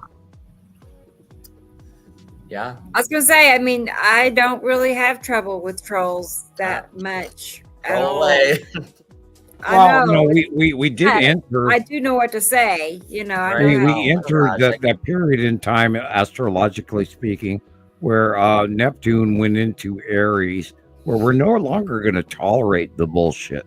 Right. We are not.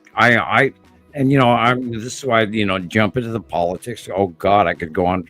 I could do a show on politics alone, But what I'm going to do is I'm going to leave that to Midas Touch, because Midas Touch, look it up on YouTube, is more popular than all of the news around the world. They have the highest ratings, and these are lawyers. These are people that know about politics and democracy and everything else. And I watch them. I'm informed, and I hope you are. And if you are burying, and we talked about this earlier, if you're burying your head in hiding next to the garbage can on the wave that is hitting all of us, I am sorry for you, and you fucking better Carol Ann, better stand up, because damn it, we cannot allow this shit to wave us over. We cannot do the tsunami. Let's walk to higher ground. Let's be better at this. I mean, the aliens, we are the we're announcing the aliens are here. We are the disclosure. Wake the F up, Alice. But think about it. How many people was need if the corona thing come up, and in the end they lose because there was not much of it. So we need a lot of people to do this change, but people don't wake up. So I don't see it like this positive like you, but I hope, of course, because we need more people. So yeah, that's my thinking. Thomas, the thing with it is the percentage ratio has just direly gone down around the planet. There are most of our major G7 or G11 or G20 countries are in a decline or declination of populace ratio, and this is why they've removed the abortion rights so that we can actually produce a normal rate. And progressive countries that will pay you to move there, have a family, and they'll give you land, they'll give you a monthly payment. It's wild. I think Italy is one of the hardest places that's been hit by this. Their just population is dwindling. Everyone moved away. That too. When I was first recruited, I was actually supposed to go to Bologna, Italy. Right. And you can look that up. Parsing Academy, Bologna, Italy. It's now declassified, so I can actually mention it. My biggest argument was I did not want to learn Italiano, and I already know so much of Italian and Latin and Spanish and a little touch of German and Dutch and a lot of en français, my crazy accent of en français. Anyway. Funny thing is, people, you wouldn't believe what's really going on in the factional groups around the world. And there's not one, there's like 20 of them. And they are all screwing with all of our destinies. And, from paying our power bill to paying the garbage company that removes our waste to what the water that we're drinking and the shit we're doing. Right. And do you realize, Christopher, that you're paying the taxes for everybody in Europe or Greece or Italy?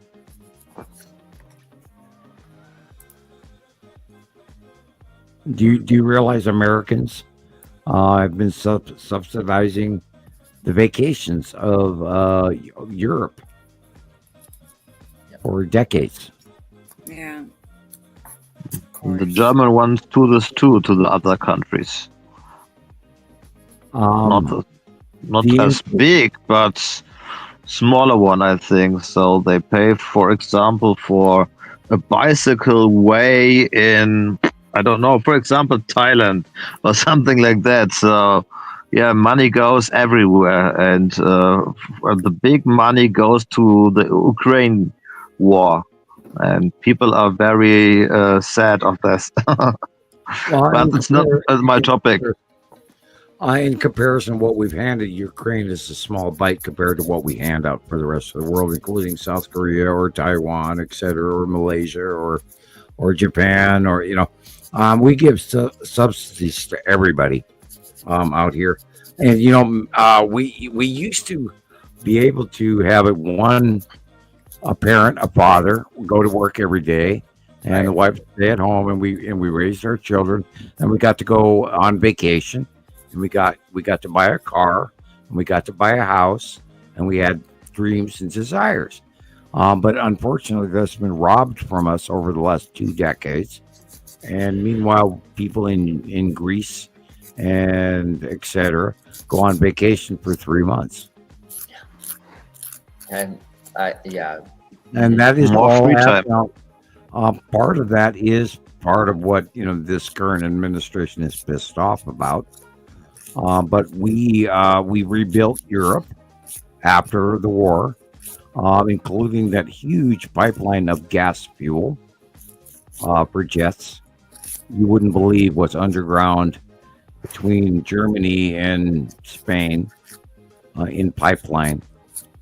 And I'm not trying to brag or down the U.S., but we have rebuilt Europe at a loss, although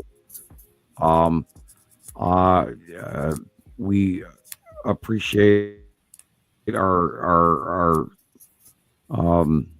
allies post World War II, and we could never ever lose that opinion wise.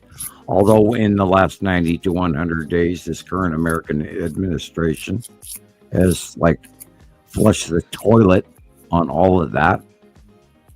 90 years to build, 85 days to break.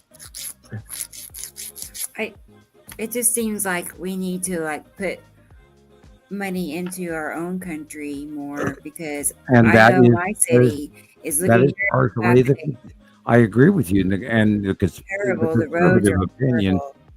But with the Biden era, he actually did that, and guess what? All of that has been stopped. The reconstruction that we had. There's not been anything done in decades. Tulsa is just like a sinking ship. All right. The Biden administration allocated $90 billion. Where did it go? It went in somebody else's pockets because it's no. not filling the chug holes, tearing my car up every time I drive down the street. Wait. It started to pay off. Some of those went, but guess who stopped them just now? I hear you, Sam. I have not seen the benefits of any. No, the money did not go very far, very fast. It's rough. It's looking rough. Yes, there is chinks in the armor, but Democratic and Republican speed ratio is rabbit compared to the snail. Yeah. I don't. Rebecca, our government is broken, but you do not. Yeah, we need a new party, a new whole system. Yeah, we need 4 of them. Because it doesn't work. We need independent, we need liberal, we need Democratic, we need Republican. Yes, miss. Well, look how many. Because they're corrupt. Look at how many parties the English have, how many parties the French have, how many parties the Australians have, how many parties the Germans have. Now, however, the Germans are in trouble, right, Thomas? Oh, no, I'm not in trouble, but the other guys maybe. Okay, yeah.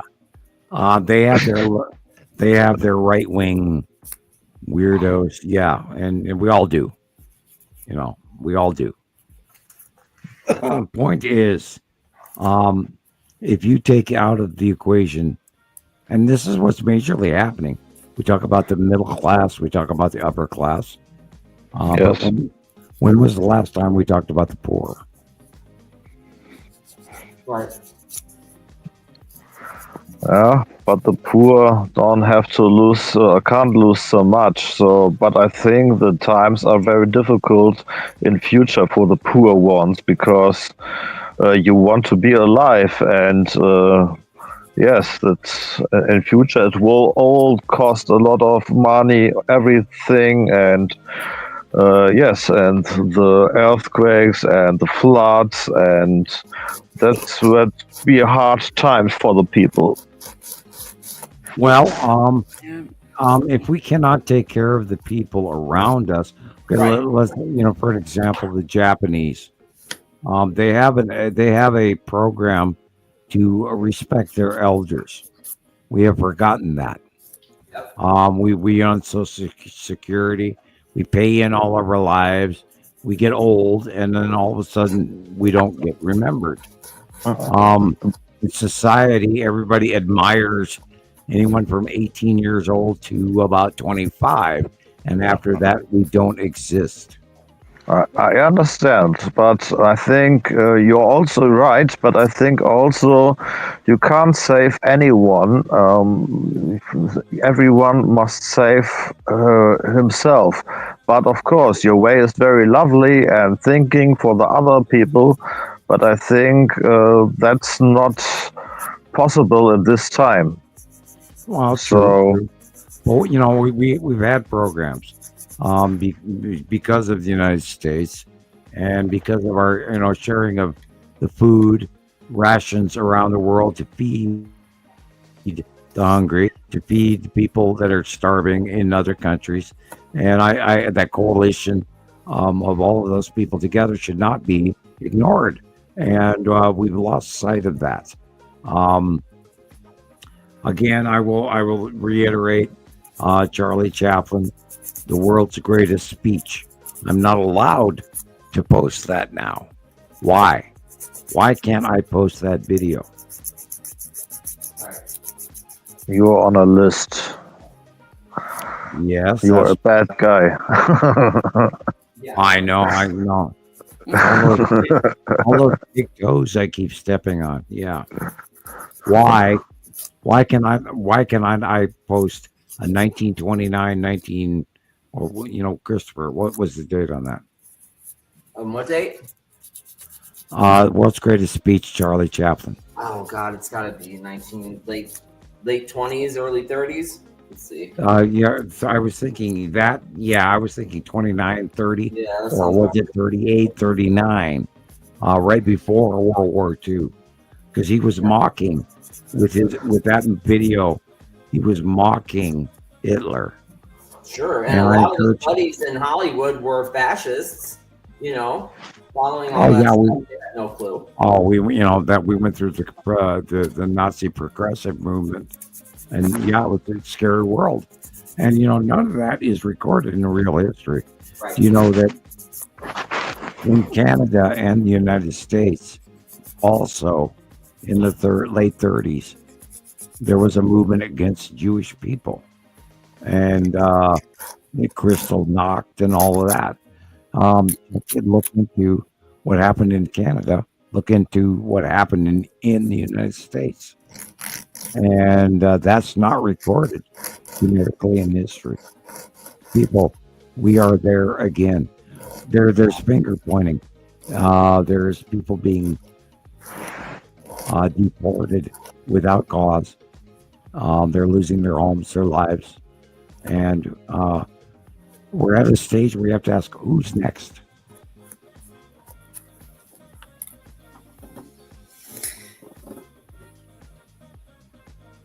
We talk about being flagged and being silenced.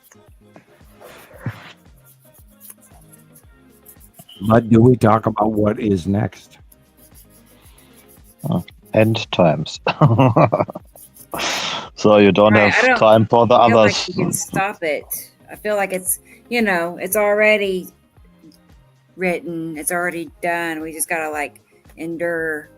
Well, and how do we go backwards from there? Like we mentioned to Christopher, we have to point out what Thomas is saying is end times, and the awareness and the slap in the face with the cold fish, and how the hell are you going to cure this? Because if you bend over, they're going to win. Yeah. Yes. And we do not let them win. We Christopher, how do we backlog, the end times all the way back to slap in the face, wake the fuck up. Whoops, sorry, Caroline. God, this is like what, 8 times tonight? But I think also people have also a feeling in the gut, and most of them know we are in the end times. They really know because the consciousness they have is in everybody, and they have a feeling, and of course they know it. Well, So- are they gonna just take it, or are they gonna rise up and not let it happen? I mean, you know, we talk about legacy. What the hell are you going to do? I know what you're up to, Thomas. You're working. I know what Rebecca's doing. She's working. I know what Christoper is doing. He's working.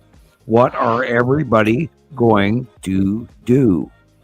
I don't think they do the same work like us. A small amount maybe, but most of them are saying, "Oh no, I have a job, I have the stress. Oh, okay, and if it happens, it will be happen. So I go to heaven." That they always.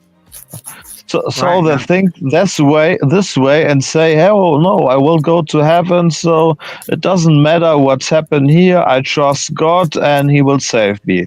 That's what the people's thinking, and that's the problem. And you can't change it, in my opinion. A small amount of people are really interested to get to the point, but the other people, no, they're thinking to. Oh, I will go in heaven with God. And that's the problem. Tomorrow morning being the resurrection, we're all going to be risen from the grave. And yeah, you're right. And here we're all of us guys are like screaming at you, going, "Wait a minute, wake up, you guys, this crazy shit going on right now." And like, okay, I'm gonna bury my head in the sand. I'm gonna be an ostrich. I'm gonna let this. It's like Passover. I'm going to let this shit go by my house in the wake of the God of Exodus and the evil darkness creeping upon us to this day and the passing of the sixth seal. Bum, bum, bum. Holy shit, people. Where are we? What is our legacy? What are we going to do? How are you going to change this? How are you going to be the change that you seek? I mean, God, like, subscribe, share with your friends. My God, people. I'm laughing because, we are the Citizen Science Podcast trying to bring you crap that we're getting in from around the world. And we get 800 views, 900 views. Come on, guys. Crap, come on. God, come on. Please, someone take it away. I don't know. I mean, I'm always thinking about all this, trying to figure out how can we fix this, but until the leadership, changes, I don't, more cats. What can we do? You have to have more dancing cats. Yeah. that's a good one. Oh man. It's getting to be absurd, with what they're Okay. Yes, you're right.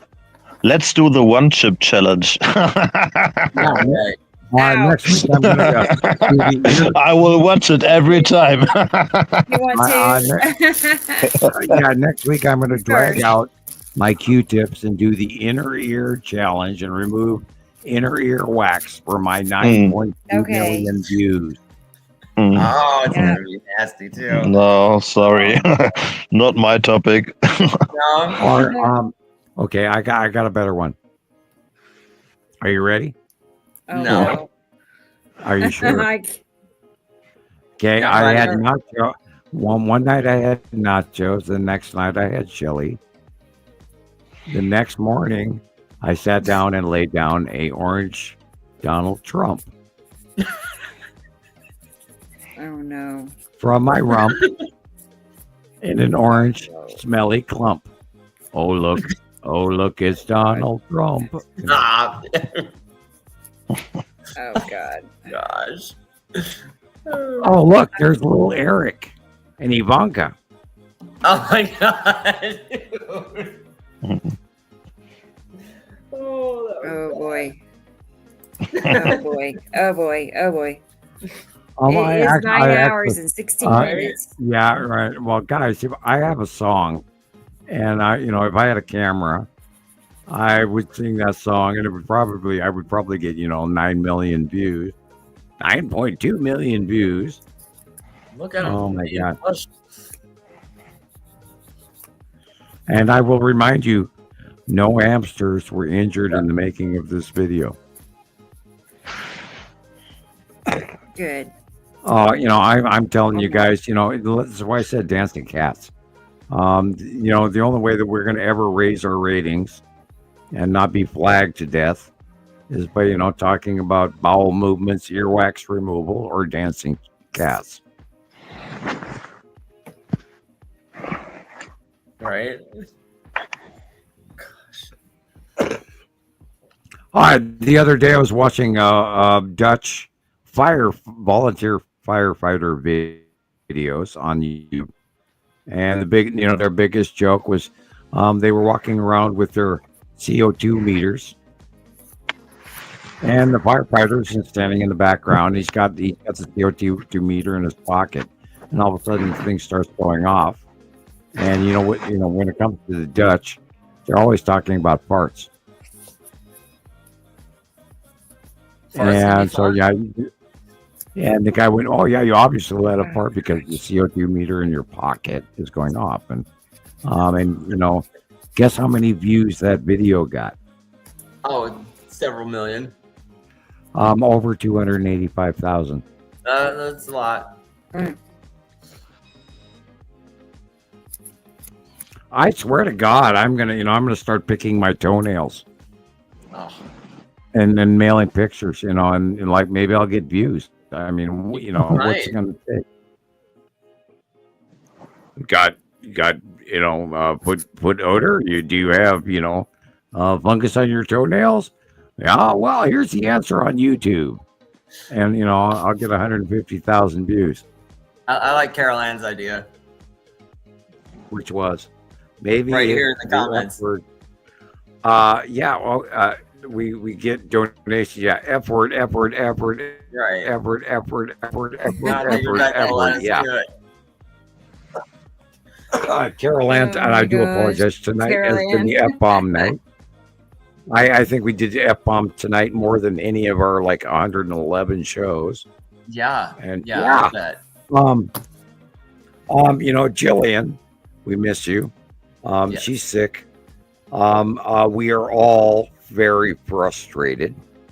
We are all suffering the unbelievable political shit that's going on in the world around us from every country because certain people are doing stupid things. And you add the planets, and you add astrology, and you add ET parked over the top of our heads. Holy shit, what a week. Yeah. And I was wondering if I had pure olive oil or not.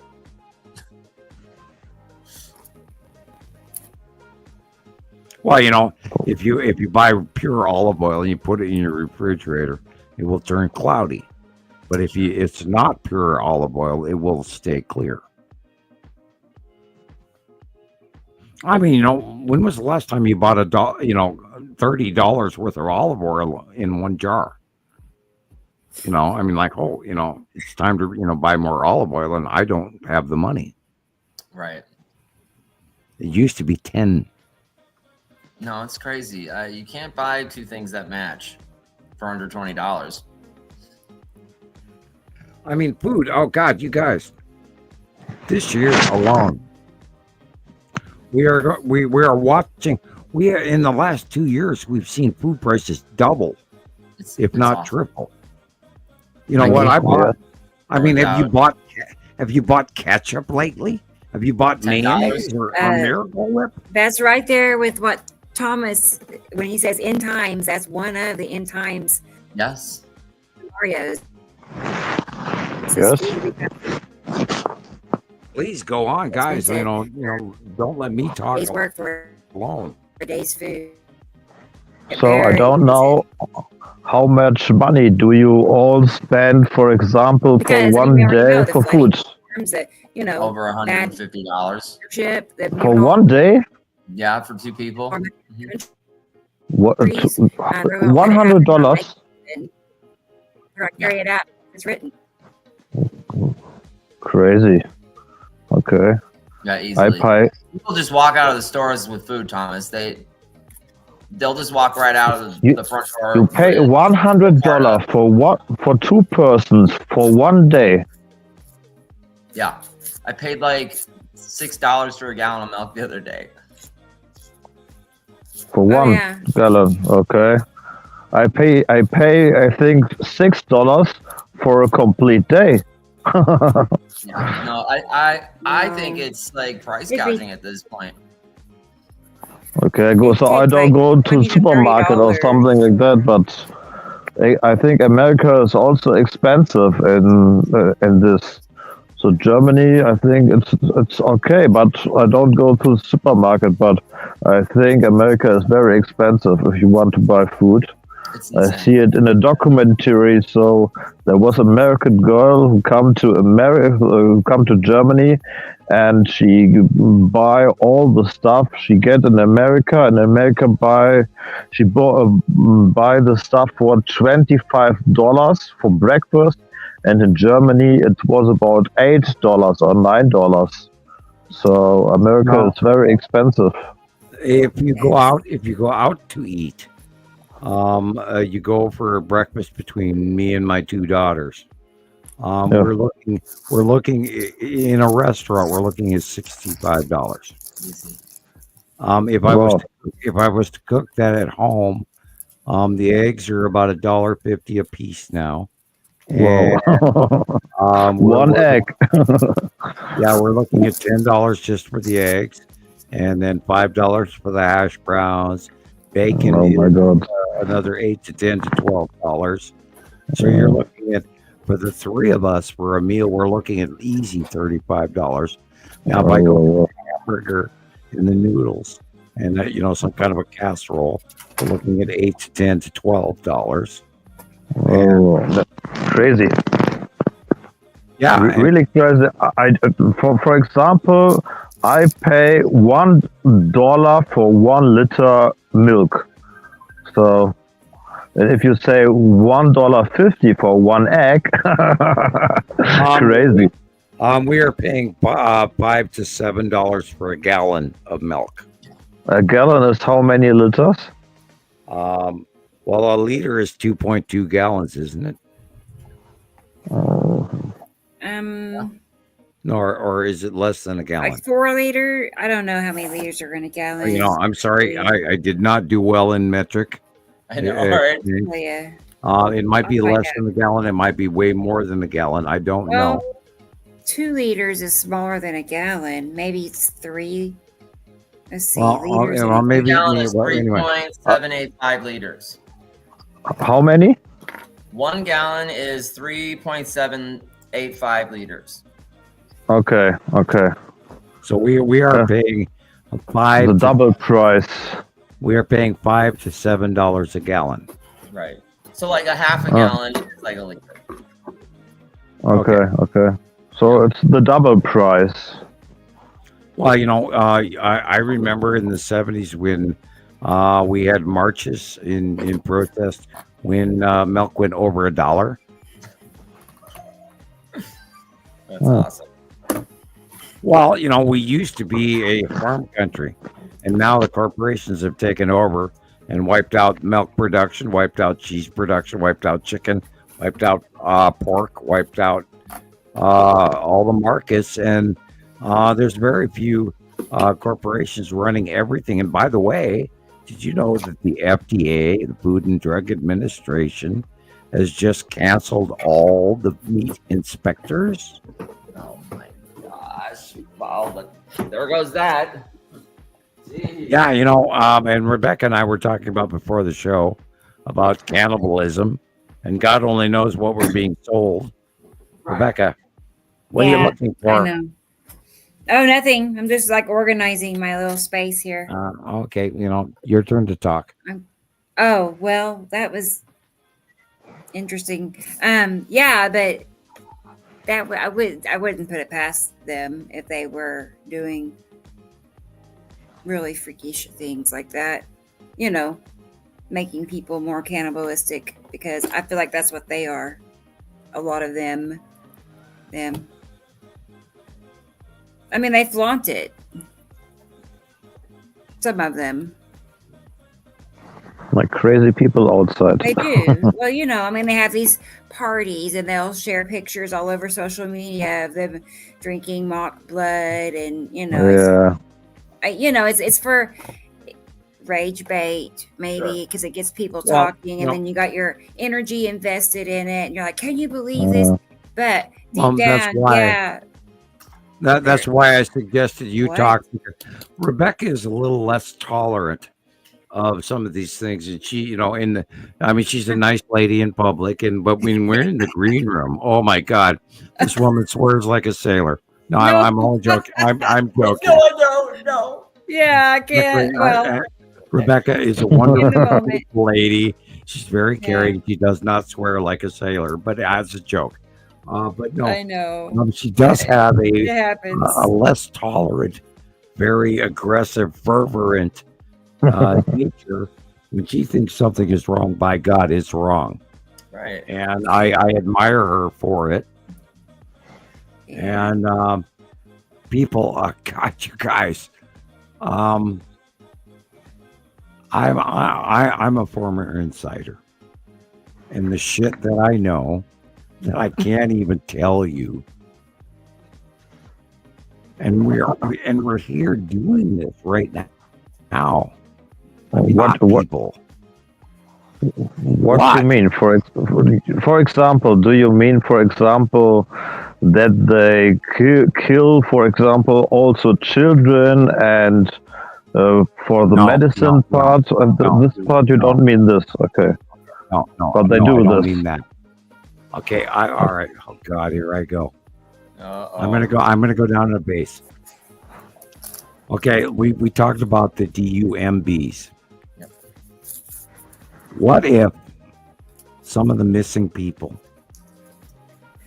were already sequestered elsewhere? What if there's already a ploy that is so farther advanced than we are even aware of, happening right now behind the scenes while we keep supporting it? What if there's more power happening than you ever dreamt of, that is in the darkest edges of what you ever expected possible from one man treating another man? What if? Do you know you were sold out in 1947?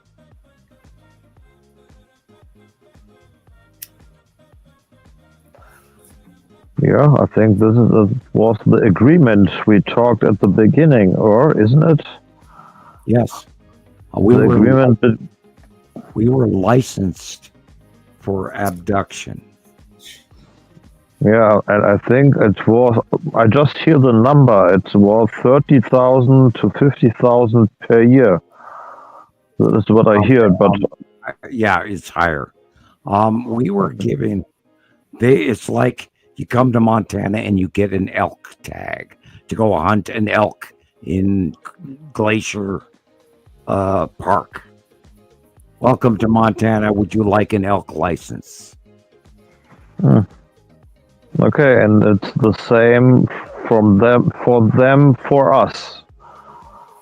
Correct.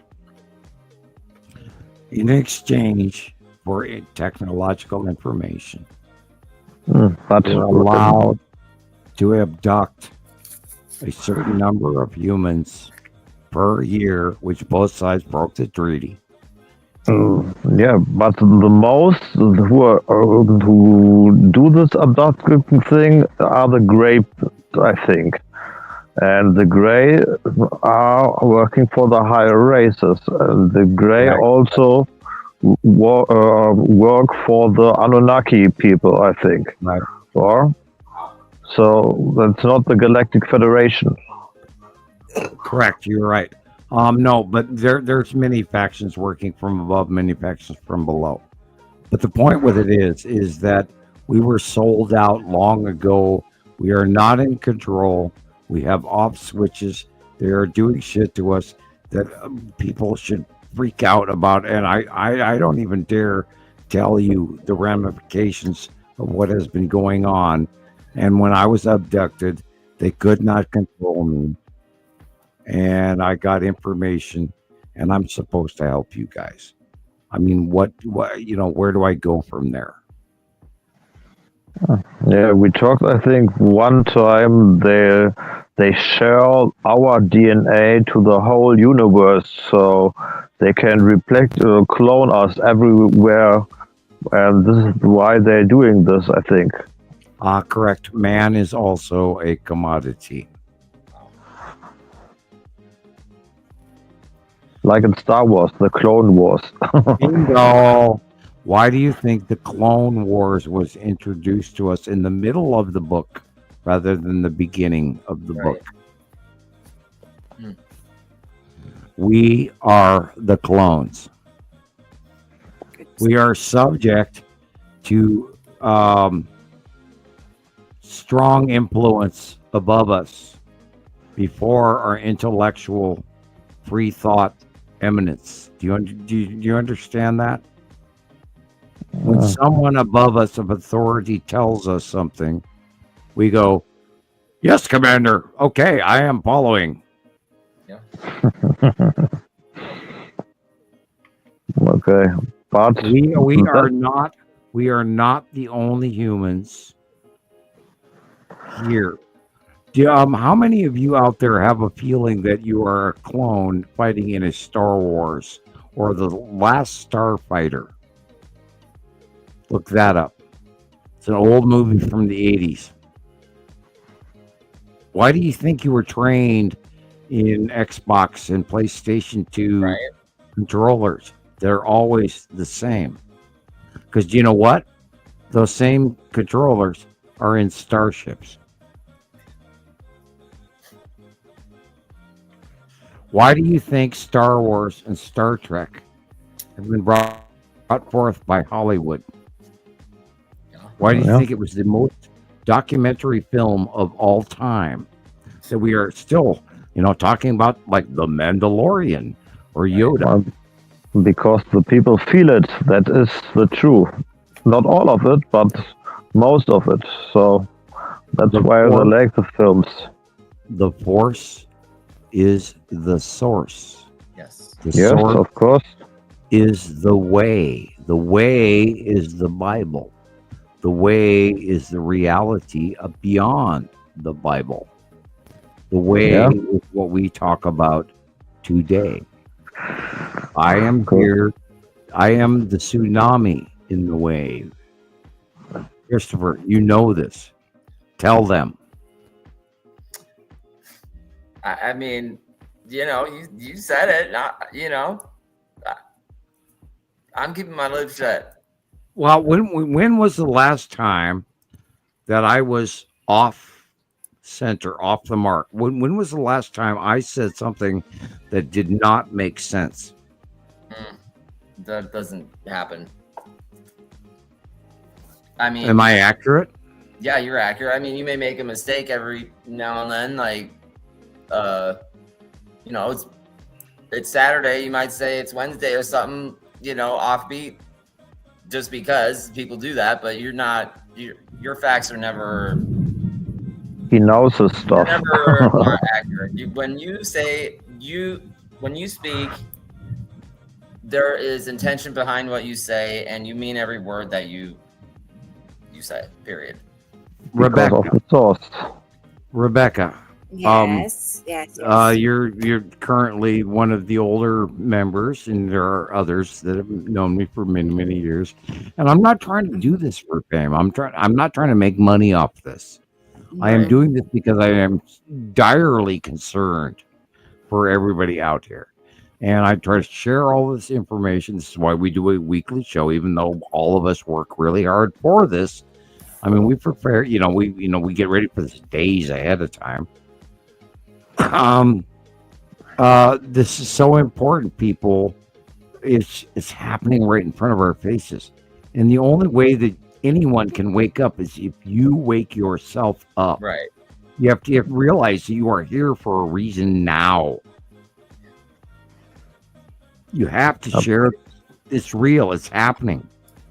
ET is here. I mean, oh my God. My question though, when you say that, talk about them being here, my next thought and my mind is thinking, okay, so haven't they always been here? And is something different going to happen now that hasn't happened before? Are they going to do something with this? Well, they are here testing the herd. It's called, culling of the herd, survival of the fittest, genome futurization. Can we take, a sample of this DNA and then replicate it for, so we can sell it to another galaxy, whatever. All of that. Like we fly helicopters and we, fly over the top of wolf packs and we shoot them with dart and they go to sleep and they lay on the ground and we land and we throw a net over them and we sample their hair and scrape their teeth and find out what their bloodline is and all of that. That's the same thing. That is the exact same thing that's going on to us. Right. It's like no Correct. problem. We are only animals until we prove that we are sentient beings, and the only way that can happen is through visitation and non-reaction. Sure. Only when we earn and show that we are sentient beings will they recognize us as higher level. Rise the consciousness. We earn this. We don't get. It's not a free. We don't have the right. We don't own Earth. They own Earth. We are placed here. We are a herd of animals. We are livestock. Yeah, but you don't talk about the Galactic Federation, so they are also here for a reason. They have the decree that says from the overlords even above them, because there are other races above the Federation. They are telling the Federation, which is telling the yes, that some of us must and should be allowed.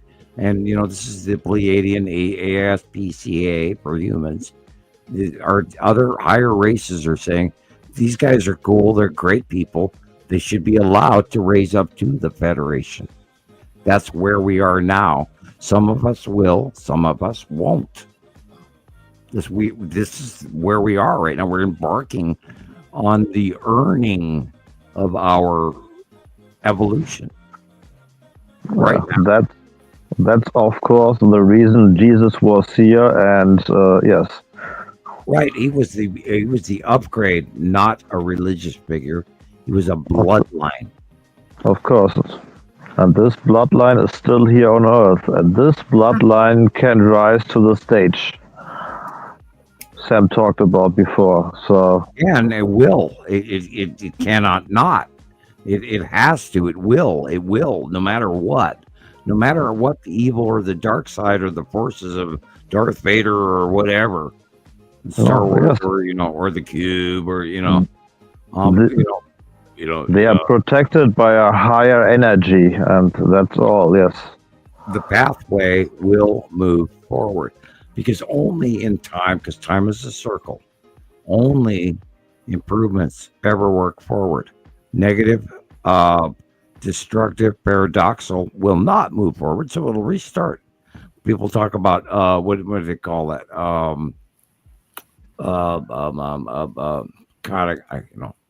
It's like been a topic for years. I can't even think of the name. If you go back to the Future, and you skew the timeline, you'll never know the timeline was broken because you're not aware of the past. And Right. so we are only going to move forward in the circle of time, because time will loop back on itself, which is how the Pleiadians work, and they are from the future. It's, it's a crazy thing. It's a mind screw like you wouldn't believe. And the man or the student that I met was from the future. And he told me things about my children. He told me things about my life. He even told me, and I talked to you about this today earlier, Thomas. I even know about my demise. I know about how I die. That's I never great. talked about that. Yeah, I haven't talked about that yet, but I know how I die and why and how. Wow. Yeah, crazy. What about what Carol Ann is saying? Like, can't you just be yourself? I mean, you have to like go out of your way to impress them and, be somebody or not? Or can you just be you? No, and if you were to go out of your way and be other than yourself, They would know. they would see that.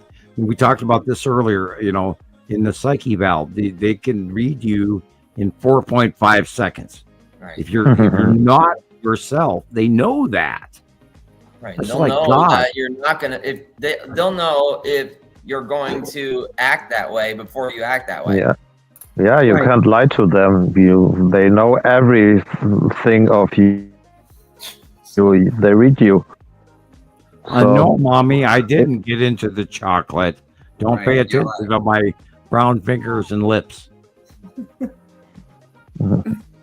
Because when we are children to them, we live 80 years.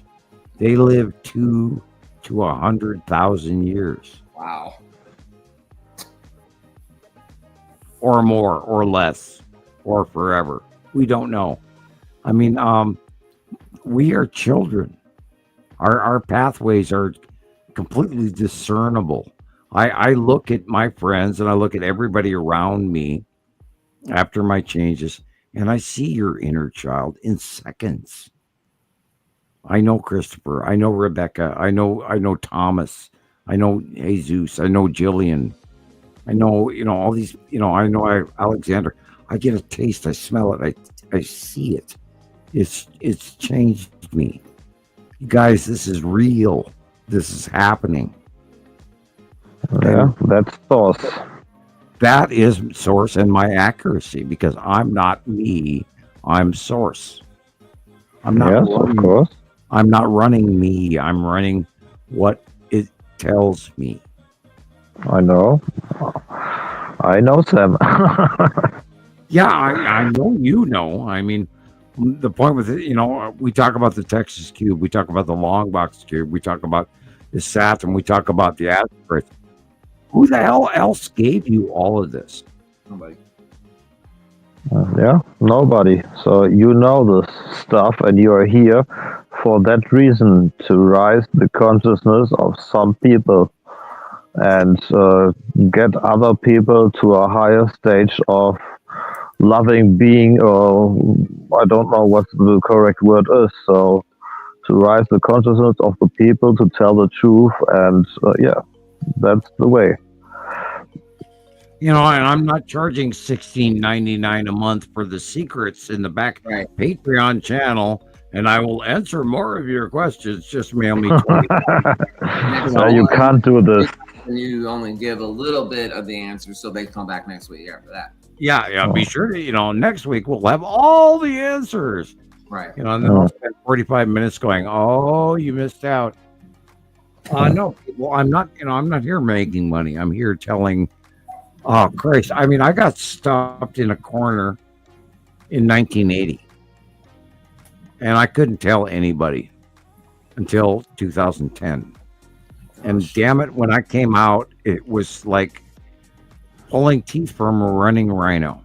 I sat here in my clothing, and I sweated out a full t-shirt. The sweat was pouring off my forehead. My hair was wet, just to admit that this is real. That was 2010. Wow. it scared the hell out of me to start this.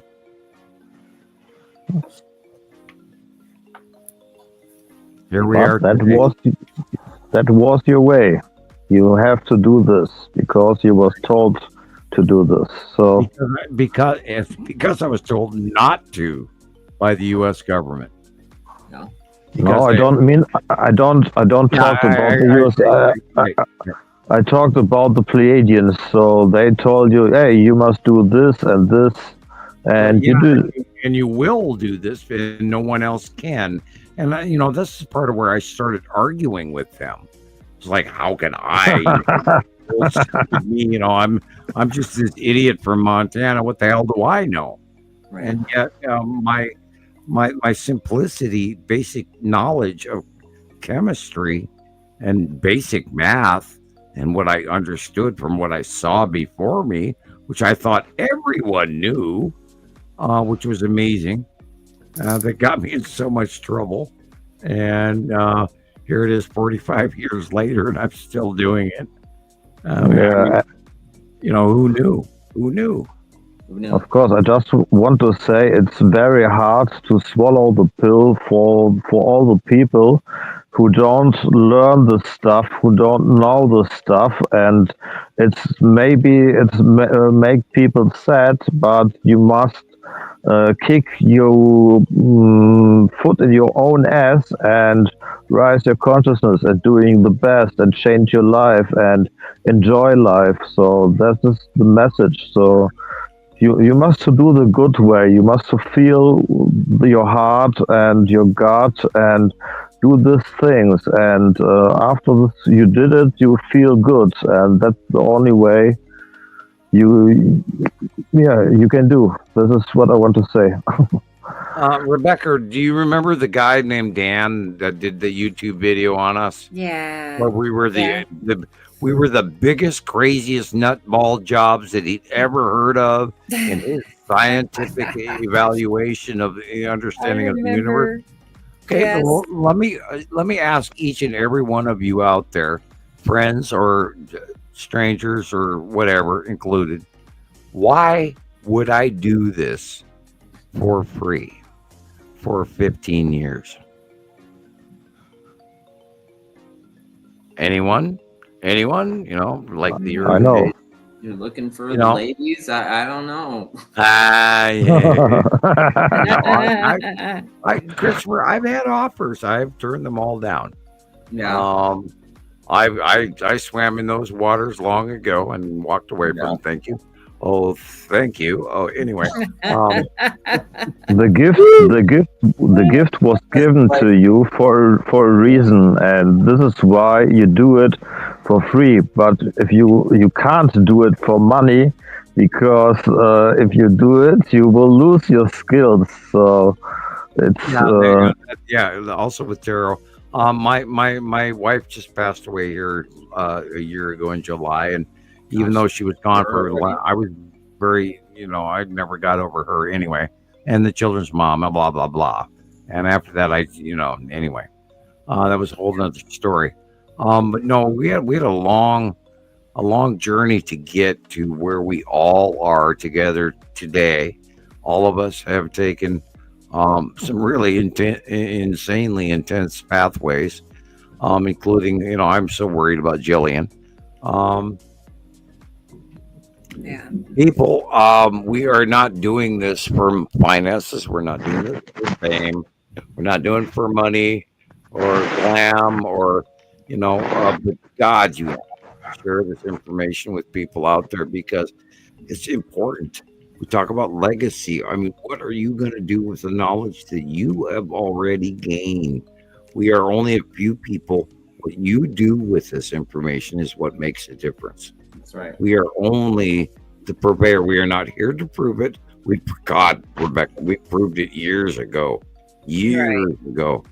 It's already done.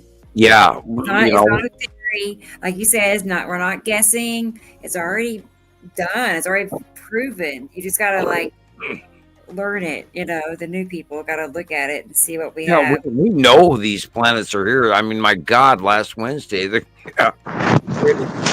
greatest view of the ion tail off the side of his Saturn is like, oh my God, you can't argue with that. And that shit doesn't grow out of nowhere. No. It's real. It Yeah, happens. almost every day. Yeah. It's cool Yeah, because we do have a lot of people in our groups that also know. It's not just us sitting here. There's a lot of people. It's around the world. Around the world. They see it. They know too. You So, know, and, like I said, when they said no one will ever believe you, Yeah. they were wrong. They didn't know. They were just trying to intimidate you. Right, right. And they want to shut us Yeah. down, and we're not going to do that. And we don't care if we have 700 views.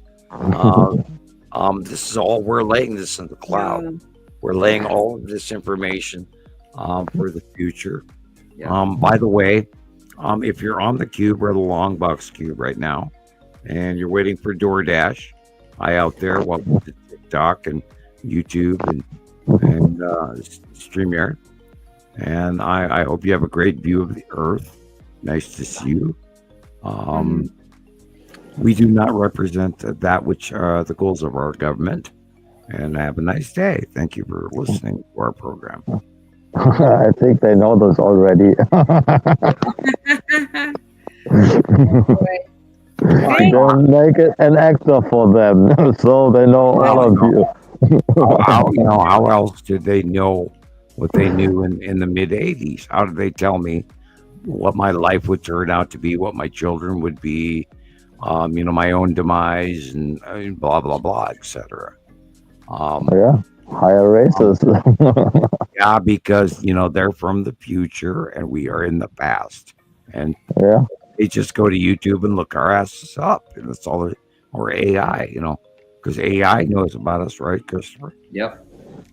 That's kind of creepy, but there it is. In full detail. I mean, it's... Well, my conclusion of AI says that I have a very forward-thinking, unique opinion that should revolutionize physics as we know it today, right? Yep. And is AI wrong? No. We are revolutionary. We changed the world. We changed physics of today. Andrea has a question. If it's what it's like to know your outcome for your death, is it worrisome, or do you? Yeah, I do. I do worry about when, although I'm aware of the effects already.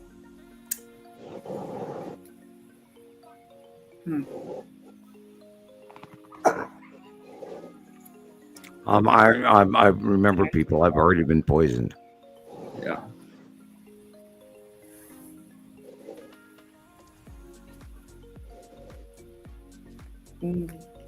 I have thyroid cancer. Oh yes. Okay. Right. That's why I recall I can barely talk. Blah blah blah. Yada yada yada. You haven't had a full thyroidectomy yet? No, I only allowed halfway. Oh, okay. Well, that's your choice, Sam, and that. I didn't want to go for the full. Yeah. Because I have nodules on the exterior. Yeah. Which is only acquired through radiation exposure.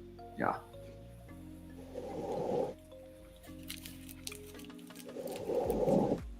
And I stemmed the full surgery, and they warned me about coming back, and they warned me about my loss of voice, and that's not what's going to get me, but other things related will.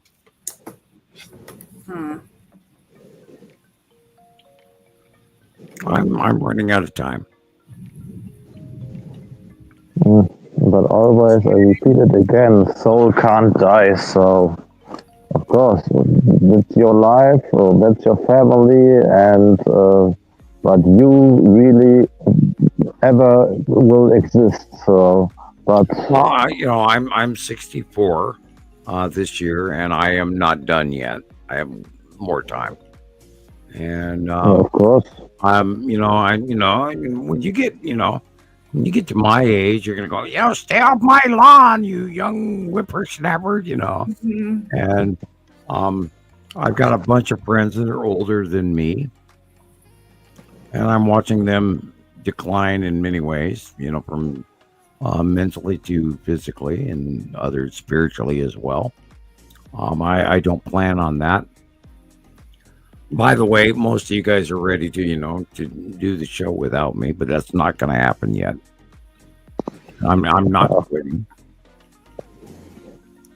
I hope not. It wouldn't be the same without no, you. I mean that would be boring. It would be boring. Yeah.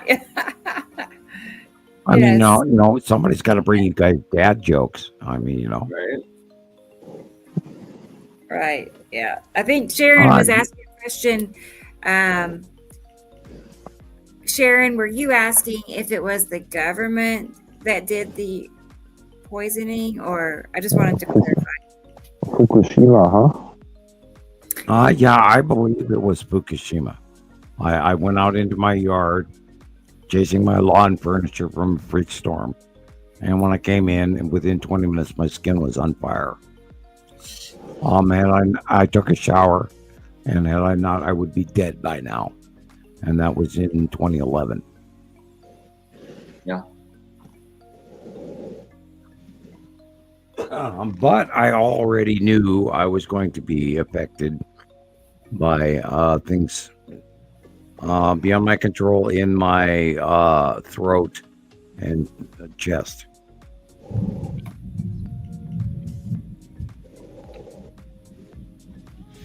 And I never talk about this. I don't talk about it. I don't want anybody to worry. I'm just doing my job, Anyway, moving on. Yeah. Well, let's see. Maybe we will get abducted next time. I plan to repair a little bit. I disappeared for about 5 hours, and I do feel better. I'm more vibrant. I have more energy. Something changed recently. Maybe I can't get a full, health bed checkup. Maybe they'll do it again. Maybe they'll fix me. I don't know. I have a lot protected.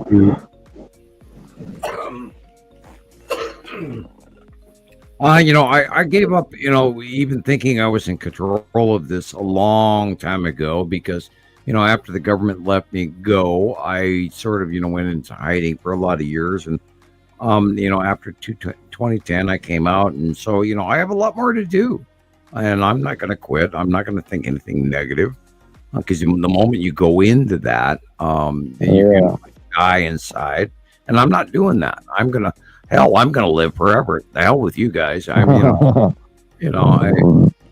one way or another, I ain't quitting. And I do have fears. I worry about the pain.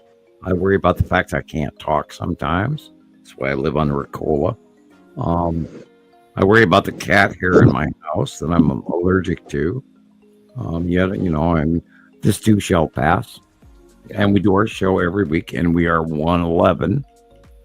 And that's with every moment, every show that we do is a cloud. But live in the present. Don't live in the future. So don't worry so much. Just keep going. Let it go. So you can't change. If you think too much, you change your actually feeling, and you said it before, so it maybe you make your worry inside or something like that, but you must stay in the present, and then you feel more comfortable, and that's the way, in my opinion, you should do. But I think you already do this. So sometimes maybe you think in future, but generally you're a good, lovely man, and stay in the present. You know your power. You know why you are here, and that's my thinking to you. Well, and Christopher, he's a surgical tech. My blood ratios have come back with a functioning thyroid, and I'm not below anything, and I don't need any medication as to my last testing.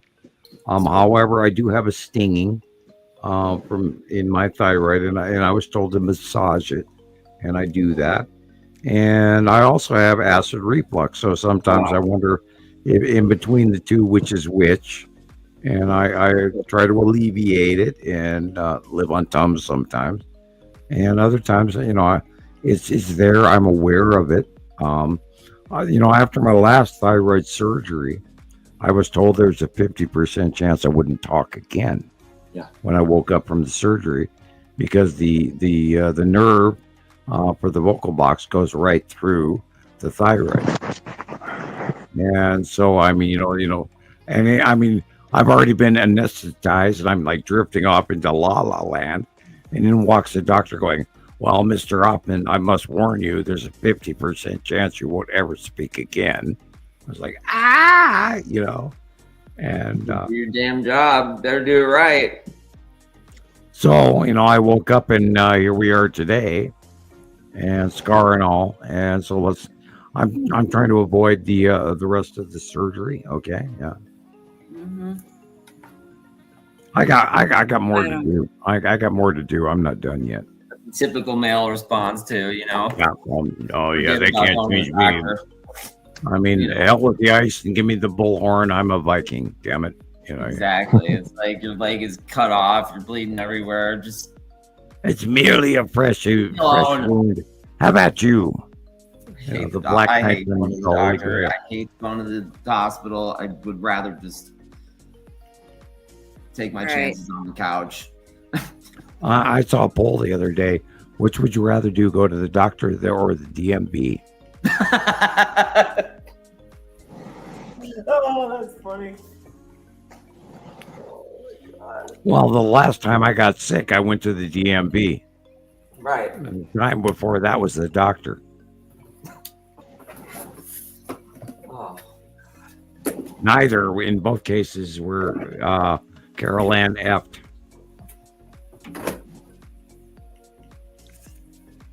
Yeah, we are not in Kansas anymore, Toto. I was telling the clerk at Walmart today. He says, I was, this, that, and the other thing, a rhetorical question. We ended up, I was paper and plastic. I went, all plastic, I guess. And then I'd have to say, well, and I hope the whales don't eat them. Yeah. Then I had to interject about the, the product of mankind and plastic, 1973. We shot ourselves in the foot with a shotgun in 1973.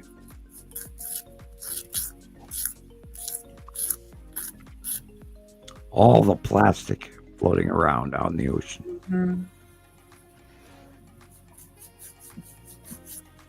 Okay, I'm going to get a Coke because I can't talk anymore. I have to get a Coke. I'm annoyed with plastic too, because every time I throw a bag of trash away, it's like full of plastic bags inside of it too. Right? Or plastic containers, big plastic jugs from orange juice. The laundry, the big tubs of laundry. Yeah. They say that we use per city, they have it's just thousands and hundreds of thousands of these bottles. They can make up their own small mountain. It's bad. It's really bad. I don't think people realize how big of a problem it is. It's not good. It's huge. Yeah, I guess they're making this new detergent for laundry. It's supposed to be a plant-based or something. It comes in a sheet. You just break off a little piece and you just flick it in there, and it's rid of the plastic problem. So I might start doing that. We introduced synthetics into our natural environment. Yeah, or make your own detergent. And then we started replacing carbons with synthetic atomic structures. which we are now wearing inside of our bodies. Oh, You yeah. know, all those people that talk about Morgellons. Do you know what Morgellons syndrome is? Yeah, it's like these little, I don't know what they are, but they go in your skin, under your skin. Christopher, you know Yeah, I'm what not too Morgellons sure. is? I've heard it. I'm not too sure what the symptoms They are. are now. subparticles of plastic trying to work its way out of our body. Oh, that's fun. Rejection. Yeah, so it's an autoimmune response. It's an auto rejection syndrome. Yeah, it's an anti-rejection response. Yeah. Okay, and we know that plastic is in our fish. We know that subatomic particles of plastic have entered the human species. If you have, if you have a natural fiber and you have a synthetic fiber, are the two of those going to get along? Atomic structure, retroactive decay, paradox. Wow. So what's the bigger picture? Like, why would they want that to be that way? Why would they want us They to be did not want that to be that inundated? way. They found that if you introduce ammonia into oil or bleach into oil or other synthetic, that you create plastic.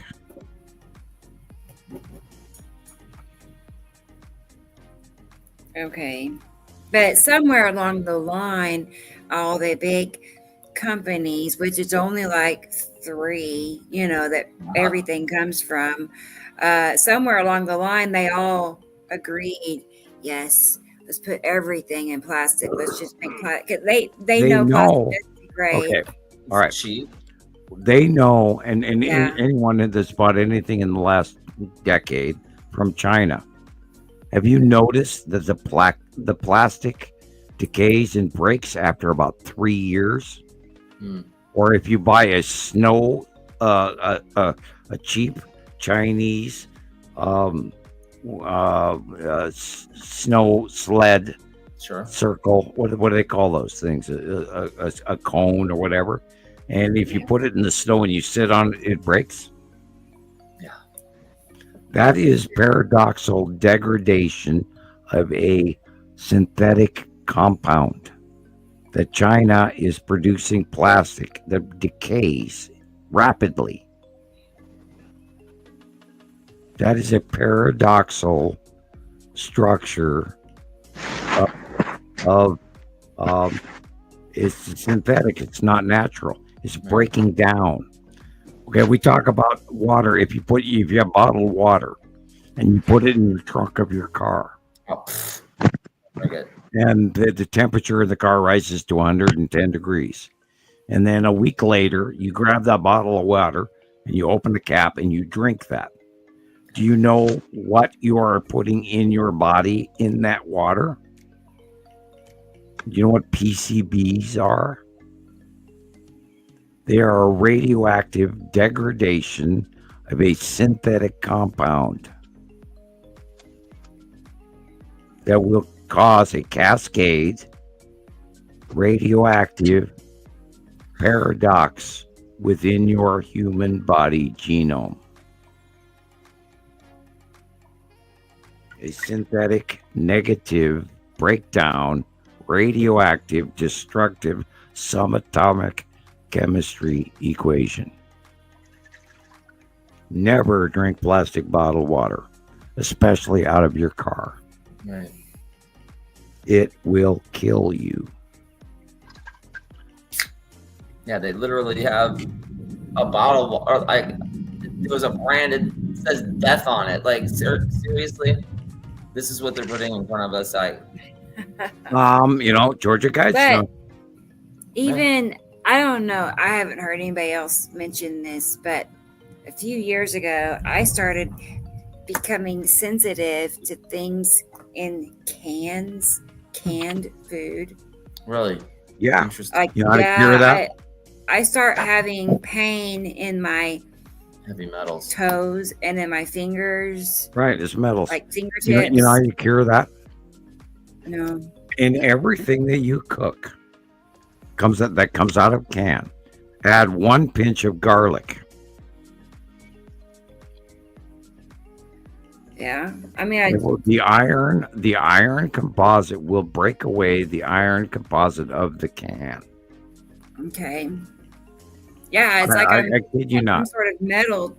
Yeah, Right, it's like heavy right. metals, Well, sponge. okay. In about 3 years ago, we talked about maybe 5, or we talked about the nuclear degradation constant, which they weigh radioactive decay in equations of math, has broken down, and they don't understand why.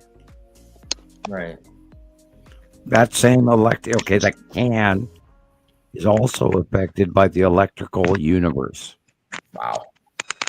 Well, stabilization of carbon and iron and copper and gold and metal and silver and iron and zinc and lead and mercury.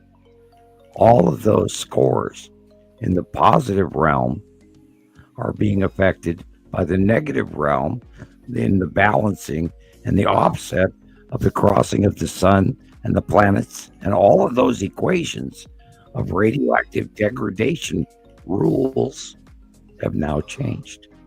Yeah, I would say. It's also affecting our bodies and our minds and our backs and our bones and our lips and our hair and our animals and our water and our atmosphere and our Schumann resonance. All the rules have changed. It's mostly impossible to stay healthy in this environment. Yeah. So It's very. you have poison everywhere.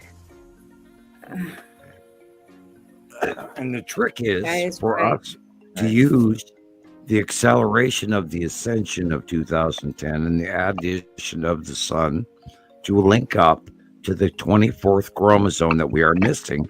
We're only missing half of it. And those who believe they can self-heal, those who doubt will self-degrade. That is the calling of Revelations, which is called the birthing pains. Morgellons, all this shit people are going through. People are dying in the hospitals. Their blood is thickening up. They're like the zombies are they're here. You're either a wisdom or a mystic, or if you go back to Dark Crystal, you're either a mystic or you're a Skeksis. Yeah. You Yikes. choose. What do you want to be? Yeah. God, I love Dark Crystal. I watch it all the time.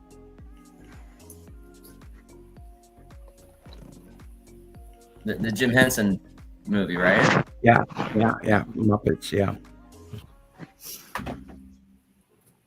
And Agra, and she's got this rotational shit going on with the planets in her in her dome, in her biodome, and it's like, oh yeah, if only I could lay that out.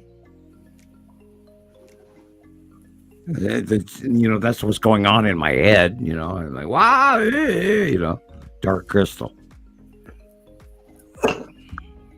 Once the Skeksis are eradicated and they rejoin to the mystics, the new future of mankind and the Gelflings moves on.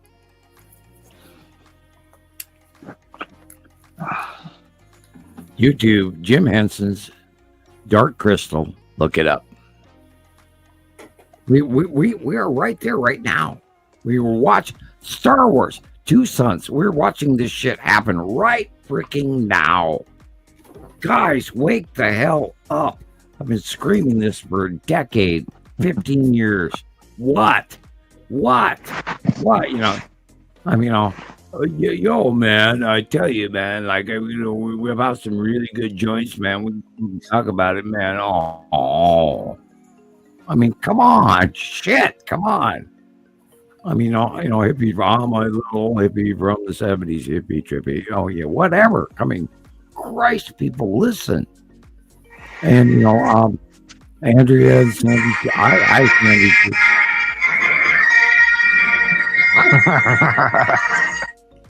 Okay. Yeah, Sorry. Right. No, you're right, Thomas.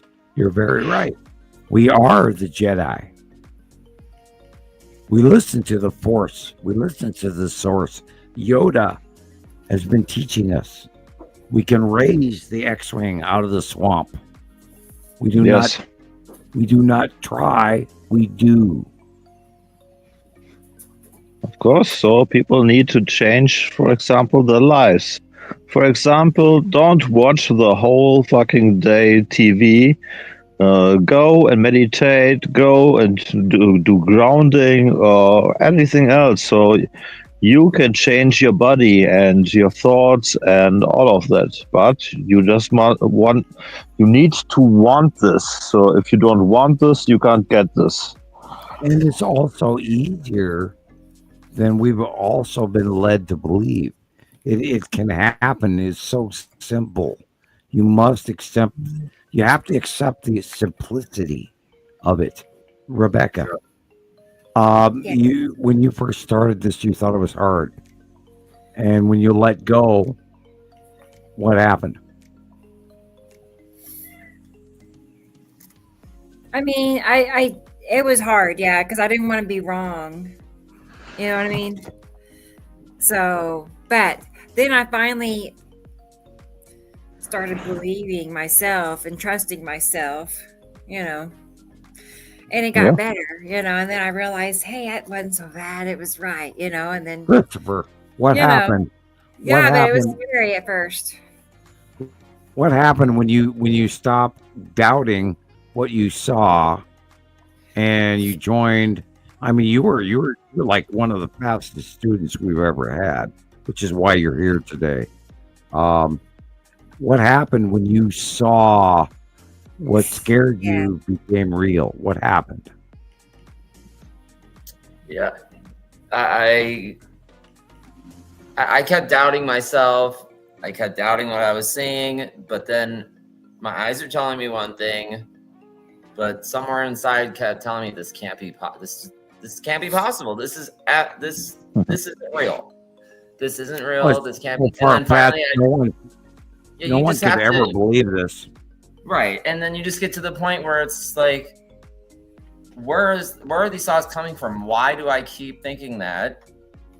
And then you realize that it's just, you're programmed, all your life to believe certain things. These belief systems are now falling apart. And then once you let go of all that, and I still keep hearing it, this can't be real. You just don't listen to it. And then things become apparent and you start seeing it every day. Yeah, you have to do right, and where to look for the planets in the sky and the cubes and the asteroids, and they're there every time you look in the sky, and you can say there's the yellow moon, there's Isatum, there's the long box cube, and we take pictures of it every day, and same picture from New Zealand. Rebecca's got the same skies as Jesus, or it's crazy. Yeah. I mean, it has to be the coolest thing I've ever been a part of. Rebecca. And it's a challenge too, which I like. Yes. I go through this. I still, 15 years later, I still go through this every week. And I will like worry about what I'm telling you guys. And do I know what's going on? And am I fully aware? Am I wrong? I have to be, maintain on top of this, all this. And then every day I walk out my front door, and there it is. I'm reminded automatically. And it's like, you people, God, people, how can you not see this? 15 damn years. Please, someone take over. Yeah.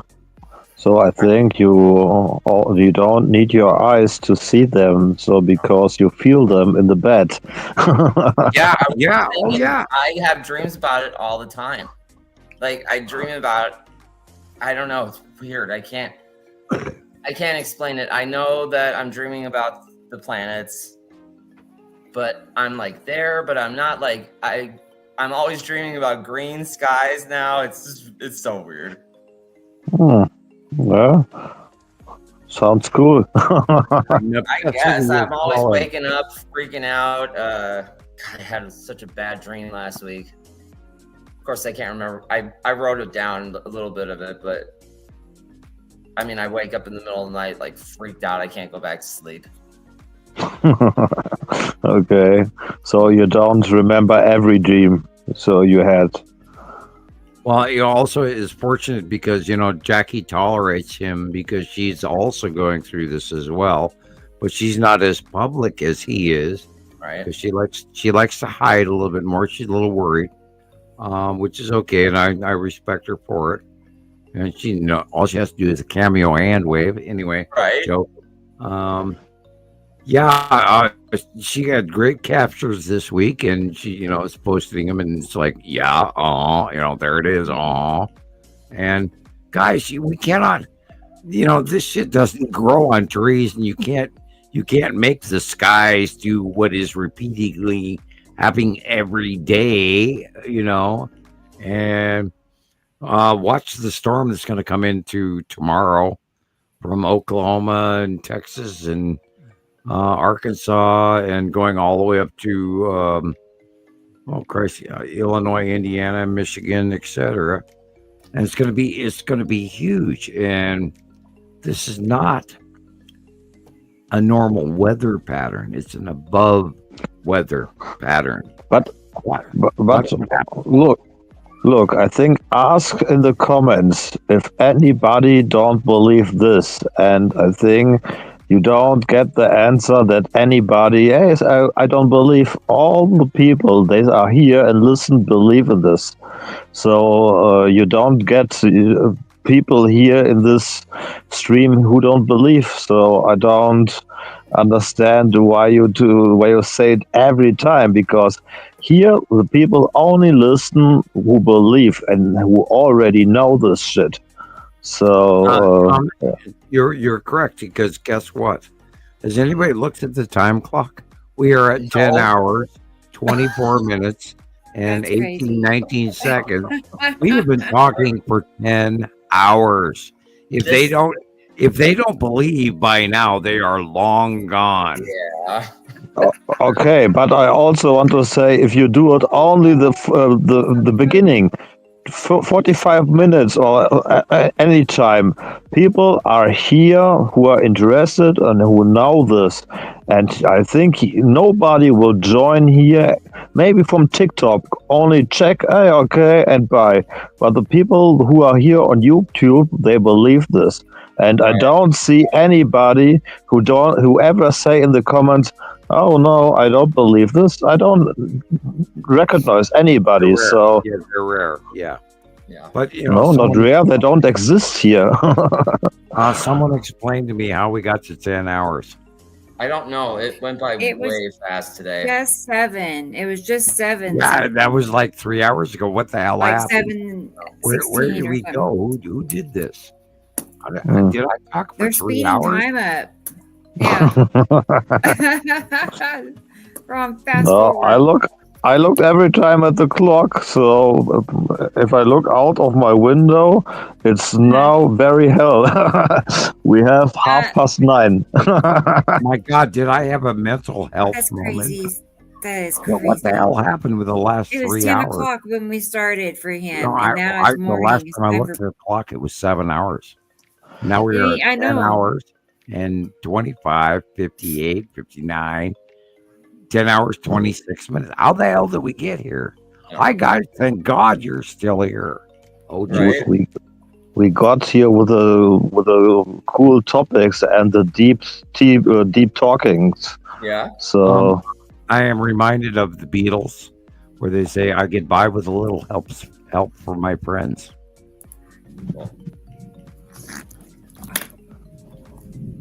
Kitty. That's it. Kitty. I know. That's There's a black thing that went by. zip right by. Mhm. It'll up our rating, I promise. You know who? Here they are. There.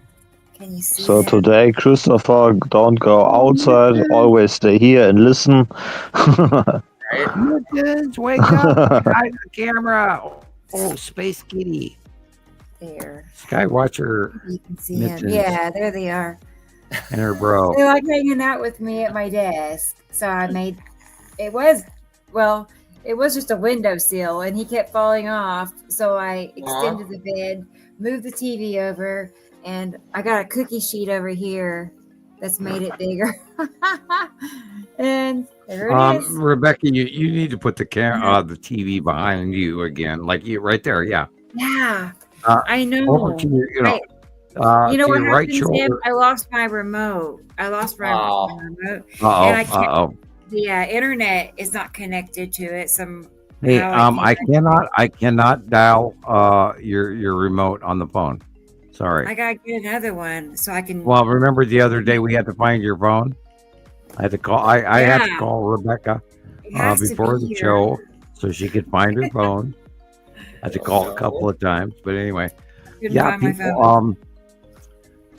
When you were showing those videos behind you, and you were finger pointing Yeah. like Jesus That's does, fun. please do more of those because, it could take. You could do a early recorded video of it and showing what Christopher found or Jesus or what do you that. or what I have found or Alexander or anybody or Petty or whatever. When you do those background and showing on your TV, those were good videos. So please do more. I'll work on it. I'll try to get the connection back because I need to be able to connect my laptop to this TV. It connects wireless. Right. Yeah. Right. So Or even there's all kinds of crazy. it just needs internet. And by the but way, again, I people, need help. we require donations to up our game. Please mail me a letter. Mail Christopher a letter. Mail Rebecca a letter. Do the donations. Buy us a cup of coffee. If you write us a letter, we will write you back. We're going to do this. We're going to keep doing it for you guys. But we do it for free, but we do need help. And we're not, we don't want to be alone. You're not alone, but we need your help. And Thank you, Carolyn. Thank you. Thank Oh, you. and Nancy's home. Nancy's home. So she's been on a long trip. She's tired. Been traveling all day. I believe 4 days. Nancy actually lives in Idaho, but she's back in Spokane, which is which she's like a few hours from home, maybe an hour and a half. I think she lives in Idaho. I see. Oh, okay. Well, she may have come home and then Spokane, Yeah. then Idaho. It's only an hour and a half away. It's like 50, 80, 200. one more. That one in the top corner looks like mittens. Oh boy, they're happy. Yeah, the cat channel. Thanks, Carolyn. Thank you. Really. She's left us donations throughout the whole show today. Throw up the scroll. If you can put up the scrolling. Yes, the tape yes. on the bottom. People, I have not Samuel Hofman, P.O. Box 625 Lolo 59847. My snail mail is important, and I'm not hearing from any of you guys. So write me a letter. I'll write you one back. You'll get one of the famous gold cards while supplies last. I'm looking at them right now, and we only have a small pinch of them left. So get them while you can. I'm hoping that supposedly Carol Ann is working on some new business cards for us. But I'm about ready to buy my own. because we're running out and we have to continue the message, the word. And the best way is hand somebody a card, say look us up here at Nibiru Followers Anonymous Citizen Science Podcast on YouTube. We do a weekly show, and if you are not here live, you can always comment on the later shows, because I do go back and read all of your comments, and I check it weekly, and if not every other day, if not every day. And Christoper has a really good a site which needs more views, which is on YouTube, which is Nibiru System Skywatcher. Let me get it. And he started to promote his site on his videos. Finally, thank you. And I saw you were on top, which is a good thing. And I totally agree with that. Your videos are excellent. Thank you. And anyone go ahead and take it from there. I was going to show this real quick. This little our group information. Probably everybody here already knows, but you never know. 600 to 800 people are going to see this. We know that, right, Sam? So yeah. So all these people can help find. We every week we get here, trying to talk to people, and if they don't listen, that's not our fault.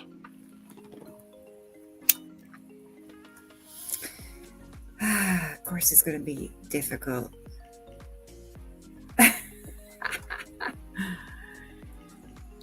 I feel like, well, never mind. It's not a big deal. This too shall pass. Right. It's not a big deal. It's not a big deal. I'm just don't understand StreamYard sometimes. You know what I mean?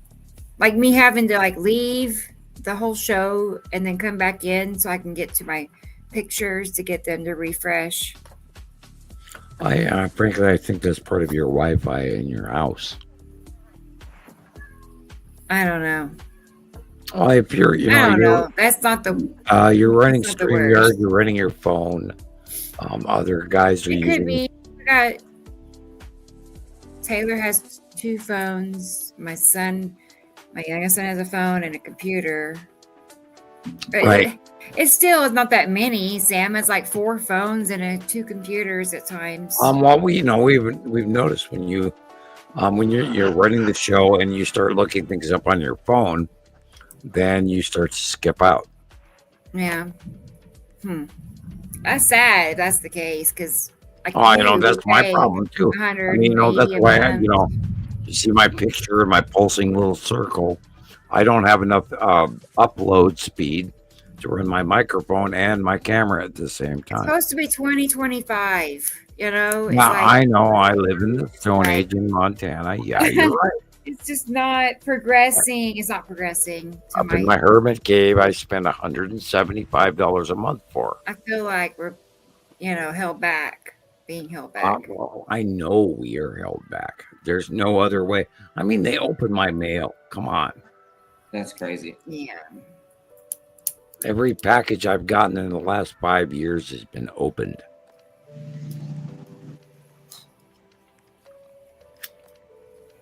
That's crazy. Yeah. Welcome to America.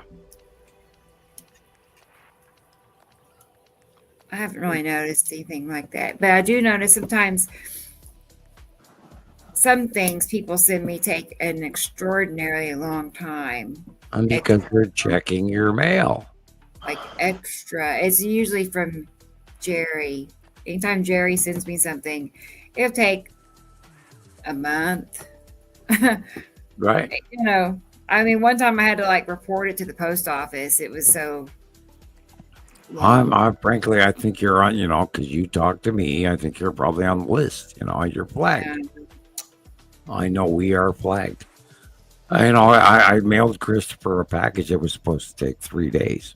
Yeah. Right. I paid extra for that package to get there in 3 days. Hey, it's Julian. It took 10 to 12 days. Look, Julian's here. How are you, Julian? Oh boy. She's been really, really, really sick, guys. She couldn't stop throwing up, and she's been in the hospital. Aww. I know, guys. I know. So she probably still is. I don't know. But I'm good to see you. I hate that. Nothing is worse than nausea and throwing up, I think. You know, those times. It's horrible. So I can empathize. She said 5 hours getting shots at the hospital. Good night. I know they're trying to probably stop the throwing up.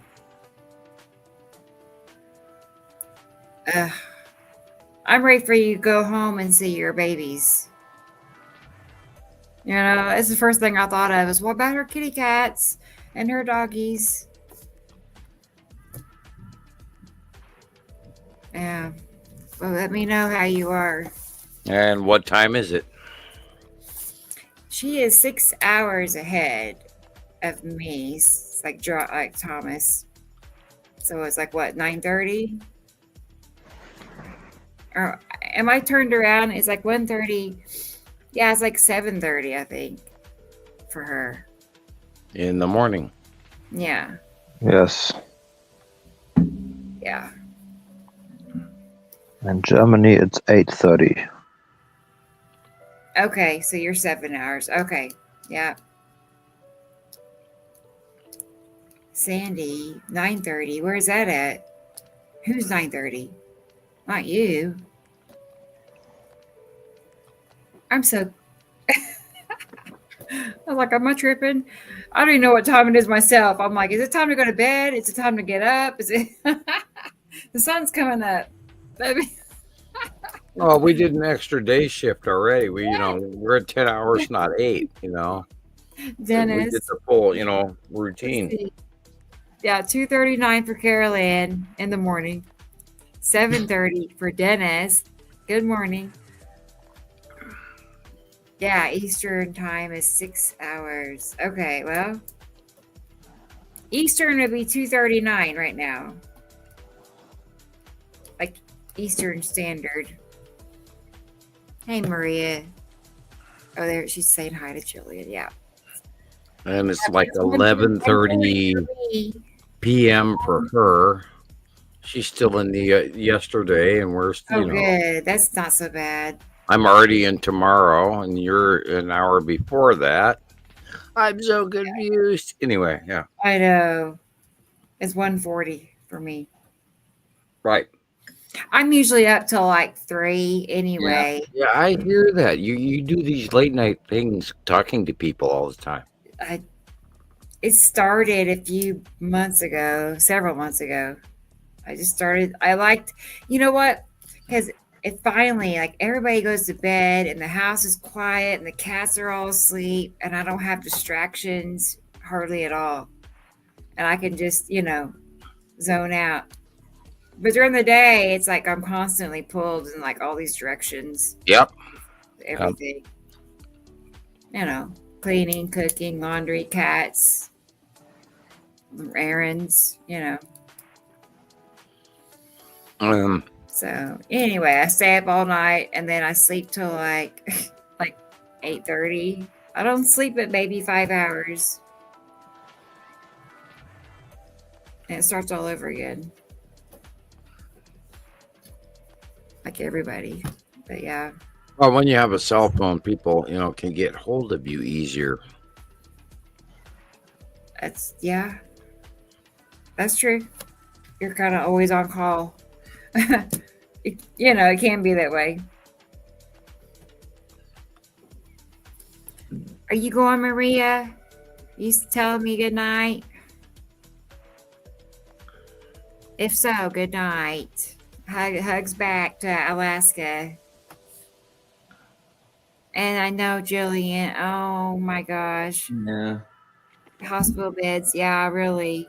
It's not the same as your own bed with your own pillows and blankets, and it's not the same ever. Hopefully by like what, today or tomorrow, you can go home. But you got to get that nausea to stop. That's terrible.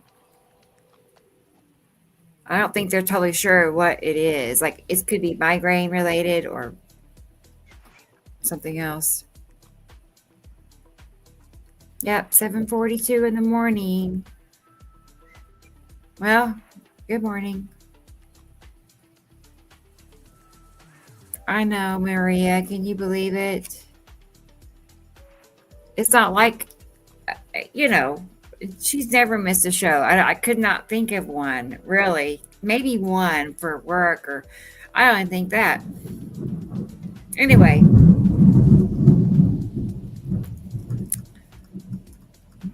It's okay. It's not a big deal. I'm just surprised I haven't, had a situation where I couldn't be here, because that would throw a wrench in everything, So thankfully, I've not had any problems like that. Right? 100 and what? How many shows? 111. Every Saturday for a year and a half, for sure. So, hello? Oh. Everybody's so quiet. I think everybody fell asleep. No. That'd be funny if it was. Everybody here snoring. I know. Earlier, I was having a hard time holding my eyes open. I mean, I just wanted to, take a little baby nap and sit up straight. I can't do that. So, anyway. Well, guys, what are you going to do? You ready to stop? I'm good. I know. I think I did close my eyes for a second. I know. Let me show y'all one. I think I'm lagging too a real little quick. bit. Okay. Oh gosh, see what I mean? I'll be right back.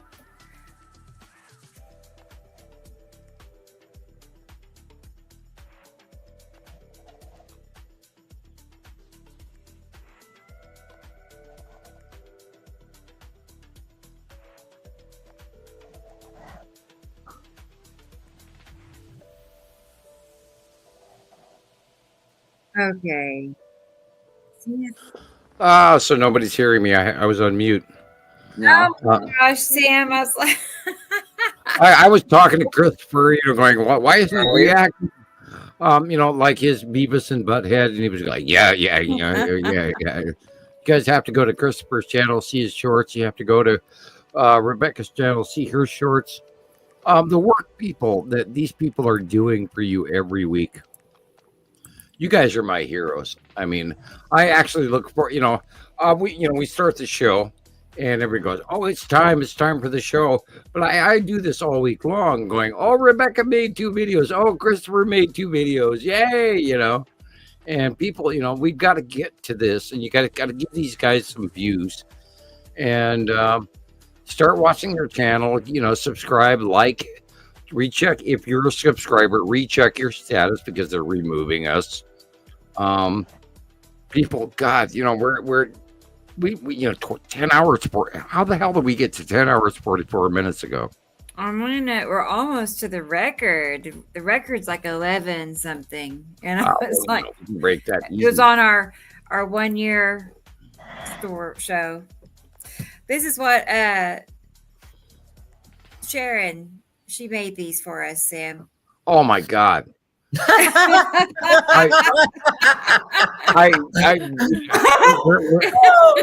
I buy my copy? I mean. I know we have dolls. I'll mail my check really dolls, today. or are they just is it just an AI? A picture, yeah. Oh my God! I will mail my check today. I want one now, or I want 2. I have to have. Where do you order the whole box? Yeah, I know. Where's the Christoper? Cute. Where's the Jesus? Yeah, where's the Gillian doll? I want them all. I mean, I need my merch, man. Come on. Oh gosh, yeah. I think I'm a little taller than that. Okay, okay. Well, my accessories are a book, the Bible, and a side table with a lamp. Okay, cool. Yeah, or maybe a phone and a pan. What am I looking at here? And Rebecca has a party hat, a necklace, a present, a hamster in a business suit, and the second party hat. Okay, maybe for the cats. She has I don't know what that is, to but have yeah, a cat in that. There's got to be a cat there. it needs to be a cat, right? Yeah, got to be a cat. I don't know if this was from Chat GPT. I don't know much about that anyway, but Oh my God. it makes images. You have to send me a copy of this. I'll put it I in will. I'll put it in my file. I will use it. Hamster, I know. We are the superhero. Look, we are superheroes. We have our own Barbie doll. I know. Isn't that awesome? Avenger. It's cute. And I our- am and our- Thor. our own Hear me T-shirt. roar. It's pretty cool to have a T-shirt that has your logo on it that you've been, using for Yeah, a yeah. couple of years now. And you've got your rainbow, and Sure. how Gillian has her unicorn in the rainbow. And she made me a bracelet. You can't really see it, but it has my name on it in beads. Yeah, all here girl since got back one with Shiloh and Nova on it. Oh, you did? Okay. Yeah. You know. So we have to we have to find a logo for Christopher. And I had earrings. Sunglasses. It's so fun. Right. So, okay. Oh, what else? Here. It was just this. Mainly that. It's still scrolling. That signed up or followed Chris's, Facebook, YouTube, and TikTok. Yep. All under the same name, Nibiru System Skywatchers. Because there's really, it's just me, Chris, and Jesus are the only people making videos about this. Right? I can't Right, think of and anybody else. Jillian is always sending us all of her pictures on a regular basis. Reels. So is So, yeah, Nicole and many others, and Alex and Petty and sure, yeah. I guess. Yeah. And- So I'm just saying, follow Chris if you haven't yet. Right. Yeah. Yeah, Christopher is making some dynamic films, and what's special is his music introductions, and the magnitude. And I got to go back on some of his older videos. There's that one that just shocks the hell out of you, and I actually sent this week. I sent Christopher's videos to other people, some new people on the edge, on the fringe, and they went, "Oh my God, this is shocking and dynamic." And I went, "Yeah, Cool. yeah, it's time to wake up, Alice." Yep. And right. And Katie Joe, you're doing great, girl. Love you. She's always asking for everybody to watch the sky today, and it's refreshing. Yeah. Right. No, she's doing a great job. Really. She's every day outside filming and taking pictures. And she's our East Coast sister site. We have a lot of them. We have a lot of people out there working. They're doing a great job, and we could not function the way we do without them. And thank you all. There's Gillian, and that's Sandy Cheeks, right? Yeah. I'm like, did I say that right? Of course, it's Sandy Cheeks. Sandy Cheeks is Catherine. In case y'all didn't know. I know, Thunder. Look at us. I know. Look at that emoji. Yeah, boy, you know us. Less than 9 minutes some odd till our 11th hour. Give me 1 second. I just gotta check. I just want to know our birthday. Not our birthday. Our show 100. That was our 11 hours and 7 minutes was the time. Dang. That's only 16 minutes from now. I know. We could top it. I could burp that long from the pop I drank. Oh man. Oh, I bet. Ricola, Coca-Cola. Show a video. We have it. Yeah. Well, I'm Maybe getting called upstairs, you guys. So I'm gonna be the first one to head out. Okay, Chris. All right. I'll Good talk night, to you guys sir. during the week, and we'll see you all next Saturday. Okay, yeah, we'll It was a great see show you. today. Thank you for everything. See you Good next night, week. Sam. Good night, Thomas. Good night. Good Good night. night, everyone in the Bye, chat. We'll Chris. see you later. Thomas, are you still with us? Bye, Chris. Bye. Good night, sir. No, Thomas? he's not. He might be like on another show. You know how he is. He likes Yeah, to. yeah. Right. It is, He's morning. on so- TikTok. I think he would have Whitetail if he was leaving. 17. Or he fell asleep.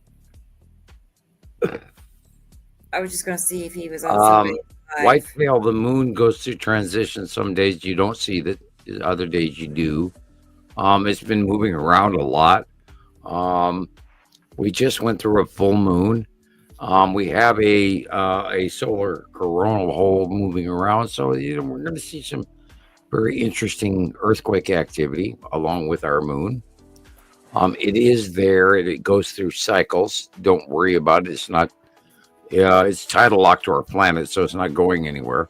However, there was a whole bunch of reported sightings. We didn't cover this very much of a yellower, larger object behind our pink. Everybody remember the pink moon? The pink moon. The sightings were great, and there is a larger object behind our moon, without a doubt. So our moon is still available. Keep looking up.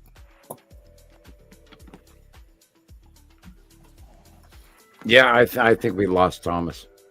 I think so because he's not live on TikTok with anybody, so it's not that. But Okay. I mean, he's been with us 11 hours. Well, yeah, it's late yeah. in Germany. I mean, it's late here. I mean, it's almost 1:00 here.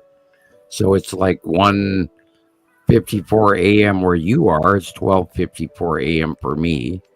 And I'm talking, I really can't believe that we just did this show last week. And wow, here we are. Wow. Every week is like that. I mean, I just don't totally understand it. Hi, Michelle. But it's a lot of people are noticing that. Well, we looked at that aurora picture, and it's like, no, I've never seen anything like that. Well, yeah, no, the skies that we're watching, nobody has ever seen in recorded history. Right. And if you think these are normal skies, well, you've lost your mind or you're very young. That's all there's to it. Well, and that's like the perfect cover up is the geoengineering. We have, they don't think it's normal. They think it's man-made. They think it's a machine, sky machines. Yeah, yeah. This is the Matrix, man. I face it every day. When I'm outside in my lives, multiple people just pop, they're scrolling and popping in, and they don't have a clue what I'm talking about. And the first thing they type in is sea trails. Oh, yeah, I have to start all over and explain again. No, how many streaks do you see right now? Like millions, like everywhere. There's streak. How many planes?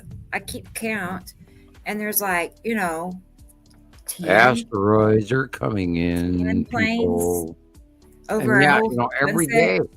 What's at the horizon level, about 20 degrees off the deck, is real clouds. Everything above that, if it's not a cumulus nimbus cloud, it's a planet. And you have to learn to look in the background, not the front clouds, the stuff behind it. It's a little bit less intense, a little grayer. We talk about away week, and then all of that, you start to see this thing, and then it comes in and gets bigger and bigger and bigger and bigger and bigger. And oh my God, look at that. These are the planets that you have to learn. You have to discern the clouds that you're looking at and look at the dark areas, not the light, and then work your way from the dark to the light, and you will see the passing planets. It's that simple. Yeah, I think also, I mean, understanding their locations, like how they maneuver. Right. around. Yeah. Very important. Once you know what belongs where, like what part of the sky is what, it's what, it's just a process of elimination, really. I mean, And then you out of your take into sun, account they what can moves. only be this and this and this. It can only be there are 3 options you pick from. Right. And what moves into the darkness beyond Earth now is it's starting to take place. And this is where that aurora photograph that we talked about earlier comes in, because that's beyond the light of planet Earth. And it's aurora glowing. And you yourself said, I've never seen anything like this before in my entire life. It has to be fake. No, it's real. Because I had never seen anything. Right, I'd never seen anything else like that. And I haven't seen anybody else post anything similar. I've never seen. I handed her the source, and she looked it up. And the point with it is now illuminating beyond Earth at night, and we are seeing the nighttime display of these electrical planets. And I'm trying to stretch it for at least another 4 minutes. No, you're fine. I'm looking at the 11 hours, 7 minutes, 23 seconds. Well, those yawns are contagious. You can't. 11.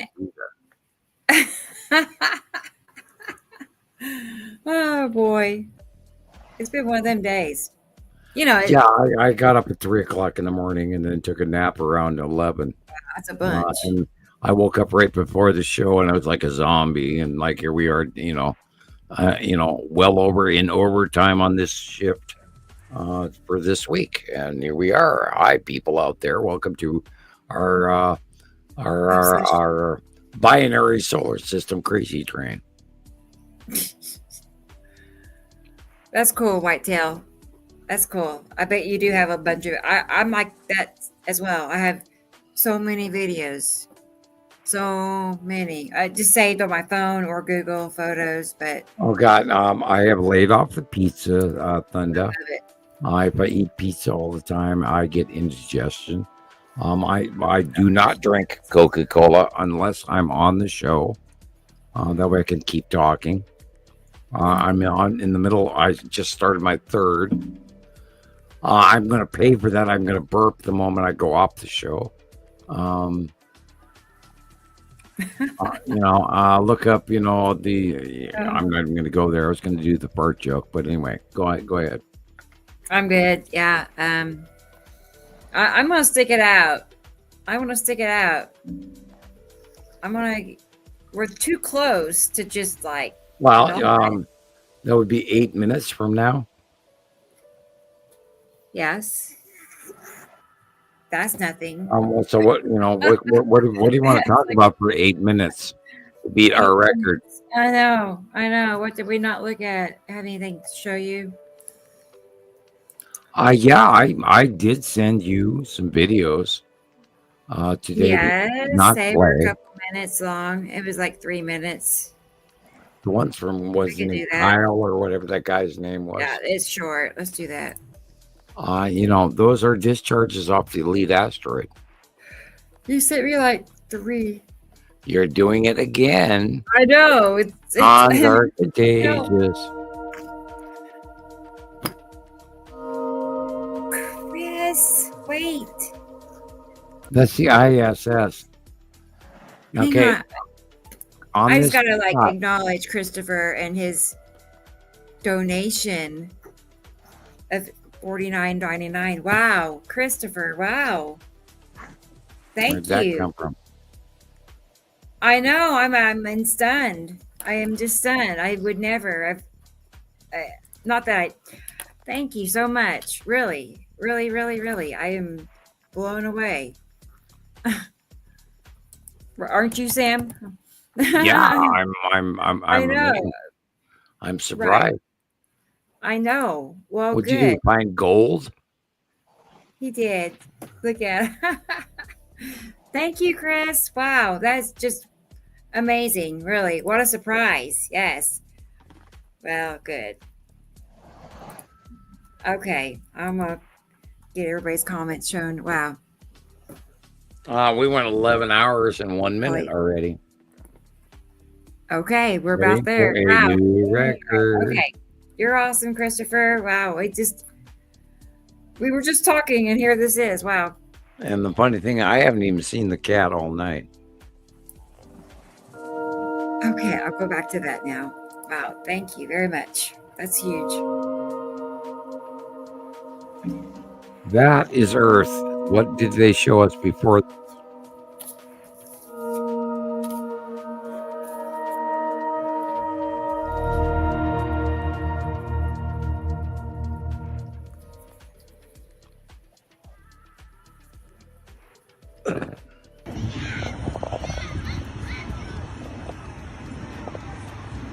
I think that's the green asteroid. But we're still weighing it, you know. ¿Eso es qué, Luis? Yo no sé qué es esa vaina, ¿no está raro? Sí. Nacho. Nacho.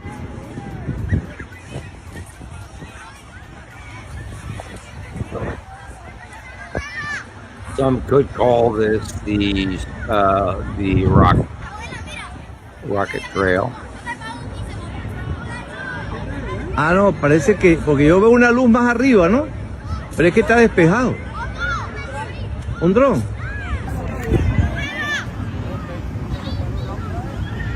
There is a new comet in our area.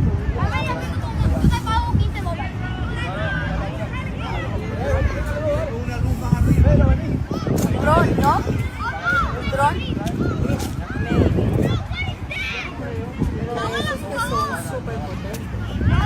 Sí, tiene como estrellitas, ¿verdad?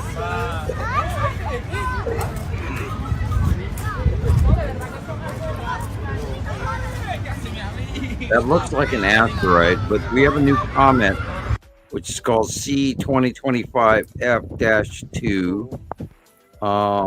It's a green comet. However, you know, we can never trust what NASA is telling us. There's a new comet. That right there, that is lead asteroid in front of Saturn Jello Moon. Look at this discharge.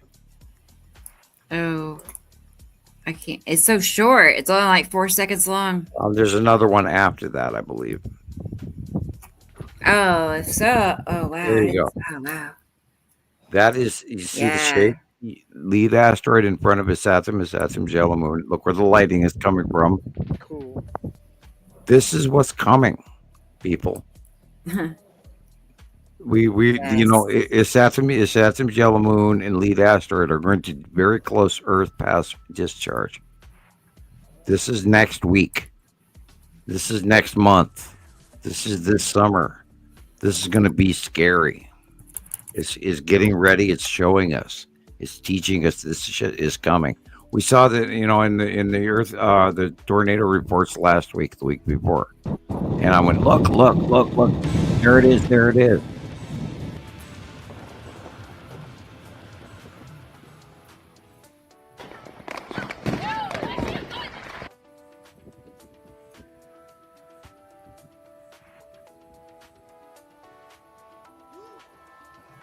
I'm not familiar with this. I don't know where I found all these. I think on Facebook.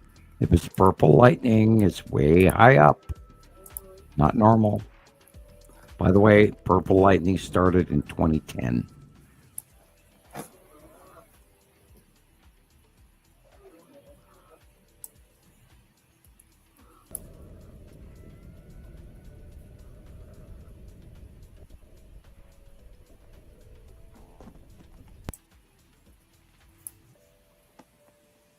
That's dramatic.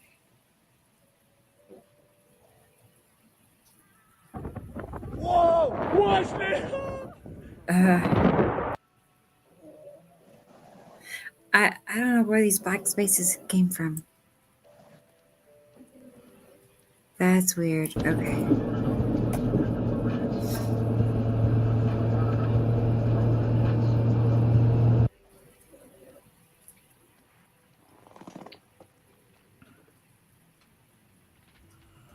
Wow.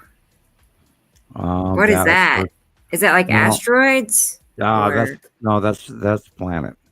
Oh my goodness! You know, we talk about the red Sonja storms.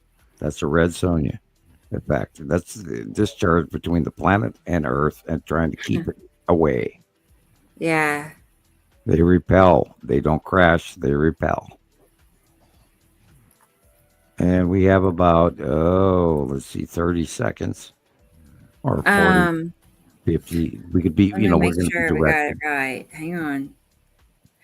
Okay. It was 11 hours, 7 minutes. And 23 seconds. So it needs to be at least 11:08. Yeah. So about a minute. We're looking at the volcanic reaction here. It's reaching people. They're coming to a theater or town. Oh my gosh. And we are going to see the electrical this summer.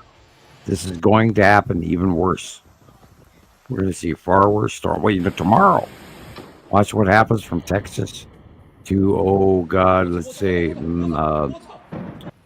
Indiana, Pennsylvania, Wisconsin, Michigan. Tomorrow.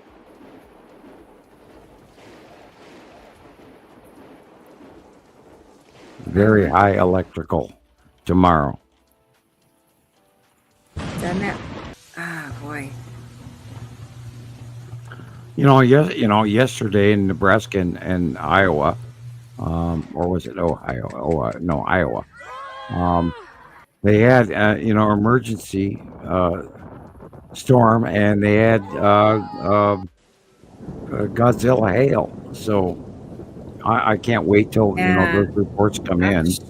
Next week we'll look at the hail videos I have because we didn't get to them today. But now get to get that. And I saw one on TikTok that was even bigger. They were like this big. It was just like hitting the ground like thud, thud, thud. They were this big. So you see the reach to that planet right there? You can't ignore. Yeah. Again, it's called what they're now calling up lightning. Right, my ass.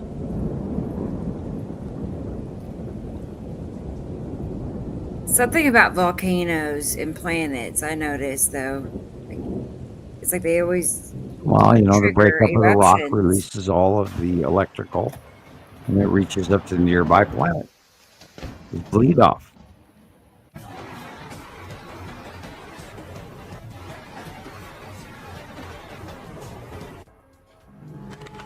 Oh gosh, poor tree.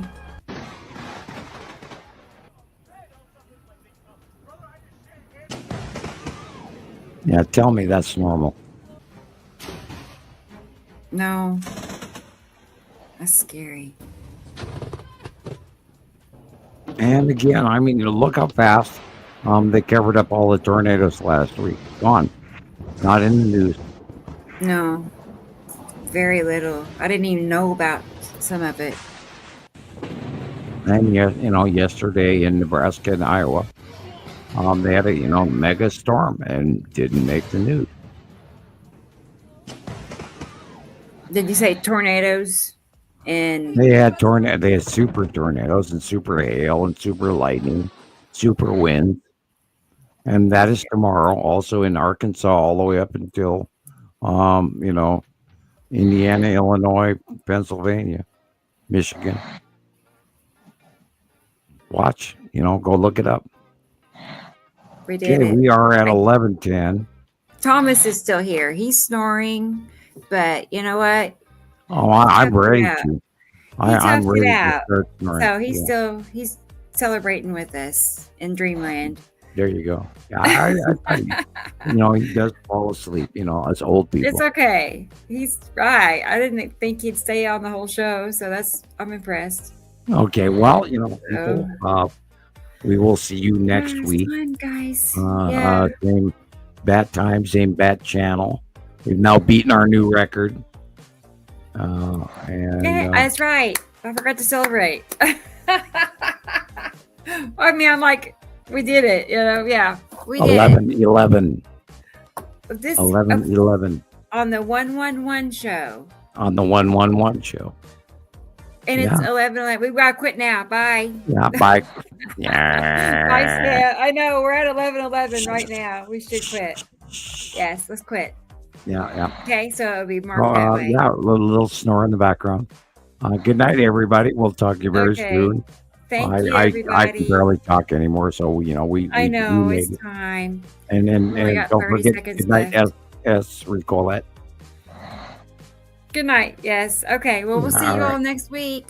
All right. And don't All forget right. to Bye, join us, everybody. Wednesday on TikTok. There 8 you go. o'clock Central. Reaching for the X. Good night, Okay. Rebecca. Bye-bye. Bye. Bye, Sam.